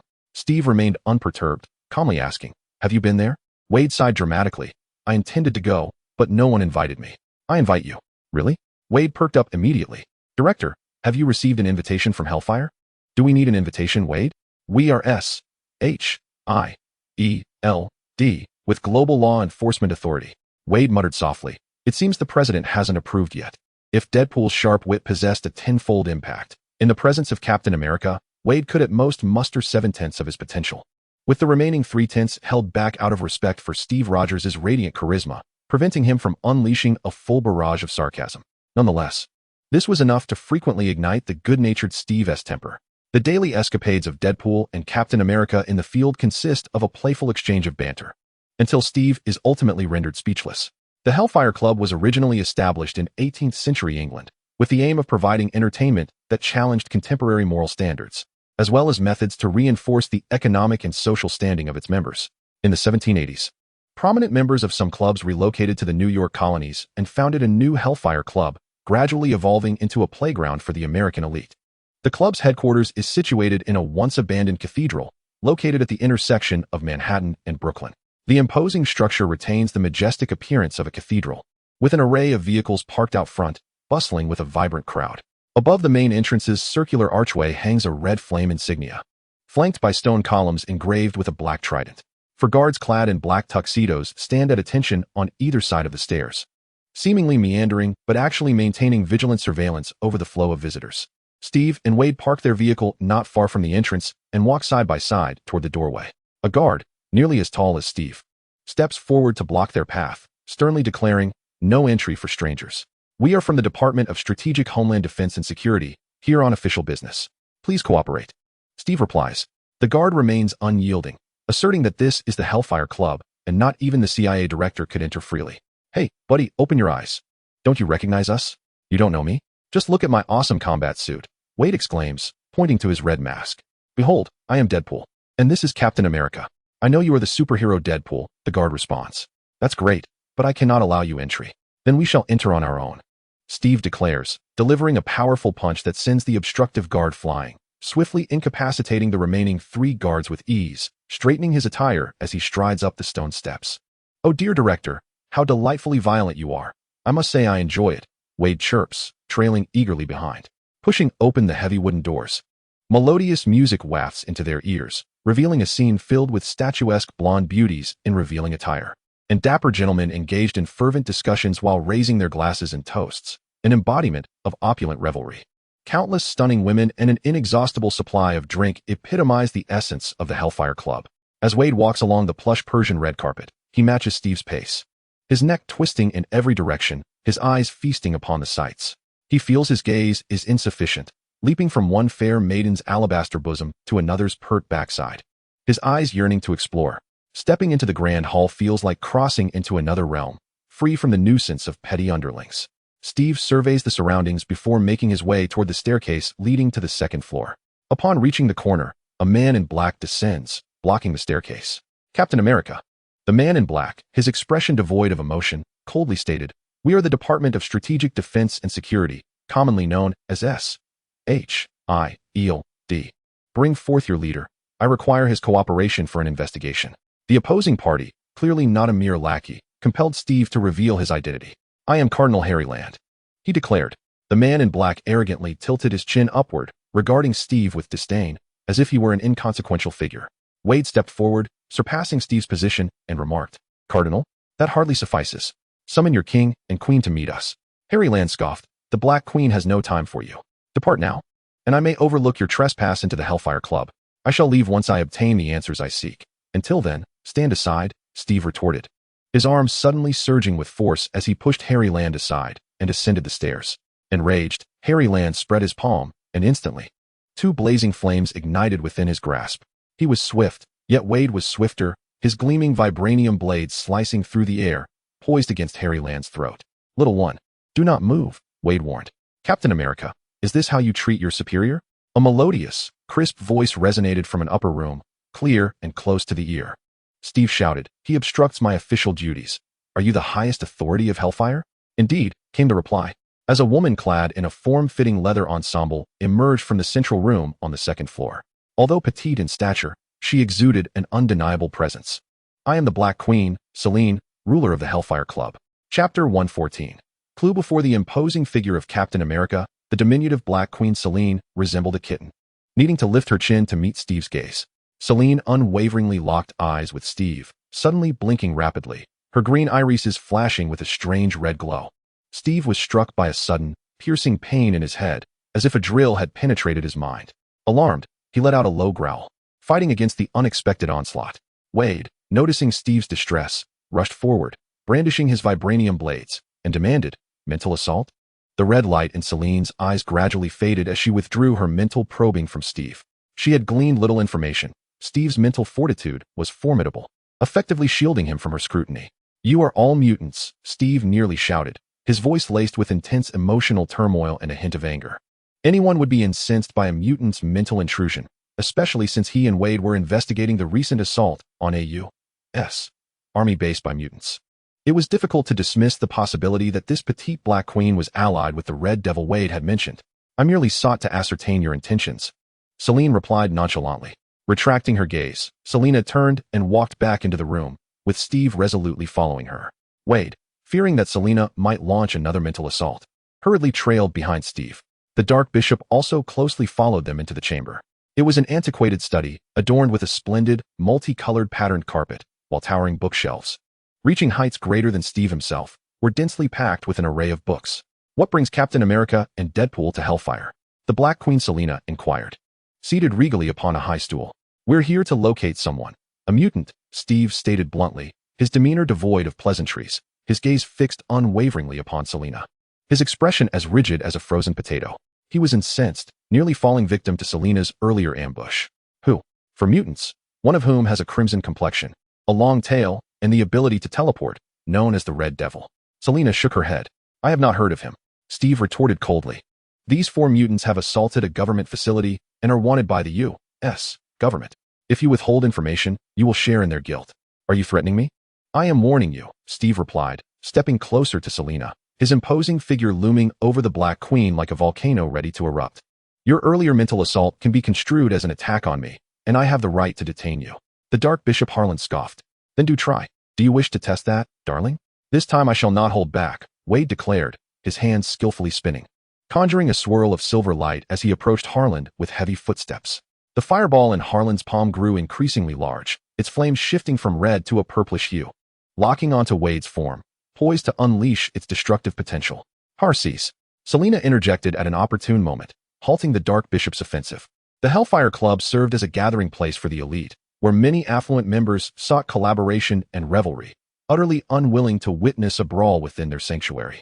Should Harland unleash his powers, the inferno would consume the entire establishment, an eventuality Selena could never tolerate. Captain America, I assure you, I am not deceiving you, Selena declared, rising to her feet, her petite figure radiating authority as she spoke with solemnity. By the honor of the Black Queen, I have neither seen nor heard of the mutants you describe. The Hellfire Club will certainly not shelter those four fugitives. Very well, I believe you. Should you acquire any information regarding those mutants, please inform S.H.I.E.L.D. Absolutely. Apologies for the disturbance. The super soldier, born for battle, did not relish resolving every matter through conflict. As he departed, Steve courteously bid farewell to the Black Queen, as if the unpleasant encounter had never transpired. Exiting the Hellfire Club, Steve remained silent. He had not harbored excessive hope beforehand, nor could he claim disappointment, but he fervently wished for favorable news from Peggy. Wade, unusually silent, sat in the passenger seat with his hands fidgeting restlessly, resembling a hyperactive child unable to remain still. Do you believe the words of that Black Queen? He queried. Indeed, came the reply. And why is that? Intuition, Wade replied, lowering his gaze to toy with his fingers. The Black Queen has a remarkable figure. It's the first time I've seen a petite woman with such an impressive physique. Steve was suddenly tempted to curse. The headquarters of S.H.I.E.L.D. was ablaze with light, every floor from the first to the third, and even the basement illuminated. As all personnel set aside their current projects to urgently focus on the task of locating the professor, this was S.H.I.E.L.D.'s sole priority at the moment. In an age devoid of the internet, all information gathering relied solely on written records and human intellect. Wade's parameters were exceedingly vague, his location unknown, age unspecified, and even his name potentially inaccurate. This necessitated a significant expenditure of time for sifting through data. Particularly, the universities of Oxford and Cambridge were situated far away in England. Peggy personally contacted the administration of both institutions, requesting their assistance in locating an individual named Charles. Upon returning to S.H.I.E.L.D. headquarters, Steve remained in the vehicle, gripping the steering wheel as he pondered quietly. Dear Director, with no tasks at hand, I shall take my leave, Wade announced, rolling up his sleeves to reveal a charming cartoon watch on his wrist. Look, in 6 minutes it will be past midnight. I must return home to sleep. You know how crucial a regular sleep schedule is for an exemplary agent. Wade, you understand mutants. What other methods exist to locate them? Steve queried. Splendid question. I believe there are 2 ways to find the Red Devil, Wade replied. Steve's spirits lifted, and he eagerly asked, what are they? First, we visit his home. Second, we go to his workplace. We are certain to find him there. Do you think I would inquire where a mutant resides or works? Steve thought, his heart aching. Director, I'm off for the day. Until tomorrow, Wade said, opening the car door and departing with a light step, whistling a tune. Regaining his composure as he ascended the stairs, Steve exhaled deeply, quickly arranging his emotions. He must not allow his girlfriend to perceive even a hint of his distress. Navigating through the bustling workspace, he approached Peggy's office and politely knocked, interrupting her as she diligently organized files. Steve, Peggy exclaimed with delight. Have you found any leads? Not yet, but the Hellfire Club has promised to notify us as soon as they have any information, which is a positive sign, Steve responded, feigning calmness. I suppose that's good news, Peggy remarked, a fleeting look of disappointment crossing her face as she resumed her task. Do you have any idea how many people named Charles there are in the country? You would never guess. Peggy, Steve called out, filled with affection, preparing to comfort her. When suddenly the phone at Peggy's desk rang furiously, interrupting the moment. She swiftly grabbed the receiver. S.H.I.E.L.D.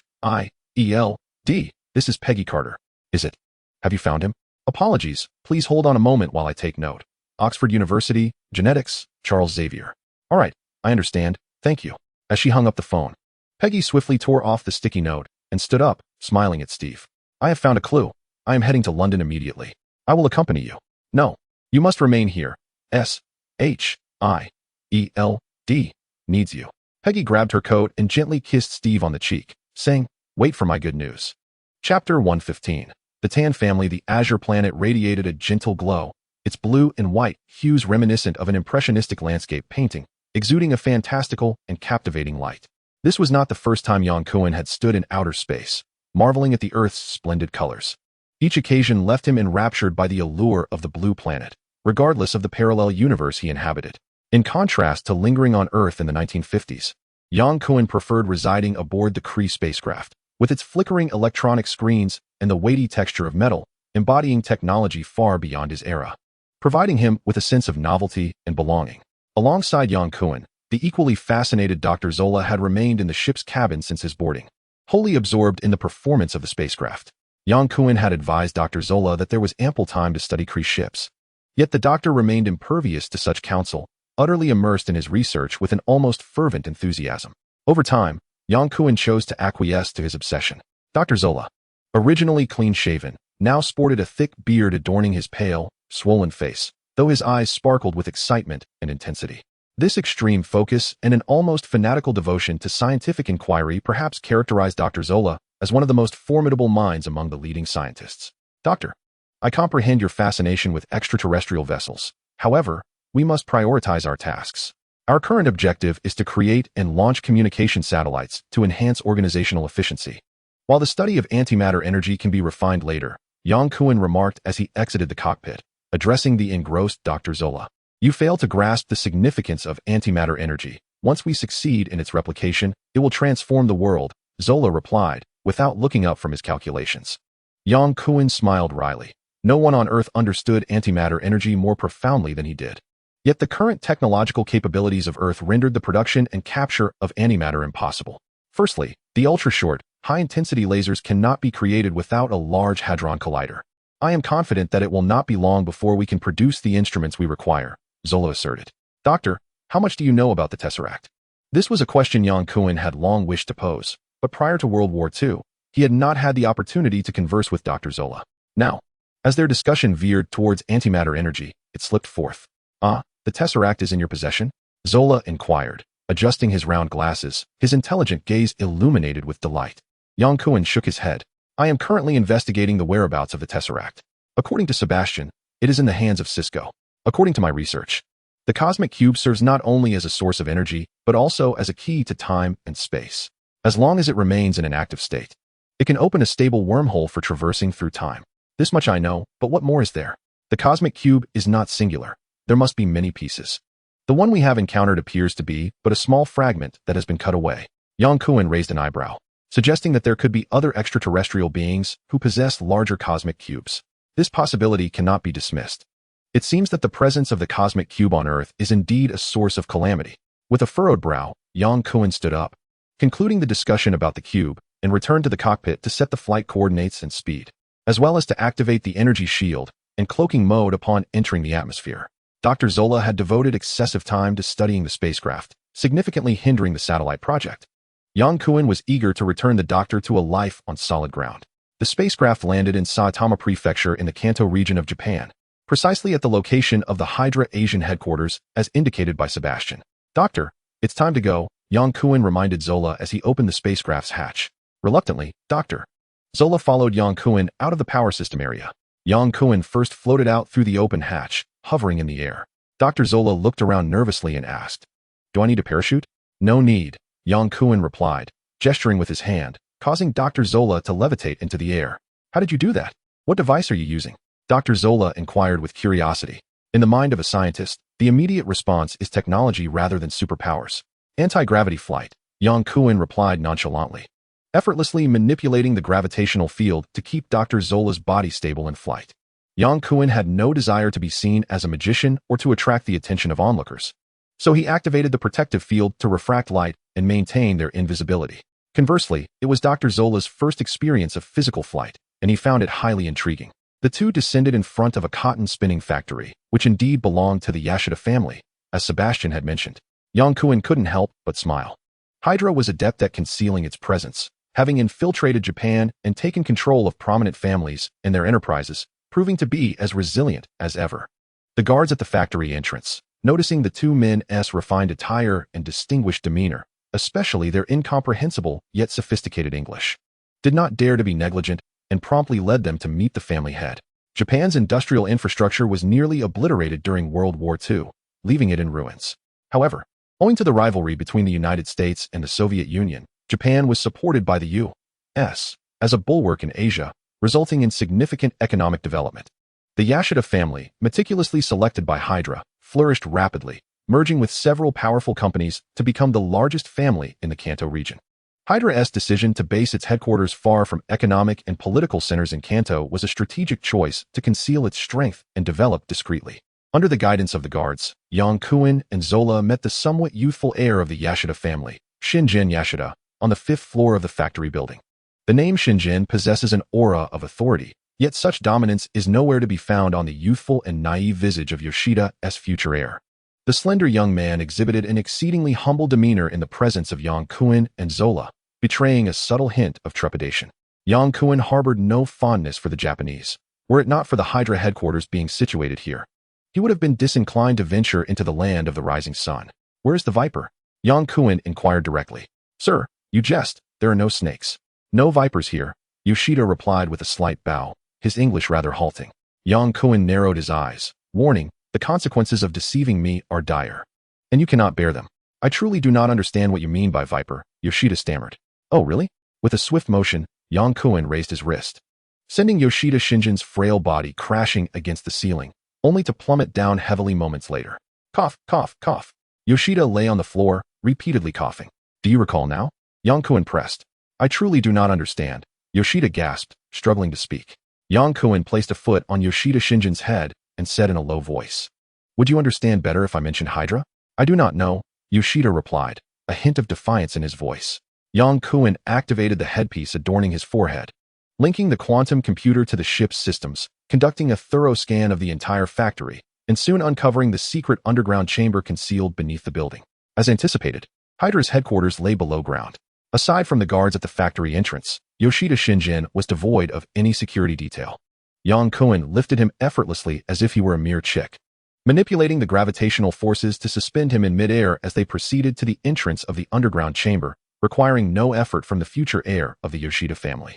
Yang Kuin's assault on Yoshida was merely a cautionary measure. He had no intention of inflicting grave harm, as he needed the power of the Yoshida family to collaborate with Hydra and would not resort to excessive violence. Suspended in the air, Yoshida felt a mix of astonishment and relief, astonished by the remarkable powers of his captor, and relieved to sense that he was not deemed a target of malice. Realizing escape was futile and sensing no ill will, Yoshida Shinjin resigned himself to the control of his captor, a reflection of the inherent Japanese tendency to submit to those wielding strength. In truth, my pursuit of Hydra is for the sake of collaboration. I am convinced that Hydra's underground base is located within the confines of your family's factory, Yang Kuin explained as they walked. After a brief silence, Yoshida ventured to ask, Are you also a mutant? I am not a mutant, yet I possess extraordinary abilities, as you have just witnessed. Indeed, Hydra's underground base was situated at the southeastern corner of the cotton mill, concealed within an inconspicuous storage room. Had it not been for Yang Kuin's use of the Kree ship to scan the factory, their stronghold would have remained undiscovered. Yoshida Shinjin was taken aback as he saw Yang Kuin stride directly into the storage room. Realizing that the sole individuals privy to the entrance of Hydra's underground facility were his father and himself, no third party had been informed. Could it be that the individual is indeed a member of Hydra, or as he claims, a collaborator with them? The storeroom bore clear signs of recent activity. Yang Kuin did not hasten to open the basement. Instead, he turned to Yoshida Shinjin, stating, I am aware that Hydra's base is located here. You shall guide me. Yoshida Shinjin offered no resistance and activated the mechanism to unveil the basement entrance. Yang Kuin urged Yoshida Shinjin forward, while Dr. Zola followed closely behind. The antiquated basement, with its elongated corridor illuminated by incandescent bulbs, resembled a military hideout from the Second World War. After navigating 3 intersections and traversing over 100 meters, Yoshida Shinjin halted before a formidable metal door. They are inside, Yang Kuin remarked with a hint of amusement. Had you cooperated earlier, you could have avoided this predicament. Yoshida Shinjin complied and entered a 6-digit code to unlock the heavy iron door, its creaking echo reverberating throughout the basement. The substantial metal door swung open, revealing 2 soldiers clad in slate-gray German uniforms, brandishing standard-issue submachine guns directed at Yang Kuin and his companions, with a conspicuous circular Hydra insignia affixed to their left chests. One of the taller Hydra members rattled off a few words in German, the gunman questioning Yoshida Shinjin about the presence of strangers in their underground base. Yang Kuin, unable to comprehend German, discerned from their expressions and demeanor that the situation was precarious. In a swift motion, he incapacitated the 2 armed Hydra lackeys with remarkable speed, leaving Yoshida Shinjin astonished, as he had barely registered the movement before the soldiers fell. Let us proceed. After dispatching 2 sets of Hydra guards, Yang Kuan finally arrived at the conference hall described by Yoshida Shinjin, a place where he had previously encountered the Viper, Ophelia, to receive her orders. The grand chairs of the hall stood empty, with no sign of the Viper. Are there any other exits? Yang Kuan inquired, stepping onto the red carpet towards a chair reminiscent of an emperor's throne. I do not know, Yoshida Shinjin replied, shaking his head. I have only been here twice, one of which was from a distance. Let us search, Yang Kuan suggested as he moved behind the throne. Suddenly, an unforeseen twist of fate occurred. 2 silver flashes emerged from the darkness behind the chair, aimed directly at his head.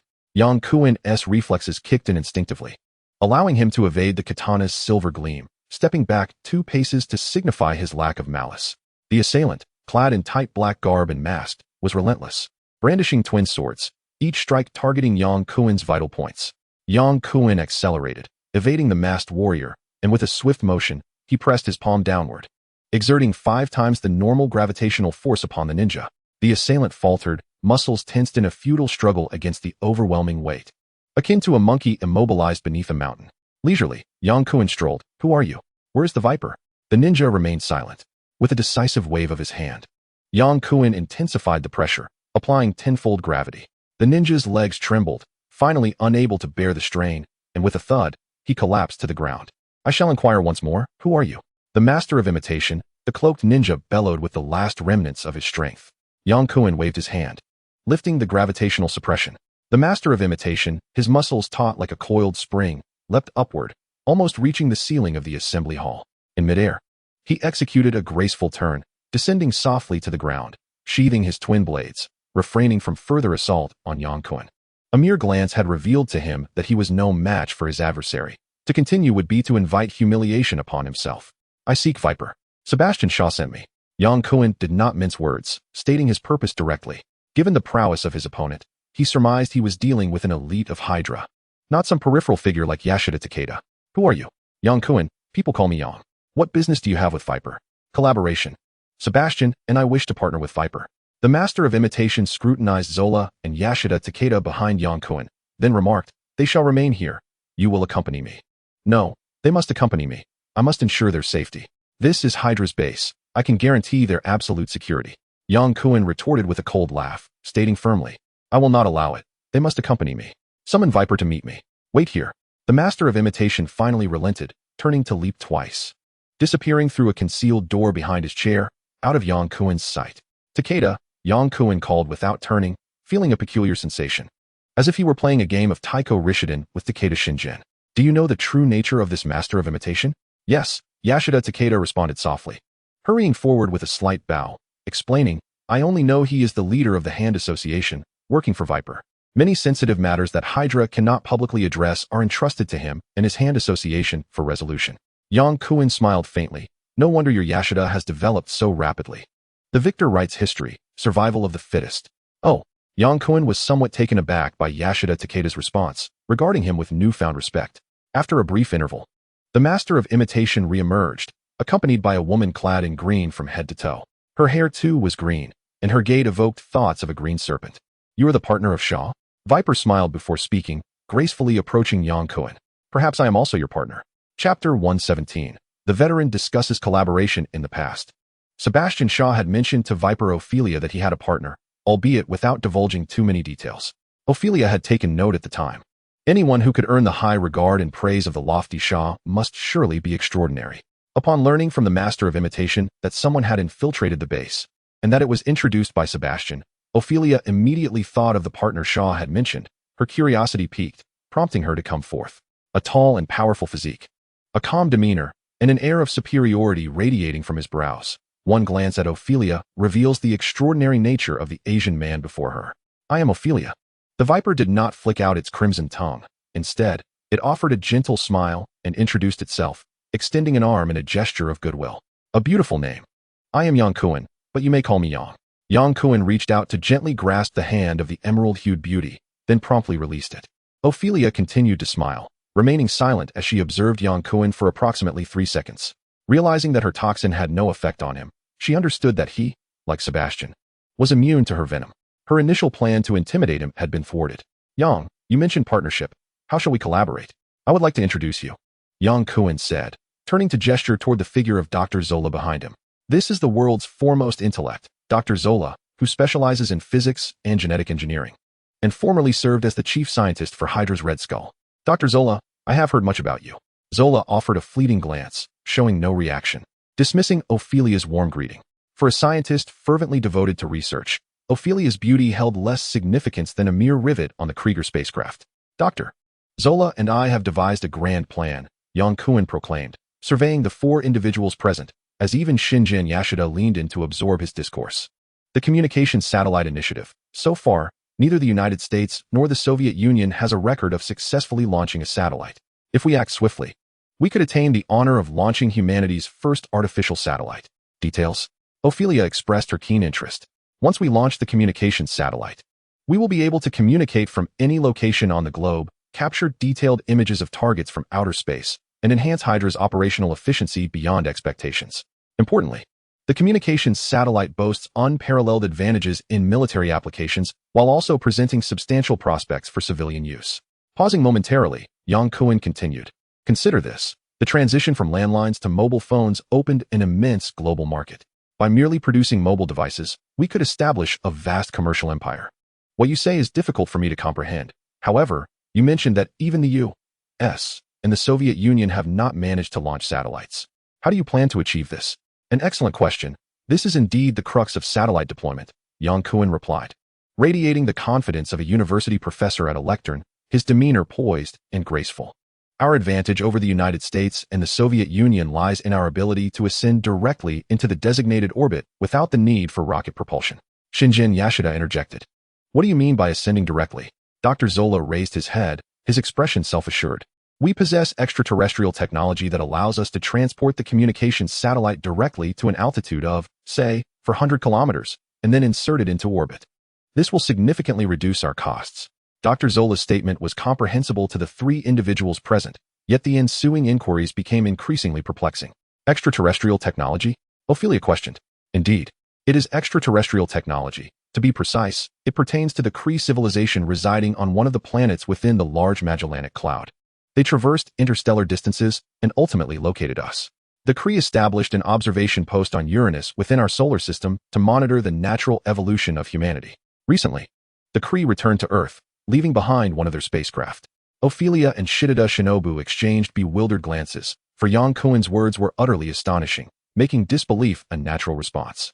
I understand it may be difficult for you to accept at first, but I can provide proof.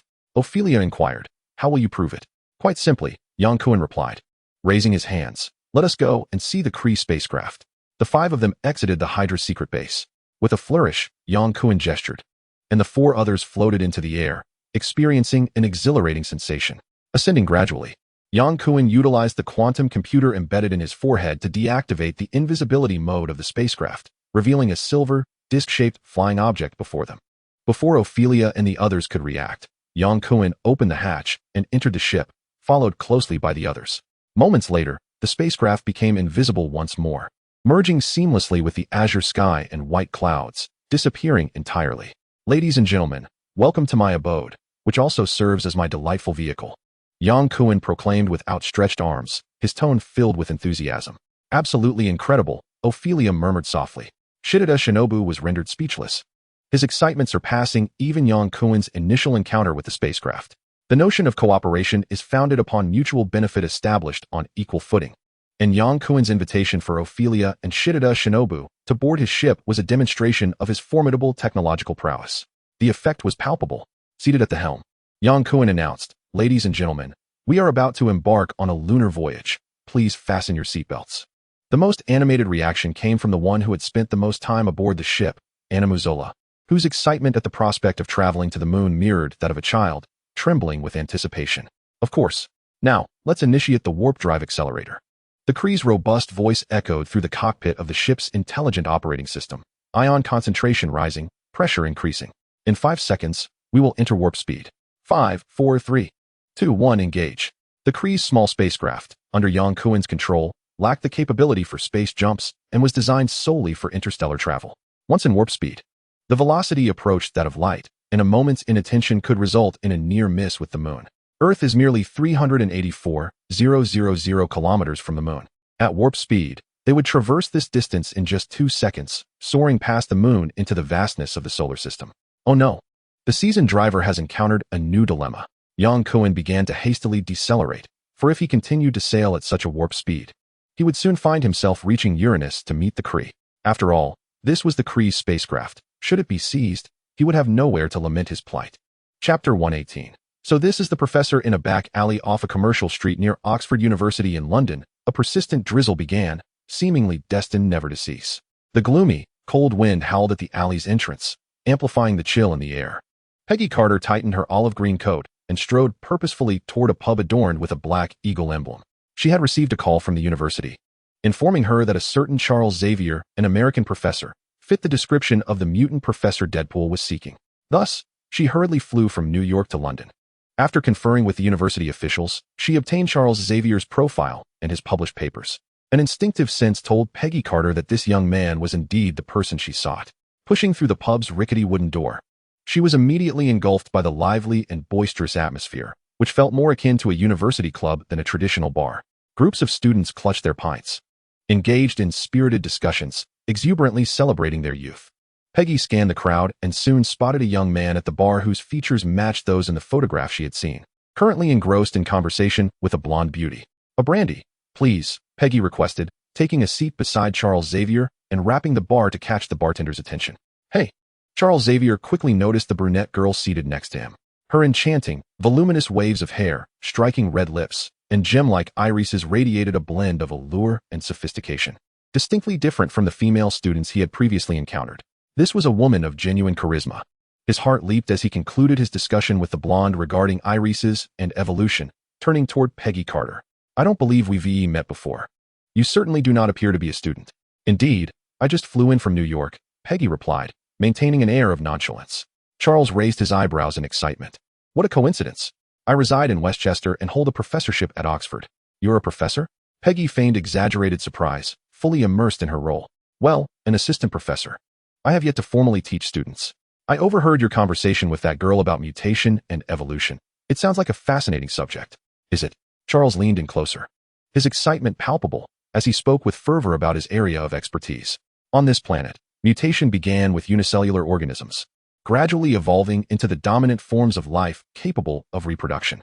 Each generation yields an infinite array of specificities, all stemming from mutation. As he passionately discussed his most confident field, Charles employed his usual charm, inching closer to Peggy Carter.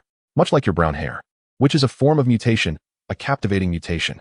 Peggy Carter raised the brandy prepared by the server to her lips, tilting her head back to take a sip, before turning to Charles Xavier and saying, "You know, this approach might be effective with female students, but I have more pressing matters to discuss with you." Charles's smile faltered, creasing his forehead with lines of concern. "What is it?" "I require your assistance," Peggy stated earnestly, locking her gaze onto Charles's eyes. "Very well," Charles sighed in resignation. "Professor, I have perused your papers. The subjects you have explored therein have manifested in the contemporary world among humanity." Charles propped his arm up, his fingers pressed against his temples as he silently delved into the thoughts of the brunette before him. Images of the tumultuous battles of World War II, the romantic scenes of Captain America Steve dancing passionately, and Peggy's deep concern for the mutant known as the Red Devil flooded Charles's mind. Peggy remained composed. "Professor, I am aware of your ability to read minds." "I apologize," Charles replied awkwardly, as if caught in the act of thievery. "Charles, I believe you are already aware of my purpose in coming here. We need your help. Indeed, this is equally important to me. Should I be able to assist, I shall do so with all my might." "Thank you," Peggy expressed sincerely, her face brightening with a radiant smile. "Perhaps you could indulge me with another drink?" "It would be my pleasure, Miss Carter." Peggy smiled faintly. The two had not formally introduced themselves, yet understood each other well. Briefly outlining the primary mission of S.H.I.E.L.D., Peggy recounted the incident involving the Red Devil and 3 other mutants infiltrating a U.S. Army base, emphasizing the government's stringent stance on the uncontrollable powers of mutants and the desire to impose effective restraints. Charles expressed his agreement. After some time conversing, a tall blonde girl approached with a stern expression, calling out to Charles, "I suppose I'll have to buy my own drinks." "I'll get her a Coke," Charles said apologetically, introducing Peggy to his sister, Raven. "Hey," Peggy remarked, observing the fashionably dressed girl, and quietly inquired, "Does she possess powers like you?" "Yes," Raven replied, eyeing Peggy warily. "Who are you, and how do you know us?" "Don't be alarmed, Raven," She is with S.H.I.E.L.D. Deputy Director Peggy Carter. A pleasure to meet you, Peggy said warmly, extending her hand for a handshake with Raven. I believe we must return home swiftly. There is much to address. The Global Law Enforcement Authority proposed by S.H.I.E.L.D. Director Steve Rogers has yet to be deliberated by the United Nations Security Council. However, under the directive of President Truman, S.H.I.E.L.D. has been granted law enforcement authority within U.S. controlled territories, encompassing not only the entirety of the Americas but also Western Europe, including the United Kingdom. That evening, Peggy, Charles, and Raven boarded A.S.H.I.E.L.D. aircraft bound for New York. The aircraft descended upon the nearest airport, and the trio hastily embarked on their journey to the headquarters of S.H.I.E.L.D. Upon reaching the third floor of the headquarters, Charles and Raven encountered the legendary superhero and director of S.H.I.E.L.D., Steve Rogers. Steve, I have found Charles, Peggy proclaimed with a sense of pride. Her declaration was not merely for recognition, but rather a testament to her worth within S.H.I.E.L.D. Steve cast a warm glance at his girlfriend, their eyes exchanging unspoken sentiments. Charles, welcome to S.H.I.E.L.D. With a measured gaze, Steve resumed his authoritative demeanor as director. And this lady is? My sister, Raven. Hello. Raven had long harbored affections for Charles. Her frustration grew as he pursued other women while remaining indifferent to her. Whenever possible, she sought to disrupt his romantic escapades. However, upon encountering the tall and handsome Captain America, Raven instantly transformed into an enamored fan, covering her face in awe, barely managing to articulate her thoughts. As for Charles, he was of little concern to her at that moment. Where's Wade? Peggy inquired. Dear Peggy, did you call for me? Wade, the ever-charismatic Deadpool, arrived with an exaggerated exclamation. A whirlwind of red dashed forward, and Wade halted in front of Charles, tilting his head and scrutinizing him. So this is what the professor of this universe looks like. Chapter 119. The Rift. All right, Wade, Peggy Carter interjected, now that we have located Charles, how can we track down the Scarlet Witch? Of course, we will need the cerebral wave enhancer. Charles, do you suffer from the torment of countless voices incessantly chattering in your mind? Charles was taken aback. How did you know? Just a hunch, Wade replied nonchalantly, snapping his fingers. We simply need to amplify his brain waves and cast them out like a net. This will allow us to pinpoint the precise locations of all mutants, including the Scarlet Witch. Peggy and Steve exchanged glances, each reading a hint of joy in the other's eyes. It seems we will require Howard's assistance. Howard Stark, a founding member of S.H.I.E.L.D., had long served as an advisor, resolving numerous challenges. Upon receiving Peggy's request, he readily agreed without hesitation. Meanwhile, Yang Kuan, having narrowly avoided disaster due to a miscalculation, expertly piloted the spacecraft back to the lunar surface, landing smoothly and avoiding any embarrassment. In this era, Kennedy had yet to be elected president of the United States, and the Americans had not yet proposed the grandiose plan of Star Wars to rival the Soviets. Furthermore, the Cybertronians, depicted as glamorous in American blockbusters, had seemingly not arrived on the moon, as they were not part of this parallel universe. Yang Kuan and his companions had the honor of being among the first heroes in human history to set foot on the moon, whether in his own universe or within this Marvel parallel universe. Yang Kuan's decision to embark on a lunar journey was a spontaneous whim, primarily aimed at showcasing advanced extraterrestrial technology to Ophelia, the Viper, and Nobushi Yeshita. He had not prepared a spacesuit, nor did he harbor any intention of landing on the lunar surface. Merely touching down on the moon would suffice to astonish his companions. With the Kree spacecraft at his disposal, he could traverse to and from the moon at will, akin to a flight from New York to Las Vegas, indeed, even swifter. In essence, it was a matter of indulgent freedom. Having witnessed the vastness of the universe and the proximity of the blue planet, and having navigated through the boundless cosmos, both Ophelia and Nobushi Yeshita could not help but marvel at the immensity of the universe and the insignificance of humankind. They found themselves fervently supporting Yang Kuan's communications satellite and mobile communications terminal development plan, prostrating themselves before the advanced alien civilization he commanded. The collaboration was smoothly established. Content. Yang Kuan piloted the spacecraft back to Earth, while Dr. Zola remained in Japan, utilizing the resources and manpower of Hydra and the Yeshita family to establish a satellite manufacturing facility. Meanwhile, Yang Kuan set his course for New York, as he had an important rendezvous with his girlfriend, Emma. The second weekend of May marked a significant occasion, Emma's high school graduation. Signaling her transition from a high school student to a university scholar, a pivotal step towards becoming a mature and knowledgeable woman. Emma graduated with exemplary grades, making her a coveted candidate among Ivy League institutions, with scholarship opportunities available at her discretion. She felt a sense of accomplishment, having earned high marks through her own abilities rather than resorting to telepathic espionage during exams. Thanks to her developed telepathic skills, she had achieved a learning efficiency far surpassing that of ordinary individuals. Initially, Emma contemplated attending the State University of New York to remain close to Yang Kuan. But after his persuasive counsel, she decisively opted for Harvard University, the finest business school in the nation, located in neighboring Massachusetts. Fortunately, the distance was not insurmountable. Emma had reiterated her fervent anticipation for Yang Kuan's presence at her graduation ceremony. As a devoted boyfriend, Yang Kuan was resolute in ensuring that he would not disappoint her. Rising early, he diligently groomed himself, styling his hair into a well-crafted side part and donning a refined suit with a crisp white shirt. He meticulously adjusted his appearance in the mirror, embodying the spirit of distinguished figures. Having visited Emma's high school numerous times, Yang Kuan was familiar with the surroundings and navigated to the central square where the graduation ceremony was to take place without needing assistance. Throughout her adolescence, Emma had awakened her extraordinary abilities but had maintained her distance from classmates, fearing exposure of her uniqueness. Consequently, she had few friends and stood alone at the periphery of the crowd, quietly observing. From a distance, Yang Kuan spotted his girlfriend and hurriedly made his way towards her. Emma's face radiated with joy as she ran towards Yang Kuan, embracing him tightly. In that moment, she felt no envy towards anyone else, completely immersed in her overwhelming happiness. The absence of family and friends mattered little. All she needed was the presence of her beloved. "You look particularly handsome today," she said with a beaming smile as she released him from her embrace. "And my Emma looks exceptionally beautiful today," he replied. "Really?" Emma exclaimed with delight. Kissing Yang Kuan gently, the two stood apart from the crowd, sharing tender words until the graduation ceremony commenced. The principal delivered a speech, followed by the presentation of medals to outstanding graduates, among whom was the remarkable Miss Emma Frost. Once the entire ceremony concluded, the students celebrated their graduation, posing for photographs with their families. Yang Kuan and Emma joined in the merriment, capturing a couple of pictures before linking arms and heading out for a meal. Yang Kuan refrained from inquiring about Emma's family's absence at her graduation. Having heard her mention it before, he had a general understanding of her situation, which only deepened his affection for her. As they exited the school gates hand in hand, Yang Kuan pointed across the street, indicating where his Ford was parked. Suddenly, a sleek black Mercedes-Benz 180 sped towards them, halting abruptly.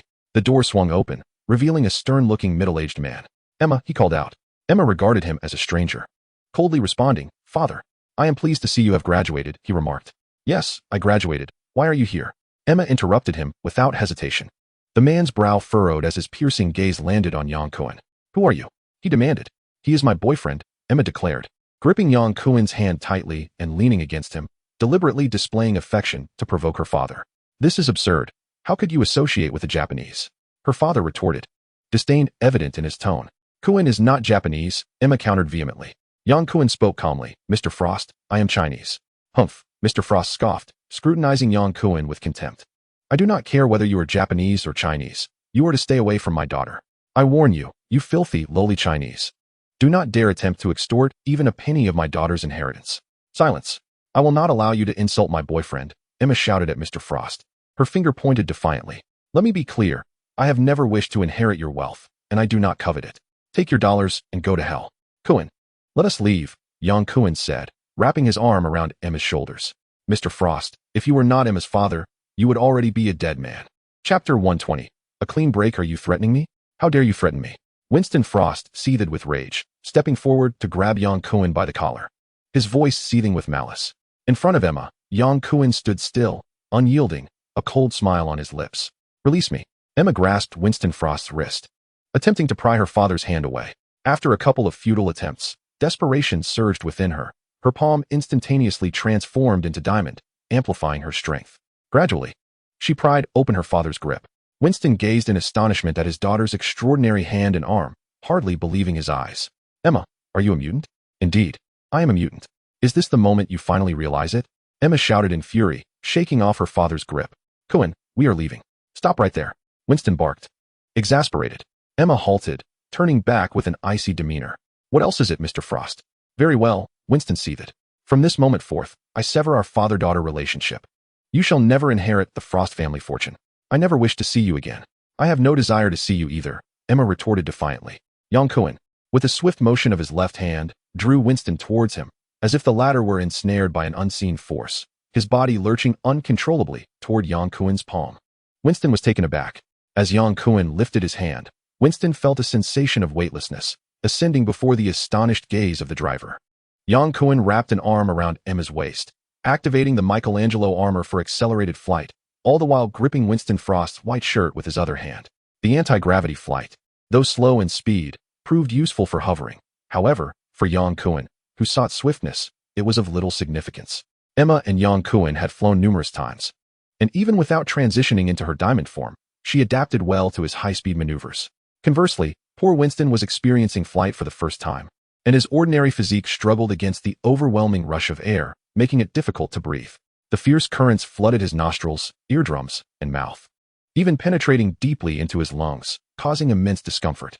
The chaotic winds enveloped Winston, rendering him incapable of uttering a word, his limbs dangling helplessly as Yang Kuan manipulated him with ease. Upon reaching an altitude of approximately 1,000 meters, Yang Kuan ceased his ascent, holding Emma tightly with one arm while grasping her father with the other. Mr. Frost, Yang Kuan began, I restrain my anger only because you are Emma's father. Now that you have severed your relationship with her, you are merely a stranger to me. There is no longer any need for me to suppress my wrath. With that, he released his grip, and Winston Frost plummeted like a brick towards the ground. No, Emma gasped, instinctively reaching out for her father, only to grasp at empty air. Kuan, save my father. He will die. You have just severed ties with him, haven't you? He is my father, Kuan. I beg you. Emma pleaded, her heart racing as she looked down to see her father's figure plummeting rapidly, helplessly watching the descent. Emma, we are at an altitude of 1,000 meters. From a state of rest to accelerating into free fall, considering air resistance, it will take at least 20 seconds to reach the ground, Yang Kuan remarked, unhurriedly. Emma was on the verge of jumping up in exasperation, unable to restrain herself from delivering a punch to her boyfriend. Even at such a moment, he dared to jest. All right, no more jokes. Yang Kuan raised his palm, employing anti-gravity to suspend Emma in midair, maintaining her stillness, before turning and activating his armor, charging towards the plummeting Winston. Yang Kuan had never contemplated killing Emma's father. Such an act would ensure her lifelong hatred for him. His intention was merely to reprimand Emma's father with harsh words, compelling him to recognize his place. Winston Frost was utterly unprepared for the audacity of his assailant, who would dare to attempt murder before his own daughter. The sheer wickedness of this despicable Chinese man consumed his thoughts. Winston unleashed a torrent of curses upon Yang Kuan, utilizing every conceivable term and phrase at his disposal. However, he soon found himself unable to continue his vitriol. He noticed his descent accelerating, the ground rushing closer, while an overwhelming terror enveloped him. No, Winston Frost cried out, desperate to avoid a fatal fall. But he was powerless. No one could rescue him. In a frantic flail, he attempted to slow his descent, but it proved futile. Death was imminent. As Winston closed his eyes, bracing for the impending impact, he suddenly felt a lightness, as if suspended by invisible ropes. And then his body began to float upwards once more. I am not dead. Regaining his composure from the fleeting panic, Winston turned to see the loathsome Chinese man behind him, grasping him firmly. Choosing silence, he refrained from further provocation, ascending once again to a height of 1,000 meters. Yang Kuan spoke, Mr. Frost, are you enjoying yourself? Winston Frost's expression was devoid of emotion. His lips appeared pallid as if poisoned, his teeth chattered, and his body trembled uncontrollably, leaving him speechless. The silence indicated that he had not yet had his fill. Yang Kuan continued, shall we go again? It is quite amusing. Is it not? No, no, no. Winston Frost managed to stammer, panic evident in his visage as he instinctively recoiled. Kuan, I don't want to see him. Emma coldly refrained from even addressing her father by name. Yang Kuan's smile faded, replaced by a serious tone. Mr. Frost, this is but a minor reprimand for you. Remember, trouble often arises from one's words. Winston was perplexed by his ability to remain suspended without Yang Kuan's grasp. He could not resist glancing downward, and the onset of acrophobia struck him. His heart raced, sweat beaded on his brow, and his complexion turned ashen, leaving him dizzy. Let us go? Yang Kuan seized Winston by the collar, initiating their descent once more. Even as they landed, Winston Frost felt as though the ground beneath him was soft as cotton. Utterly disoriented as he stumbled into the black Mercedes. It was only when the driver repeatedly called out, asking for his destination, that he awakened from his daze. To discover that one's daughter is a mutant and involved with a rather formidable mutant is indeed a source of great distress. Emma felt little sorrow in severing ties with her father. She had long resisted his authority, selfishness, and indifference, yearning for independence. With her boyfriend, Yang Kuan, her estrangement from her father deepened. Family and kin held no allure for Emma. She was determined to embark on a new life and a new chapter, with Yang Kuan by her side. Chapter 121. Collaboration with the Inhumans. During a heated argument with her father, Winston, Emma displayed a resolute demeanor, though a sense of sadness lingered afterward. Despite her silence, Yang Kuan could perceive her inner turmoil. "Emma, shall we go for a meal? I'm feeling a bit hungry." Yang Kuan interjected, guiding her thoughts away as he descended from the sky and chose a burger joint he frequently visited. The American palate, influenced by English heritage, lacks the refinement of the French or Italians. Typical fare includes burgers, fries, and mashed potatoes. Having spent considerable time in the United States, Yang Kuan had grown accustomed to the fast food lifestyle. They selected a table by the window, ordering 2 burger sets accompanied by rich American coffee. Basking in the lazy comfort of a sunlit afternoon. "Emma, I plan to move to Massachusetts," Yang Kuan remarked, nibbling on a fry. "To Massachusetts?" Emma's eyes brightened, and she laughed. "Will you accompany me there?" "Indeed, I cannot bear the thought of being apart from you." As Emma found herself at odds with her father and feeling isolated, Yang Kuan, as her boyfriend, naturally intended to remain close. "Me too," Emma murmured, gently lifting her warm ceramic coffee cup with a tender smile. Yang Kuan then took the lead in conversation, and they enthusiastically discussed Massachusetts, Boston, where Emma had grown up, and her impending enrollment at Harvard University, their laughter echoing through the air. "After we finish, we should prepare for the move. Let us first check out Harvard," Yang Kuan suggested, but suddenly paused, his gaze fixated on pedestrians outside the window. "What's wrong?" Noticing her boyfriend's unusual behavior, Emma turned to look, spotting a woman of average height with long black hair who seemed familiar. Yang Kuan chuckled. "Nothing, just saw a couple of acquaintances. Colleagues from S.H.I.E.L.D. Not quite, they're coming in." As they spoke, the individuals Yang Kuan had been observing pushed open the door to the burger joint and strode toward their table. It was none other than Inhuman Elder Jia and the blind one, Bartle. "It's you," Emma exclaimed in surprise, recognizing them from their previous encounter. "What a coincidence." "Not quite. We have come specifically to find you," Jia replied with a slight smile. "May we sit?" Yang Kuan gestured for them to take a seat. Jia and Bartle settled down, with the 2 women side by side, and Bartle sitting across from Yang Kuan. "What brings you to me?" Emma inquired. "You are likely already well versed in the matters concerning our extraordinary race, so I shall refrain from excessive elaboration." As Jia spoke, she regarded Yang Kuan and Emma with keen interest, her piercing gaze silently admonishing them for their audacious incursion into her mind in search of information. Yang Kuan readily shrugged, expressing his belief that this was a meticulous approach to understanding the extraordinary people. "I have no intention of probing into past affairs." Jia maintained a calm demeanor, stating that her visit was in accordance with the will of our people's seer, who claimed that Mr. Yang shares profound ties with our extraordinary race. Perhaps even seers are fallible at times. "No," Jia firmly shook her head, asserting that the seer possesses the ability to foresee the future, perceiving scenes yet to unfold, and has never erred since awakening her power. "The seer has always been the spiritual leader of our extraordinary people," Yang Kuan interjected, "with all due respect. Basing the development of a race on vague prophetic abilities is an exceedingly perilous notion." Jia remained non-committal, continuing, "The seer has declared you to be a pivotal figure in the revitalization of our extraordinary race. Hence we wish to enhance our communication and connection with you. Although it is unclear what assistance you might provide, I believe the seer's words will ultimately come to fruition. I am neither a deity nor a savior, nor even an extraordinary being." Yang Kuan repeatedly shook his head, expressing his inability to bear the burden of revitalizing a race. "I'm afraid I cannot assist you. We do not seek your assistance per se.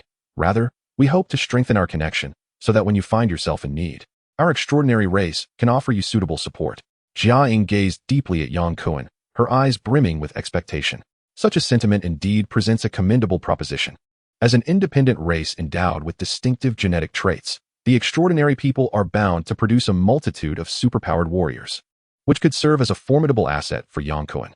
Though he possesses advanced extraterrestrial technology, he currently lacks the manpower and resources to transform that technology into tangible power. Forming an alliance with the extraordinary people could significantly bolster his capabilities.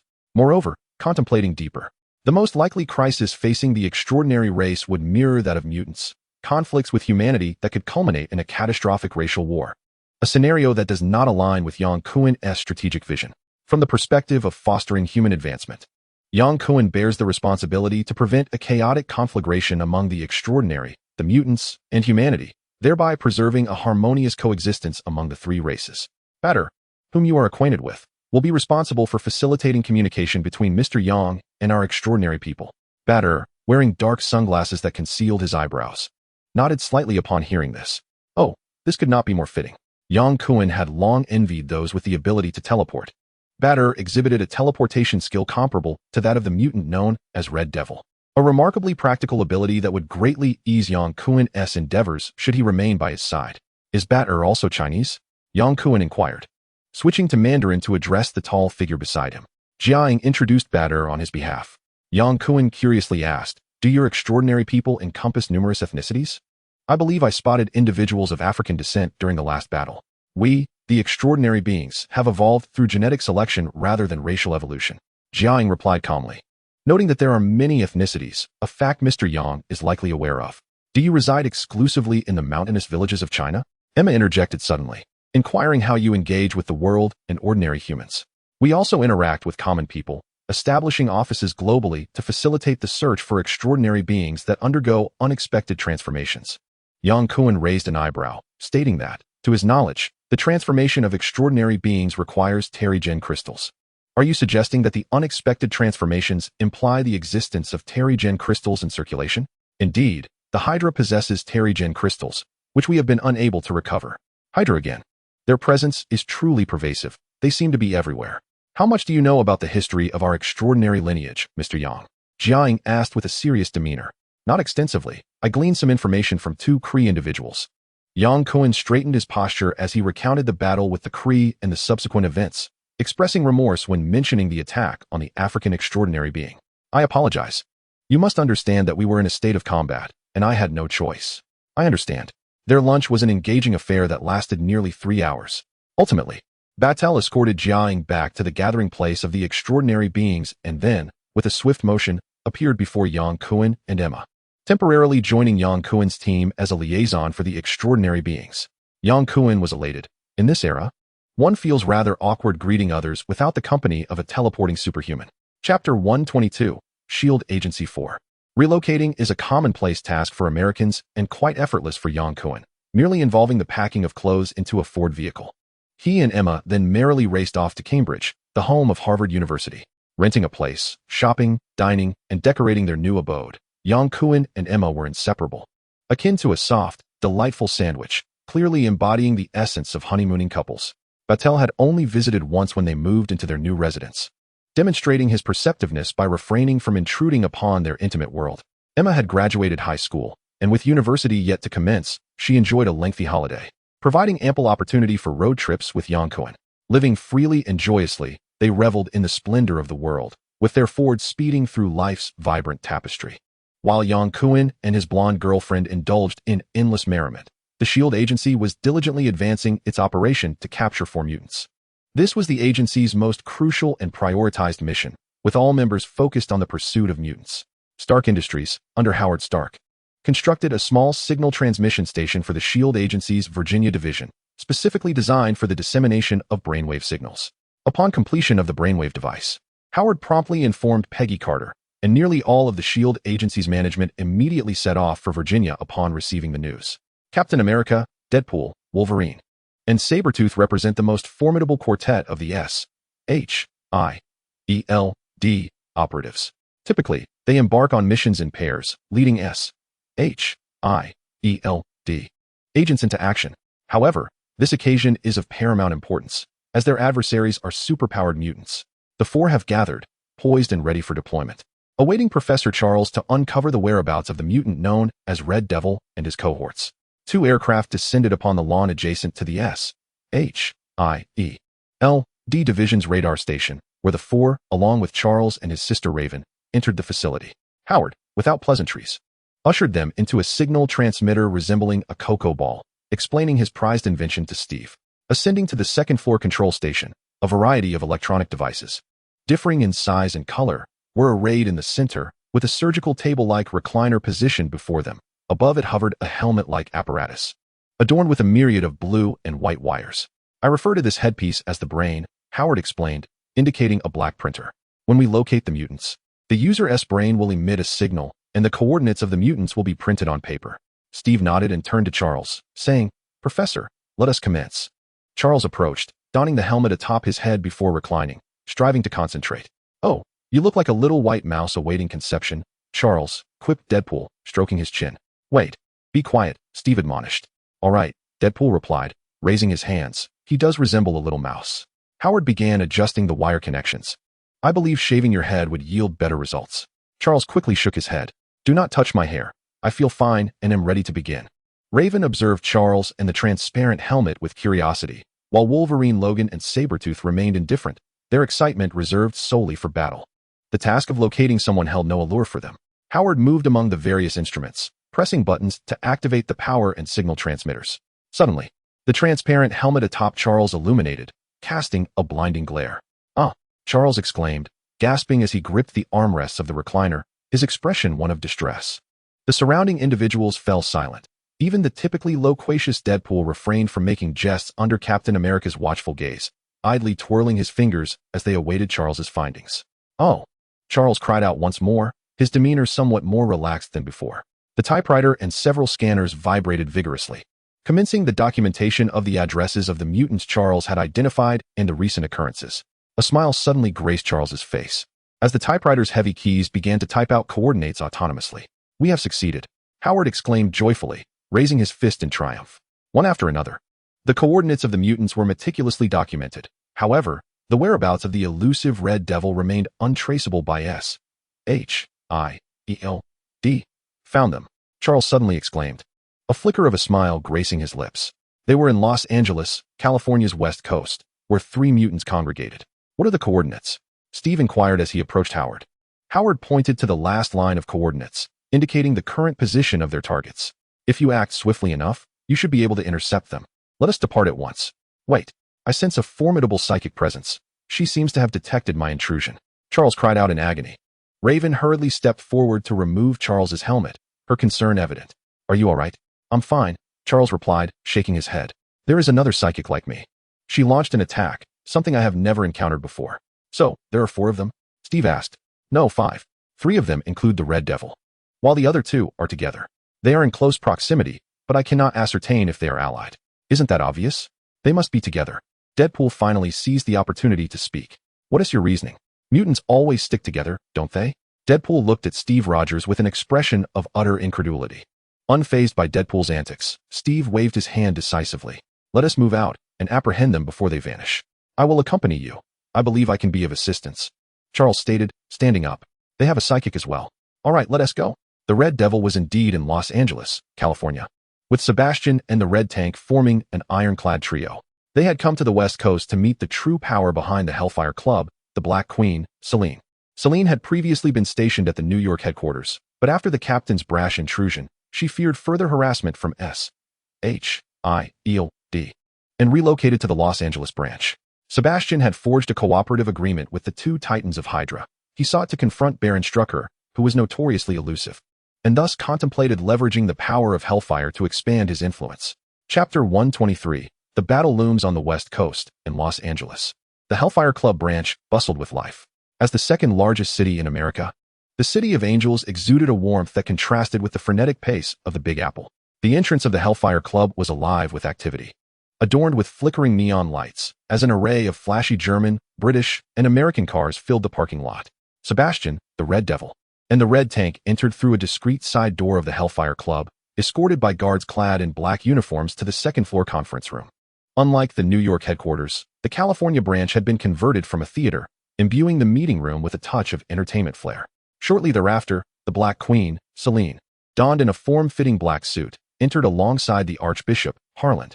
The Black Queen moved with a lightness akin to a renowned model gracing Milan Fashion Week. "Hello, Selena," Sebastian greeted, his face breaking into a smile as he opened his arms and enveloped Selena in a warm embrace. "Welcome to Hellfire," Selena said, gently patting Sebastian's back. "Red Devil and Red Tank. I presume you are familiar with them." Sebastian introduced his 2 capable aides to Selena. "Indeed, in the realm of mutants. Who could be unaware of the illustrious Red Devil and Red Tank?" Selena offered a faint smile, taking her seat first, followed closely by the Black Bishop, Harland, as guests. Sebastian and his companions settled down afterward. 2 stunning blonde women clad in rabbit-themed bikinis entered, carrying drinks and serving cocktails to the 5 attendees. Harland waved dismissively, signaling for the attendants to leave. The conference room door closed, isolating them from the clamor of the outside world. Selena, I heard you vanished for a time to another planet? Selena did not indulge in drinking, instead swirling her glass. The ice clinking sharply in the serene atmosphere of the conference room. Sebastian chuckled with pride. Selena had touched upon the most remarkable chapter of his life. An unexpected journey to an alien world had bestowed upon him a divine perspective, transcending human experience. Indeed, I visited a frost-laden planet, Jotunheim, where I vanquished the indigenous armies and their lord, Sebastian recounted, savoring a sip of chilled whiskey, nodding in satisfaction. He then spoke of Asgard, a realm of extraordinary civilization, far surpassing human comprehension, a golden planet embodying a dreamlike kingdom akin to the heavenly realms described in Scripture. Oh, then why did you not remain there? Selena inquired. Seemingly casually, I would have gladly stayed in that advanced civilization. However, I am called to a greater mission. I aspire to unite humanity's strength to ascend technologically, leading mankind to a civilization even more magnificent than that of the Asgardians, Sebastian declared passionately, seemingly moved by his own words. Selena, the world belongs to us mutants. Earth is ours, destined to be governed by us, guiding humanity's future. Selena replied softly, Sebastian, your beliefs remain steadfast after all these years. Indeed, this is my creed. Sebastian responded, fervor gleaming in his eyes. As a group of mutants conversed in the tranquil conference room, A-S-H-I-E-L-D. Jets soared through the night sky, landing vertically 2 blocks away from the Hellfire Club. Captain America, clad in blue and star-spangled battle attire, was the first to emerge from the cabin, followed by 3 other members of S-H-I-E-L-D-4, with Charles bringing up the rear. Steve paused, turning to Charles to inquire about the location of the mutants. Charles pressed his fingers against his temples, extending his cerebral waves. After approximately 2 seconds, he nodded and remarked, I sense that the target you are pursuing remains in the same location. They are in the company of a mutant possessing formidable mental powers. If they do not separate, I fear I cannot assist you. The situation appeared to be deteriorating. Steve contemplated for a moment before returning to the cabin, instructing the pilot to contact the Los Angeles State Police, requesting them to evacuate the civilians surrounding the Hellfire Club in the name of S-H-I-E-L-D. Special Operation S-H-I-E-L-D, having received authorization from President Truman, wielded significant authority within the United States, far surpassing the National Security Agency and the Federal Bureau of Investigation in handling extraordinary incidents. Steve pressured the governor of California on behalf of the president and the Secretary of Defense, compelling him to dispatch state police to cooperate with this apprehension operation immediately. Soon, the Los Angeles State Police, having received the orders, mobilized entirely. The wailing of police sirens and the flashing red lights of fire trucks shattered the tranquility of the streets. The area surrounding the Hellfire Club was cordoned off, and a barrier was erected to evacuate the citizens. The piercing wails crescendoed, flooding into the Hellfire Club from all directions. Upon hearing the fire alarm, the distinguished members of the club hastily vacated the premises. The Red Devil approached the window, parting the heavy cotton curtains to survey the outside environment, where individuals clad in striped fire suits and police uniforms had sealed off the entire block. Sebastian remarked nonchalantly, Does Los Angeles frequently experience fires? Perhaps it's to welcome your arrival. Selena rose, her demeanor composed. Shaw, they are coming for you. Sebastian raised an eyebrow. Who? You should be aware. S-H-I-E-L-D. We must depart, Shaw. I would rather not confront S-H-I-E-L-D. They are like wild dogs that will pursue you relentlessly at the scent of blood. As Charles utilized his mental energy to probe, Selena sensed a looming threat of being observed. She immediately recalled Captain America personally inquiring about the whereabouts of the Red Devil, clearly indicating that S-H-I-E-L-D had come calling once more. Selena was unwilling to engage in a direct confrontation with S-H-I-E-L-D, knowing that the agency was backed by the U.S. government. The purpose of the Hellfire Club's American division was to gain power within the United States. It would be neither wise nor necessary to openly clash with a violent institution representing the government. S-H-I-E-L-D, Sebastian scoffed, rising abruptly. Do you think we fear S-H-I-E-L-D? What a joke. Let us show them a taste of our might. Shaw, I must remind you S-H-I-E-L-D has mutants with mental abilities. Selena uttered this caution before leaving the conference room with Archbishop Harland, swiftly exiting through a hidden door. What shall we do? The Red Devil inquired, lowering the curtain. Fleeing in disgrace is not my style. Sebastian, undeterred, dismissed Selena's warning entirely. The red tank bellowed. Let them come. I shall smash through S-H-I-E-L-D and make them aware of my renown. To be continued. Chapter 124. The defeat is inevitable. The sudden incursion of S-H-I-E-L-D left Sebastian utterly humiliated before Selena, igniting a fierce rage within him. It was abundantly clear that S-H-I-E-L-D had come for him, and he could not afford to escape as effortlessly as Selena had. Otherwise, he would never be able to hold his head high in her presence again, let alone lead mutants, the Hellfire Club, and Hydra.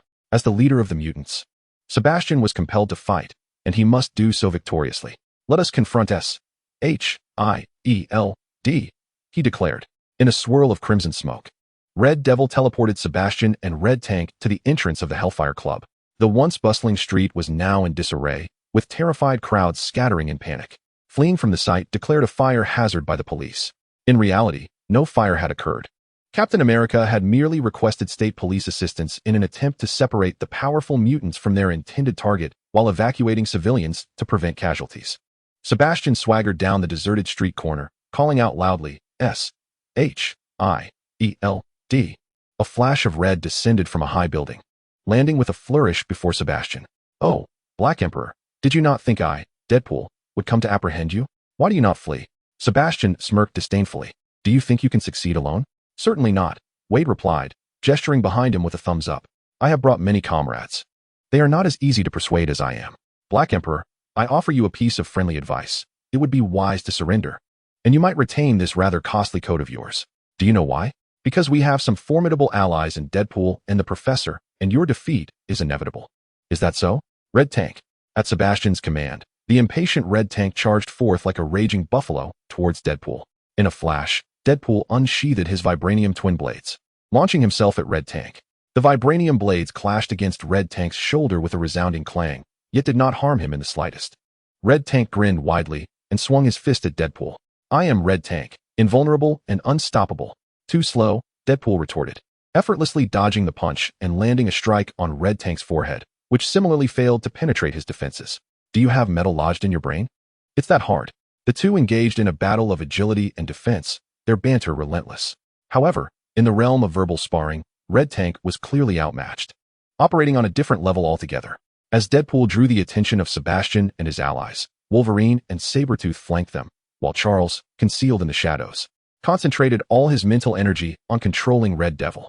This was a strategy devised by Steve Rogers, utilizing their trio to distract the opposing forces, while Charles aimed to neutralize the teleportation capabilities of Red Devil, for if they failed to contain him, their meticulously planned operation would stand little chance of success. Just as Red Devil prepared to teleport beside Sabretooth to launch an attack, a sudden, sharp pain pierced his mind, causing his lower half, which had transformed into crimson smoke, to materialize once more. His attempt at teleportation faltered under Charles's mental assault. This is an unprecedented event. The Red Devil, filled with both astonishment and fury, swiftly identified his assailant, who had launched a mental assault from the shadows of a building across the club. Just as Charles prioritized the containment of the Red Devil, the Red Devil was equally compelled to eliminate the telepath. Otherwise, he would be unable to utilize his signature abilities. As the Red Devil launched his attack, Wolverine and Sabretooth, the ferocious duo, simultaneously assaulted Sebastian with their bone spikes and claws. Close-quarters combat was not Sebastian's forte. His strengths lay in energy absorption and offensive capabilities. The three agents of S-H-I-E-L-D who had appeared were masters of melee combat, leaving him without leverage. Fortunately, after undergoing the transformation bestowed by the Cosmic Cube, Sebastian's capacity for energy absorption had significantly increased, allowing him to contend with large-scale battles even without additional energy replenishment during the fight. Sebastian swung his hands, unleashing two energy beams that accurately struck Wolverine and Sabretooth. The dazzling red light pierced through their bodies, cutting through the air. Neither Logan nor Victor uttered a sound. Their years of combat experience had hardened their nerves, rendering ordinary wounds inconsequential. The two continued their assault, flanking Sebastian from either side. Sebastian clenched his fists and suddenly unleashed a fiery explosion, generating a massive shockwave that sent Wolverine and Sabretooth reeling. Though they emerged from the blast battered, they quickly regained their composure. Apart from their tattered battle suits, there were no visible injuries on their bodies. Sebastian furrowed his brow, Realizing he had encountered a significant challenge, his opponents possessed the ability to heal rapidly. And there were two of them. Deadpool, akin to a cat toying with a mouse, taunted the Red Tank, his verbal jabs reaching an intensity of 300%. The Red Tank, whose mind was dominated by brute force, was driven to the brink of madness, consumed by the singular desire to seize the red-clad youth before him and rend him to pieces. Unable to utilize his teleportation ability, the Red Devil resorted to a rapid charge to ambush the telepath, intent on cleaving the hidden adversary in twain. With a mighty leap, the Red Devil swung his claws in a fierce strike. He was met by a shield emblazoned with a white star, its red and blue hues illuminating the darkness like a morning star.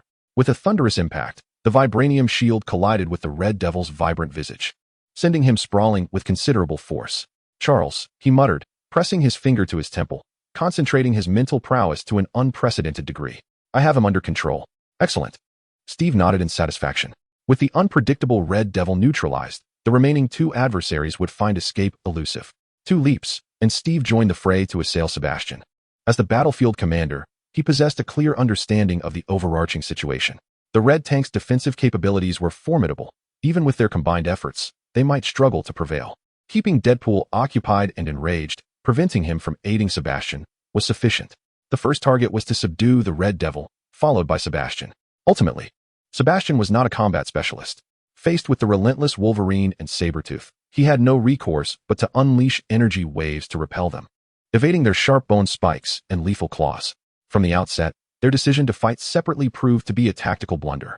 The Red Tank had completely lost his sanity.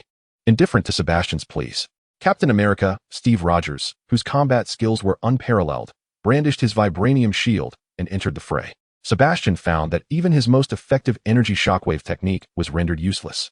With a swift throw, the shield struck Sebastian's chest, sending him flying, while Wolverine lunged forward, his razor-sharp bone spikes viciously plunging into Sebastian's abdomen. In excruciating pain, Sebastian cried out, "Logan, don't kill him."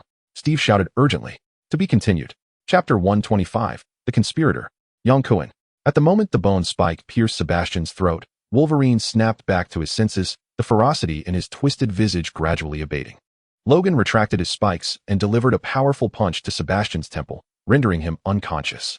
Only then did the Red Tank regain his focus, abandoning Deadpool to charge forward like a rampaging tank, determined to rescue the downed Sebastian. "Hey, big guy, I'm not done playing yet." Deadpool leaped over the Red Tank's head, his vibranium dual blades striking precisely at the Red Tank's eyes. With a feral roar, the Red Tank reacted like a wild beast. Despite his formidable physique, his eyes remained a vulnerable target. Suddenly attacked, he became enraged, turning to retaliate against Deadpool. Steve dashed forward, releasing his vibranium shield, which struck the Red Tank's knee with precision.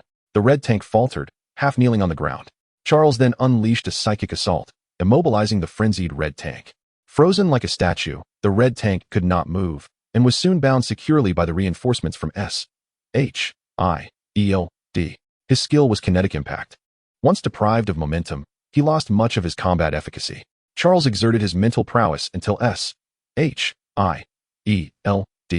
agents ensnared the Red Devil with an electromagnetic net, at which point he withdrew his psychic energy, wiping the sweat from his brow with a sigh of relief. This was his first real combat experience, utilizing his psychic energy in battle. Before it began, he had harbored doubts, but fortunately, he completed Captain America's mission successfully. "Nice work, team," Captain America said, sheathing his shield and exchanging high-fives with Deadpool, Wolverine, and Sabretooth, marking the successful conclusion of their mission. The 4 members of the Howling Commandos fought side by side, their camaraderie evident in their familiarity with one another, as a simple gesture could convey their profound bond of brotherhood. Steve strode toward Charles with a smile, expressing gratitude. "Professor Charles, it is thanks to your assistance that we were able to accomplish our mission." "Thank you." Charles, somewhat flattered by the praise from the illustrious Captain America, replied modestly, "It was nothing. I merely lent a small hand." "All right, gentlemen, we are heading back to headquarters." The S.H.I.E.L.D. team arrived swiftly and departed just as quickly, resolving the conflict before promptly evacuating the battlefield with 3 captured mutants aboard a jet, leaving the Los Angeles State Police to handle the aftermath. Their efficiency was as decisive as their combat style. The jet landed at the Virginia facility, which housed various cells specifically designed by Howard Stark for mutants. Deadpool was well acquainted with the abilities of the 3 captives, allowing Howard to create targeted containment solutions. The red tank was prepared for a fully enclosed humanoid confinement chamber, binding his limbs to restrict his movement and minimize his kinetic energy acquisition. The Red Devil was given special attention, as an electromagnetic field prison was constructed, mirroring the cell previously used to contain the inhuman, Jia, ensuring that the Red Devil was restrained by electromagnetic forces, preventing any teleportation attempts.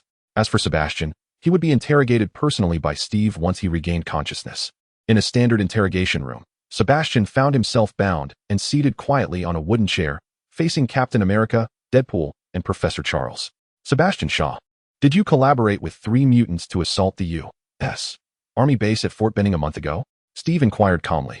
Sebastian shot a disdainful glance at Captain America, straightening in his seat, and retorted, "Why should I answer your questions?